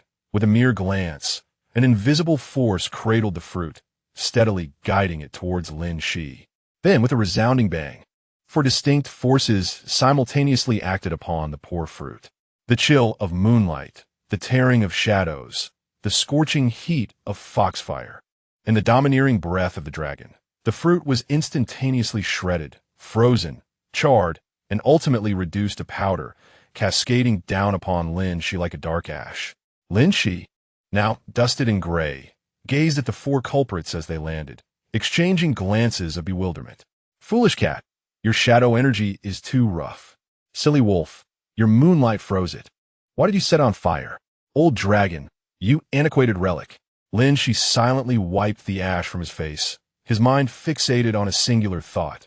Tonight, I must ensure they are all locked outside at any cost. Upon returning to the dormitory, Lin Xi's first action was to rush to the tool cabinet and rummage through every available defensive apparatus he could find.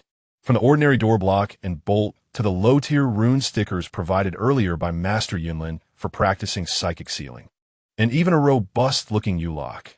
Observing Lin Xi storming towards the dormitory door with this assortment of items, the 4 contractees immediately grasped his intentions. Human, what do you intend to do? Lin Yi furrowed his brow, blocking the doorway.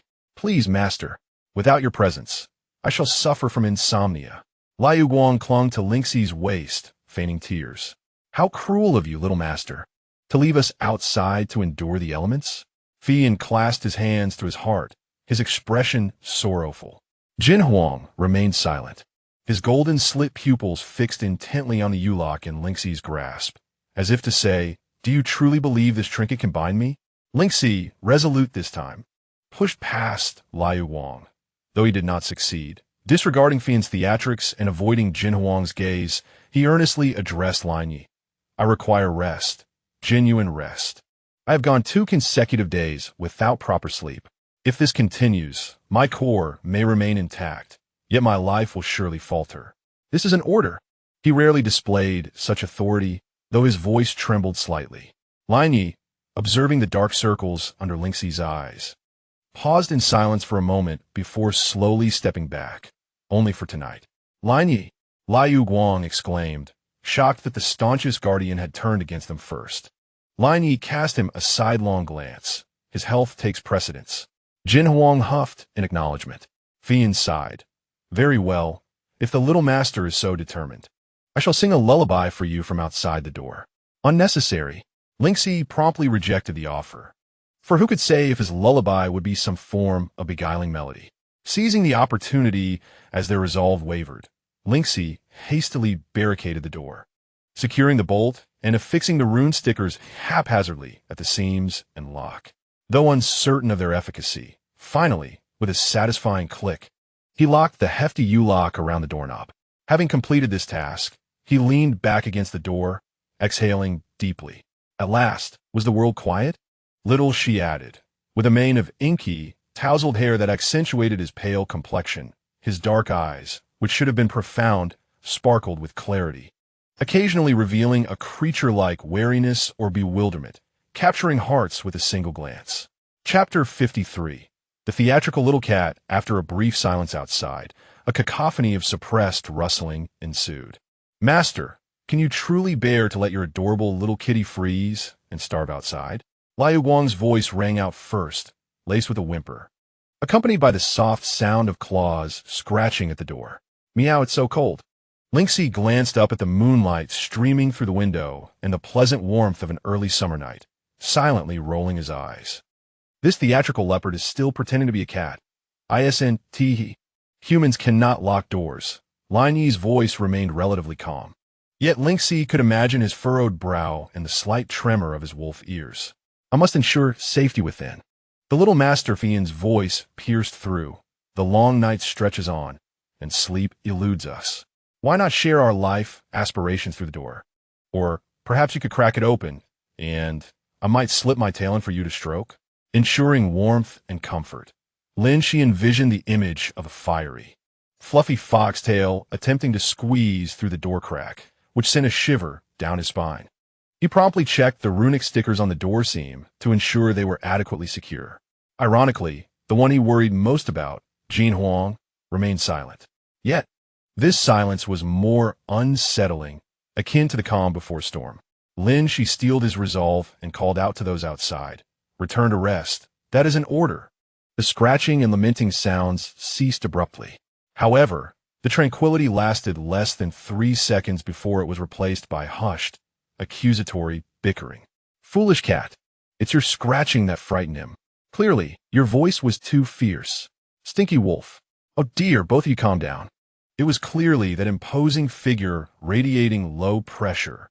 Mottled fox. "Do you wish to become roasted fox? Come on, who is afraid? Me.A, no fighting. Fighting will make the master utterly despise you." A brief scuffle erupted outside, accompanied by muffled grunts and the faint crackling of energy colliding, but it quickly subsided, as if they were mutually restrained from escalating the chaos. Lin Xi perked up his ears, anxiously listening to the commotion outside. The quarrel ceased, but an eerie atmosphere began to permeate the air. First, a faint, cold fragrance wafted in, reminiscent of a pine forest after snowfall, seeping in through the bottom of the door. It was the Silver Moon Songlang clan's way of releasing a soothing and protective aura, attempting to lull Lin Xi into relaxation and slumber. The scent indeed brought a sense of tranquility. Lin Xi could not help but take a deep breath. Yet, in the next moment, an alluring floral and fruity fragrance forcefully intruded, instantly diluting the cold pine scent to the point of being somewhat cloying. Fiery Flame, unwilling to be outdone, began to emit his Fox clan's enchanting aroma. Achoo! Lin Xi was caught off guard by the mingled scent and let out a sneeze. The floral fragrance outside promptly diminished, seemingly a bit disconcerted. Shortly thereafter, a gentle aroma, reminiscent of sun-kissed milk, squeezed its way in, attempting to assert its presence. This was clearly the scent of Lu Guang, striving to convey an innocent and harmless desire for affection. The three distinctly different fragrances intertwined, collided, and repelled one another beneath the door crack, rendering the air within the room exceedingly peculiar. Lin Xi pinched his nose. Just then, a scorching and domineering aura descended like an invisible tide, instantly sweeping away the other three fragrances. This scent was not unpleasant. It was fiery and pure, brimming with an overwhelming sense of dominance and possessiveness. He need not consciously emit a fragrance. Merely a hint of dragon breath was sufficient to clear the battlefield. Outside, complete silence ensued. Even the faintest energy fluctuations vanished. Lin Xi finally breathed in the normal air. He sighed in relief. It seemed Jin Huang had maintained order outside in the most straightforward and forceful manner. However, his relief was premature. The fragrant chaos subsided, but another silent skirmish commenced. Just as Lin Xi lay back down, preparing to relish this hard-earned solitude and sleep, he heard an exceedingly faint, rhythmic tapping sound. The noise emanated from the door panel, steady and unhurried, like a secret signal.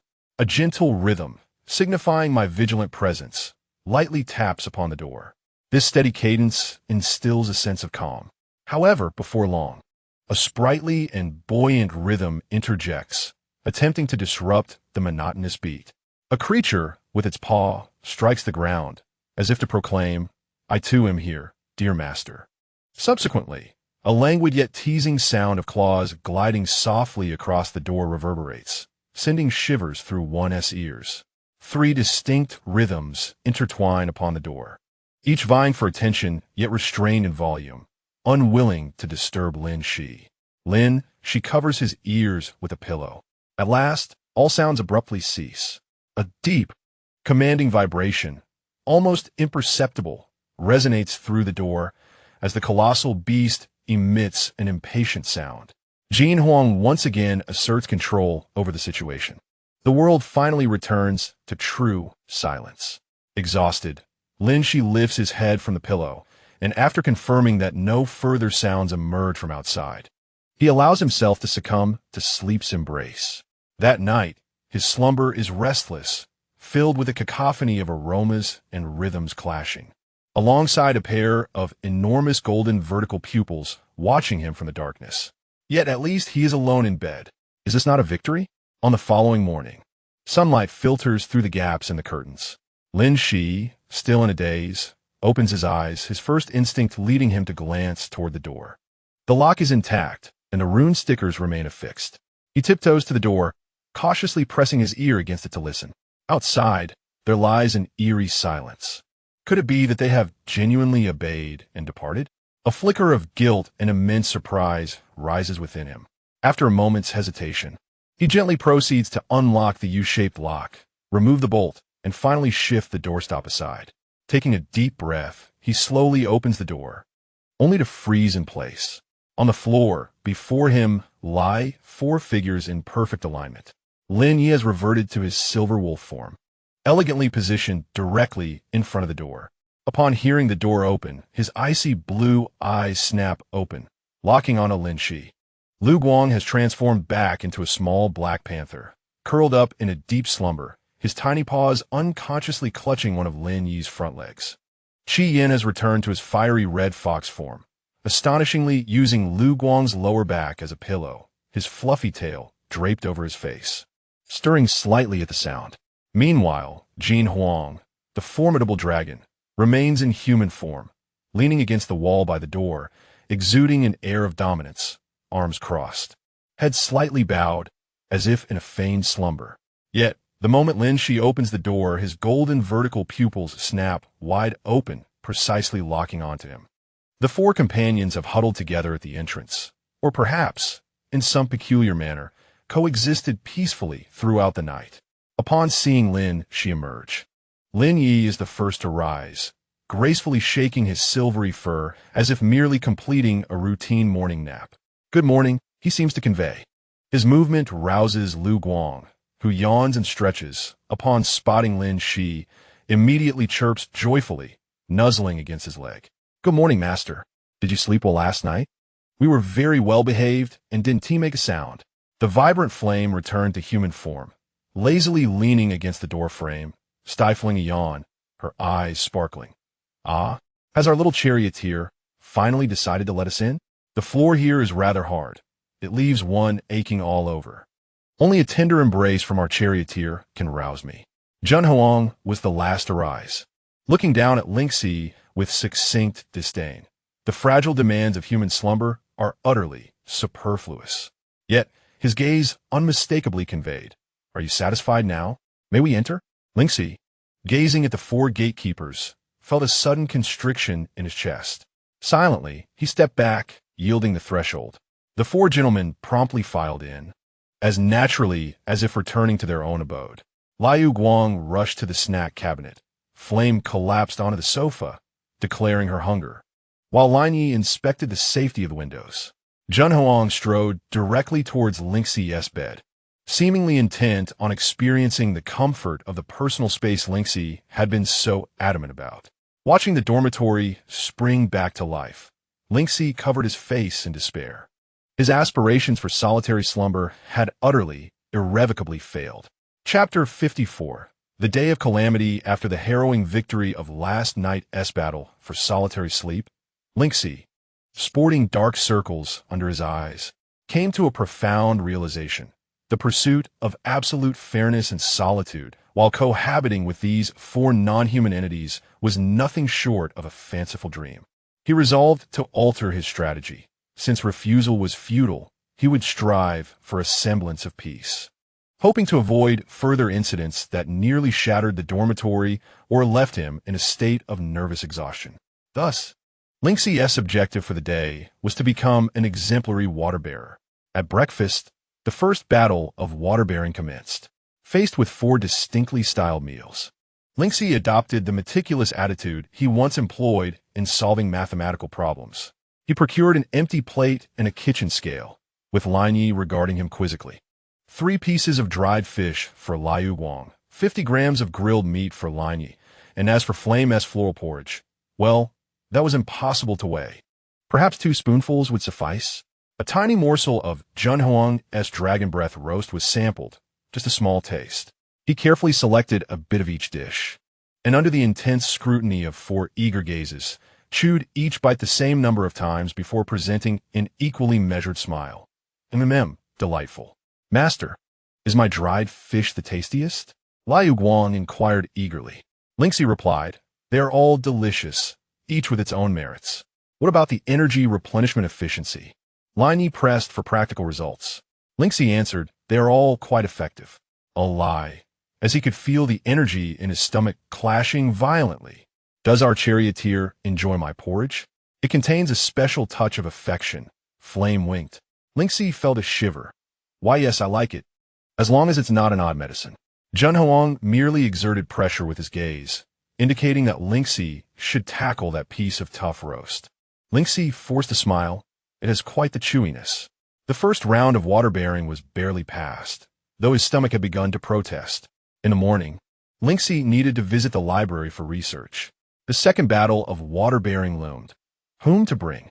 Taking one would surely incite dissatisfaction among the other 3. Taking 2 would provoke the ire of the remaining 2. Bringing 3? The last one might upend the dormitory. 4? He feared being expelled from the library and permanently blacklisted. Fortunately, certain beasts were quite indulgent. He produced 4 paper balls for a draw. Lin Xi drew the guardian. Lu Guang also drew the guardian. Fei Yin drew the guardian as well. As expected, Jin Huang also drew the guardian. Lin Xi remarked, it seems he inadvertently wrote all 4 as guardian. It appears fate has decreed this. With that, he quickly adopted a serious demeanor, declaring that everyone needed to remain in the dormitory while he would go alone, promising to return shortly. Without waiting for their reactions, he seized his backpack and dashed out. Master is being unreasonable. Human. The young guardian is attempting to sneak away. They followed closely behind.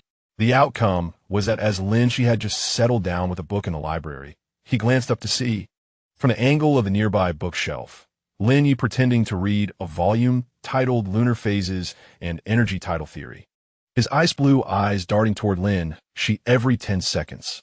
At a nearby study desk, Lu Guang had transformed back into a small cat, curled up beside a girl's pencil case, feigning sleep. From the shadows behind him, Fei Yan's voice, like a silken thread, reached his ears. Little guardian, this book is dreadfully dull. Why don't we find something more entertaining? I know the kind that humans adore. Meanwhile, Jin Huang had taken a seat atop the massive arching beams of the library, dangling his legs in mid-air. Lin Xi felt as if he were a precious artifact under relentless scrutiny. He hastily copied a few excerpts of information before fleeing once more. The plan had failed yet again. In the afternoon, Lin Xi attempted to ignore these with a demeanor of earnest study, just as he powered on his light brain. Lu Guang approached with a drink adorned with a small umbrella and lemon slices. Master, here, as a vitamin supplement. Thank you, Lin Xi replied. After taking a sip, he found it excessively sweet. As soon as he set the cup down, Lin Yi presented him with a glass of clear, icy moon dew tea, refreshing and clarifying. Thank you, Lin Xi responded, but upon tasting it, found it too cold. Fei Yan, meanwhile, was holding an exquisitely crafted petite cake to his mouth. Little guardian, overexerting your mind necessitates sugar. Open wide. I can manage myself, Lin Xi replied, taking a bite and finding it overly rich. Jin Huang, unable to bear it any longer, deemed these frivolous offerings meaningless and flicked a strand of pure energy into Lin Xi's brow. Lin Xi felt a sudden buzzing in his head, instantly invigorated as if forcibly imbibing 10 cups of concentrated coffee, his fingers almost leaving traces on the keyboard. How is this? Jin Huang seemed to believe this was the most efficient form of care. Lin Xi, now yearning for calm, took a deep breath, set aside his belongings, turned to the fore, and earnestly stated, I sincerely appreciate your concern. I have received your goodwill. Now, please allow me some time alone, if you would. He clasped his hands together in a pleading gesture. The 4 contractees exchanged glances, seemingly grasping his need at last. They quietly retreated, each finding their own space, indeed ceasing to disturb him. Lin Xi sighed in relief, finally able to immerse himself in his writing. 5 minutes later, feeling somewhat thirsty, he instinctively reached for his cup. His hand was simultaneously pressed down by 4 other hands or paws. On his left, Lin Yi offered moon dew tea. On his right, Lu Guang pushed over the fruit drink. Before him, the fiery flame held a cake. Behind him, Jin Huang's fingers lifted once more. Lin Xi was taken aback to discover that although these 4 did not actively disturb him, they had taken positions around him, encircling him from 4 directions. Any slight movement on his part would instantly attract their collective concern. He felt like a helpless individual, completely reliant on others, ensnared by 4 highly sensitive radars of care. A master of serving tea? No, he was on the verge of becoming a victim submerged by an overwhelming tide. As night fell, Lin Xi surrendered to his plight. He slumped onto the sofa, his gaze vacantly fixed on the ceiling. The 4 contract holders seemed to recognize the immense mental strain their earlier actions had inflicted upon Lin Xi, thus entering a temporary state of truce and observation. Liu Guang reverted to its small cat form, cautiously curling up beside his legs, gently nudging his hand with its head, too timid to speak. Lin Yi sat quietly nearby, silently diminishing his lunar energy to its lowest ebb, merely keeping vigil. Fian, unusually restrained, transformed back into a small fox, leaping onto the back of the sofa and softly sweeping its bushy tail over Lin Xi's head, as if to console him. Jin Huang, meanwhile, closed his eyes in meditation, minimizing his presence and aura. An unprecedented tranquility enveloped the dormitory, a genuine silence that Lin Xi found somewhat unsettling. He glanced at the obedient cat on his left, the quiet wolf on his right, the gentle fox above him, and the diligent dragon in the distance. Perhaps it would be best to let it go? Naturally. This thought lingered for no more than 3 minutes. The moment Liu Wang sensed Lin Xi's expression soften, it eagerly sought to burrow into his embrace. Lin Yi's tail instinctively coiled around his wrist once more. Fian's tail brushed his nose, provoking a sneeze from him. Jin Huang, stirred by the energy fluctuations, reopened his eyes and turned to look at him. Lin Xi sighed, resignedly straightening his posture. Very well, he would go with the flow. This calamitous existence had imparted a singular truth. The sole principle of survival in the presence of these non-human entities might simply be to acclimatize. Perhaps he should request from Mentor Yunlin a transfer to a larger dormitory, or even consider relocating to a more robust planet. Chapter 55. The crime scene in this acclimatized, carefree mindset. Lin Xi drowsily embraced the night. The dormitory maintained its frail, fragile tranquility, as if it could shatter with the slightest disturbance. Just when Lin Xi believed this bizarre equilibrium would conclude the day, Lin Yi suddenly stirred. He slowly rose, his silver hair shimmering under the moonlight with an ethereal glow. His ice-blue eyes swept over the other three, imbued with an indescribable resolve. Liu Guang immediately perked up, alert. Foolish wolf, what do you intend to do? Fian narrowed its fox-like eyes, halting its tail's movement, sensing an unusual aura. Jin Huang's golden slit pupils opened slightly, observing coldly. Ignoring their inquiries, Lin Yi strode directly to Lin Xi, kneeling on one knee to meet his gaze. Loyalty and absolute possession had, after all, tilted in favor of the latter over time. Human, his voice resonated deeper than usual. Lin Yi, what is it? Lin Xi felt a sense of bewilderment, an inexplicable chill creeping into his heart. The intensity of Lin Yi's gaze was fiercely focused and aggressive, starkly contrasting with his usual stoic guardianship. In the next moment, awe struck him as Lin Yi's form swiftly diminished within a gentle silver glow, the sound of faint cracking bones echoing softly. In the blink of an eye, the imposing silver-haired warrior of the wolf clan vanished, replaced by a fluffy, round little wolf cub, its soft ears drooping and its ice-blue eyes glistening innocently as it gazed up at him. With a tender whimper, the little Lin Yi nuzzled his small head against Lin Xi's knee, seeking affection. The room fell into a hushed silence. Lu Guang's jaw nearly dropped in disbelief. Was it possible that this foolish wolf resorted to such underhanded tactics? How shameful to be so adorably manipulative. Fian stood momentarily stunned, before her eyes ignited with a gleeful sparkle. Oh, how unexpected. The aloof, silver moon wolf, in a bid for affection, has discarded all dignity. Jun Huang's lips twitched ever so slightly, clearly disdainful of Lin Yi's self-deprecating act. Yet, his golden, vertically slit pupils remained fixated on Lin Xi's reaction. Lin Xi's heart was instantly captivated. Who could possibly resist a fluffy, innocent-eyed silver wolf cub? Especially when that cub was none other than the typically cool and majestic Lin Yi. Rationality urged him to suspect a hidden agenda, yet emotionally, he was utterly ensnared. Lin Yi? His voice trembled involuntarily, his fingers itching to reach out.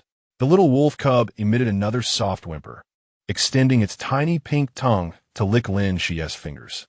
The moist, warm sensation shattered Lin Xi's final defenses. Unable to restrain himself, he scooped the little wolf cub into his embrace. The little creature immediately settled comfortably within his arms, emitting a satisfied purr while nudging his palm, demanding to be petted. Lin Xi felt his heart melt as he gently stroked the soft fur along the cub's back, the texture astonishingly delightful. He completely forgot the three onlookers, lost in the bliss of petting the little wolf. Lu Guang, consumed by jealousy, transformed back into a small black panther, eager to squeeze into Lin Xi's arms. Master, I was even cuter as a child. Look at my adorable paws. Fian laughed uncontrollably, yet discreetly pulled out her phone, capturing the moment. A historic occasion where the elder of the Silver Moon Wolf clan would surely shed tears. Jun Huang let out a cold snort, and the temperature around him seemed to rise slightly, expressing his displeasure. However, in that moment when Lin Xi was completely unguarded, immersed in the warmth of the fluffy creature, A glint of triumph flashed in the little wolf cub's eyes. The silver light erupted once more, the weight and sensation in his arms transforming instantaneously. The cub's form vanished, and in a swift motion, Lin Yi returned to his human shape, forcefully pinning Lin Xi to the sofa. Lin Xi's startled exclamation was abruptly silenced. Lin Yi leaned down, capturing his lips in a kiss that brooked no refusal, infused with the characteristic coldness of the Silver Moon wolves, yet interwoven with a fervent heat. Lin Xi's mind went blank, overwhelmed by the forceful intrusion of Lin Yi's presence, entangling him in a fervent embrace. Once again he quietly reached out, stirring up sensations within him. The mingling of saliva carried the scent of cedar, infused with an urgency and desire that proclaimed ownership. The subtle aroma of cedar intertwined with a wild essence flooded his senses, rendering him weak and nearly incapable of thought. The fragmented syllables of Lin Xi's name spilled from his lips as he attempted to struggle, yet his wrist was effortlessly held by Lin Yi, pinned above his head. This kiss was profound, yet evidently fleeting. Lin Yi leaned back slightly, silver strands cascading down, intertwining with Lin Xi's dark hair.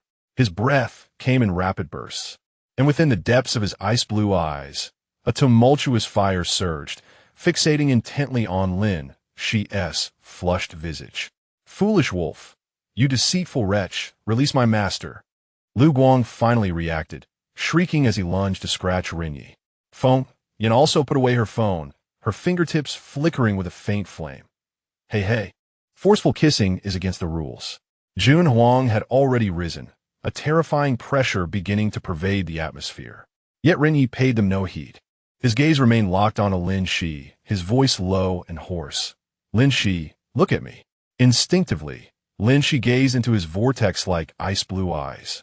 By the silver moon as witness, guided by the spirit of the gray wolf, Lin Yi's fingertips caressed Lin Xi's delicate neck, declaring, "Here, I leave my mark." As his words fell, he suddenly lowered his head, sharp canines piercing the skin at Lin Xi's neck with precision. A mix of sharp pain and tingling sensation coursed through Lin Xi's body. His form tensed, yet he succumbed to the profound connection that embedded itself within his very soul. He could distinctly feel Lin Yi's energy surging through the tips of his fangs, resonating with his core, an intimate, inseparable bond forming. It felt as though an eternal brand, uniquely belonging to Lin Yi, was seared into him. Though the process was brief, it felt like an eternity to Lin Xi. When Lin Yi finally raised his head, a clear, blood-tinged bite mark adorned Lin Xi's neck, surrounded by a faint blush that appeared both ambiguous and possessive. Lin Yi's tongue gently licked the wound, drawing away the droplets of blood, the warm, damp sensation sending another shiver through Lin Xi. Marking complete, Lin Yi's ice-blue eyes brimmed with satisfaction and a deeper sense of possession. He leaned down to plant another soft kiss on Lin Xi's forehead, his voice unusually gentle. "Now, you truly belong to me." The dormitory fell into a deathly silence. Lu Guang stood in stunned disbelief, his claws frozen in midair. The playful smile on Feng Yan's face vanished entirely, her molten gold pupils revealing shock and an imperceptible gravity for the first time. In Jun Huang's golden-slit pupils, a storm brewed as he approached step by step, his voice icy. "Silver Wolf, how dare you?" Lin Xi lay on the couch, gasping for breath, the sting at his neck and lingering tingles reminding him of what had just transpired. He had been marked by Lin Yi in an intensely primal and intimate manner. Gazing into Lin Yi's possessive eyes and the murderous glares from the three beside him, Lin Xi felt darkness encroach upon his vision. It was over. A crime scene was about to unfold. Chapter 56, The Dragon's Fury. The silence lasted for no more than 3 seconds. In the next moment, a tempestuous energy swept through the entire dormitory. "Damn it, Lin Yi." Liu Guang was no longer merely playfully agitated. He unveiled the true fangs and claws of the Shadow Blade Leopard, transforming into a streak of black lightning, lunging straight for Lin Yi's throat. The shadow energy threatened to rend the very air asunder. Scarlet Flame reacted with equal swiftness. Ceasing his mirth, the flames at his fingertips surged, No longer the ambiguous pink fire, but a true conflagration of blinding white, imbued with a sense of annihilation. Unrelentingly, it surged toward Lin Xi. It seemed a lesson was in order for this unruly wolf. However, the most terrifying presence was that of Jin Huang's wrath. Unlike Liu Guang and Scarlet Flame, he did not launch a direct assault on Lin Xi. Yet the fury contained within his golden slit-like pupils felt almost tangible. He merely took a step forward, and the very space of the dormitory began to warp and tremble, as if unable to bear his might. Dark red dragon flames flickered around him, emanating a dreadful heat capable of incinerating everything. His target was evidently Lin Xi, who had just completed the marking and was still pressing down on Lin Xi. "Get away!" Jin Huang's voice resonated with an unmistakable intent of destruction. Faced with the furious onslaught of three top-tier illusionists, Lin Xi exhibited no fear. He quickly rose from Lin Xi, shielding the dazed youth behind him, his silver hair swirling without wind, and his ice-blue eyes brimming with battle intent. The power of moonlight surged forth, forming a resplendent shield around him. "He is mine," Lin Xi growled, proclaiming his sovereignty solidified through the recent marking. Just as the four forces, potent enough to obliterate the dormitory and the entire building, were on the verge of collision, a sudden cry pierced the air. "Stop it!" Lin Xi, fueled by an unknown courage, sprang up from the sofa, disregarding his still weak body and the stinging mark on his neck. Yet, the shockwave from the impending clash sent him hurtling backward, crashing against the wall, eliciting a muffled groan from his throat. "Lin Xi, master, little guardian, human!" Four exclamations rang out simultaneously. The assault came to an abrupt halt. All gazes anxiously converged on Lin Xi. He clutched his chest, gasping for breath, his face pale. "Do you all wish to demolish this place? What have I done to provoke you? Do you want me taken by the contract spirit hall for experimentation?" In the fleeting moment that the four paused due to his injury, an unexpected transformation occurred. Perhaps it was the culmination of extreme anger. Or perhaps Lin Xi's injury triggered some primal instinct, or it could merely have been a matter of timing. Jin Huang's terrifying energy fluctuations suddenly became exceedingly unstable. The dark red dragon flames flickering uncontrollably. He emitted a suppressed roar, the dragon scales on his brow becoming more pronounced, and the fury in his golden pupils gradually gave way to a more primal, tumultuous emotion, an intense, chaotic desire imbued with possessiveness. "Oh no!" Scarlet Flame sensed something amiss, his expression altering slightly. It seemed this ancient dragon was entering a state of heat. The mating season of dragons does not follow the relatively fixed cycles characteristic of wolves. However, once triggered, their dominance and uncontrollable nature far exceed that of other races. Jin Huang abruptly turned his head, his golden, flame-imbued eyes locking onto Lin Xi, who leaned against the wall, pale-faced, with fresh bite marks from Lin Yi on his neck. That glaring mark, coupled with Lin Xi's fragile yet enticing appearance, ignited the suppressed dragon instincts within Jin Huang. He let out a low, hoarse roar, disregarding Lin Yi and the others as he advanced toward Lin Xi. With each step he took, the porcelain tiles beneath him cracked, and the searing heat in the air rendered breathing nearly impossible. Do not even think about it. Lin Yi immediately positioned himself in front of Lin Xi. Lu Guang and Fei Yin quickly joined him, momentarily setting aside their internal conflicts to stand united against the impending threat. They could bicker and play amongst themselves, but an uncontrolled dragon was a different matter entirely. "Get away!" Jin Huang unleashed a thunderous dragon roar, dispersing his draconic might. Lin Yi, Lu Guang, and Fei Yin were simultaneously forced back a step, their expressions shifting dramatically. In this peculiar phase, Jin Huang's power surged to a terrifying level. Seizing the moment, he swiftly extended his arm, which instantly became cloaked in dark dragon scales, his fingertips transforming into sharp claws. Yet, he carefully avoided Lin Xi's injuries as he lifted him effortlessly off the ground. "Let him go." Lin Yi's eyes widened with fury, his lunar power erupting as he conjured an ice spear aimed at Jin Huang. Lu Guang melded into the shadows, launching a surprise attack, while Fei Yan's foxfire wove into a large net, ensnaring Jin Huang. However, With a mere flick of his dragon wings, a more ferocious breath of the dragon erupted, shattering the ice spear, forcing Lu Guang out, and tearing through the fiery net. The absolute disparity in strength was starkly evident at this moment. What he needed was the protection of his kin. Jin Huang's voice, imbued with the fervor of mating season, swept across the three, his golden slit pupils warning them not to interfere. Without granting Lin Xi any chance to struggle or protest, he held him tightly as the space around them warped. In the next instant, the two vanished from the dormitory, leaving behind a scene of chaos and three figures radiating an ominous pressure. Lin Xi struck the wall with a fierce punch, frost rapidly spreading from the impact. The mark on his neck flickered in and out of visibility as rage and panic surged in his ice-blue eyes.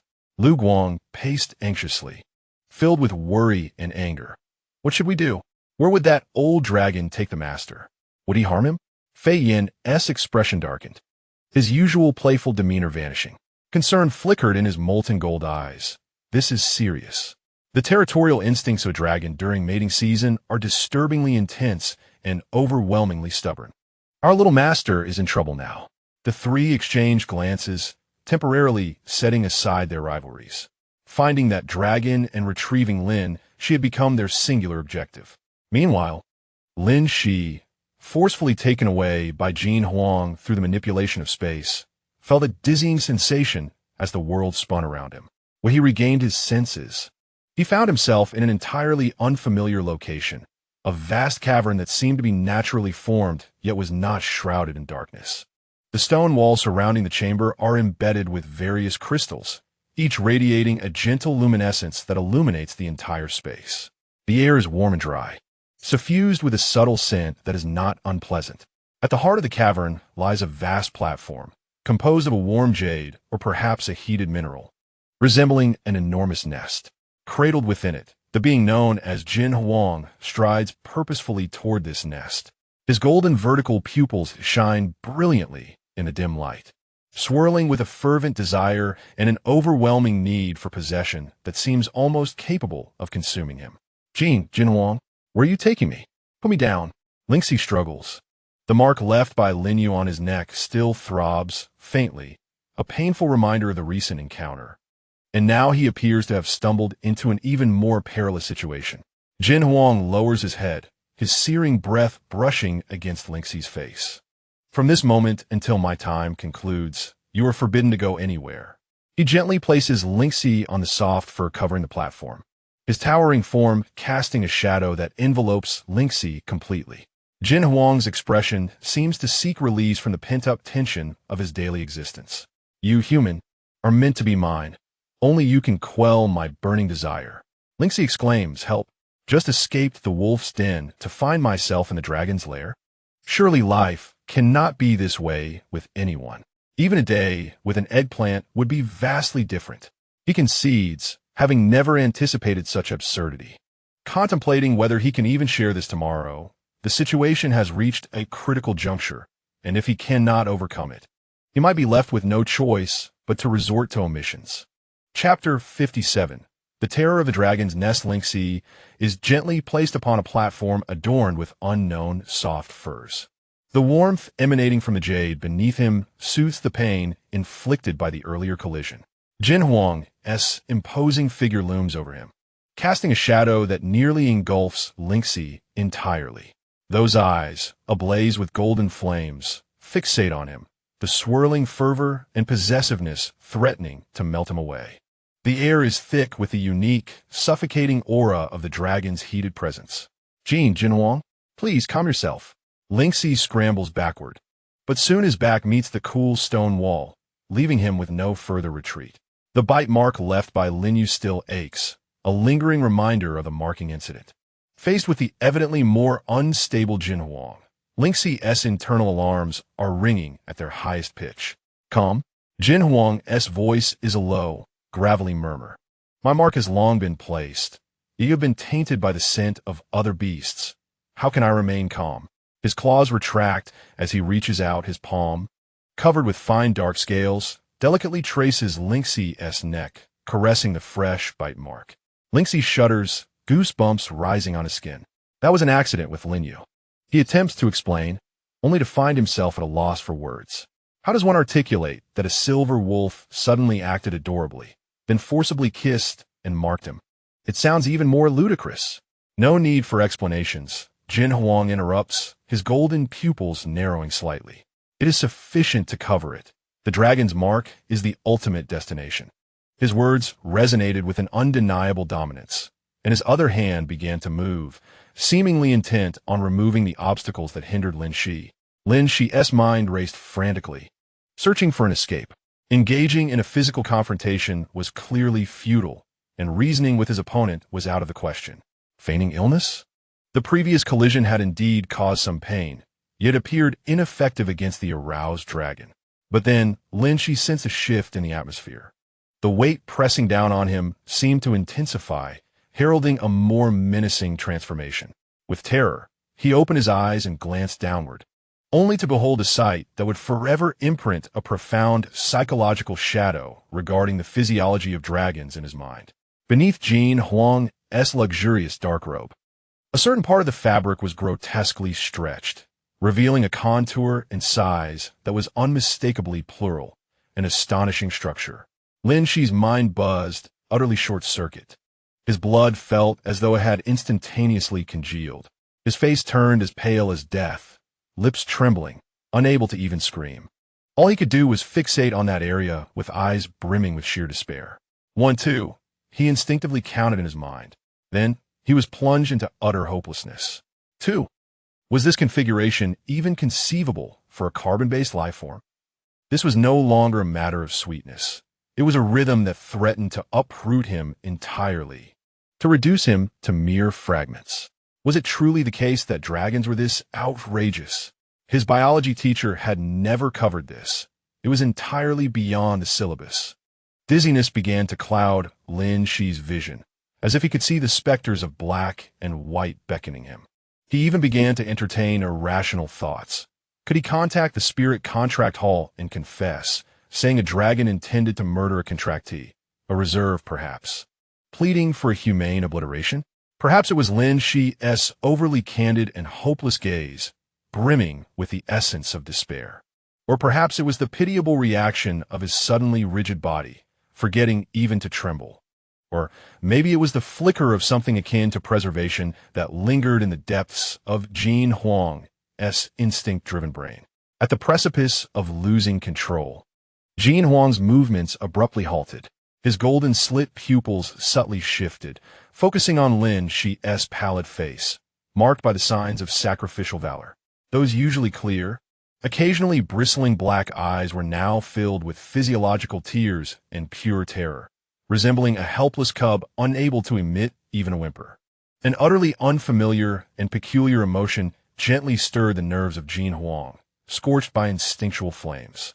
This fragile human was his self-proclaimed contractee, the possession he had branded. What he desired was conquest, possession, to envelop Lin Xi completely with his essence. Yet it seemed that destruction was not the intended outcome. If he broke it, it would be lost. This simple logic struggled to process itself within his boiling blood for a fleeting moment. Thus, in the instant before Lin Xi succumbed to unconsciousness from sheer fright, he felt the pressure upon him lift. The restless energy surrounding Jin Huang underwent a peculiar convergence and adjustment. The suffocating aura of the dragon still lingered. Yet the overwhelming madness that threatened to consume everything began to subside slightly. The most conspicuous change was that Lin Xi instinctively glanced down once more, only to find himself frozen in astonishment. The terrifying, almost double the size in terms of shock, and awe had seemingly transformed into a singularity. Although it remained a scale far beyond human comprehension, instilling fear in all who beheld it, mathematically speaking, it had reverted from 2 to 1. Lin Xi's mind momentarily malfunctioned, but this time it was due to shock and the bewilderment of surviving a catastrophe.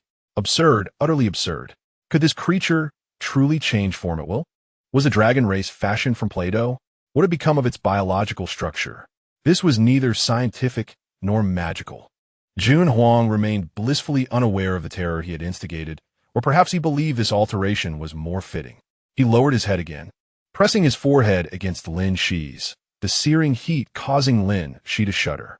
Those golden slit-like pupils were mere inches away, the flames within still burning. Yet they seemed to carry a hint of curiosity and an awkward attempt at reassurance. What is there to fear? His voice remained deep and hoarse, resonating with a dragon-esque rumble. Yet somehow he would not cause you harm. Lin Xi replied, I thank you. But your earlier demeanor hardly suggested you were incapable of causing harm. His emotions were as tangled as a ball of yarn.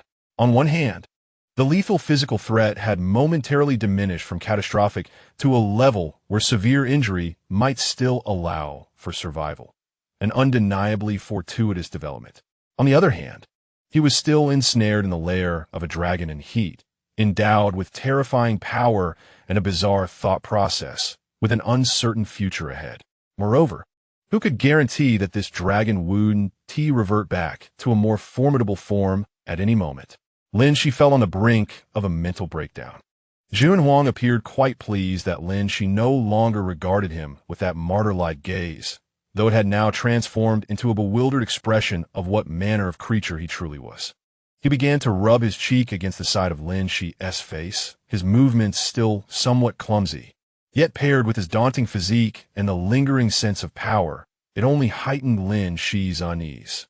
Stay quiet, Jun Huang murmured, his voice a blend of soothing and commanding. My time requires your presence. Lin Xi felt tears welling in his eyes. Jun Huang observed the shift in Lin Xi's expression, from utter despair to a semblance of survival.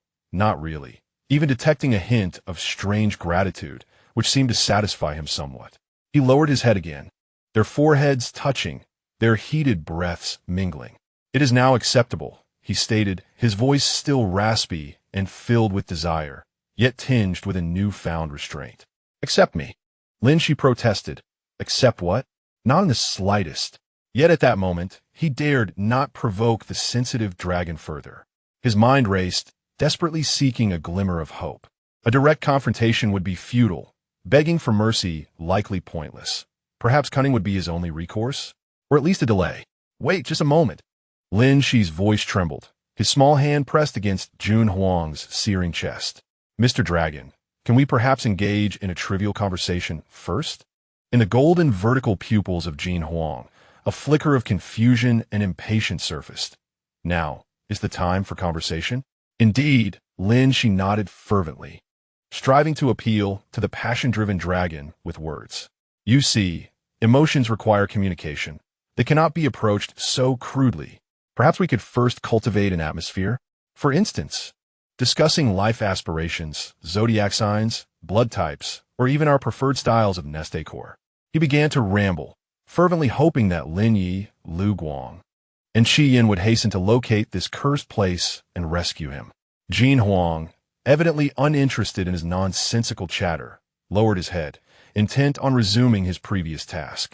In a moment of desperation, Lin Xi exclaimed, I am hungry. Yes, I'm very hungry and suffering from low blood sugar.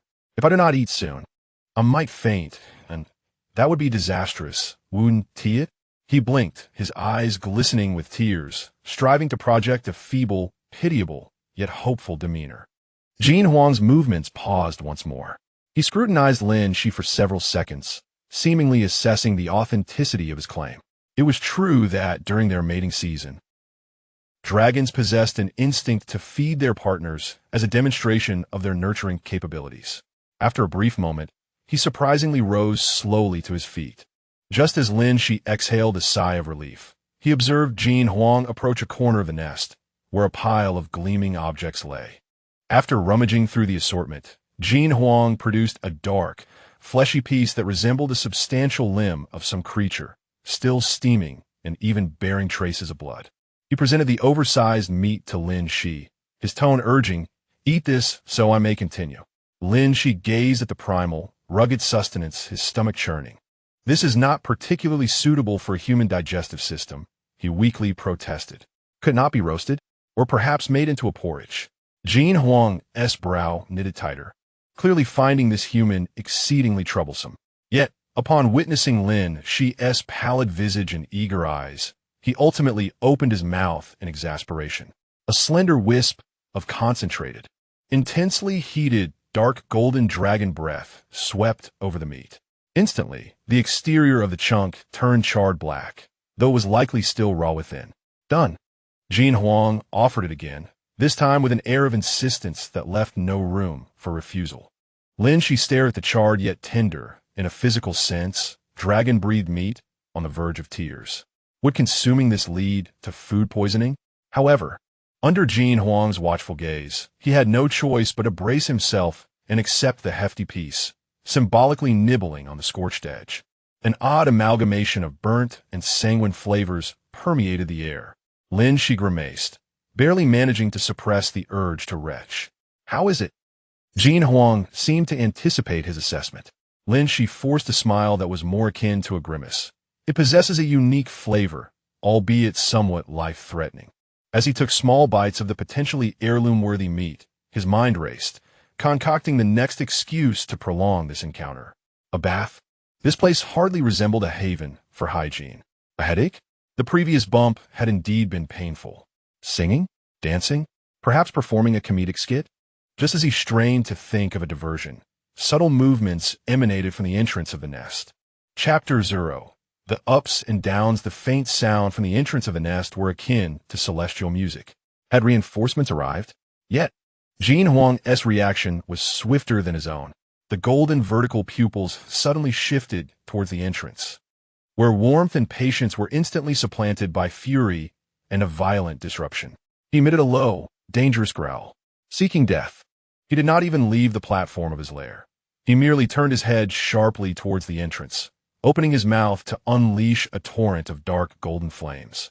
Far more terrifying than the earlier dragon breath used for roasting meat, instantly filling the entire passageway. This inferno, imbued with extreme heat and the ferocity of dragonkind, ignited all in its path. Lin Xi even glimpsed phantasmal dragon shadows roaring within the flames.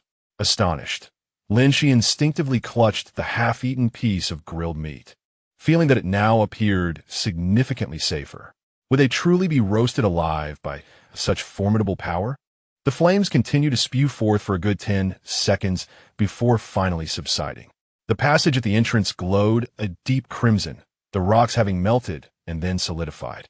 Not even the shadow of a person could possibly enter now, let alone a mere mosquito. Jin Huang slowly closed his mouth and turned back to Lin Xi, the fury in his golden pupils not yet fully abated, mingled with the heat of his desire. It seemed as if he had acted merely on impulse. Now, it was time to continue. Lin Xi thought, "Continue, you dragonhead. You've incinerated my savior, who might now be a charred wolf, a smoked cat, and a braised fox. This is it. Truly, I'm at my wit's end." As Jin Huang advanced relentlessly, Lin Xi despairingly shut his eyes, his mind racing through the fleeting moments of his life, from being ridiculed as a contracted kitten to finding Lin Yi, and then to Lai Wang Fian and Jin Huang. The highs and lows of this existence had come too swiftly, far too exhilaratingly. However, the anticipated weight did not descend. Instead, it was replaced by Jin Huang's seemingly irritated click of the tongue. Lin Xi cautiously opened one eye, discovering that Jin Huang was fixated on the grilled meat in his hands. Unpalatable? It seemed Jin Huang had only just realized that Lin Xi had hardly touched the piece of meat. Lin Xi thought, "Did you just notice, esteemed one?" Yet, he dared not say it outright. He could only tentatively respond, It's all right, just a bit hard to digest." Jin Huang's brow furrowed, evidently finding this human companion, in reserve, exceedingly fragile and troublesome. Yet the heat within him continued to burn, escalating due to the recent interruption and his anger. He needed to complete the marking and calming ritual swiftly. Observing Lin Xi, trembling and nibbling at the meat pitifully, a sudden inspiration struck him. Since feeding had proven ineffective, he would resort to a more direct method. Among dragons, the means of soothing a partner, besides feeding, included a more efficient infusion of draconic essence for nourishment and marking. Although typically done after the marking was completed, the current circumstances warranted an exception. Before Lin Xi could comprehend what was happening, Jin Huang bent down once more. But this time, he did not engage in that suffocating kiss. Instead, he sought to immerse Lin Xi in his world. Relax. Immediately, A surge of searing yet exceptionally pure energy coursed through Lin Xi, causing his entire being to tremble in an attempt to resist. Yet, he discovered that his body was ensnared by a gentle yet irresistible force. This energy was overwhelmingly powerful, flooding into his mental realm and spiritual core. Imbued with the intense will and essence of Jin Huang, it felt as though it sought to thoroughly cleanse him from the inside out, imprinting an indelible mark upon his very soul. This process was not painful. In fact, it bordered on pleasurable. The energy dissipated his fatigue and the lingering aches from previous impacts, and the sharp pain from the mark on his neck was soothed by this more fervent force. His spiritual core felt as though it were submerged in a warm spring, forcibly recharged, even emitting a delightful hum. His consciousness began to blur, and his body involuntarily relaxed, instinctively yearning to absorb more. This was not right. Lin Xi's remaining rationality screamed in protest. This was a sugar-coated bullet, a strategy of seduction employed by the enemy. He could not yield, yet his body betrayed him, succumbing to a soft sigh of contentment. Chapter 58. Efficient soothing. Jin Huang sensed Lin Xi's relaxation and acceptance, seemingly satisfied, and the infusion of energy became more steady. The restless aura surrounding him appeared to calm slightly, as the dragon, in its mating season, could both provide energy for soothing and marking its chosen partner, while also deriving a sense of fulfillment and tranquility. Time passed imperceptibly, and Lin Xi lost track of how long had elapsed, feeling as if he were intoxicated, dizzy, enveloped in warmth, and weightless, all thoughts of escape and fear cast far away. It was only when Jin Huang slowly lifted his head, ceasing the flow of energy, that Lin Xi, with dazed eyes and flushed cheeks, slumped softly onto the animal hide, instinctively rubbing against the soft fur beneath him. Jin Huang gazed upon his unguarded demeanor, tinged with a hint of dependency, and a flicker of pride and satisfaction flashed in his golden-slit pupils. It appeared that the dragon's method of soothing was indeed the most effective and direct. This human had finally submitted. He reached out once more to caress Lin Xi's cheek. However, at that moment, a thunderous crash resonated from the entrance of the lair. The reinforced entrance, forged by dragon breath, was forcefully breached by the explosive convergence of moonlight power and shadow energy. "Let him go." Lin Yi's icy voice, laced with unprecedented murderous intent, was the first to break through. "Old dragon, return my master." Liu Guang surged forth from Lin Yi's shadow, charging directly at Jin Huang. Qian followed closely, flickering flames dancing at his fingertips, his expression grave. "Tisk, are we too late? It seems our little envoy has been enhanced." Their appearances were somewhat disheveled. Lin Yi's garments bore scorch marks, Liu Guang's hair had singed in places, and Qian's robe was dusted with ash, clearly having exerted considerable effort to evade the dragon's breath. Jin Huang's good fortune was once again interrupted, and his fury ignited instantly. He sprang to his feet, shielding the already dazed Lin Xi behind him. As an even more terrifying battle looms on the horizon, Lin Xi awakens slightly from his stupor. He sits up groggily, surveying the tense standoff between the two opposing factions. Then, in an unforeseen move, he reaches out to grasp the hem of the furious and fiery Jin Huang's clothing, mumbling in a drowsy, languid voice, "Quiet down, I'm so sleepy." With that, his head tilts, and he leans against Jin Huang's sturdy calf, slipping back into slumber. It seems the recent surge of energy, combined with the release of tension, has plunged him into a profound sleep. Jin Huang, along with Lin Yi, Lu Guang, and Fei Yan, are momentarily taken aback, their actions freezing as they gaze at the peacefully sleeping figure against the dragon's leg, unsure of how to proceed. Jin Huang looks down at Lin Xi's defenseless sleeping face, then glances at the three bewildered intruders across from him. His furious aura oddly dissipates just a fraction. With a haughty snort, he carefully scoops Lin Xi up and returns him to the center of the nest, wrapping his tail around him as a declaration of possession. Only then does he turn to face Lin Yi and the others, his golden-slit pupils still brimming with menace, albeit with a slight reduction in murderous intent. He needs rest. Jin Huang's voice, though still frigid, carries a hint of pride. The dragon's soothing presence proves to be the most effective remedy. Lin Yi observes the contentedly sleeping Lin Xi. Indeed, he appears far better than when marked, and then casts a glance at Jing Huang's triumphant expression.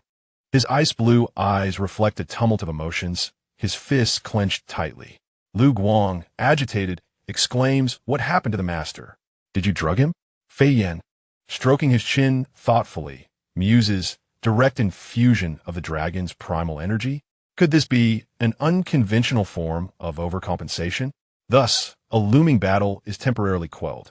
Yet, everyone understands that beneath this brief tranquility lies a storm of impending turmoil, especially as Jing Huang realizes that this effective soothing seems to accelerate his mating cycle. The other three watch Jing Huang's contemplative gaze, as if he has discovered shortcut. Oh dear, it appears this dragon has unlocked a new realm of possibilities. Will he resort to this method to efficiently resolve issues in the future? Lin Xi's waist, or rather his core, is a cause for concern. Cough, cough. One has indeed exerted great effort. One might even wish for a small token of appreciation. Chapter 59. Awakening Lin Xi is roused by an intense heat. It is not the gentle warmth of the nest's comforting jade, nor the searing heat emanating from Jing Huang's dragon aura, but rather an overwhelming warmth that renders him weak. Every inch of his skin cries out for more contact, while his reason struggles amidst this strange comfort. With great difficulty, he manages to open his eyes, his vision taking a while to focus. The first thing that greets him is Jing Huang's face, mere inches away. The desire in his golden-slit pupils has dulled somewhat, replaced by a curious glimmer, as if he is examining a recently restored treasure. Meanwhile, his hand unconsciously caresses Lin Xi's waist, the heat radiating from his palm, nearly scalding.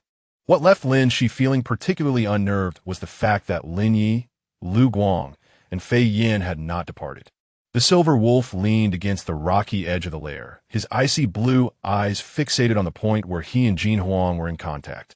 An aura of frost emanating from him that nearly solidified the air around them. Lu Guang reverted to human form, crouching on a nearby hide.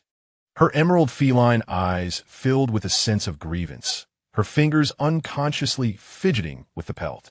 Fei Yan, on the other hand, lounged against a luminous crystal pillar, appearing nonchalant, yet occasionally casting a furtive glance their way, his expression a complex tapestry of emotions.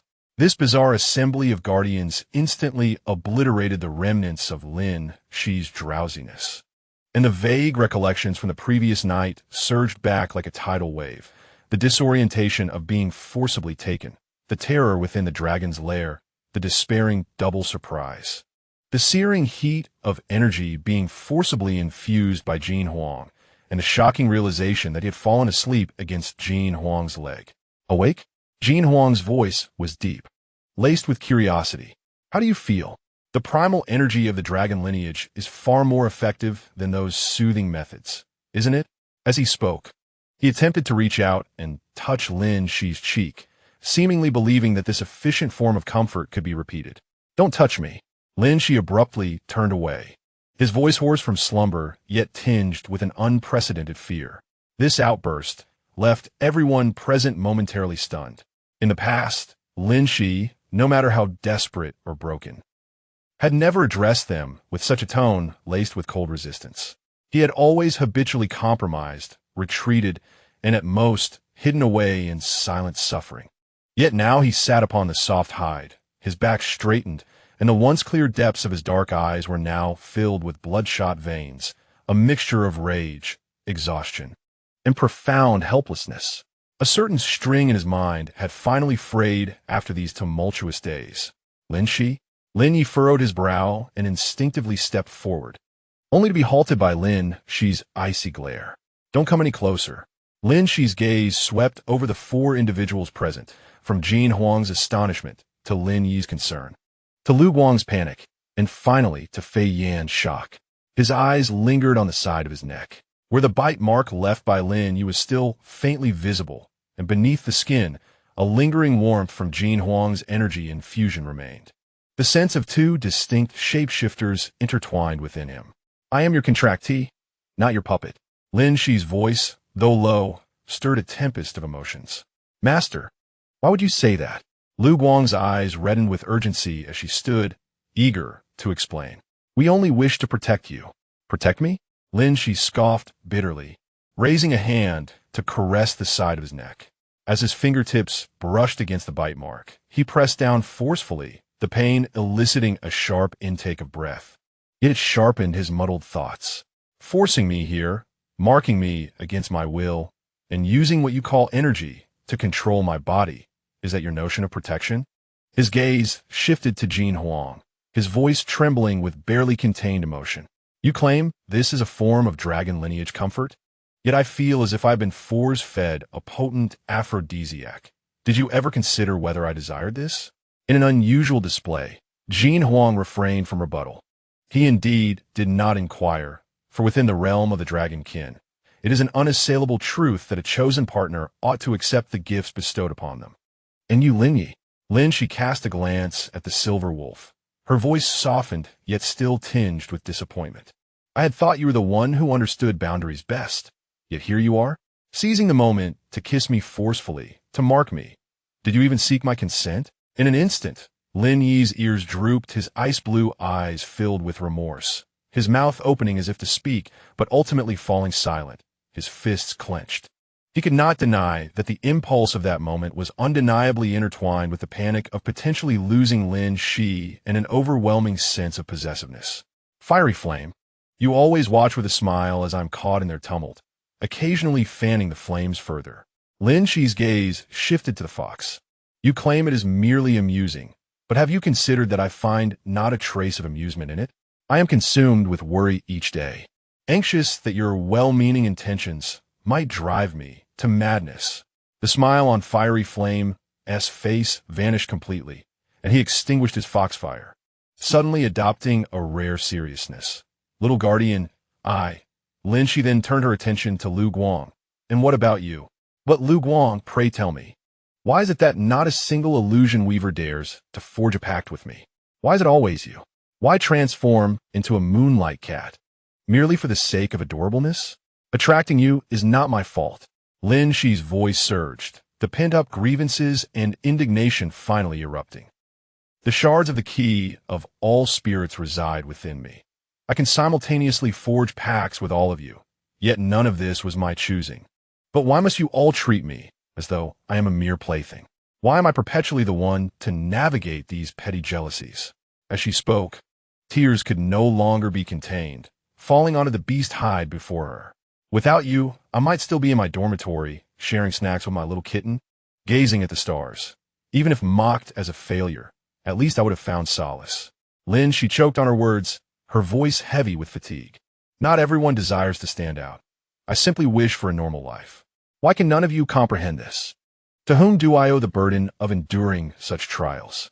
The four present fell into silence.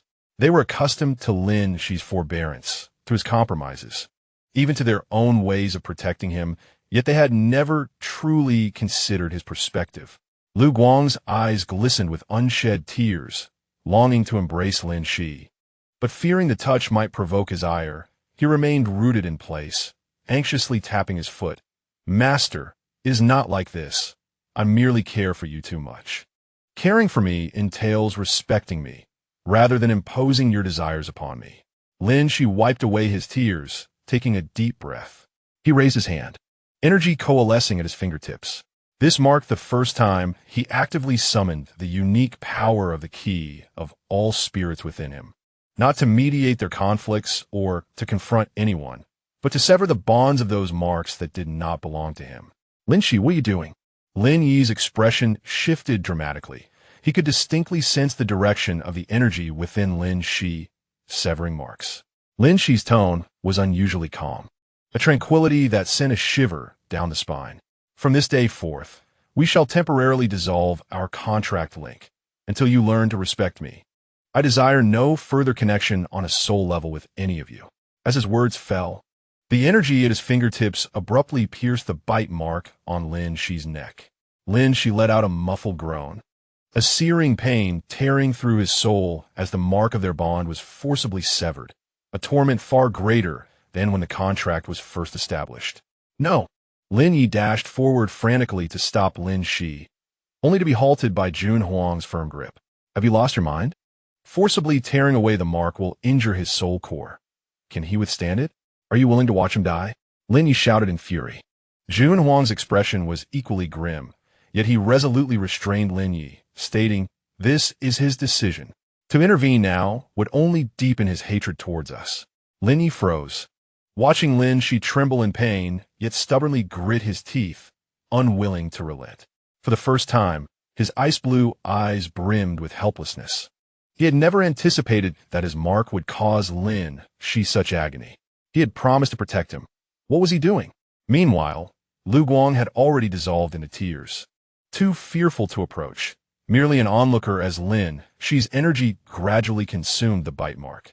Qi Yin furrowed his brow, gathering a gentle foxfire at his fingertips, yet hesitated to release it, fearing his energy would become a burden for Lin Xi. Time seemed to freeze in that moment, punctuated only by Lin Xi's suppressed groans and the subtle fluctuations of soul energy. At last, when the soul mark belonging to Lin Yi was completely stripped away, Lin Xi violently coughed up blood. The four gasped in unison, eager to rush forward, but Lin Xi's frail yet resolute gaze halted them. Chapter 60. The uncertainty of life and death don't come any closer. Lin Xi leaned against the stone wall, blood staining his lips. Yet he still raised a finger towards his chest. There remained the energy mark infused by Jun Huang. Finally, Jun Huang could no longer contain himself, his voice tinged with an unusual panic. The risk of forcibly severing the Dragon Clan's mark is far too great. Your soul core will not withstand it. Whether or not I can endure it is my own choice. Lin Xi met his gaze, his eyes devoid of the previous anger, replaced by an almost desperate calm. I beg you, spare me. I will not blame you for my life or death. This is the path I have chosen. It is my folly. I am unworthy of this damned fragment. He paused, his voice tinged with a plea. But I am who I am. Even if I can place myself in the eyes of everyone, I only wish to live the life I desire. Can you not respect me a little more? Well, am I, after all, just a key that draws your attention? If so, then I shall return this key to you now. I implore you, spare me. Will you? Upon finishing, Lin Xi could no longer sustain himself. Darkness enveloped him as he fainted. The lair fell into profound silence once more, save for Lin Xi's faint breaths and the heavy heartbeats of the four. Lin Yi gazed at Lin Xi's pallid face and the blood lingering at the corner of his mouth, pained to the point of breathlessness. He had never imagined that the mark he cherished like a treasure would become a weapon that harmed Lin Xi. Liu Guang cautiously embraced Lin Xi, tears cascading down his face. Yet he refrained from applying too much pressure, fearing he might cause him pain. Master, I am sorry. We were wrong. Fi sighed, summoning a gentle foxfire that enveloped Lin Xi, alleviating his suffering. Little guardian, I.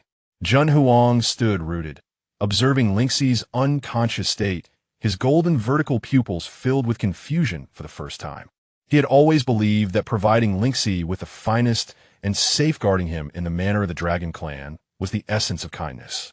Yet, he had never considered that what this human truly desired was merely the simplest forms of respect and freedom. He glanced down at his hands, once capable of effortlessly shattering rocks and unleashing dragon's breath, now hesitant even to touch Lin Xi. He feared that his contact might once again harm this fragile yet remarkably resolute human. What do we do now? Liu Guang asked, voice choked with emotion. Lin Yi took a deep breath, his ice-blue eyes regaining a flicker of clarity. First, let's take him back and stabilize his spiritual core. As for the mark, we shall await his awakening to hear his decision. Jun Huang silently nodded in agreement. Fi, shedding his previous nonchalance, nodded earnestly as well. For the first time, the four reached a unanimous consensus. They carefully lifted Lin Xi, step by step, out of the dragon's nest, a place that once symbolized possession. Yet, unbeknownst to them, when Lin Xi awoke once more, would their relationships return to what they once were? And would that seemingly frail human truly cast them aside, choosing a path of his own, one devoid of their presence? When Lin Xi awoke again, he found himself lying on a bed in the academy's infirmary. The faint aroma of herbs lingered in the air. A soft white blanket draped over him, and an intravenous tube secured to his wrist, through which a pale green liquid flowed. It was evident that Minter Yunlin had procured a potion for the restoration of his spiritual core. As he slowly opened his eyes, the familiar ceiling of the infirmary greeted him, alongside the four culprits seated by his bedside. Their previous bravado had vanished, replaced by the demeanor of four remorseful children, each dejectedly perched on the chairs beside his bed. Lin Yi leaned against the leftmost chair, his silver hair somewhat disheveled, his ice-blue eyes filled with guilt, hands tightly clenched. Liu Guang sat on a small stool by the bed, his head resting on the edge, his emerald cat-like eyes reddened. Upon seeing Lin Xi awaken, he immediately lifted his gaze but dared not speak, merely watching him with longing. Fian, leaning against the chair on the right, had shed his earlier flamboyance and irreverence. His fiery red hair cascading casually over his shoulders, fingers nervously twisting the hem of his clothes. Zhen Huang occupied the farthest position, leaning against the wall, his golden vertical pupils fixed intently on Lin Xi, yet deliberately maintaining his distance. Lin Xi observed their expressions, a tumult of emotions swirling within him. He moved his fingers, attempting to prop himself up, but Liu Guang quickly pressed him down. "Master, please do not move. Minter Yunlin said your spiritual core is severely damaged and requires ample rest." His voice trembled, fearful that Lin Xi might once again reject him. Lin Xi did not struggle. He merely leaned against the headboard and softly inquired, "How long have I been asleep?" "A day, a night." Lin Yi promptly responded, his voice somewhat hoarse. "Instructor Yunlin has already stabilized your spirit core, but..." He hesitated for a moment. "But your forced separation from the mark has caused permanent damage to your spirit core. In the future, your ability to harmonize with it may be severely compromised." Lin Xi was momentarily taken aback, then smiled, a hint of relief in her expression. "It's all right. This way is fine." Tears streamed down Liu Guang's cheeks as he couldn't help but cry, "Master, I'm so sorry. I shouldn't have always driven those shapeshifters away. Shouldn't have deliberately tested you. Shouldn't have caused you trouble." Just as the others were about to speak, the door of the infirmary swung open. An instructor Yunlin entered, holding a medical record book, her face devoid of its usual teasing demeanor. "It's good that you've awakened," she said, approaching the bedside. She glanced at Lin Xi and then at the four dejected shapeshifters. A meaningful smile crept onto her lips. "What is this? Have you come to realize your mistakes? Why didn't you do so earlier?" She placed the medical record on the bedside table and addressed the four of them. "How many times have I told you that Lin Xi is an independent individual, not your possession? Yet you all forcibly marked her, forcibly took her away, fanned the flames, and played the victim. Did you truly believe you were the domineering protagonists of a novel, and that Lin Xi should simply submit to your whims?" Yunlin's words struck heavily at the hearts of the four. "Instructor, Lin Yi attempted to explain, but was cut off by Yunlin. "Don't tell me you did this for her own good." She rolled her eyes. "If it were truly for her benefit, you would respect her choices. You would consider things from her perspective. You would not force her into a position where she felt compelled to sever the mark." She paused, looking at Lin Xi. "You too, even though they have acted wrongly, do you think this will resolve the issue? It will only exacerbate the situation." Lin Xi lowered her head, murmuring, "I just don't want to be tied down by them anymore. The ones binding you are not their marks, but your own compromises and their self-righteousness." Yunlin sighed. "Lin Xi, you must remember that you are their contractee, not their subordinate. You have the right to refuse them, the right to demand their respect.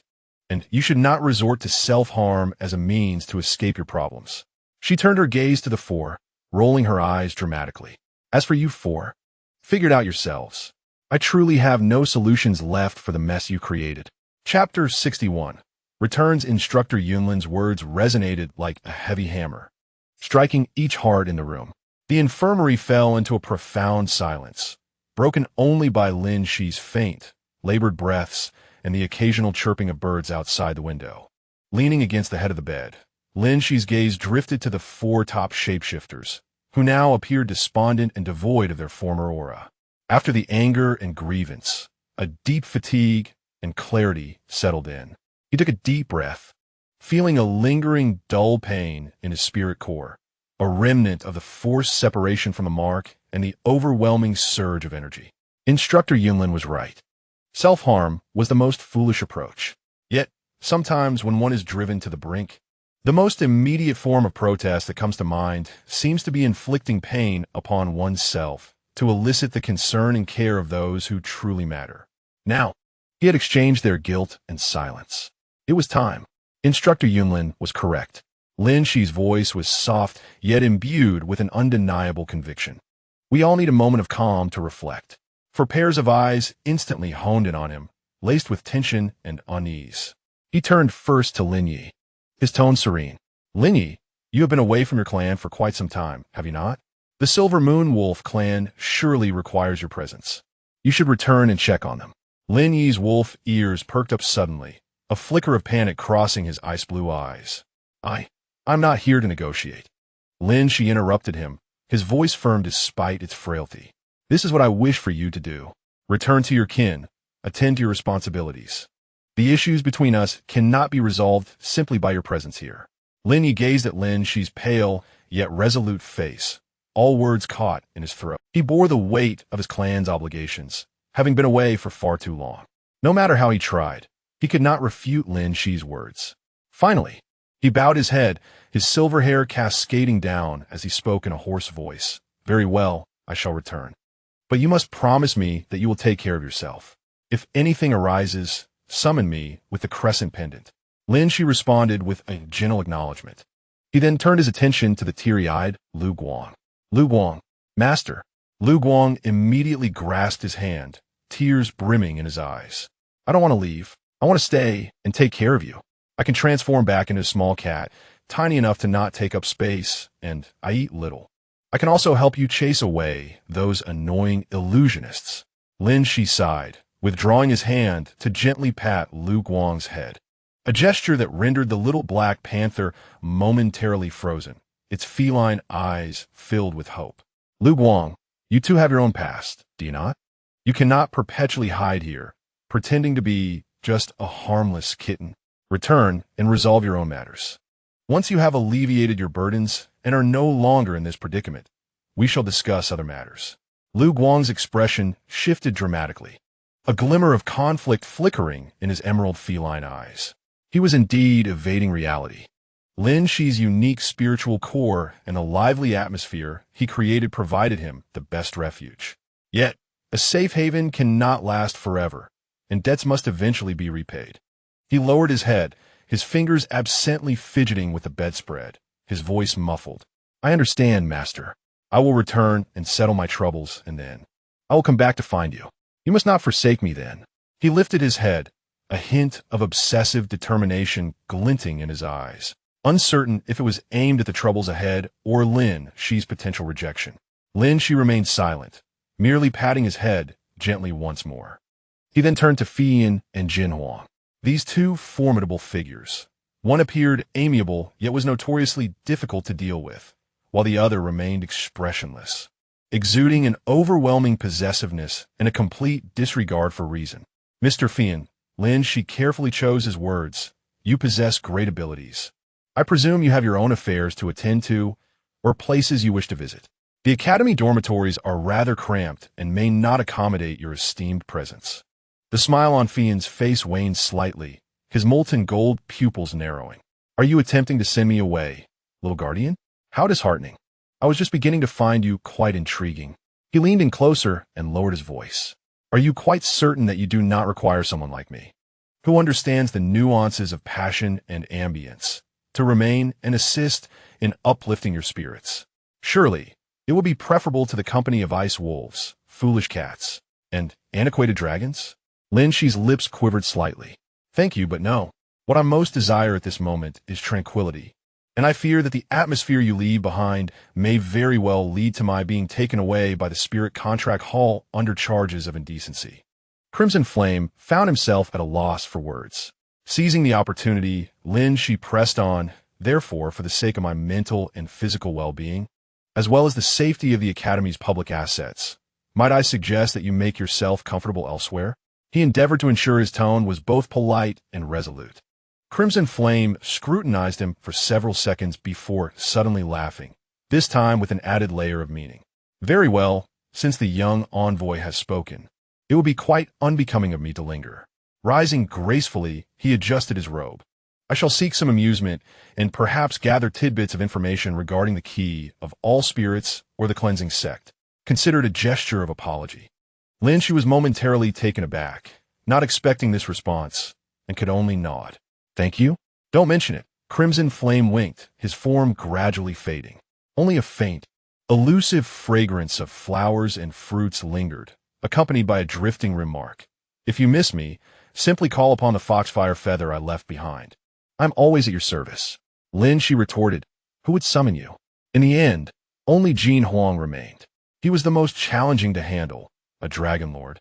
A pinnacle of strength, with a mindset vastly different from others, entirely oblivious to any wrongdoing in his actions. Lin Xi steeled himself to address him. Jin Huang. He was uncertain how to address him. Jin Huang's golden slit pupils bore into him, awaiting his continuation. As you have seen, my spirit core is currently damaged and requires rest. The energy of your kind is far too potent for me to endure at the moment. Lin Xi endeavored to phrase it delicately. Your lair might be more suitable for your recuperation. After all, the academy is crowded and diverse.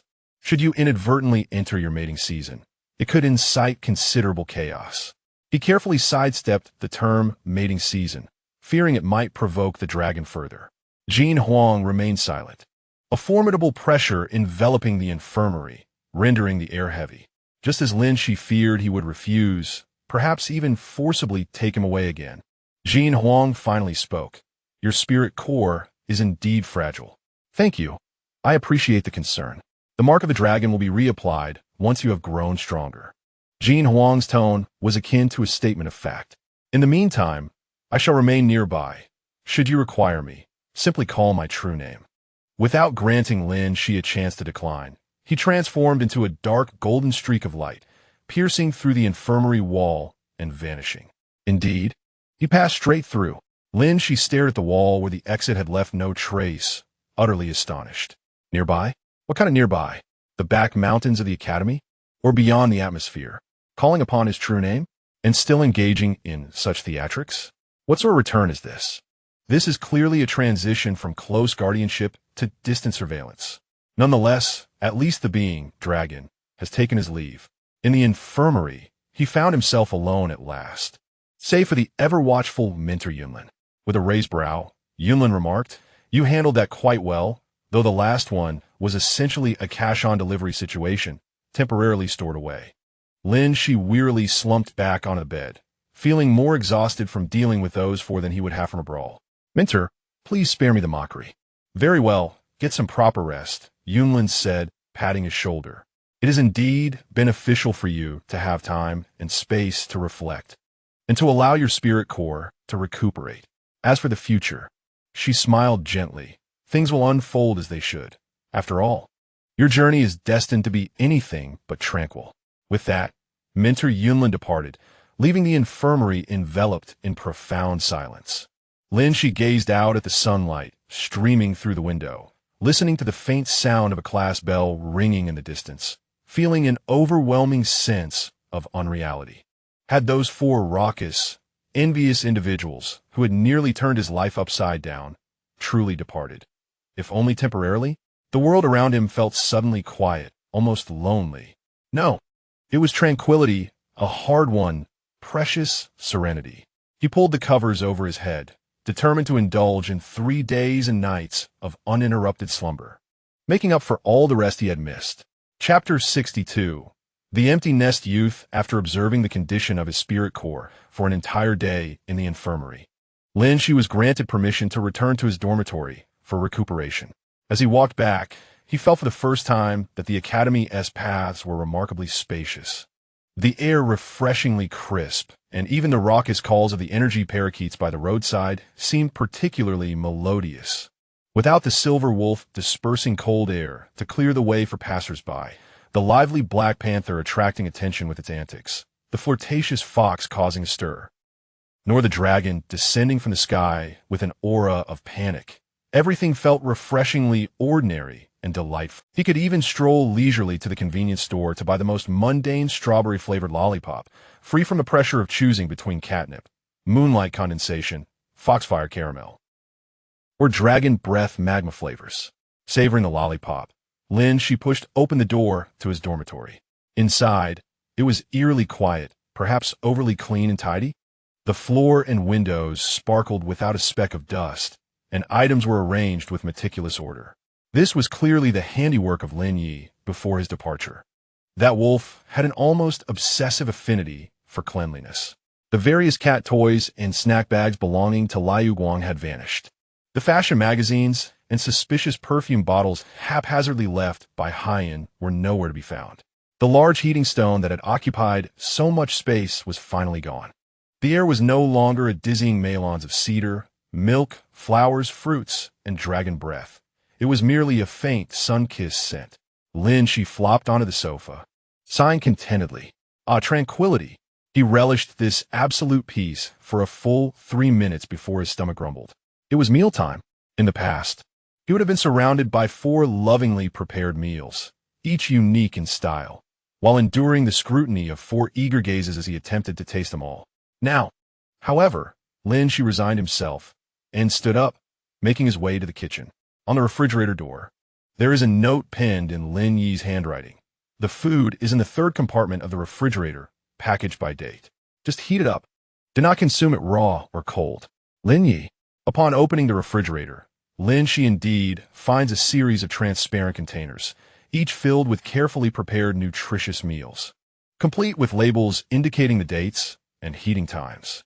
A warmth spreads through Lin Xi's heart, only to be swiftly countered by a steely resolve. This is merely a fundamental expression of affection, a remnant of past camaraderie. He heats a box of what appears to be mushroom chicken congee. The congee is exquisite, perfectly cooked, imbued with the natural essence of its ingredients, devoid of any extraneous additives. Yet, as he eats, Lin Xi feels that something is amiss. There is a palpable absence of Liu Guang eagerly asking, "Master, where are my dried fish?" There is no fiery Yin attempting to sneakily add condiments to his bowl with a mischievous grin. There is no Jin Huang offering scathing critiques of inferior ingredients. And most notably, there is no Lin Yi discreetly removing the green peppers he so loathes. Lin Xi sets down his spoon. No, he cannot indulge in nostalgia for those chaotic days. What he savors now is the refined lifestyle of a solitary gourmet. It is the independence and freedom of a young man living alone. Yes, freedom. He can choose between congee or instant noodles for dinner tonight. He could even subsist on lollipops alone, unbothered by anyone. Thus, in a fit of rebelliousness, Lin Xi retrieves a packet of braised beef noodles, deciding to indulge in a moment of decadence. However, as he tears open the seasoning packet, gazing at the greasy sauce and shriveled vegetables, and contrasting it with the vibrant and aromatic nutritious meal prepared by Lin Yi, he silently returns the instant noodles to the depths of the cupboard. Never mind. Health is the cornerstone of revolution. If the core is compromised, one cannot afford to be reckless. He dutifully finishes the congee, washes the bowl, and then sinks back into the sofa. There is no Liu Guang vying for the remote, no fiery Yin delivering her sharp-wit commentary on his chosen program. There is no Lin Yi exuding an aura of coolness while engrossed in a book, nor is there Jin Huang sitting like a guardian deity beside him. He holds the remote, flipping through channels meticulously, thrice over from front to back and back to front. Suddenly, shows he once found amusing now seem somewhat tedious. Arguments that previously felt loud now come across as excessively silent. I must be experiencing withdrawal, Lin Xi mutters to himself, decisively turning off the television. He resolves to find something to occupy his time, perhaps tidying up his room. Opening the wardrobe, he sees Lin Yi's neatly folded clothes alongside his school uniform, which had a button torn off and was thoughtfully sewn back together. On the bedside table rests a small box, filled with various sparkling stones and glass beads collected by Liu Guang, beneath which lies a crooked note, "A treasure for my master, wait for my return." On the desk, a pink flower, sustained by a unique spiritual energy, blooms eternally without wilting. Nearby, an open magazine features a page introducing the latest gaming console. marked by a tiny fox paw print. Even the windowsill seemed to retain the warmth of the heated stones. Every corner of this dormitory appeared to bear the traces and essence of those four fellows. Lin Xi raked his fingers through his hair. Wasn't tranquility promised? Why did it feel as though shadows lurked everywhere? He resolved to take a shower to calm his nerves. The warm water cascading over him indeed brought a sense of comfort. With his eyes closed, he savored this fleeting moment of relaxation. As he continued to wash, he instinctively reached out to the side. Usually, Liu Guang would be crouched at the door, ostensibly to prevent his master from slipping, even attempting to squeeze in. Lin Yu would stand guard outside, ensuring safety, while Fian might be peeking from the ceiling. Jin Huang could perhaps be commenting on the water temperature, but his hand met only emptiness. Lin Xi abruptly turned off the faucet, wrapped himself in a towel, and gazed at his slightly flushed reflection in the mirror. Lin Xi, get a grip. Are you reminiscing about the days of being observed while bathing? Are you a pervert? He railed at his reflection. Deep breath, calm down. This was merely withdrawal. Accustomed to noise, one would inevitably feel discomfort in sudden silence. This was normal. He needed to cultivate his interests and relish solitude. Thus, Lin Xi resolved to study. Yes, to pursue a career. Though his spiritual core was damaged, he could still learn theoretical knowledge. Becoming a master of theory would be quite impressive. He unearthed the thick tome. Advanced theories on the energy attributes of shapeshifters and their interactions, and solemnly laid it open on the table. After reading 3 lines, he found himself detached. When water attribute spiritual energy oscillates at a specific frequency, it can counteract fire attributes in an extraordinary manner. But the critical point depends on the wielder's mental strength and the stability of the shapeshifter's beast core. Uncontrollably, scenes of practical demonstrations began to play in Lin Xi's mind. Lin Yu's Moonlight versus Fian's Foxfire, followed by Jin Huang's Dragon Breath joining the fray, and finally, Liu Guang stealthily stealing everyone's belts with shadow energy. Lin Xi snapped the book shut. This knowledge was slipping past him. He couldn't absorb it. He slumped in his chair, staring at the ceiling. So, this was the essence of ultimate tranquility? A bit dull, perhaps even a tinge of longing for those noisy fellows? Just a smidgen. He certainly did not miss that foolish wolf who had forcefully kissed and marked him. Nor did he yearn for that coy, mischievous Black Panther. He was not nostalgic for that flamboyant troublemaker of Fox. And he definitely did not miss that domineering, eccentric antique dragon. Had he merely grown accustomed to the clamor? Oddly enough, he seemed unable to distinguish it. Lin Xi pondered life while staring at the ceiling, delving into the dialectical relationship between solitude and freedom. He shook his head, casting away those thoughts. He retrieved his communicator and began to search. How to enjoy solitary moments, 100 methods to cultivate personal interests, on self-regulation of withdrawal responses. His tranquil days were just beginning. He was certain they would be exceedingly remarkable. Not really. Chapter 63. Still cunning Lin Xi had set forth a grand ambition to enjoy solitude and cultivate refined tastes. He meticulously followed the guidelines from the hastily acquired guide to mastering solitude, devising a comprehensive schedule for himself. Rising early to breathe deeply in front of the window. Embracing the tranquility of dawn. Yet in reality, he often slumbered until 10, for there was no alarm clock to rouse him from his dreams.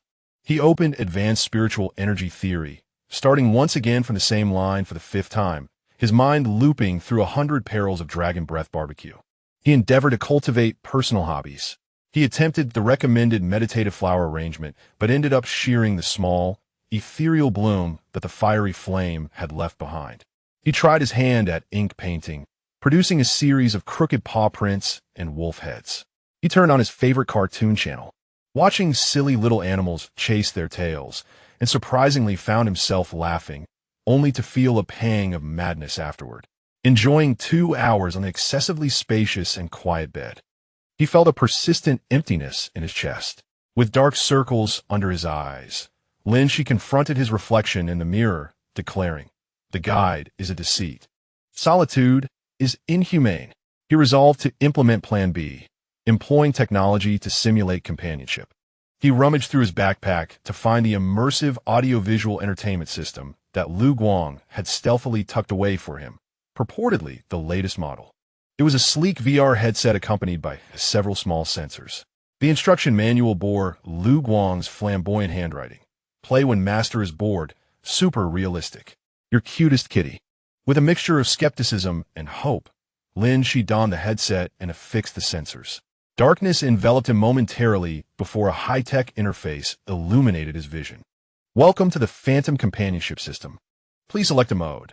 1 warm pet companionship, 2 close friendly chat, 3 exclusive interactive form, 4 hidden mode, surprise blind box after a moment's contemplation. Lin Xi chose mode 1. Loading proud silver wolf, puppy version. The scene shifted dramatically, and he found himself in a silvery forest. A fluffy, rotund silver wolf pup, facing away from him, clumsily pawed at a glowing butterfly. Lin Xi's heart was instantly captivated, and he instinctively called out, "Lin Yi?" The little wolf pup abruptly turned, its ice blue eyes wide with surprise, tilting its head and emitting a soft, questioning woe. Then, as if recognizing Lin Xi, it joyfully yelped and bounded toward him on its short legs, colliding into his embrace and nuzzling him with its little head. Unable to resist, Lin Xi extended his hand, and although he touched nothing but air, the visual and auditory feedback elicited the first genuine smile he had worn in days. "You were quite adorable as a pup," he remarked, poking the little wolf's nose. The pup shook its head in discontent, playfully biting his finger and making soft, whimpering sounds. Just as Lin Xi was enchanted, the pup suddenly ceased its frolic, its ice blue eyes turning serious. It tapped Lin Xi's hand with its paw, and a prompt appeared on the virtual interface. Detect a change in user needs. Switch to adult training mode. Lin Xi? Before he could grasp the situation, the little pup shimmered with silver light and instantly transformed into the adult form of Lin Yi. With silver hair and striking features, his cold gaze fixated on Lin Xi. Then, in a monotone electronic voice, he began to recite, "Human, during the spirit core restoration period, it is essential to maintain a balanced energy intake. According to calculations, your protein intake from oatmeal today is insufficient. It is recommended to supplement with 50 grams of Lin Yi's specially crafted meat jerky." Lin Xi instinctively glanced towards the refrigerator. "Your posture is improper, which affects energy circulation. Please straighten your back immediately." Lin Xi unconsciously complied. "Excessive viewing time of programs is detrimental. I suggest closing your eyes and resting for 5 minutes. Accompanied by the basic mantra of the moonlight meditation technique." Lin Xi silently removed the VR headset. This was no mere pet companion. It was akin to having an AI guardian. Undeterred, he donned the headset once more and selected mode 2. Loading sharp-tongued fox friends. The scene transformed into a dimly lit virtual bar. The figure of Fiery Flame materialized behind the counter, clad in a bartender's outfit. His fiery red hair tied back, diligently polishing a glass. Upon noticing Lin Xi, his molten golden eyes sparkled, and he smirked, "Ah, little guardian, have you finally succumbed to loneliness and come to chat?" Just casual conversation," Lin Xi replied, bracing himself to sit down. "Chat about what?" Fiery Flame leaned closer. "Shall we discuss your abysmal taste in solitude, or perhaps your secret longing for us?" "I do not." "Oh." Fiery Flame raised an eyebrow, magically producing a drink bubbling with pink foam and sliding it over. "You were just playing the silly wolf cub mode, weren't you? And chuckling?" Lin Xi thought, "How does this system even have memory sharing?" "Admit it, little guardian." Fiery Flame swayed his tail. "Without us, your life is like this unseasoned soda, utterly bland." Just as he finished speaking, a prompt appeared on the virtual interface. Detected emotional fluctuation in the user. "Would you like to initiate truth or dare or emotional analysis?" Lin Xi decisively removed the headset again. This fox was as bothersome as ever. Finally, clinging to a shred of hope, he selected mode 4. Loading. Attempting to reconnect amid unknown interference, a crackling noise emanated from the headset, and the screen flickered wildly. Amidst a flurry of static, a towering figure, exuding a dark golden glow, gradually materialized. A deep, magnetic voice resonated. Such inferior virtual constructs cannot bear the might of the dragon race. "Call upon my true name at once." Sizzle. The screen went completely black, and a wisp of smoke billowed from the headset. Lin Xi sighed, all right. Even the virtual Jin Huang possesses such destructive power. He silently removed the smoking headset, deciding to confront reality. The truth was, he did indeed miss those 4 troublesome companions. At the very least, life was never dull when they were around. As Lin Xi lamented the smoking headset, he failed to notice a sensor on the VR device left by the fleeting light, subtly glowing with a strange red light. Chapter 64. The road home, while Lin Xi stood speechless before the smoking VR headset, questioning his existence.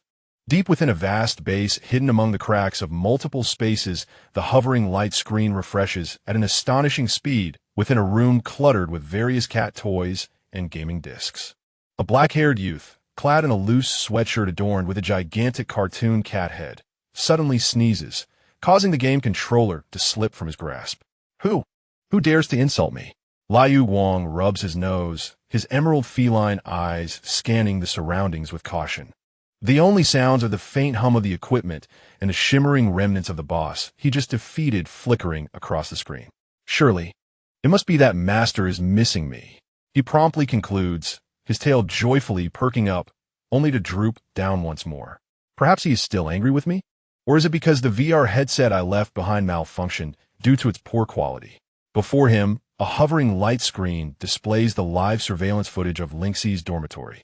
In the scene, Lin Xi stares vacantly at the smoking headset, his expression oscillating between murderous intent and profound loneliness. Liu Wang shrinks his neck in guilt. Oh dear, I hadn't anticipated the old dragon's willpower to be so formidable, capable of scorching the equipment. What a blunder, he mutters softly, rapidly executing commands to remotely sever the sensor's connection. Observing Lin Xi's somewhat pitiable visage on the screen stirs a pang of tenderness and sorrow within Liu Wang's heart. He cannot resist extending a finger to virtually touch Lin Xi's cheek on the screen. Just wait a moment longer for me, Master. Once I resolve this troublesome rite of passage, I promise to return and bring you joy.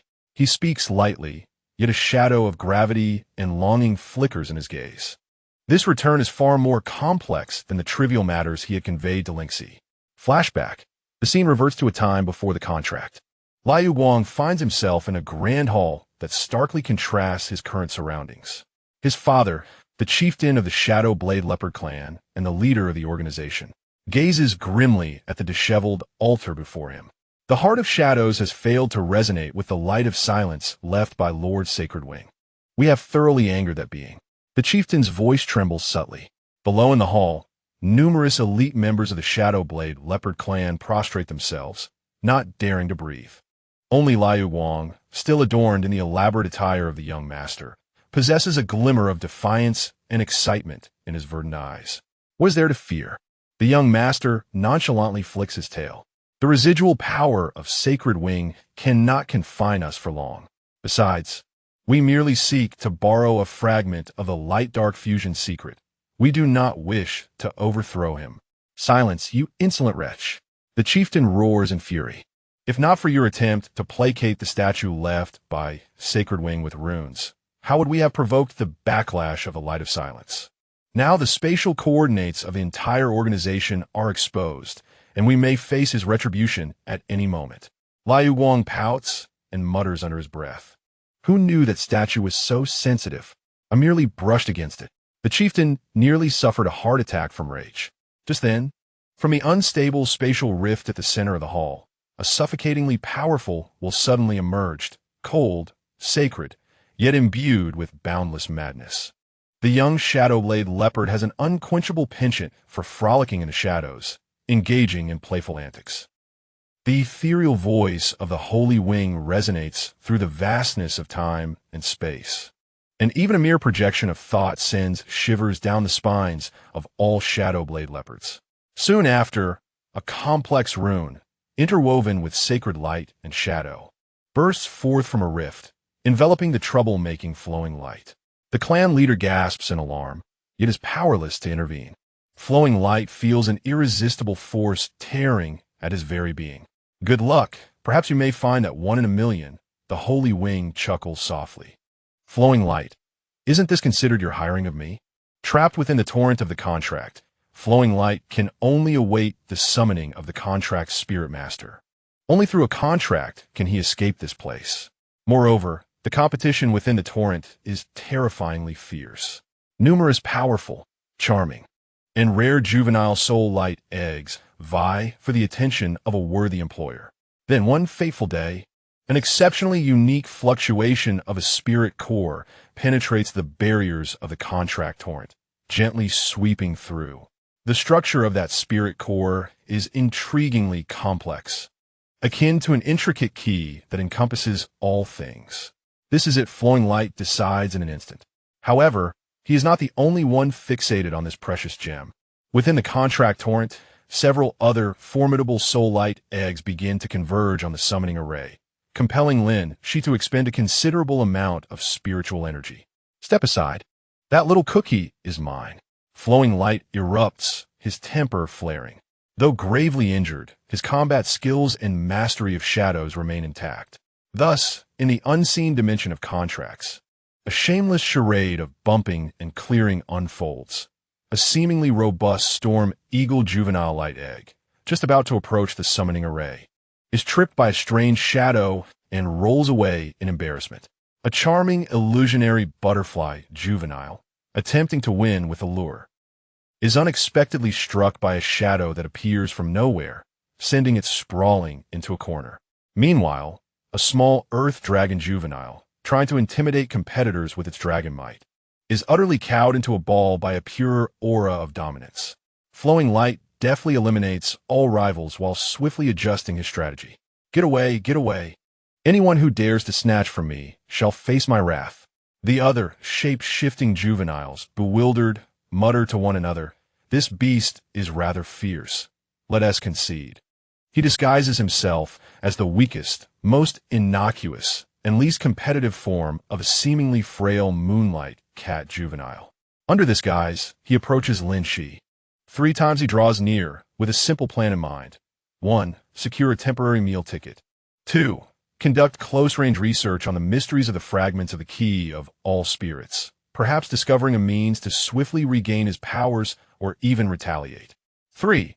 Occasionally display some cuteness, indulging in the experience of an ordinary contractoress life. As for Lin Xi, merely a tool. What beauty has the young master of the Shadow Blade, Leopard, not encountered?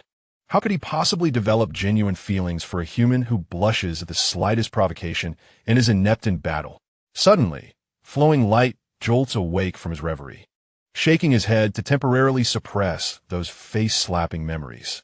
He gazed at the surveillance screen, where Lin Xi resignedly stowed away the broken helmet. Curling up on the sofa, he stared blankly at the empty dormitory. Those once vibrant black eyes now appeared dim and despondent. Lu Guang's heart twisted at the sight. Tisk, he murmured, his fingers swiftly dancing over the control panel. Soon, a note appeared silently. If you're feeling bored, try the 3rd comic book from the left on the bottom shelf of the bookshelf. There's a surprise inside. Your most loyal cat agent. Lu Guang watched contentedly as Lin Xi dashed to the bookshelf and finally retrieved a rare game cartridge from the compartment of a guidebook on nurturing spirit beasts, a game he had long desired but never managed to acquire. A look of pure delight blossomed on Lin Xi's face. Lu Guang couldn't help but break into a silly grin, his tail wagging joyfully. See? He knew this tactic would work. Cheering up his master was his specialty as the young master of the Shadow Blade Leopard. However, this light-hearted moment was soon shattered. The door to the room slid open silently, and a man entered, bowing respectfully. Young master, the leader requests your presence. The final procedures for the coming-of-age ceremony have been drafted and require your personal confirmation. Additionally, the remnants of the opposing forces seem to be stirring. We need to prepare in advance. Lu Guang's smile vanished in an instant, a glint of coldness flashing in his emerald feline eyes. Understood. I will be there shortly. He cast one last glance at the surveillance screen. Within it, Lin Xi appeared to have temporarily forgotten his worries. A gentle curve graced Lu Guang's lips, but it quickly faded. Protect him, he instructed the man behind him, until my coming-of-age ceremony is complete and those troubles are eradicated. I wish for no disturbances to disrupt his tranquility. Yes, young master. Inge bowed his head in obedience, but hesitated for a moment before inquiring, "Young master, you seem to have a particular interest in this human contractee." Lu Guang paused in his steps. "He is the contractee I have chosen. He is mine. Once I have dealt with these trivial matters, I shall return to dominate his life once more." As he stepped outside, his tail traced an elegant yet dangerous arc behind him, letting those adversaries reminisce about the past. Once everything was settled, he could return to enjoy his time with that foolish wolf, the mischievous fox, the ancient dragon, and his adorably vulnerable master, who always tugged at his heartstrings. Places, in battle, the thought of that vibrant future quickened Lu Guang's pace. The road home may hold minor inconveniences, but at the end, someone awaited him. Chapter 65. Parental summons. Lin Xi's tranquil days were abruptly interrupted. One day, having just borrowed several books on spirit core restoration and basic spiritual energy training from the library, he noticed something conspicuously affixed to the doorknob of his dormitory. It was an envelope formed from shadow energy, entirely black, shimmering with a ghostly green sheen under the light. At the center of the envelope was a distinct silhouette of a poised shadow blade leopard, set against a backdrop of intertwined thorns and shadows. The style and energy fluctuations caused Lin Xi's heart to leap. It was something that emanated from Liu Guang. Instinctively, he glanced around, finding the corridor deserted. How had this letter appeared here so silently? Had their protective measures failed? He cautiously removed the envelope, its touch cool and smooth, carrying a hint of Liu Guang's essence. Yet beneath it lay a profound darkness. Returning to his dormitory and shutting the door, Lin Xi took a deep breath and opened the envelope. Inside was a black card of the same texture. "To the Honorable Lin Xi, by the command of the clan leader. You are cordially invited to attend the coming-of-age ceremony of the young master. Date, 3 days hence, with spatial coordinates and runes attached. Given your unique contractual bond with the young master, your presence is of utmost importance. Furthermore, the young master is yet unaware of this matter. The clan leader extends this invitation in a personal capacity, hoping for your attendance. This is presented on behalf of the captain of the guards, representing the clan leader Canaan, one of the shadow sovereigns and the young master's father." Holding the invitation, Lin Xi felt utterly bewildered. Liu Guang's coming-of-age ceremony? The clan leader's personal invitation? The magnitude of this information overwhelmed him momentarily. The phrase of utmost importance rendered him even more unsettled. Moreover, being one of the shadow sovereigns and the young master's father, was this an attempt to emphasize his identity? Was this an official acknowledgement? A parental summons?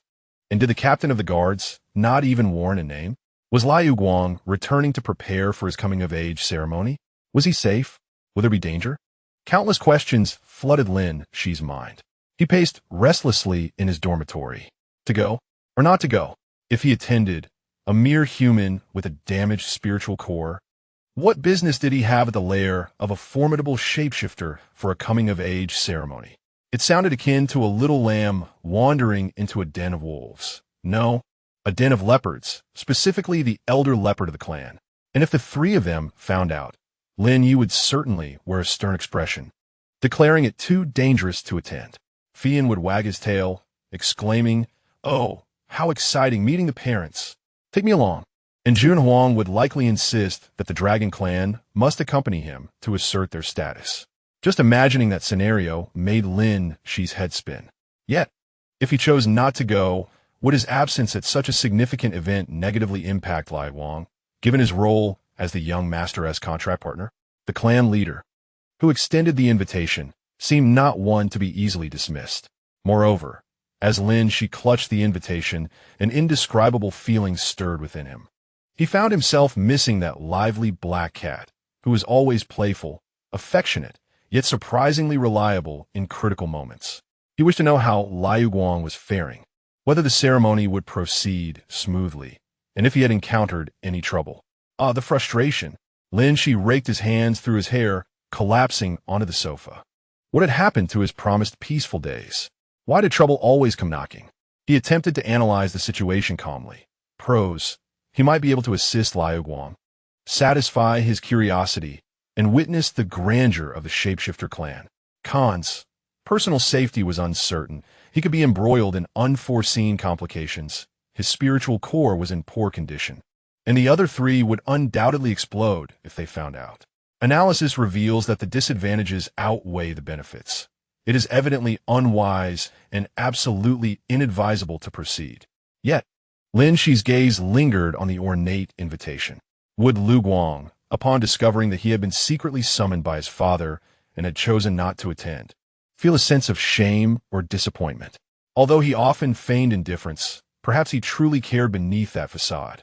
With a heavy sigh, Lin Xi realized he could not entirely disregard Lu Guang's predicament. At that moment, the temporal sigil on the invitation suddenly illuminated, emanating a gentle glow. A stream of information surged into Lin Xi's mind, detailing essential information and guidelines for spatial transportation. Concurrently, a deep, authoritative voice seemed to resonate in his ear.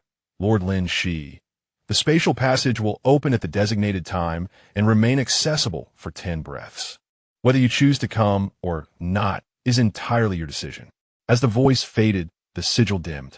Lin Xi clutched the invitation, feeling it had morphed into a hot potato, now accompanied by a countdown. The subsequent 2 days dragged on interminably for Lin Xi. He found himself distracted during lectures, unable to savor meals, and even his beloved strawberry lollipops lost their allure. He attempted to reach out to Lu Guang, but the communicator left by Lu Guang remained unresponsive, likely due to signal interference within the clan's territory. In a peculiar twist of fate, he even ventured to the library to research the Shadowblade leopard and the coming-of-age ceremony.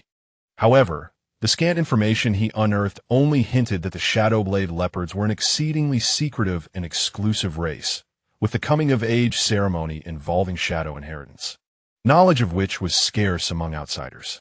The more enigmatic it became, the more unsettling it felt. At night, his dreams were haunted by visions of Lu Guang. One moment, Lu Guang transformed into a small kitten, pitifully gazing at him from a cage.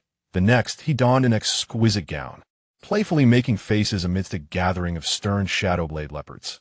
Then, he would dream of the clan leader, Kanan, whose jade-green eyes, strikingly similar to Lu Guang's yet far colder, scrutinized him. As the day of the spatial passage approached, Lin Xi sat in his dormitory, burdened by dark circles under his eyes, the invitation laid before him. To go or not to go? Time ticked away, drawing ever closer to the moment indicated by the sigil. He grasped the crescent pendant left by Lin Yi and touched the now-faded energy mark belonging to Jin Huang on his chest, even glancing out the window, half expecting Fiyin to disrupt his plans. But nothing occurred. In the final moments, Lin Xi steeled himself and sprang to his feet. So be it. If death awaited, then so be it. What if Lu Guang truly needed him? Taking a deep breath, he followed the instructions and infused his spiritual energy into the invitation. The sigils on the invitation glowed once more, projecting a swirling oval portal. Beyond the portal lay a blurred, profound vista, with faint whispers of wind and distant music. With one last glance at his familiar dormitory, he resolutely stepped into the light of the portal. Chapter 66. The Leopard Paradise. The instant he crossed into the portal, darkness rushed past him like a howling wind, occasionally pierced by fragments shimmering with a ghostly green light. The sensation of weightlessness and the disorientation enveloped Lin Xi, causing a tumult in his stomach. Just as he feared he might faint, his feet found solid ground, and he stumbled slightly before regaining his balance. The surrounding light normalized, revealing that he stood in an extraordinarily vast hall. The air was imbued with a scent reminiscent of catnip. Most astonishing to Lin Xi was the decor of the hall. On columns entwined with shadowy thorns hung a collection of abstract artworks. However, upon closer inspection, these artworks resembled yarn balls or cat toys. And there was even a colossal scratching post crafted from an unknown metal. In the distance, a mural on the wall depicted a majestic assembly of Shadowblade leopards hunting under the moonlight. Yet in one corner, a small leopard was furtively pawing at a butterfly, creating a stark contrast that was both jarring and vividly alive. Lin Xi pondered, is this truly the mysterious and terrifying realm of the Shadowblade leopards? Or is it merely an expansive cat cafe themed amusement park. A soft chuckle broke the silence, startling Lin Xi into turning abruptly. He beheld a young male from the Shadowblade leopard clan, who struggled to maintain a serious facade, though amusement sparkled in his eyes. With a respectful bow, he addressed Lin Xi. "Welcome to Shadowblade Fortress, Lord Lin Xi. The clan leader has been awaiting your arrival. Please follow me." His tone was surprisingly normal. Yet Lin Xi's heart raced at the thought of the clan leader waiting for him so soon. He followed the leopard clan member through the spacious hall, unable to resist stealing glances around him, only to discover increasingly absurd details. A genuine large cat climbing frame positioned around a corridor corner, adorned with several plush cushions. Floating crystals emanating a soft glow drifted lazily by, shaped like various dried fish treats. He even spotted a state-of-the-art gaming console beside a wall, with several controllers scattered nearby. Could this truly be the abode of Liu Guang? It was no wonder he had developed such a personality.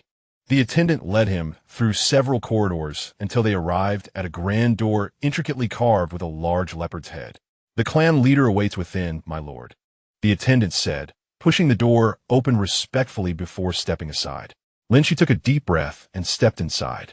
The room was somewhat smaller than the hall outside, but exuded a greater air of authority. The walls were lined with towering bookshelves filled with various ancient tomes and scrolls. At the far end of the chamber sat a figure draped in a dark green robe, intricately embroidered with silver thorns and leopard patterns. His emerald eyes, reminiscent of Liu Guang's, shifted from the scroll in his hands to Lin Xi. The man's visage appeared to be in his 30s, yet the depth and gravitas in his gaze insinuated a wisdom and age far beyond that. He was Kanan, the leader of the Shadowblade Leopards, seated in tranquil silence. Devoid of any discernible energy fluctuations, he nonetheless emanated an invisible pressure that weighed upon Lin Xi. "Greetings, clan leader Kanan. I am Lin Xi. Here is per arrangement." Lin Xi introduced himself. Kanan did not respond immediately, instead scrutinizing Lin Xi with his profound emerald gaze. Lin Xi felt as if every fiber of his being was under meticulous examination, even sensing the rhythm of his soul's core become momentarily stagnant. Just as Lin Xi was on the verge of succumbing to the suffocating silence, Kanan finally spoke. "Lin Xi's spirit core is abnormal. He has formed a bond with my son, as well as with the Tsang wolf and spirit fox, and has even acquired the essence of the Dragon Emperor." The patriarch, in an instant, turned his world upside down. Leaning slightly forward, Kanan's fingertips gently tapped the table. "Human, by what right do you stand here?" Lin Xi's mind went blank. By what right? How could he possibly know? He yearned to understand the reason. Was it the fragment of the key of all spirits? Yet that was not what he desired. Observing the pallor of Lin Xi's face, a barely perceptible smirk seemed to curve at the corners of Kanan's mouth. Too fleeting to grasp. He lifted a cup and took a sip, his tone remaining bland. "That kid, Liu Guang, has always been discerning and eccentric.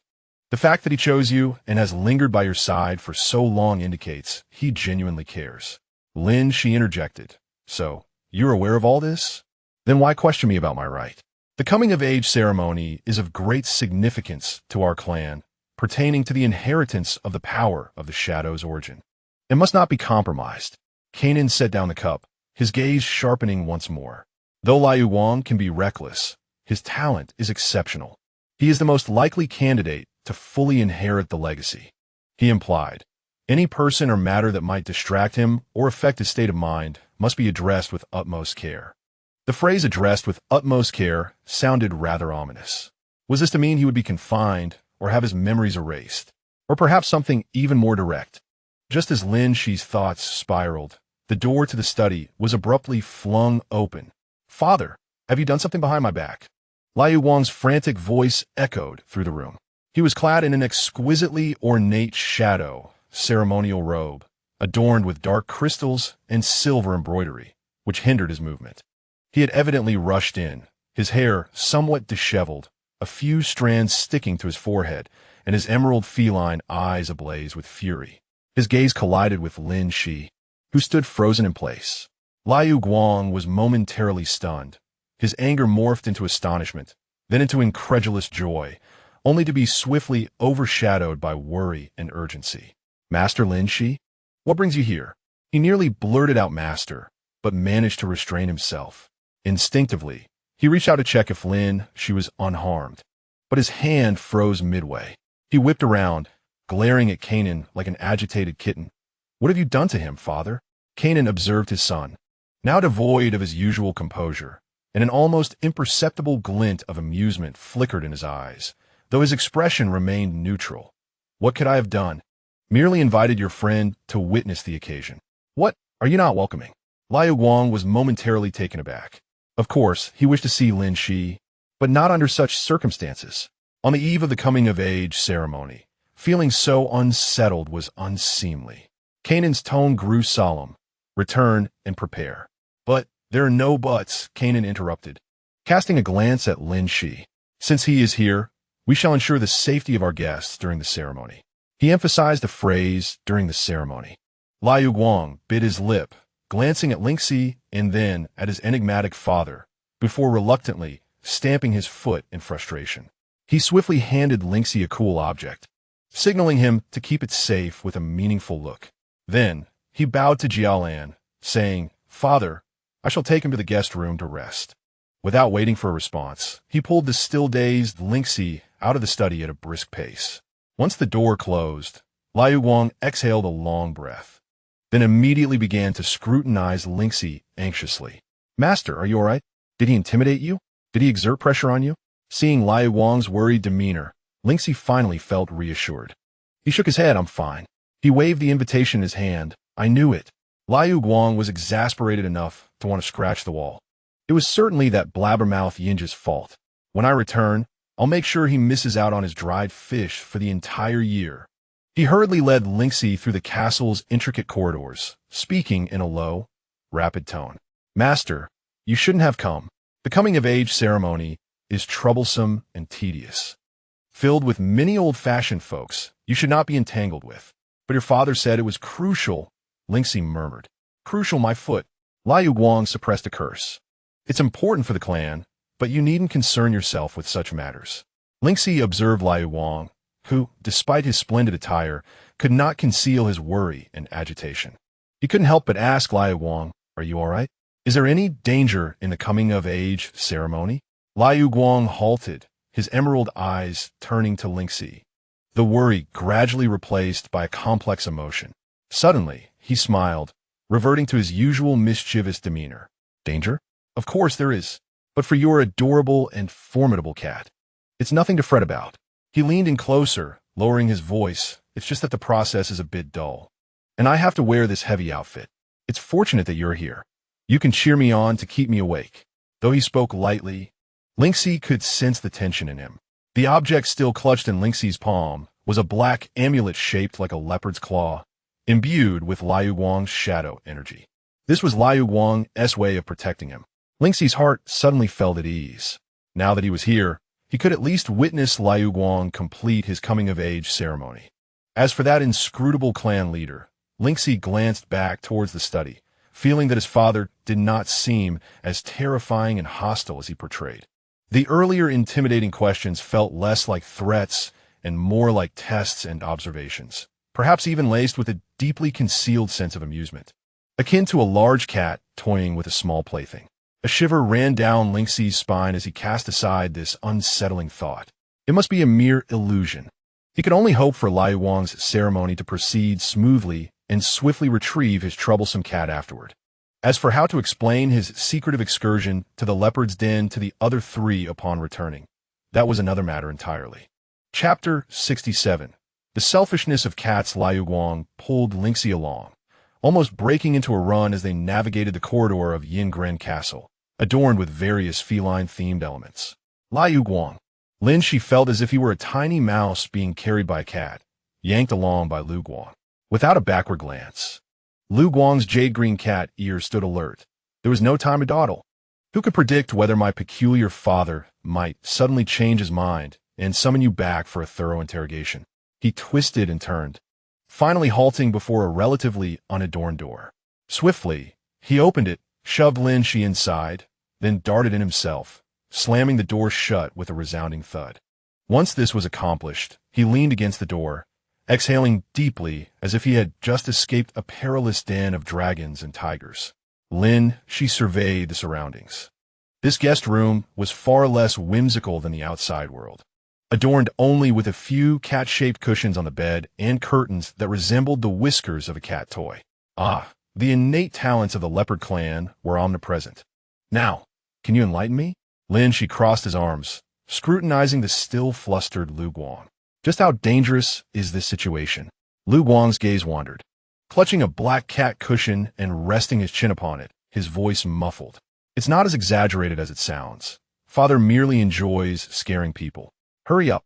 Lin, she was not so easily deceived.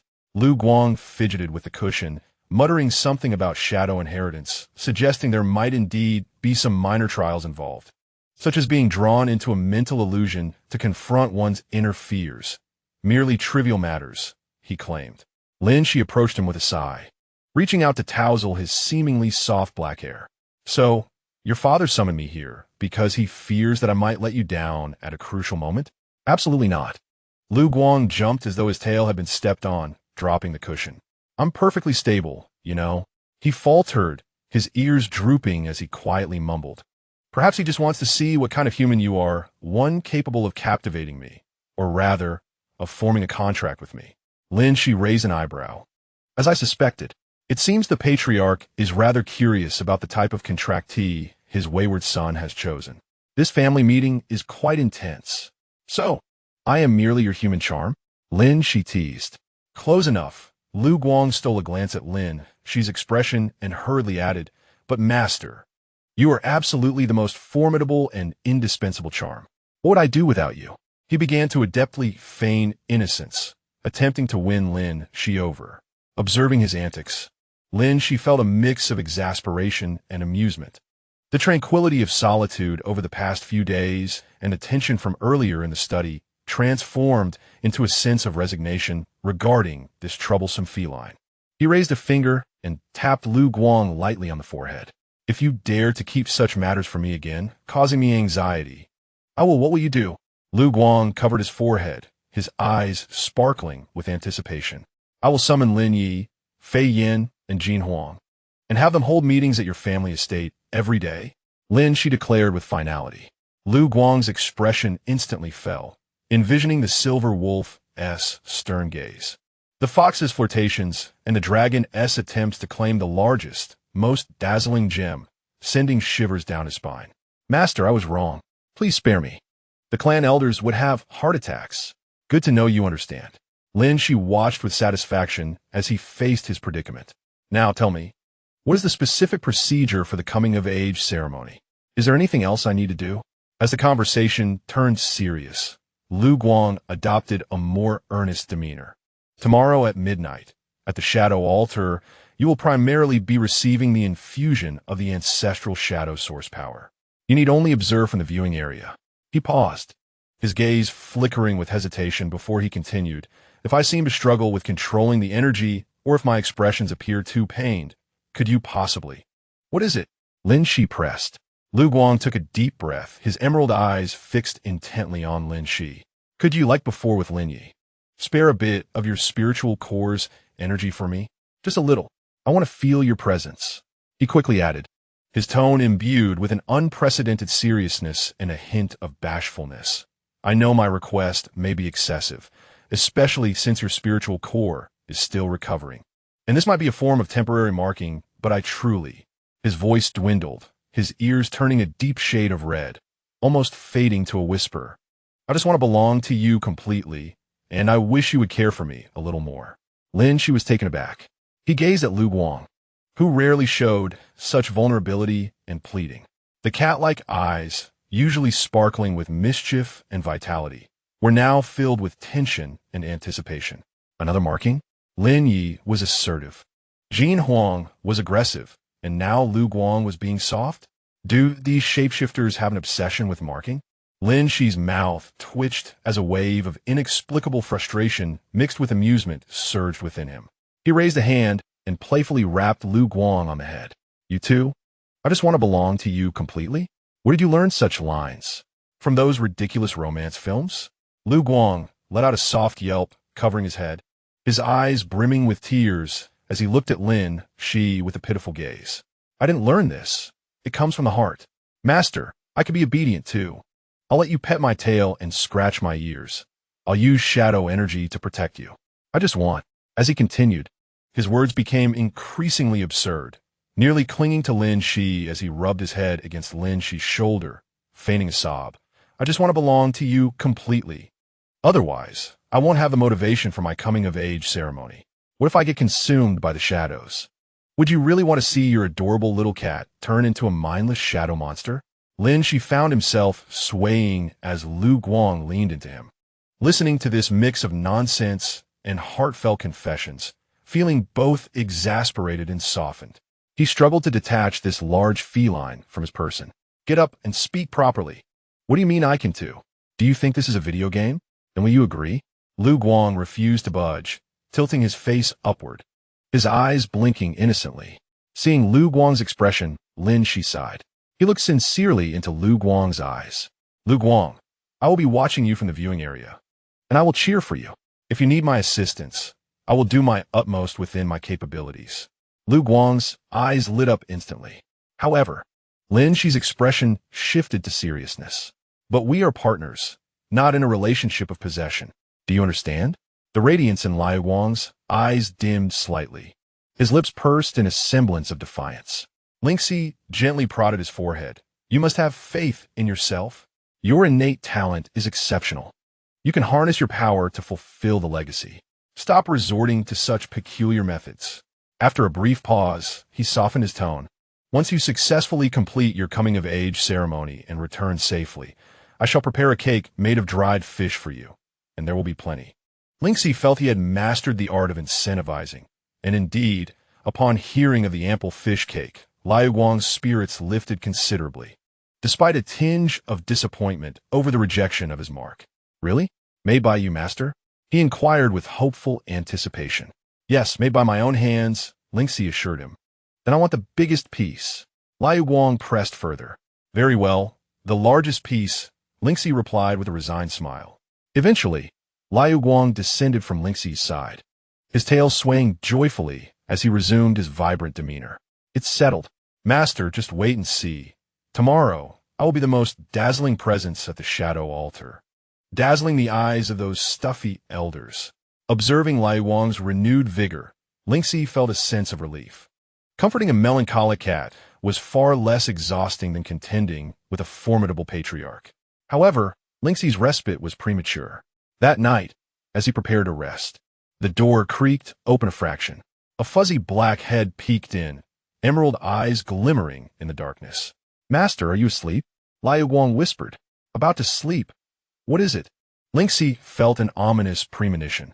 Liu Guang swiftly slipped inside, transforming back into his small panther form, nimbly leaping onto the bed and nestling beside Lin Xi's pillow. The shadow castle feels a bit desolate at night, and I fear the dark. What if a mischievous shadow creature comes to frighten you?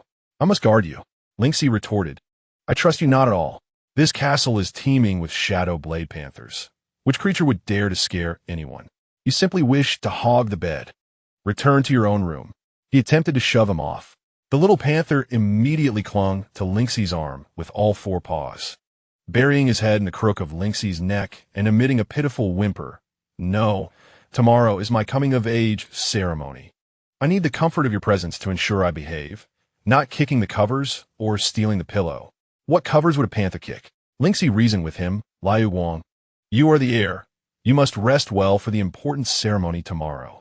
I can only rest best while holding on to my master, Liu Guang confidently countered, his tail subtly wrapping around Lin Xi's wrist.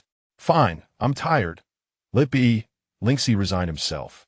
There was no reasoning with a cat determined to be obstinate. He lay back, surrendering to the warmth of the furry creature beside him.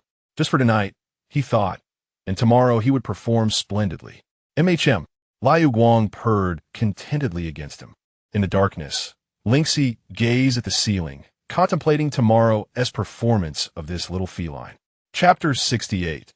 His cat Lin Xi struggled to open his eyes, only to find himself gazing into a pair of emerald green feline eyes that sparkled even in the darkness.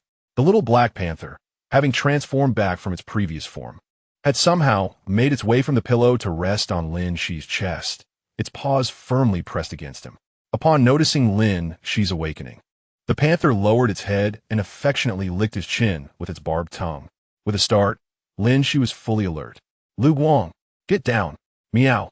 Lu Guang protested reluctantly, yet instead of complying, it nuzzled closer, leisurely stretching before transforming back into its human form. Energized, as if replete with vitality, Lu Guang's eyes sparkled with exuberance. "Good morning, master. Did you sleep well? With me around, don't you feel an overwhelming sense of security?" Lin Xi rubbed his chest, which had gone numb under the weight, his expression unreadable. "I didn't feel any security, but my cardiovascular system has certainly been put to the test." Lu Guang giggled, moving closer to massage Lin Xi's shoulders. "I'm merely helping you with your stress training.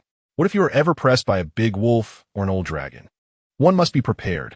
Lin Xi replied dryly, "I appreciate your concern, but I think this preparation is unnecessary." The two playfully bickered as they completed their morning rituals. Primarily Lin Xi attempting to educate the feline on the concept of personal space among humans. Before long, a servant arrived with breakfast. Lin Xi's meal was a standard human breakfast, while Lu Guang was presented with a plate of shadow fish sashimi, still slightly wriggling. Lin Xi's eyes twitched at the sight, but Lu Guang remained unfazed, even offering a piece. "Master, do try it. It's the freshest delicacy from the abyss. Very nourishing." Lin Xi firmly clutched his bowl of milk oatmeal. "No, thank you. I'm not in need of such nourishment." After their meal, the atmosphere shifted, becoming more serious.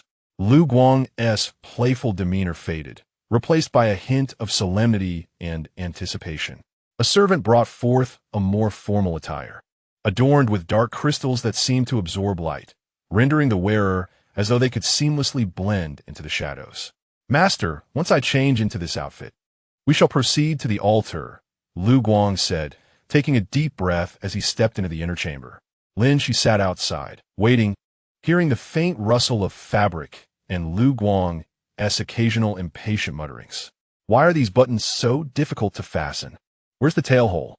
He grasped the cool Black Panther amulet in his pocket, feeling an inexplicable tension rise within him. At last, Lu Guang emerged. Lin Xi's eyes widened in surprise. Usually, Lu Guang exuded the carefree and cunning spirit of youth, yet clad in the formal attire of the Shadow Blade Panther heir. His emerald eyes reflected an air of nobility and authority that was striking. However, this imposing presence lasted scarcely 3 seconds. "How do I look, master?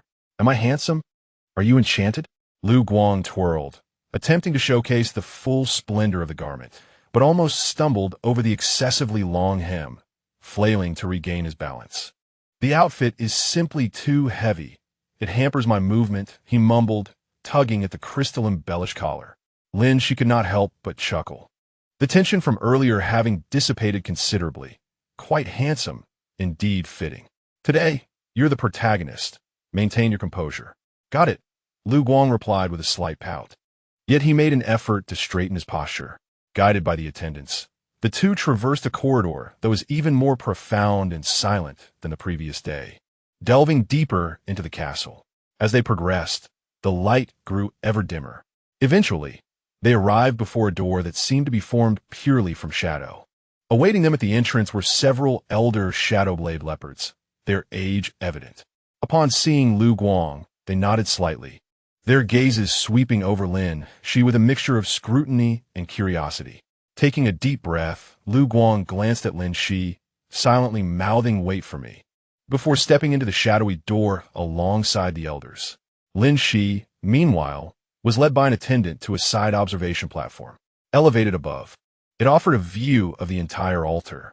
Surrounding the altar stood numerous Shadowblade leopard clansfolk, some fully humanoid, others retaining their feline forms. They stood in solemn silence, their attention fixed on the center of the altar. Lin Xi spotted Lu Guang's father, the clan leader, Ganon. He stood at the forefront of the altar, hands clasped behind his back, his expression serene, revealing neither joy nor anger. As time passed, The eerie green luminescence on the altar intensified. Finally, at some intangible signal, Lu Guang's figure slowly emerged from the darkness.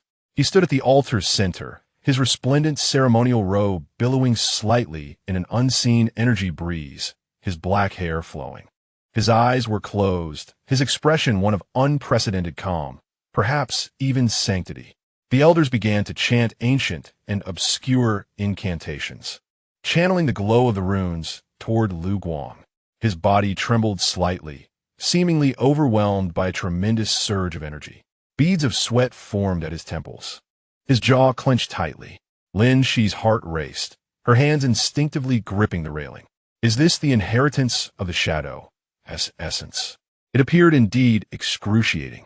The green light grew ever denser, nearly engulfing Lu Guang's figure entirely. Only a vague outline remained visible, struggling within the brilliance. Suddenly, an unforeseen disturbance arose. A rune at the edge of the altar flickered erratically, its glow becoming exceedingly unstable. An elder's expression shifted, the rhythm of their chanting faltering. This slight disruption seemed to shatter a delicate balance. The once orderly flow of energy on the altar turned chaotic, viciously assaulting Lu Guang at the center. A pained grunt escaped Lu Guang's lips, his body violently swaying as he nearly sank to one knee. Cracks began to form in some of the crystals embedded in his splendid robe. Ganon, the clan leader, furrowed his brow slightly, but refrained from intervening. This was part of the inheritance. The trial tested not only strength but also temperament and adaptability. Lin Xi, anxious, felt her palms grow clammy with sweat. She watched as Lu Guang struggled against the tumultuous energy, his body curling slightly in agony, a far cry from the nonchalance he had displayed moments before. He recalled the request made by Liu Guang earlier. If I appear to be in great pain, could you spare me a fragment of your soul core energy? Given the current predicament, could it be considered a form of suffering? Yet his soul core had not fully recovered, and would such an act disrupt the inheritance? Would the patriarch of the Canaan clan cast him aside? Just as Lin Xi hesitated, the situation at the altar grew increasingly dire. A trace of blood even seeped from the corner of Liu Guang's mouth.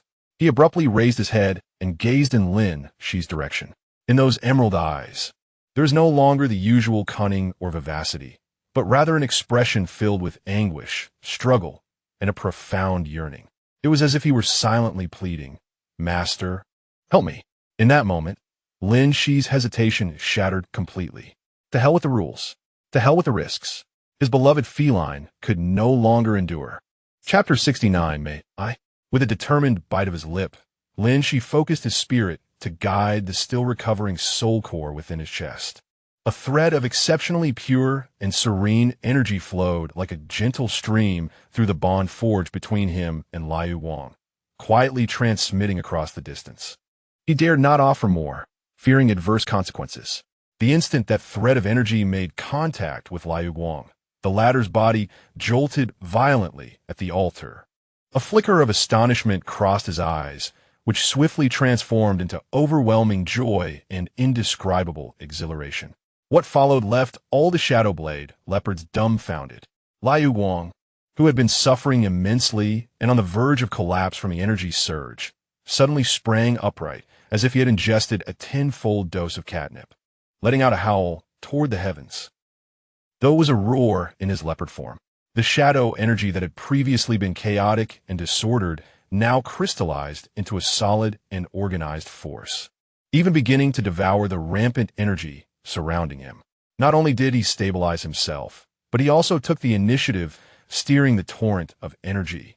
His ceremonial robe billowed without wind, and the cracked crystals erupted with an unprecedented, resplendent glow, casting him as a sovereign of the night. How is this possible? An elder gasped in disbelief. The young master had just a potential explosion? No, this aura. The patriarch of the Canaan clan observed his son's astonishing presence at the altar, a flicker of profound astonishment dancing in his emerald eyes. Before his gaze subtly shifted towards Lin Xi on the elevated observation platform, a barely perceptible smile gracing his lips. At that moment, Liu Guang felt utterly invincible. Although the energy transmitted by his master was feeble, it instantly calmed the turmoil within his soul core, elevating his mastery over the shadow energy to unprecedented heights.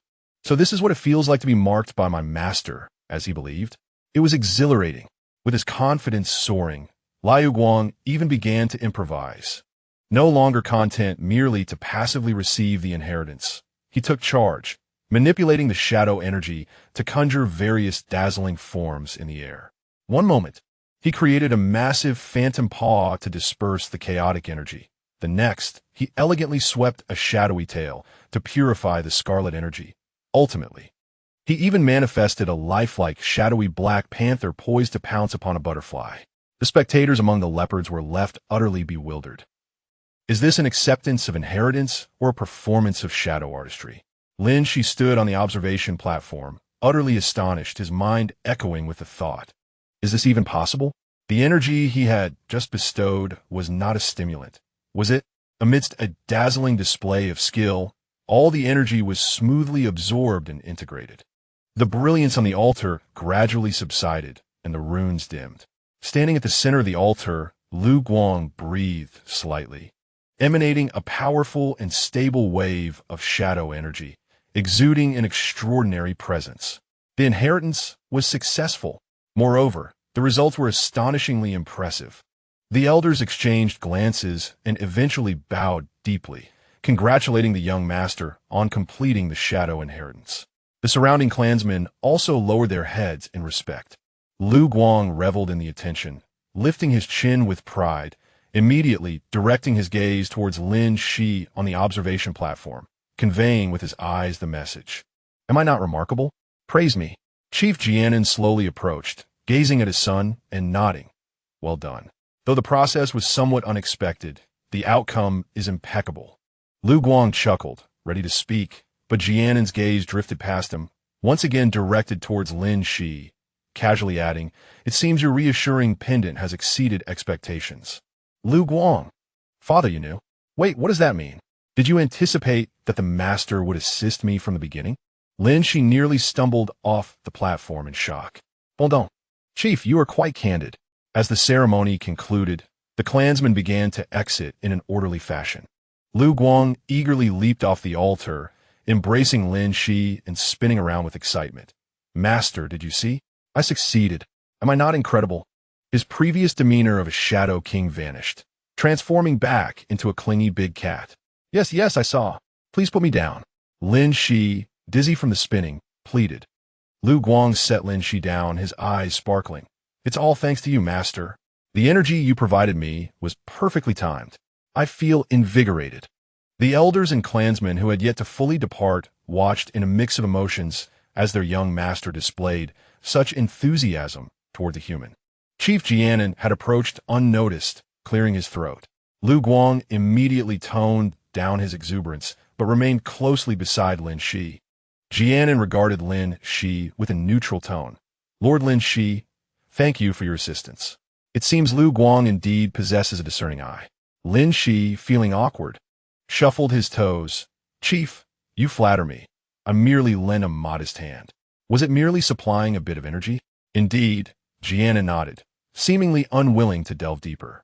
Now that the inheritance is complete, as per our agreement, you may depart at your convenience. However, should you wish to stay a few more days, Shadowblade Fortress welcomes you. After saying this, he cast a meaningful glance at Liu Guang before turning to leave. Liu Guang immediately perked up again, seizing Lin Xi's hand. Master, did you hear? We can stay longer. I'll take you to see my treasure vault and many other delightful places. Lin Xi looked at the excited Liu Guang and smiled helplessly. It seems that the enchanting realm of the leopard is not something he can easily part with. Moreover, he is convinced that the gaze of the Canaan patriarch hinted that the matter is far from resolved. Indeed, that very evening, as Lin Xi prepared to rest, the door was stealthily pushed open once more. Liu Guang, clutching an enormous pillow, stood at the threshold with wide, pleading eyes. Master, my energy feels a bit unstable after the coming-of-age ceremony. May I hold you while I sleep? Chapter 70. Leopard Fireworks. Lin Xi observed the large feline at the door. Clutching its pillow with glistening eyes, attempting to use the ridiculous excuse of unstable energy to snuggle into bed. A smirk involuntarily tugged at the corners of his mouth. Unstable energy? I saw you earlier at the altar, perfectly steady, even manipulating shadow energy to catch butterflies. How is it that you are unsteady now? Liu Guang, caught in the act, felt a flush rise to his ears, yet he stubbornly retorted, that was merely putting on a brave face. Now the aftereffect have set in. Master, feel my heart. It's racing, so unstable. As he spoke, he reached for Lin Xi's hand to press against his chest. Lin Xi swiftly withdrew his hand behind his back. Don't even try that. I think you're just suffering from overexcitement, not unstable energy. Regardless, they are both ailments. I need my master's presence to soothe me back to health. Liu Guang began to play the rogue, trying to nudge Lin Xi aside to squeeze into the room. Just for tonight, the final night, I promise to sleep soundly, not to fidget, not to steal the covers, and certainly not to snore. Lin Xi stumbled back a step from the push, poking Liu Guang's forehead in annoyance. You said the same last night, and what happened? I nearly thought a meteor had crashed onto my chest. That was an accident. I'm an adult now. My control has improved, Liu Guang declared earnestly, his emerald eyes brimming with sincerity. Oh, so being an adult makes you heavier? Lin Xi raised an eyebrow. Master, is your focus somewhat misaligned? Seeing that soft persuasion was futile, Liu Guang's expression dimmed, and he swiftly changed tactics. Lowering his head, his shoulders slumped, and his tail drooped listlessly. With a tone laden with melancholy and grievance, he lamented, Very well, I realize that you find me bothersome now that I am a troublesome adult leopard, no longer as adorable as I once was. He secretly glanced at Lin Xi and continued in a voice tinged with abandonment, I shall return to my cold, empty chamber, clutching a frigid pillow, listening to the terrifying winds outside. If my energy truly goes haywire, no one will know. As he spoke, he turned slowly, glancing back with every step, his forlorn silhouette fit to grace a dramatic poster. Lin Xi watched this theatrical display of a forlorn leopard, his temples throbbing. Despite knowing that 99% of it was an act, the image of Liu Guang at the altar, blood at his lips and pain in his eyes, flashed uncontrollably in his mind. His heart softened for a fleeting moment. In that brief hesitation, perceptive Liu Guang seized the opportunity, darting into the room and swiftly shutting the door behind him. He then tossed the large pillow onto the bed and leaped onto it, rolling onto the inner side. His big eyes sparkling as he looked at Lin Xi, his face devoid of any sorrow. Thank you, Master, for taking me in. I knew you were the best. He smiled broadly, his teeth gleaming but his eyes concealed, while his tail joyfully swayed behind him. Lin Xi pondered. Has he fallen into another trap? Exhausted, he sighed. Let be over quickly. Engaging in a battle of wits with a sentient feline creature was a drain on his already limited mental faculties. Resigned, he approached and declared, Let us establish 3 rules. First, do not lie upon me. Second, do not ensnare me with your tail. Third, no snoring. Ensure these tasks are fulfilled. Liu Guang immediately raised 3 fingers, his expression solemn as if taking an oath, though one could easily overlook the tail stealthily attempting to tug at Lin Xi's clothing behind him. That night, Lin Xi slept with an unusual vigilance. The presence of a large source of warmth beside him, exuding a faint aura that belonged to Liu Guang, kept him on edge. He always felt those emerald eyes gazing at him in the darkness. Yet every time he discreetly opened his eyes, Liu Guang remained asleep, breathing steadily as if in deep slumber. Indeed, his disguise skills were fully developed.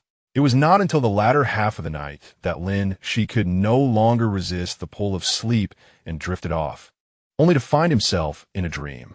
In this dream, he transformed into an extravagant scratching post, while Liu Guang reverted to his small Black Panther form, rubbing and clawing at him, even nudging him with his head, muttering possessively, mine all mine. When he awoke, dawn had just begun to break. Lin Xi felt a heavy weight on his chest. Looking down, he discovered that Liu Guang had once more transformed into a small Black Panther, sprawled across his chest, his belly rising and falling with each breath, one paw resting on Lin Xi's chin. Wasn't he had agreed that he wouldn't revert to panther form? Wasn't it settled that he wouldn't lie upon him? With a blank expression, Lin Xi reached out and pinched the panther's nose. Meow. Liu Guang quickly woke bleary-eyed and met Lin Xi's intense gaze. He froze, his ears drooping comically, his gaze momentarily evasive before he swiftly shifted back to human form, rolling aside in an attempt to feign innocence. Good morning, master. What lovely weather we have. Lin Xi could not be bothered to argue. The outcome was clearly inevitable. Life as a guest in Shadowblade Castle was not the anticipated spectacle of swords and daggers, but rather a state of being carefully cradled by the panthers. Chief Kanan seemed to tacitly accept his presence. Apart from their initial meeting in the study, he had not summoned Lin Xi again. Yet Lin Xi could always sense an undeniable scrutiny directed his way, from the shadows, from the respectful servants passing by, and even emanating from the castle itself. He understood that this was the chief's father observing the choices made by his son through the lens of his chosen contract partner. Liu Guang had fully embraced his role as a treasure enthusiast, eager to showcase all the wonders of Shadowblade Castle to Lin Xi.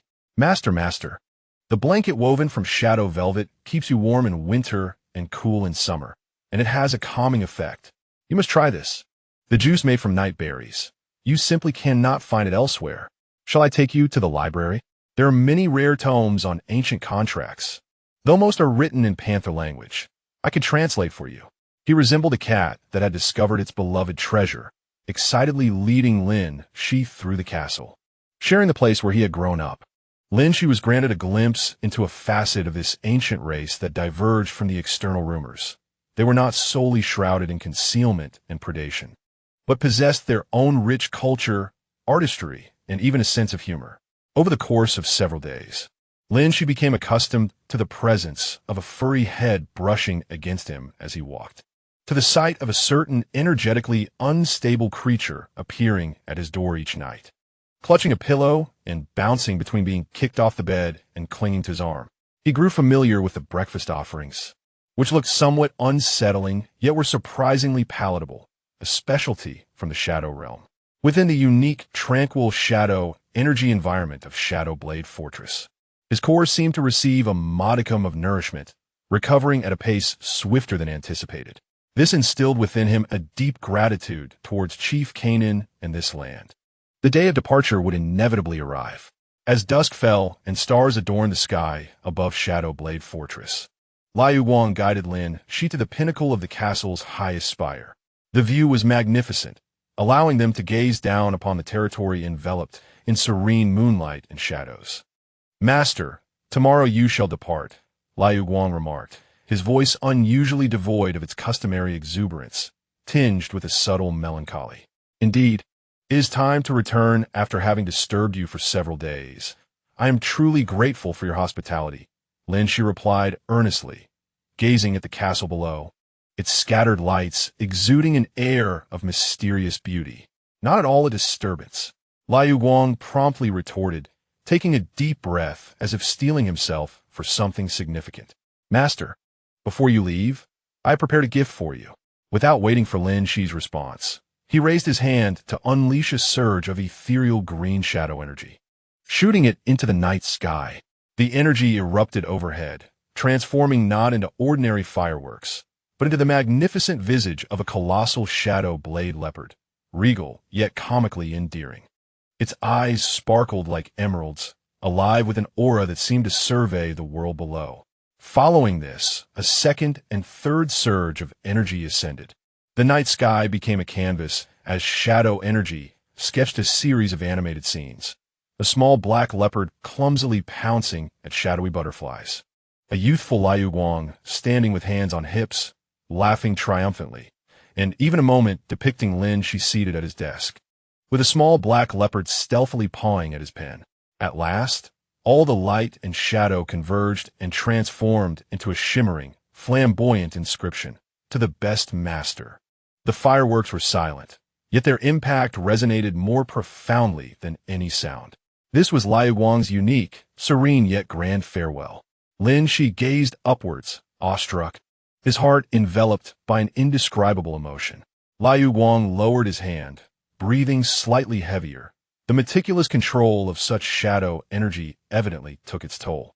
He turned to face Lin Xi, his emerald eyes shining brilliantly against the backdrop of the night sky and lingering light, swirling with an unprecedented seriousness and a hint of grievance. "Master," he spoke softly, his voice a bit hoarse, "the night has your wolf fang mark. Jin Huang bears your dragon breath seal, and even that wretched fox must have secretly left its foxfire essence upon you." He stepped closer, embodying the stubbornness and subtle tremor characteristic of youth. "Just once? Why should I be left with nothing at all?" He pointed to his own chest and then to Lin Xi's heart, asserting that he had been the most obedient, the one who encountered her first, who accompanied her the longest, and who would even catch butterflies for her amusement. The night breeze tousled his dark hair, and in his eyes, which were perpetually filled with mischief and mirth, Lin Xi's figure was vividly reflected at that moment, imbued with a fervent plea. "Please, leave me just a tiny trace. A little mark that belongs to me, so that I may feel unique." His voice lowered gradually, almost taking on a quivering tone, yet he exerted an effort to restrain himself. How could it be merely because of that key? His words abruptly halted, the final few syllables swallowed back with palpable restraint. His moist, cat-like eyes, brimming with endless hope and unease, gazed fixedly at Lin Xi, almost greedily, as if her next words could determine whether he would soar to the heavens or plummet into the abyss. The wind atop the tower appeared to have stilled, leaving only the silent surge of complex and tumultuous emotions between the two. The distant lights of the castle flickered gently, illuminating the youth's sincere yet anxious visage. Lin Xi watched him, her heart feeling as if it were delicately grasped by the softest of cat paws, both aching and tingling. The leopard-patterned fireworks in the night sky had yet to fully dissipate, and the ethereal green sparks descended slowly like stars, silently witnessing this moment. Chapter 71. The cat's market seemed as though the wind atop the tower had truly come to a standstill, leaving only the fleeting light reflected in those emerald eyes, where Lin Xi's slightly flustered face was vividly mirrored in the residual green shadows. "Please, leave me just a tiny trace, a little mark that belongs to me." The grievance and yearning inherent in those words gently scratched at Lin Xi's heart. She parted her lips, feeling an aridness in her throat. To refuse? How could she utter a denial to this great cat, who shared both its most vulnerable and glorious moments, and now implored for a mere acknowledgement? To agree? The bite marks from Lin Xi still seemed to throb on her neck, and the searing sensation from the energy of Jun Huang lingered vividly in her memory. Another one? Was her spirit core destined to become an exhibition hall of shapeshifter marks? Moreover, are marks something that could be carelessly left behind? Could you shapeshifters not possess a sense of boundaries? Just as Lin Xi's mind spiraled into a frenzy of internal critiques, her expression shifting unpredictably. The light in Lu Guang's eyes began to dim gradually, his ears drooping visibly, and even the tail that had stealthily attempted to tug at Lin Xi's clothing fell listlessly. Was it truly impossible? He lowered his head, his voice muffled and heavy, thick with nasality. I knew I could never compare to them. As a scene of melancholic felines was about to unfold, Lin Xi suddenly had an epiphany. "Wait," she exclaimed, interrupting Lu Guang's self-pity. Lu Guang instantly lifted his head, a flicker of hope reigniting in his eyes. Lin Xi took a deep breath, striving to maintain an expression of gravity and sincerity. "Lu Guang, marks are not casually bestowed. This is extremely serious, profoundly important." As the ephemeral light blinked in surprise, seemingly subdued by the gravity of the situation, it nodded obediently, acknowledging, "Yes, yes. I understand its significance, which is precisely why I desire it." However, Lin Xi pivoted the conversation, asserting that its importance necessitated caution, did it not? The ephemeral light felt an inkling of dissonance, but could not articulate it. Lin Xi continued to persuade, his gaze imbued with earnestness. "The mark of Lin Yi is a cherished tradition of the Silver Moon Songlang clan. The methods of the Dragon clan are excessively domineering, far too primitive. Such an approach is utterly incongruent with our essence." The more he elaborated, the more convinced he became of his rationale. "What is our relationship? We are the epitome of the latest, most fashionable contract duo. How could we resort to such antiquated methods? The ephemeral light, overwhelmed by this cascade of modernity, instinctively nodded. All right, perhaps you have a point. So what do you think we should do? Lin Xi displayed a look of keen insight, extending his fingertip where a faint, yet remarkably pure essence of spiritual energy began to coalesce. This energy was no longer the silver blue of previous reconciliations, nor the dark gold of dragon breath. Instead, it transformed into a gentle white light, resonating closely with its origin, imbued with the coolness of moonlight, the flicker of foxfire, the fervor of dragon breath, and the serenity of shadows. This was his unique spiritual energy. Since it is our exclusive mark, Lin Xi declared earnestly, as the energy began to shift shape in accordance with his will, it must be unparalleled, replete with the essence of both of us, yet understatedly luxurious and profound. The ephemeral light widened its eyes, watching as the orb of white light twisted and morphed at Lin Xi's fingertip. Ultimately, it coalesced into an exceedingly intricate QR code, composed of countless delicate lines of light. More precisely, it manifested as a square pattern radiating a gentle white glow with a simplified, endearing paw print at its center gleaming brightly. Lin Xi gazed at his creation, feeling a twinge of apprehension. This was entirely improvised, a spontaneous fusion of the most prevalent authentication method in modern society, interwoven with his own spiritual energy and the attributes of the ephemeral light. Its practicality was uncertain, but it was undeniably visually striking. He cautiously extended this luminescent QR code towards the ephemeral light. Behold, the most fashionable method of soul binding. Scan this, and you shall be my officially certified unique feline. The ephemeral light was utterly astonished, its emerald eyes brimming with shock, confusion, and immense novelty. A QR code? Scan it. Although it could not quite grasp the specifics of the scanning process, it clearly understood the notion of being the official certified unique feline. This sounded infinitely more sophisticated than the archaic methods of biting necks or infusing energy. It embodied the trendiness and uniqueness spoken of by its master, and the paw print at the center. Truly, the master adored it most. How does one scan it? The ephemeral light's voice quivered with excitement as it cautiously extended its fingertip, yearning to touch the floating QR code. Feel it with care. Gently connect with your shadow energy to read the information within. Lin Xi continued to weave his tale, silently praying, "Please respond, my spirit core, grant me some grace." A wisp of ethereal green shadow energy danced around the tips of Liu Guang's fingers, gently alighting upon the luminous QR code. In an instant, the code flickered, and the central paw print sprang to life, pulsating with energy, transforming into a warm current that surged through Liu Guang's fingertips and into his being. A shiver coursed through Liu Guang's entire form as he abruptly closed his eyes, a blissfully languid expression gracing his features.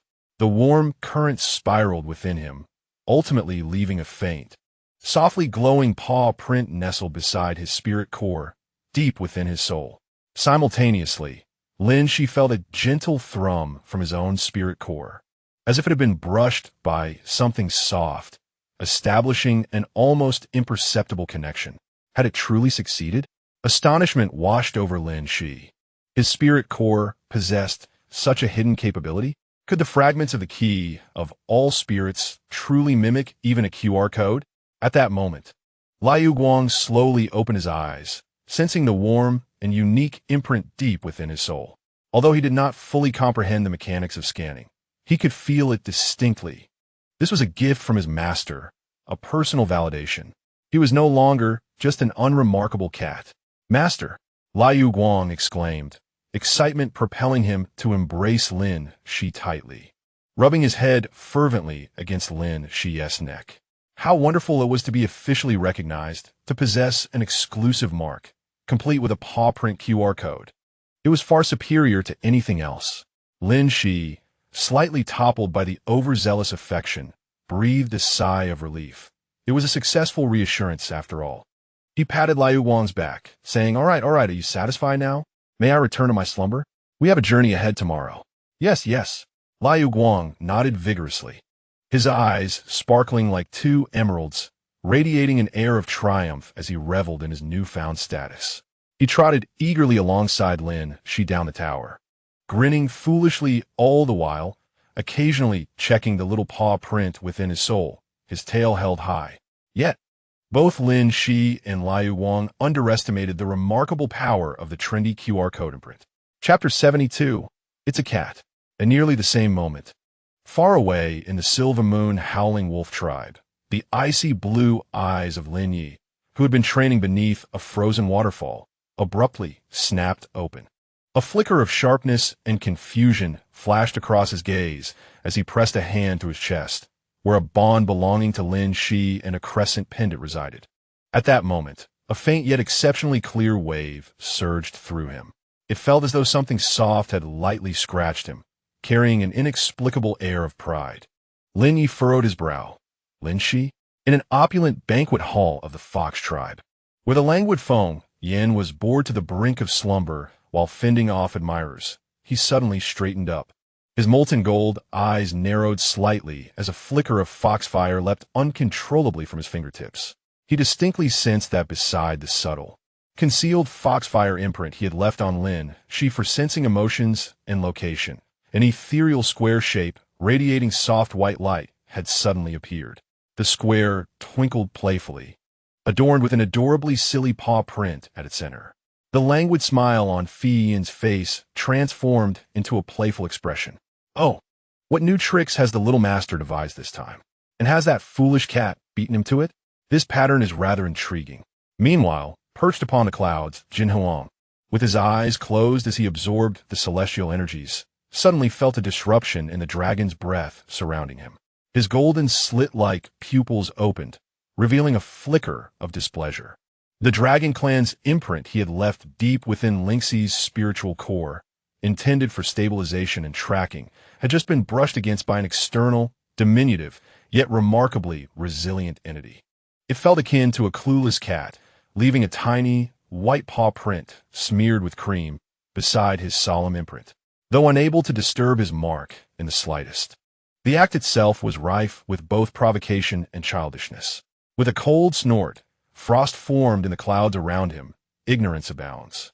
Inside Shadow Blade Fortress, just as Lin Xi lay down, believing he could finally enjoy a restful slumber, he abruptly sat up in bed. "What is wrong, master?" Liu Guang, who had been resting on the carpet beside him, instantly transformed back into human form, alert. Lin Xi clutched his chest, his expression peculiar.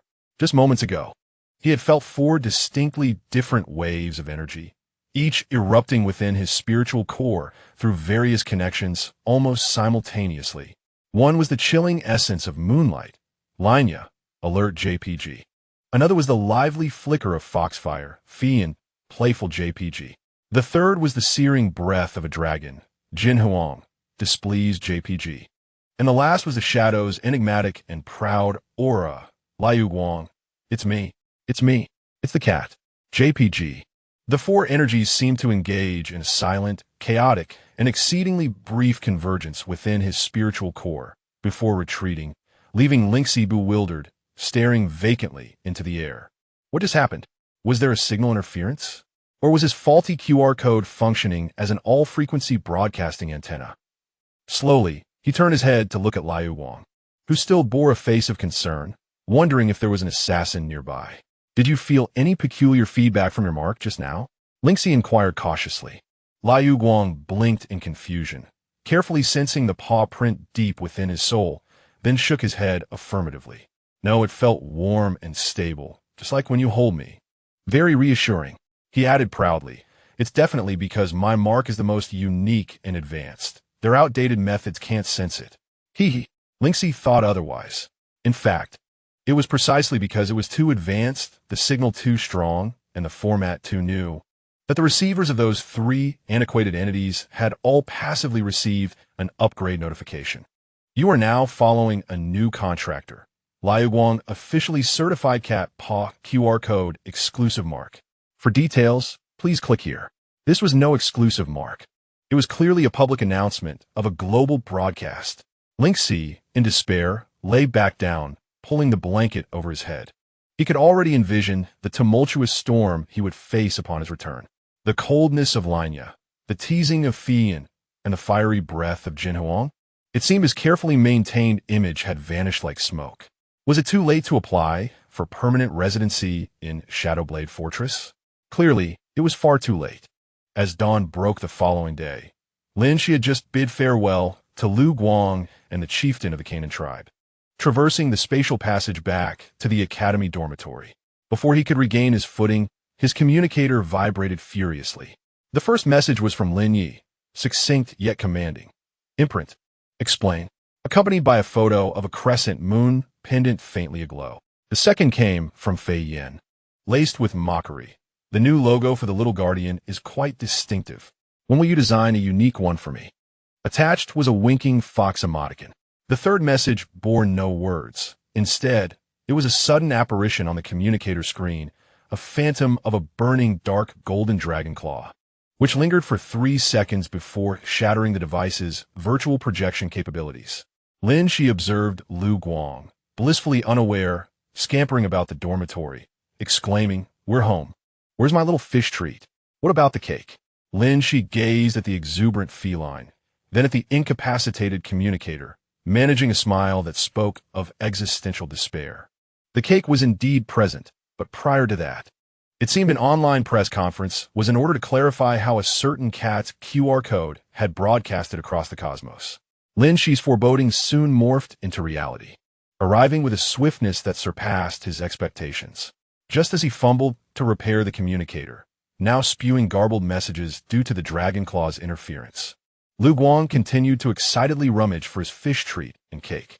Suddenly, a series of firm knocks echoed at the door of their dormitory. Both Lin Xi and Lu Guang froze. With a morsel of fish treat clutched in his mouth, Lu Guang's jade-green eyes narrowed suspiciously at the door, his ears perking up like radar. Who is it? So early in the morning? Lin Xi's heart skipped a beat. The style of knocking felt eerily familiar. He swallowed hard and approached the door, peering through the peephole. Chapter 73. The Return of the Wolf Shadow. Through the peephole, he discerned a figure with meticulously groomed silver-white hair and piercing ice-blue eyes, as cold as ever, though now tinged with an imperceptible urgency and an impending storm's tranquility. How could he have returned so soon? Had he resolved matters concerning the Silver Moon Song Wolf tribe? Lin Xi's mind raced, instinctively glancing back at Lu Guang, who was still battling with the fish treat packaging. Oh no! Was this a harbinger of chaos?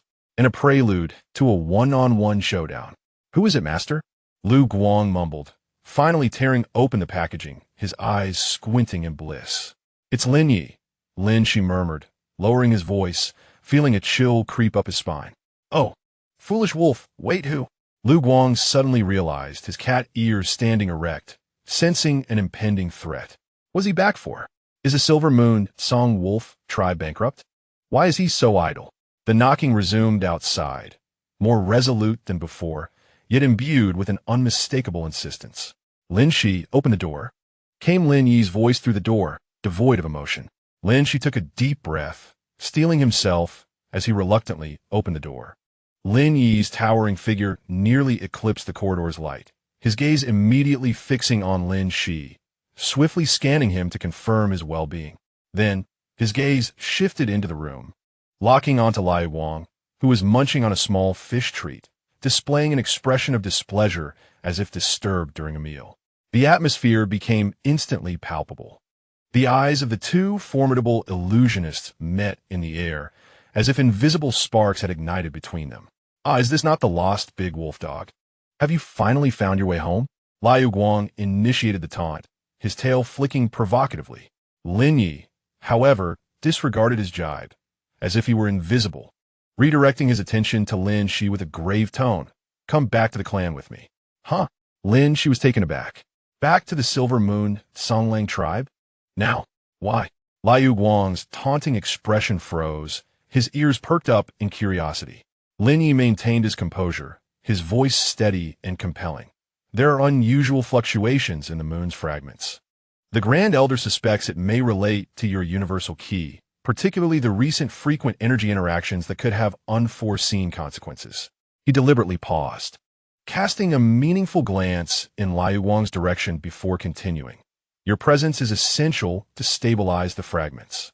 This matter concerns the very foundation of the Silver Moon Songlang tribe and cannot be delayed. Lin Xi, how is this related to me?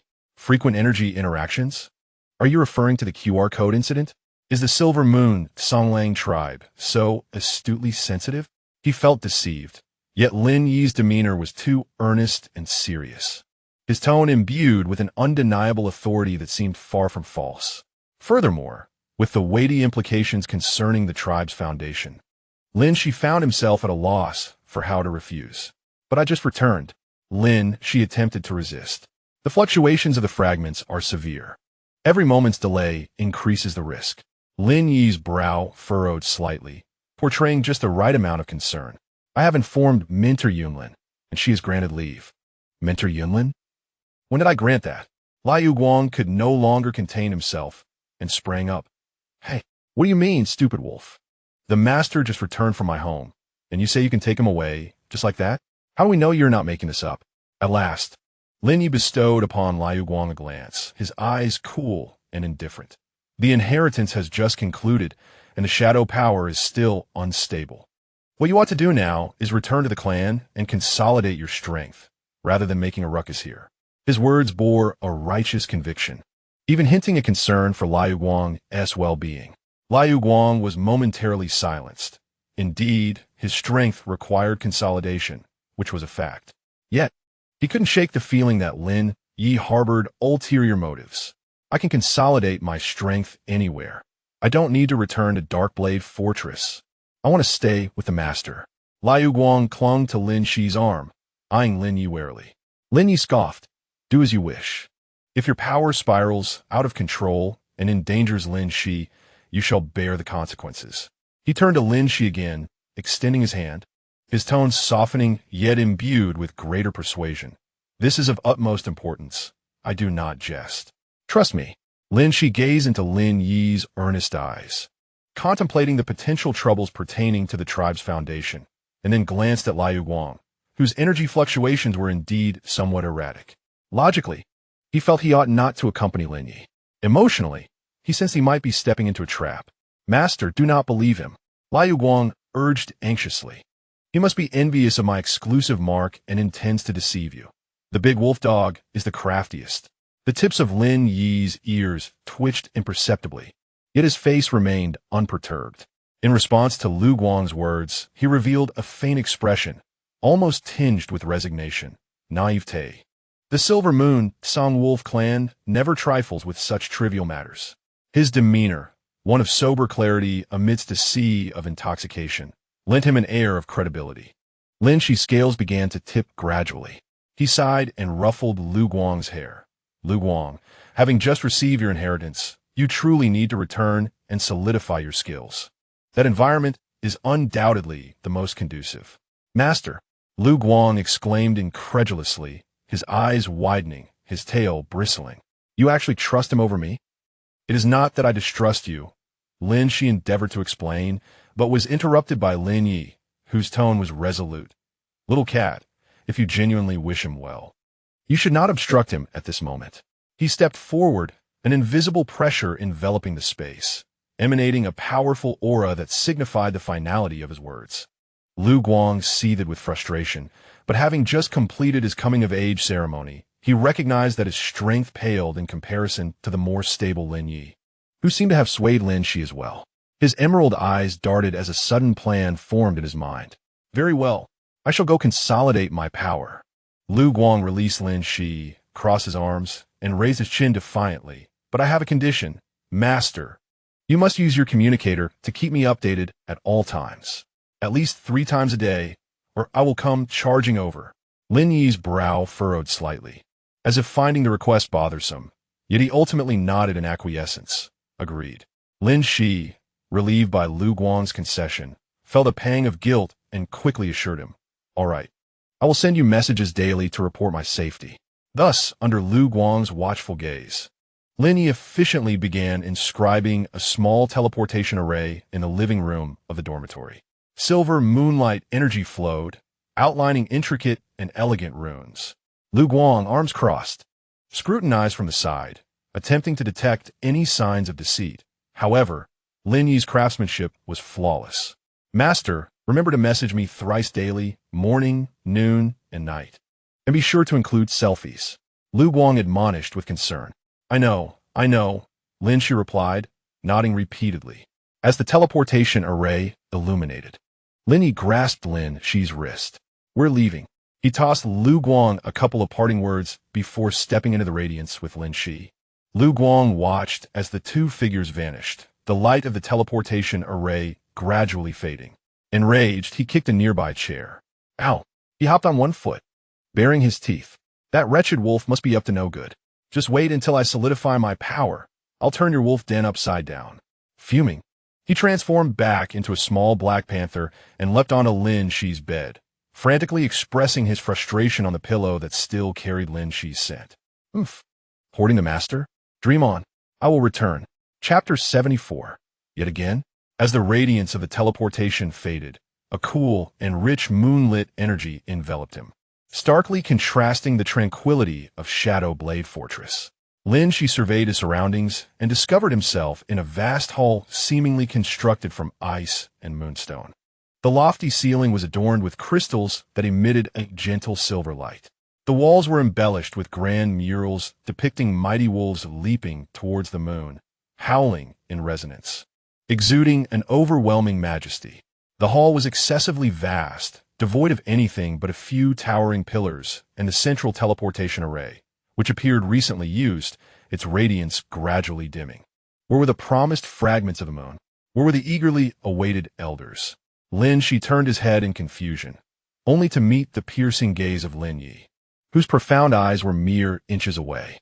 Within those icy blue pupils stirred a tumult of emotions beyond his comprehension. Resoluteness, a barely perceptible pain, and an almost covetous focus. The Grand Elder is absent. Lin Yi's voice, low and hoarse, shattered the silence of the hall and dispelled Lin Xi's illusions. What? Lin Xi momentarily faltered in understanding. There was indeed an issue with the moon fragments. Lin Yi's gaze bore into him, as if attempting to draw him into the depths of that cerulean sea. But before that, I need you. His words carried a sense of desperation, his grip tightening unconsciously around Lin Xi's wrist, causing a slight pain. Lin Xi's heart raced, suddenly comprehending the gravity of the situation. The power of the moon fragments was spiraling out of control, and I, being the last vessel connected to it, must bear its burden. However, this journey, he hesitated, his voice thick with emotion, is highly likely that I may never return. Lin Xi was momentarily stunned by this abrupt revelation. What do you mean by not being able to return? Literally. Lin Yi's gaze was pained yet sincere. The force was too wild. My body and soul may not withstand it, ultimately dissipating and returning to the moonlight. Then don't go. Let the fragments run amok. It is far better than you sacrificing yourself. Lin Xi exclaimed impulsively. No. Lin Yi shook his head, his eyes resolute. Protecting it is my responsibility, just as it is to guard you. His fingertips brushed lightly over Lin Xi's neck, where the faded bite marks lingered, seemingly retaining a trace of their connection. Therefore, before all this, I must be selfish just this once, Lin Xi. Before Lin Xi could respond, a cold yet tender kiss descended upon him. This kiss was unlike the previous forceful ones. It was imbued with desperate affection and reluctance, as if intending to draw Lin Xi's very soul away. Lin Xi's mind went blank, his strength to resist seemingly drained. Lin Yi guided him towards the soft platform, covered in thick silver wolf fur, that had mysteriously appeared in the center of the hall. Such meticulous preparation. Were you planning to take both food and treasure? Lin Yi, please. Lin Xi futilely protested. There must be another way. We can seek out Jin Huang and the others. We can go to the Spirit Contract Hall, to mentor Yinlan. It's too late. Lin Yi's breath grew heated, his silvery hair cascading down, intertwining with Lin Xi's dark locks. His wolf ears and tail emerged uncontrollably. His ears twitched sensitively, while his tail wrapped firmly around Lin Xi's waist, securing him in his embrace. The cat possesses something I too desire, the whispers it shares with Lin Xi, laden with a hint of childish competition and profound obsession. The genuine essence, not merely a QR code, manifests as the potent lunar energy of the silver moon Song Wolf clan, surging uncontrollably from within him, yet fiercely restrained to avoid harming the one beneath him. The moonlight crystals within the hall seemed to sense a shift, their brilliance intensifying and flowing, enveloping the two. Lin Xi's awareness gradually fades, his struggles becoming feeble. He can distinctly feel the anguish and resolve of Lin Xi, the weight of responsibility and the impending tragedy suffocating him. Anger slowly dissipates, leaving behind an overwhelming sense of despair. Absurdly, he begins to think that if such circumstances might ease his suffering, providing him with a semblance of care and thought, it would be welcome. Lin Yi's upper body is fully revealed, his robust chest heaving violently, silver scars shimmering under the flowing lunar energy. Yet in this moment, they yield solely to one. An astonishing, unique trait of the wolf clan begins to awaken. Details of furry ears, tails, and the ceremonial aspects of the wolf clan are omitted here. Once again, devoid of technique. When tranquility descends, Lin Xi is so exhausted that he cannot muster the strength to move a finger. Lin Yi holds him tenderly, resting his chin atop Lin Xi's head, his wolf tail possessively encircling him, brushing gently with rhythmic strokes. Lin Xi feels within the depths of his soul, alongside the silly and endearing cat paw QR code, the emergence of an intricate ice blue wolf head totem, radiating a cool yet powerful lunar aura. Lin Yi seems to sense this as well, emitting a low, contented purr, nuzzling Lin Xi's crown. Yet soon, that contentment is overshadowed by deeper sorrow. He rises, gazing intently, almost greedily, at Lin Xi's sleeping visage, as if to etch every detail into his soul. He gently kisses away the tear stains from Lin Xi's eyes, draping a soft silver wolf pelt over him. Then, he removes the crescent moon pendant that has accompanied him, a pair to Lin Xi's, and delicately places it by Lin Xi's pillow. He also retrieves a silver ring that emanates spatial fluctuations, slipping it onto Lin Xi's finger. Within this lies all my savings, some cultivation resources, the token of the silver moon Song Wolf clan, and my wolf Fong. He whispers softly, his voice barely above a murmur, as if fearing to disturb the dreamer. I am sorry, Xiaoxi, for deceiving and bullying you. His fingertips caress Lin Xi's cheek one last time, his ice blue eyes brimming with boundless regret, love, and reluctance. If I did not return, do not forget me. With that, he resolutely turns away, his silver hair tracing a sorrowful arc beneath the flowing moonlight. His figure melds into the deeper, richer radiance of the hall, vanishing from sight. Only Lin Xi remains, asleep, alongside the cool crescent pendant by his pillow, the softly glowing spatial ring on his finger, the freshly manifested wolf head mark within his soul, and the lingering essence of cedar and moonlight, gradually cooling in the air. Time passes unmeasured before Lin Xi slowly awakens from the depths of exhaustion and emotional upheaval.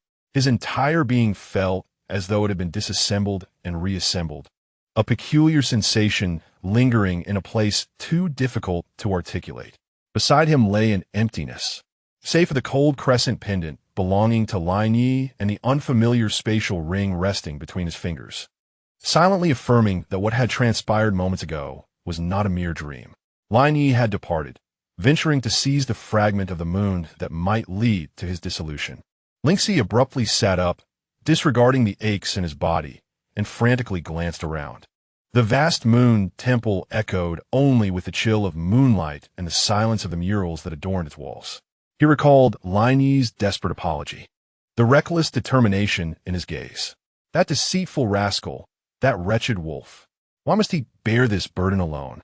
Lin Xi grasped the crescent pendant tightly in his palm, its icy touch failing to quell the turmoil within his heart. He attempted to summon his core, striving to sense the imprint Lin Yi had left behind. The mark remained, emanating a faint glow, yet it felt as if shrouded in a veil of mist, the connection exceedingly fragile and unstable, as if it could extinguish at any moment. Lin Xi shouted into the hollow temple, "You deceived me, bullied me, and now I cannot even retaliate. You shall not perish." He stumbled down from the platform, desperately seeking a way to escape this place. He rushed to where the teleportation array had vanished, but only encountered the cold, unresponsive ground beneath his touch. Open the door. Lin Xi, you selfish fool of a wolf. Suddenly, the spatial ring on his finger began to warm slightly. A luminous screen projected forth, displaying Lin Xi's final message. It was devoid of audio, consisting solely of succinct text. Xioxi, all assets and permissions have been transferred to the ring. The password is the day you found me. The wolf Fong lies deep within. Should I need it, it can protect you once. I am sorry, and thank you. Forever yours, Lin Xi. The screen dimmed. Lin Xi gazed at the brief message, unable to contain himself, tears cascading down onto the cold ground. This rascal even managed to make his last words so short and infuriating. Who desires your inheritance? Who needs your wolf Fong for protection? I want you back, you fool. Subsequent vignette. Lin Xi, wiping his tears while probing the spatial ring with his mental energy, let me see how much ransom this foolish wolf has left behind. What s with all these zeros? Did he rob the spirit contract temple's treasury? And were these mountain-like energy bars flavored like dried fish? Meanwhile, a certain wolf, struggling against the backlash of the moon fragment, Achu. Is Xioxi thinking of me, or is that cat cursing me? Chapter 75. Urgent message from the cat. Lin Xi sat in the cold, desolate moon temple, tears still clinging to his eyelashes as he faced the luminous legacy left by Lin Xi. What was this wolf thinking, drafting an electronic will before departing? One complete with an asset inventory and categorized items. The password was the day I found him. Lin Xi sniffled, subconsciously recalling that rainy night. Who remembers the exact date, you fool? It's not an anniversary. He tentatively input a rough date with his mental energy. Password incorrect. Remaining attempts. 4. Warning, consecutive errors will trigger a spatial lock and alert me. Lin Xi, whose brilliant mind conceived this security measure? And why on earth does the spatial ring have a limit on attempts? He hesitated to experiment recklessly, fearing that a genuine lock would leave him with nothing but despair. As he continued to peruse the luminous list, his mouth twitched increasingly with every item. Spirit Source Crystal Core, High Purity 999 units. Note, usable for regular cultivation. Do not absorb excessively at once. Lin Xi, did this quantity drain the treasury of the Silver Moon Wolf clan? Lunar Dew, Centennial XX bottles. Note, heals wounds. Stabilizes spirit core, can be consumed when anxious for its calming effects. Lin Xi, I could certainly use some calm right now. I'll take a dozen. Secret Combat Technique Scroll of the Silver Wolf Clan, Limited Edition, several. Note, access to the content beyond the third volume is strictly prohibited until power reaches the transformation domain. Lin Xi, who needs to read your clan's fighting manual? Real estate contract, Hot Spring Villa in the depths of Silver Moon, Forest 1 copy. Note, tranquil environment. Suitable for recuperation, equipped with the latest defensive array. Special collection, dried fish-flavored energy bars, limited edition, 520 boxes. Note for kittens. Perhaps it will keep them quiet for a few hours. Lin Xi, you bought so many boxes? When did you go shopping? Special item, can be summoned directly my wolf Fong, left canine tooth. Note, contains the full force of my strike and a short distance spatial teleportation. Use with caution. Upon seeing this entry, Lin Xi felt a pang in his heart. Cautiously, he probed the innermost layer of the ring with his spiritual energy and indeed touched an object imbued with terrifying energy. This was the last protective talisman left by Lin Xi. The weight of his emotions deepened once again, and the urge to complain sparked by the list dissipated entirely. He summoned the wolf Fong from the ring, cradling it in his palm. The tooth was polished to a smooth sheen, with a small crescent-shaped gem embedded at the tip, resembling more of an artwork than a weapon. Foolish Lin Xi, he muttered softly, his tears becoming increasingly difficult to restrain. Just then a sudden, jarring alert echoed through the silent temple. Lin Xi jumped in surprise. It took him 2 seconds to realize it was his communicator, the one forcibly installed by Lu Guang, touted as the ultimate model for seamless communication across realms, impervious to fire, theft, and signal interference. After previously experiencing some glitches due to the phantom claws of Jin Huang, it seemed the device had completed its self-repair. He fumbled to retrieve the neglected device from his pocket, which was vibrating vigorously. The screen displayed Lu Guang's cat-like avatar bouncing energetically, alongside the glaring, red words. Emergency CLL.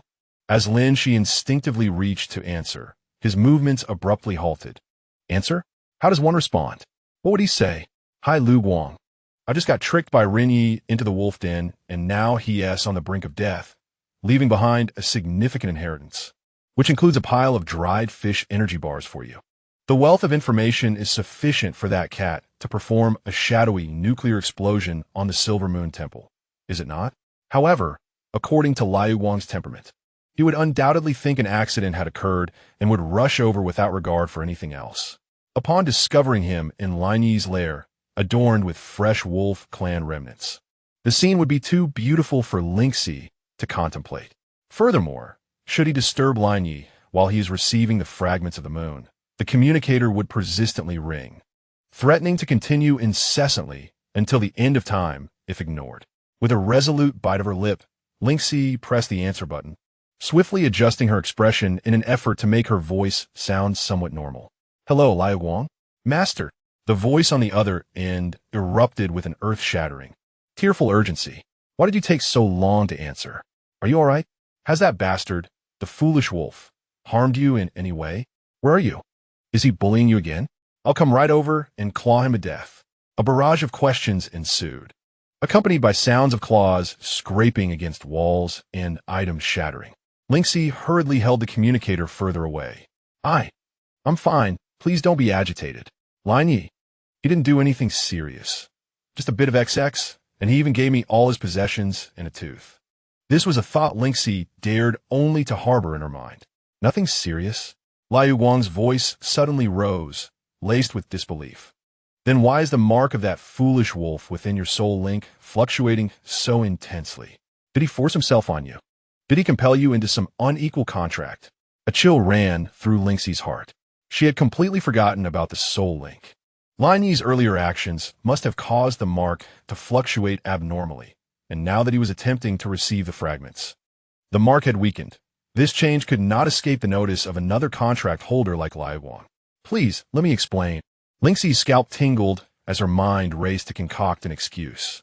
It's just that the Silver Moon clan's moon fragments are indeed experiencing issues, which is affecting Lin Yi's mark. He is currently trying to stabilize the fragments, so the link is a bit unstable. That's nonsense. Liu Guang interjected with a curse. Then why is it so quiet on your end? There are no sounds of battle or energy clashes whatsoever. Moreover, your voice sounds strange, as if you've been crying. Where exactly has he taken you? Lin Xi thought to herself. When did this cat become so perceptive? Instinctively, she glanced around the empty, tranquil temple bathed in moonlight, a setting that hardly resembled a confrontation with the apocalypse. I'm in a very safe place, a secure location of the Silver Moon clan. Lin Xi continued to fabricate, feeling a cold sweat break out. There was a minor incident just now, but it's nothing serious. It's all resolved, I assure you. A safe house? Send me the coordinates. I'll come right over. Liu Guang was utterly unconvinced. No, Lin Xi blurted out, her voice rising sharply. The communicator fell silent on the other end. After a few seconds, Liu Guang's voice returned, ominously calm, imbued with a sense of impending danger. Master, something is off, very off. Where exactly are you? What has that wolf done to you? This is your last chance. Tell me the truth. There was no way to deceive him any longer.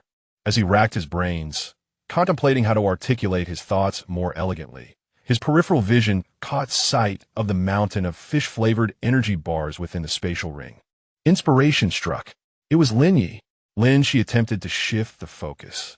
He had brought me to an inexplicable location, thrust this spatial ring into my hands, claiming it contained all his possessions, and then abruptly departed, muttering something about the instability of the moon fragment and his need to investigate. Look at this.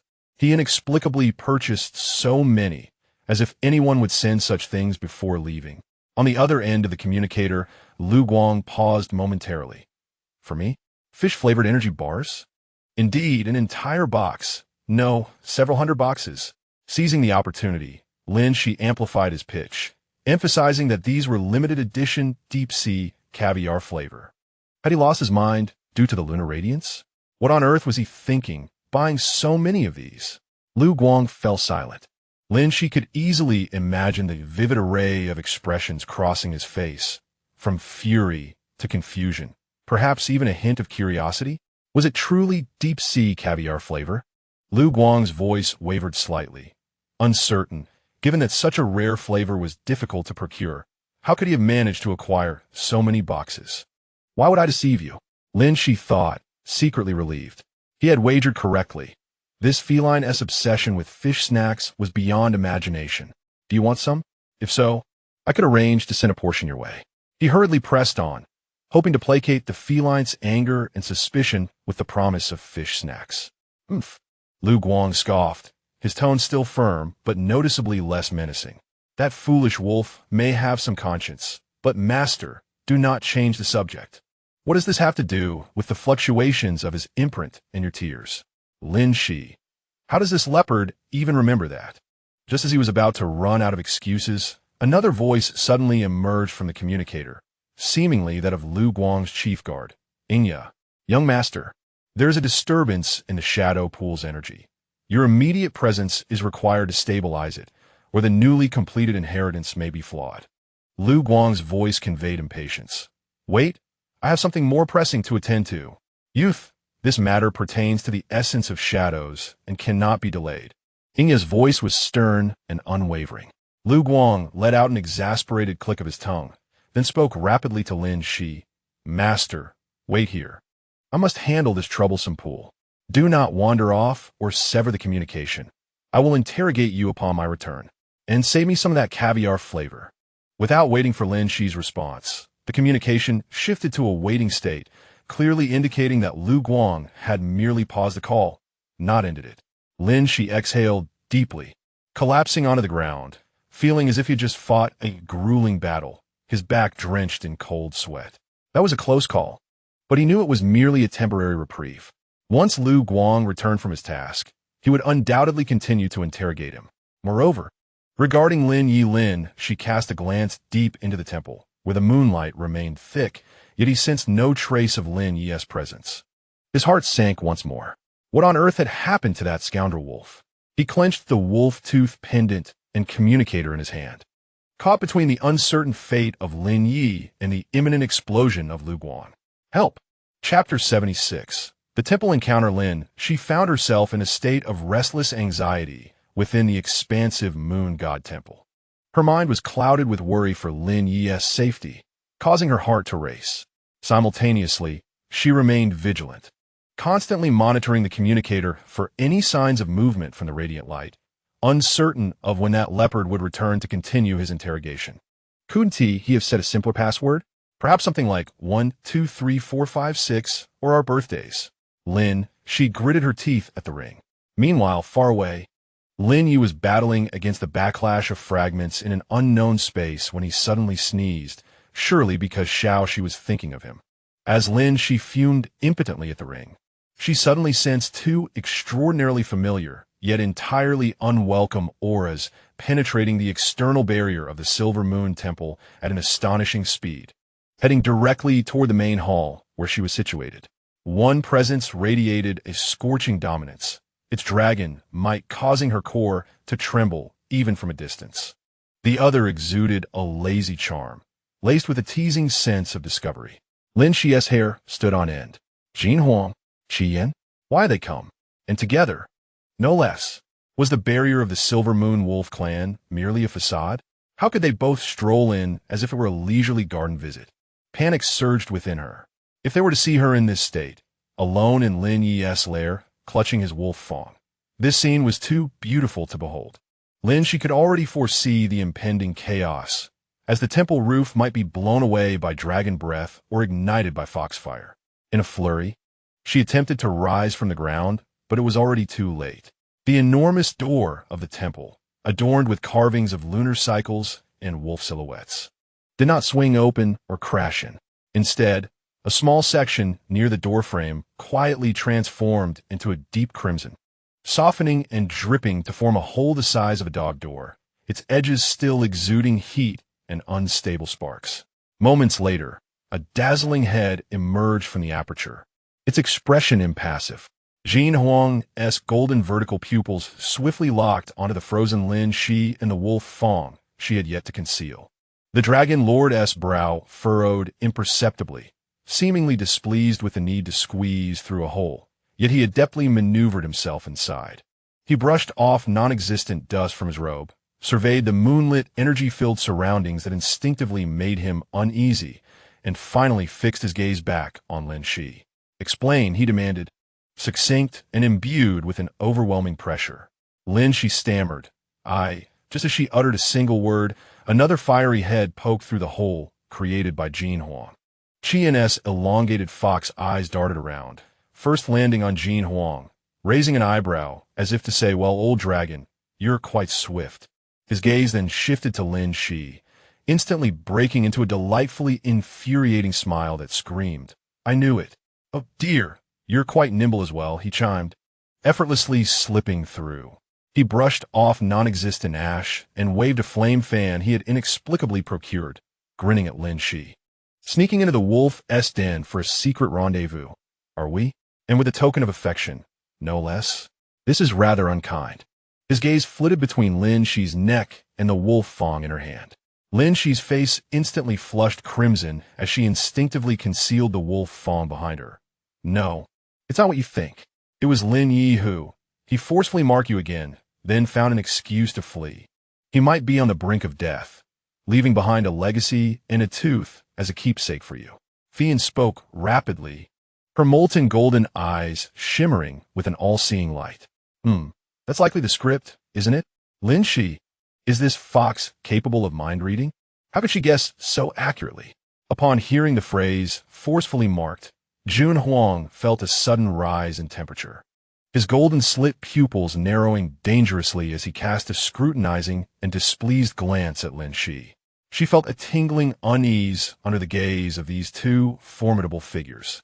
The fragment of the moon was indeed unstable, and she futilely attempted to defend Lin Yi. "Oh, is that so?" Fian sauntered to the center of the temple, pointing with her fan at the intricate ancient runes on the ground. "The moon altar of the Silver Moon Wolf clan does not resemble this, little guardian. This is clearly a side hall of the Silver Moon Temple, typically used for significant clan rituals or as a resting place for esteemed guests."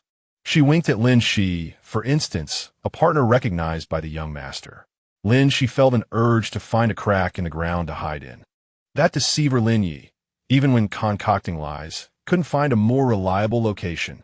Jun Huang, evidently weary of Fian's explanations, strode directly towards Lin Xi, his towering figure emanating an intense sense of pressure. He extended his hand, not towards Lin Xi, but towards the wolf Fong behind her. "Hand it over." Lin Xi instinctively tightened her grip. "This was left for me by Lin Yi." Jun Huang's tone brooked no argument. "I must inspect it." After a moment's hesitation, observing Jun Huang's stern expression and recalling Lin Yi's current precarious state, she cautiously handed it over.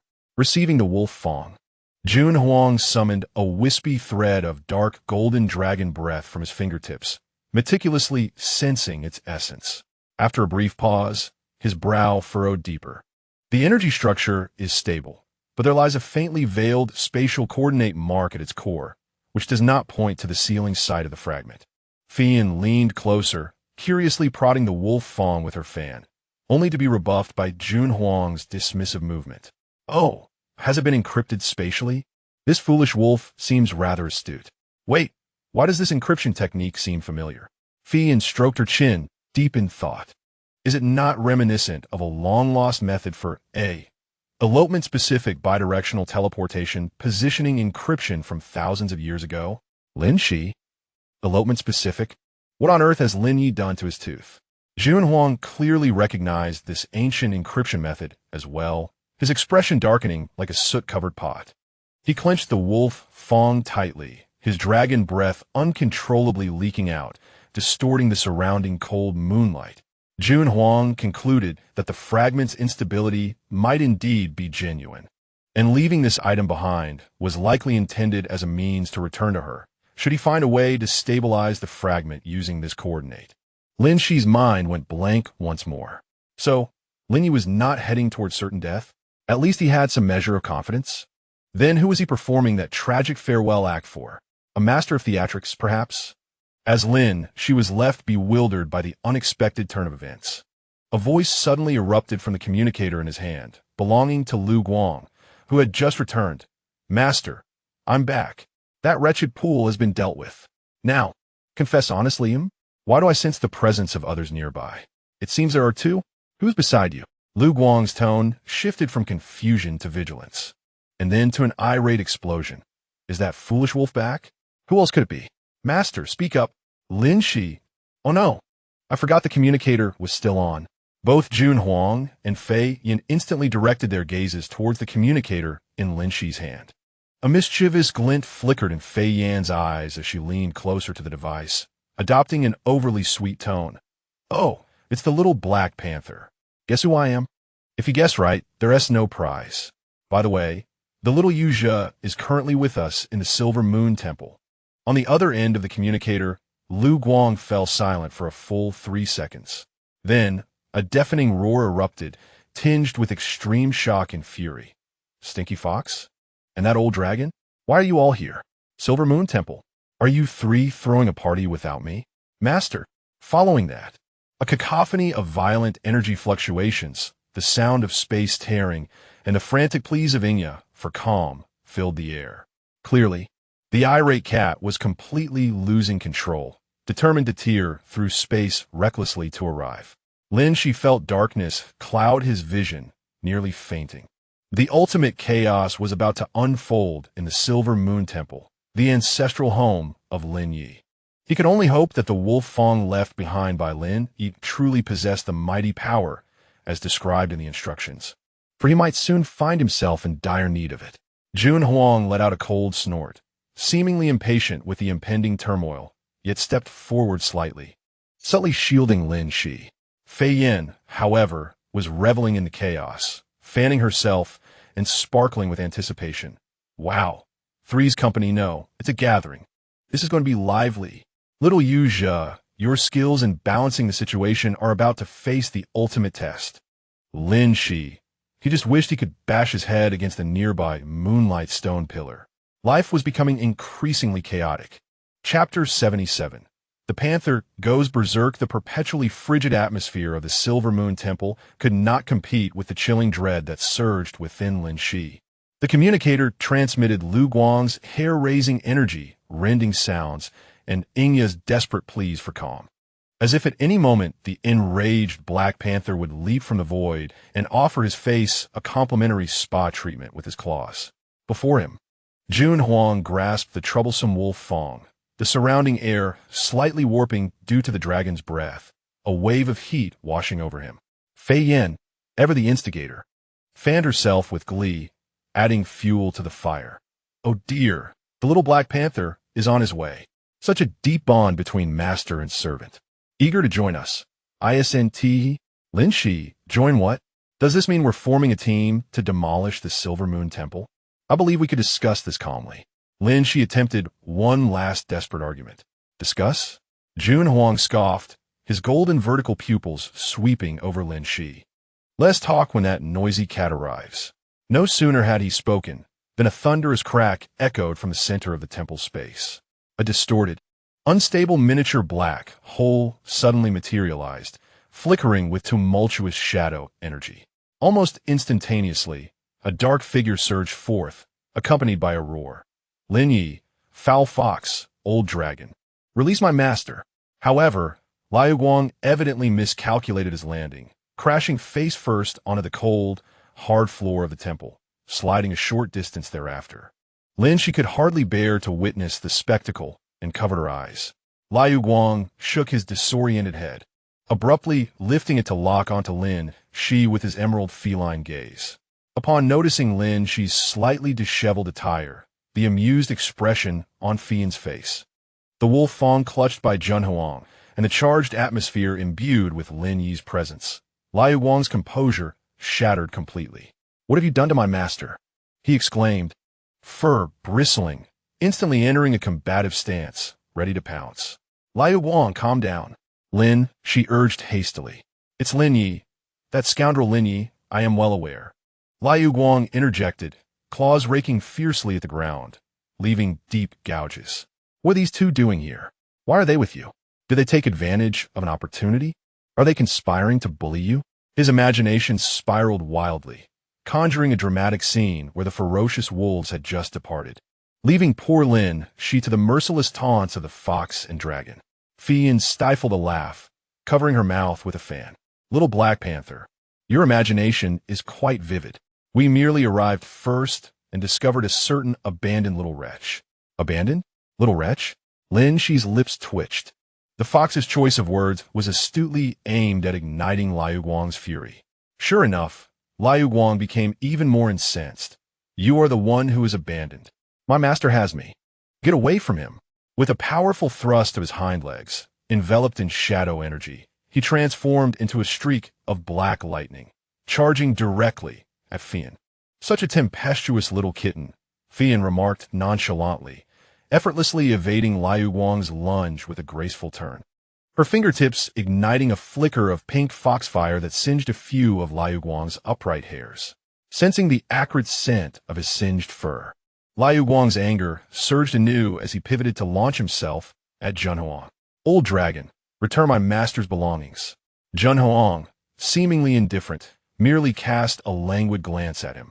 An invisible draconic might descended like a hammer, pinning the airborne Liu Guang to the ground with a resounding thud, rendering him immobile, save for the tip of his tail thrashing in futile defiance. Ant, Zhen Huang uttered dismissively, returning his focus to the wolf Fong in his grasp. Let me go, you scoundrel. If you have the skill, face me one-on-one. What kind of prowess is this? Liu Guang gasped, struggling to breathe under the weight, observing the chaotic scene unfold. Lin, she felt overwhelmed. Zhen Huang, please release him. He has just completed his inheritance, and his strength is still unstable. Zhen Huang glanced down at Lin Xi, seemingly weighing his options, before finally easing his pressure slightly. Liu Guang instantly felt a lightness wash over him, leaping to his feet, though he refrained from attacking recklessly, warily positioning himself in front of Lin Xi, albeit with little efficacy. Fear not, master. I shall protect you, he declared, though the bravado lacked any real menace. Lin Xi pressed her forehead in disbelief. At that moment, the wolf Fong that had been tightly gripped by Jin Huang unexpectedly activated the encrypted spatial coordinates, which Fian referred to as the elopement special. The wolf Fong erupted with a brilliant silvery light, breaking free from Jin Huang's grasp and hovering in midair. A miniature, intricate three-dimensional map composed of moonlight was projected, with a distinct glowing point flickering upon it. Everyone was captivated by this unforeseen occurrence. Lin Xi was momentarily taken aback. Oh dear, Fian raised an eyebrow. It seems the foolish wolf's last words were quite profound. Is this a real-time coordinate? It appears he is not entirely dead after all.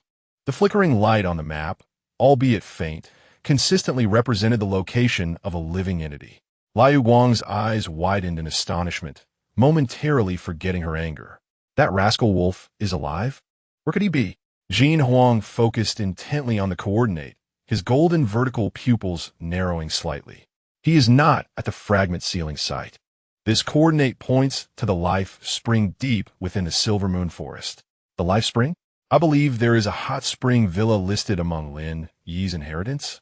Thus, he was not heading to his demise, but rather off to soak in the hot springs for healing. Lin Xi instantly felt that her previous worries and tears had been for naught. What a deceiver. Liu Guang also realized the truth, infuriated and stamping her feet. He deceived the master emotionally, and he tricked the master. In short, he is a colossal fraud. What a waste of my expressions. Fian waved his fan. Oh dear. Who would have thought that the young lord of the Silver Moon Howling Wolf clan is quite the performer? Little guardian, you have been duped not just in body but in heart. Oh no, rather, you have been tricked into concern. How tragic. Jin Huang's expression grew colder, a tiresome trick. As everyone's attention was drawn to the coordinates, no one noticed that the floating wolf Fong, after projecting the coordinates, triggered a deeper hidden program. This was a mechanism he had set up to automatically execute a comforting program when the coordinates were successfully activated and detected a significant emotional fluctuation from Lin Xi. The wolf Fong flashed brightly once more, and instead of coordinates, it projected an animation of a chibi silver wolf shaking its head, formed from moonlight. The chibi Lin Yi, clutching a gigantic, sparkling heart, spoke in a childish voice. "Dear little Xi, if you see this, it means I may not be able to comfort you in person for a while. Please do not be upset," tilting head adorably. "The hot spring villa is for you. And I send you little fish snacks too. Everything I have is for you." Raising a paw in oath. "I'll return as soon as I finish my bath and regain my handsome self, ready to be your servant, to be petted and to warm your bed." Winking. As the animation concluded, the wolf Fong's light extinguished and it fell to the ground with a thud. The entire Silver Moon Temple fell into a profound silence. Lin, she was petrified in place, her toes digging into the floor. "Lin Yi, you had such a hidden program." Liu Wang's jaw dropped to the ground. Her cat eyes widened in disbelief, clearly overwhelmed by this sudden and audacious maneuver. Fian, first stunned, erupted in a thunderous laughter, clutching his stomach and nearly rolling on the ground. "Ha ha ha!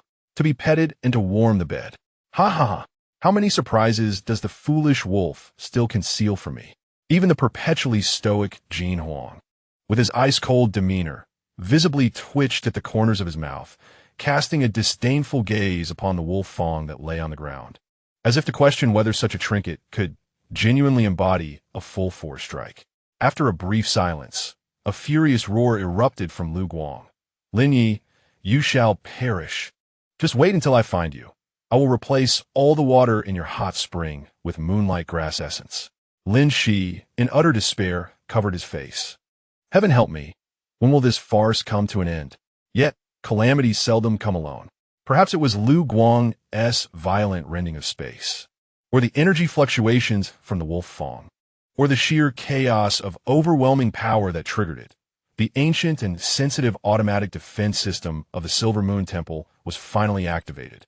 The moonlight crystal atop the dome blazed brilliantly, and countless streams of soft yet resilient moonlight enveloped the 4 non-Silver Moon Wolf clan members within the temple. Unauthorized high-energy non-wolf units detected. Spatial anomaly tearing detected. Judgment. Intrusion. Maximum alert. Initiating capture protocol. A chilling mechanical voice echoed throughout the temple.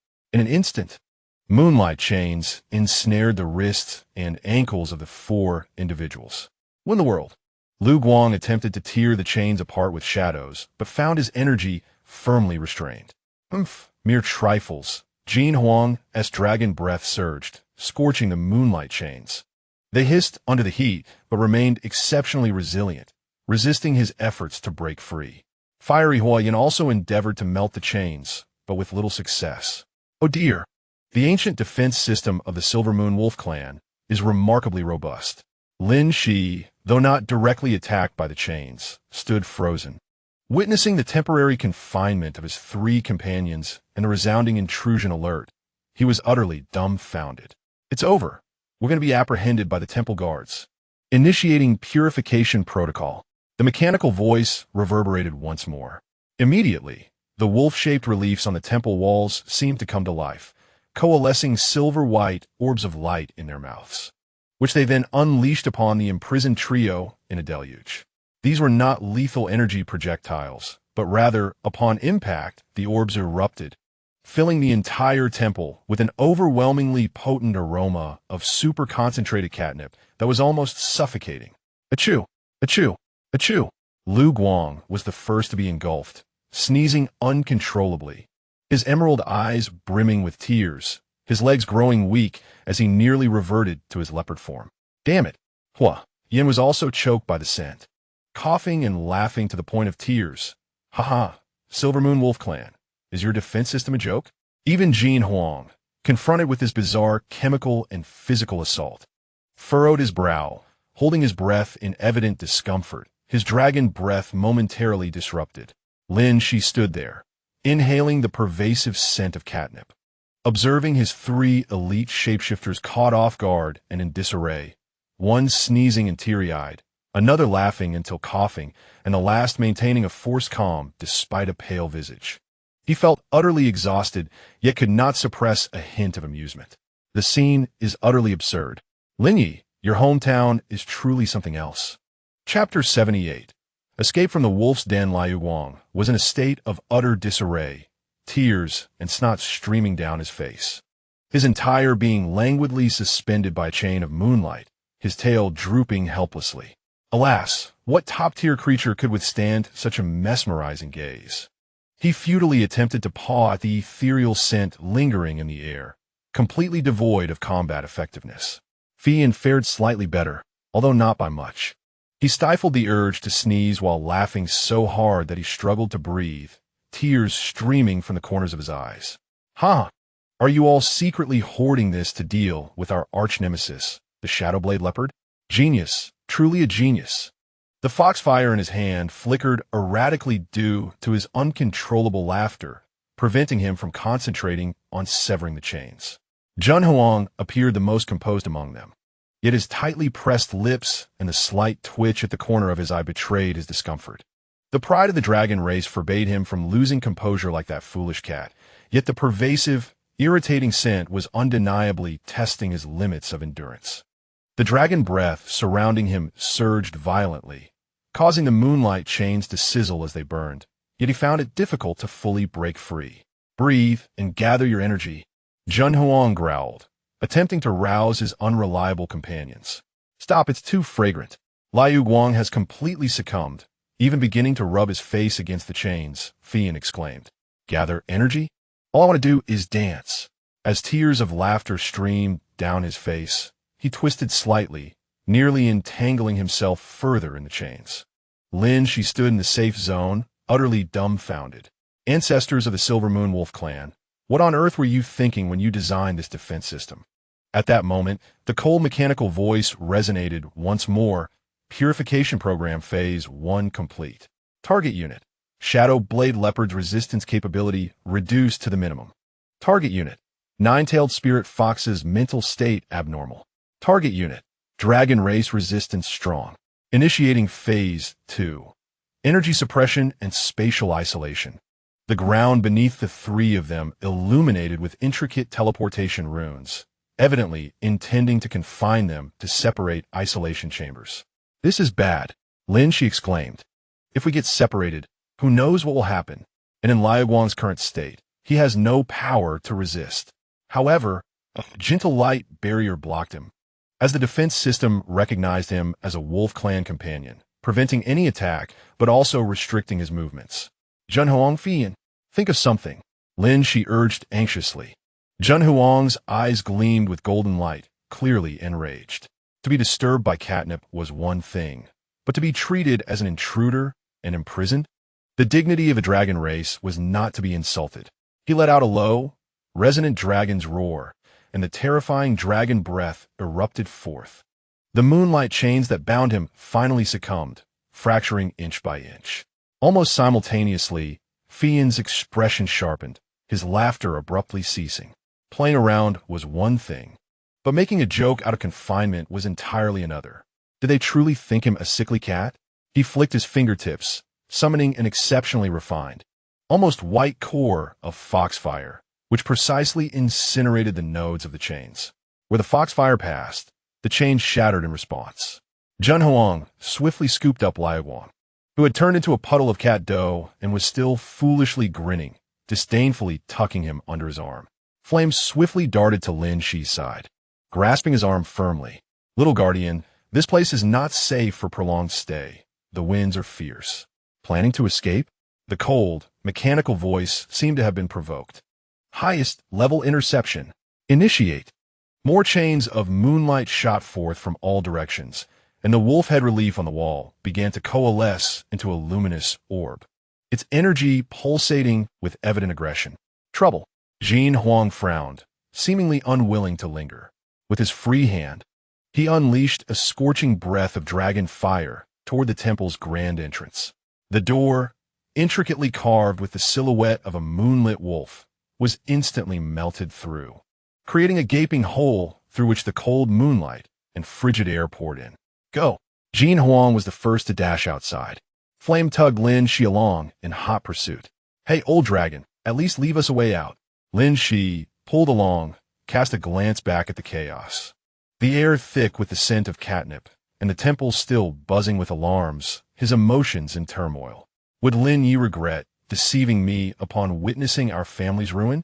The trio, along with the cat pastry squeezed in between, had just burst from the temple into the cold. Moonlit Square when they heard an even more jarring alarm blaring behind them. Intruder escape. Activate full domain defense. Release Moon's spirit guardians. Around the square, the previously motionless silver wolf statues ignited with silvery light in their eye sockets, coming to life and encircling them. Endless. Jin Huang, growing impatient, shoved the squirming luminescence into Lin Xi's arms. "Watch over this foolish cat." Lin Xi clumsily caught the soft, mewing creature. Jin Huang turned to face the encroaching stone wolf pack and took a deep breath. A surge of dark golden dragon breath, even more intense than before, swept toward the wolves like a harbinger of destruction. The stone wolves caught in its wake were instantly melted and exploded into a heap of charred rubble. Flame was not idle either. He formed hand seals, and a massive, fiery fox apparition materialized behind him. Countless vibrant and perilous pink flames appeared out of thin air, adhering to the fox and then erupting violently. In an instant, the square was filled with the sounds of explosions, debris flying, as dragon fire and fox flames intertwined. Lin Xi, cradling luminescence, ducked behind a larger fragment of debris. The Silver Moon Wolf Tribe Square was irrevocably devastated. In less than a minute, over a dozen Moon Spirit Guardians had been reduced to mere rubble. Jin Huang and Flame withdrew, their breaths slightly hurried, clearly feeling the toll of their recent exertion. "Let us move. Stronger Guardians are likely on their way," Flame urged, scanning their surroundings. Jin Huang's gaze swept across the area, quickly pinpointing a direction. "This way. The spatial fluctuations are relatively weak here." He referred to a section where the Wolf Tribe's barrier was less fortified. At that moment, luminescence, nestled in Lin Xi's arms, seemed to awaken slightly from the shock of the explosions, blinking groggily. The first thing he noticed was the familiar scent of Lin Xi, then the ravaged square around them, the approaching silver wolf guardians, and the temple with its newly melted hull. Luminescence's feline pupils dilated in an instant, memories flooding back, igniting his fury. "Damn those foolish wolves. They've destroyed my temple." He struggled to leap from Lin Xi's embrace. Though his legs were still somewhat shaky, the shadow energy had begun to coalesce. "Liu Guang, stop fooling around and hurry," Lin Xi urged, grasping him tightly. "No, I cannot let this go," he retorted. "He deceived you, and he had the audacity to set up such a wretched defense system to infuriate me." Enraged, Liu Guang prepared to charge at the guards. In response, Jin Huang unleashed a breath of dragon fire that grazed Liu Guang's toes, carving a deep chasm into the ground as he coldly declared, "If you wish to die, stay." Liu Guang, startled by the searing heat, jumped back, momentarily cowed by Jin Huang's frigid gaze, yet defiantly proclaimed, "Humph, I will dismantle it once I recover." Impatient, Fian snapped his fingers, surrounding the group with a flickering flame of foxfire. "Enough bickering, let us depart." In a blink, their figures became indistinct, and the next moment they vanished from sight, leaving behind a scene of devastation and the buzzing of alarm bells. Moments later, in a relatively secure area of the Silver Moon Forest, a burst of foxfire materialized, revealing Lin Xi, Liu Guang, Jin Huang, and Fian, all appearing somewhat disheveled. Having narrowly escaped, an air of silence enveloped them. Liu Guang continued to grumble, baring his teeth in the direction of the Silver Moon Wolf clan. Lin Xi sighed deeply as he regarded his three companions. "So what now?" he asked weakly. "Return to the academy? With these three?" Minter Yunlin would surely lose her mind. Fian, smoothing out his slightly disheveled red hair, resumed his nonchalant demeanor. "Of course, we must confront that deceitful fool, the wolf who plays with hearts." He pointed toward the wolf fang in Lin Xi's pocket. "Isn't there a coordinate? The life spring is just right. We can fight and then take a bath." Liu Guang immediately chimed in, yes. Let us hold him accountable. He must compensate me for my emotional distress and my catnip allergy. Though Jin Huang remained silent, he emitted a cold hum of agreement, clearly endorsing this course of action. Having been so thoroughly thwarted by the Silver Moon Wolf clan's defense system, it was only natural that he would seek retribution from Lin Yi. Lin Xi observed his eager companions and the one radiating coldness, feeling a wave of dread wash over him. To seek out Lin Yi? Wasn't that tantamount to opening the gates to a battlefield at the spring of Azura? Help!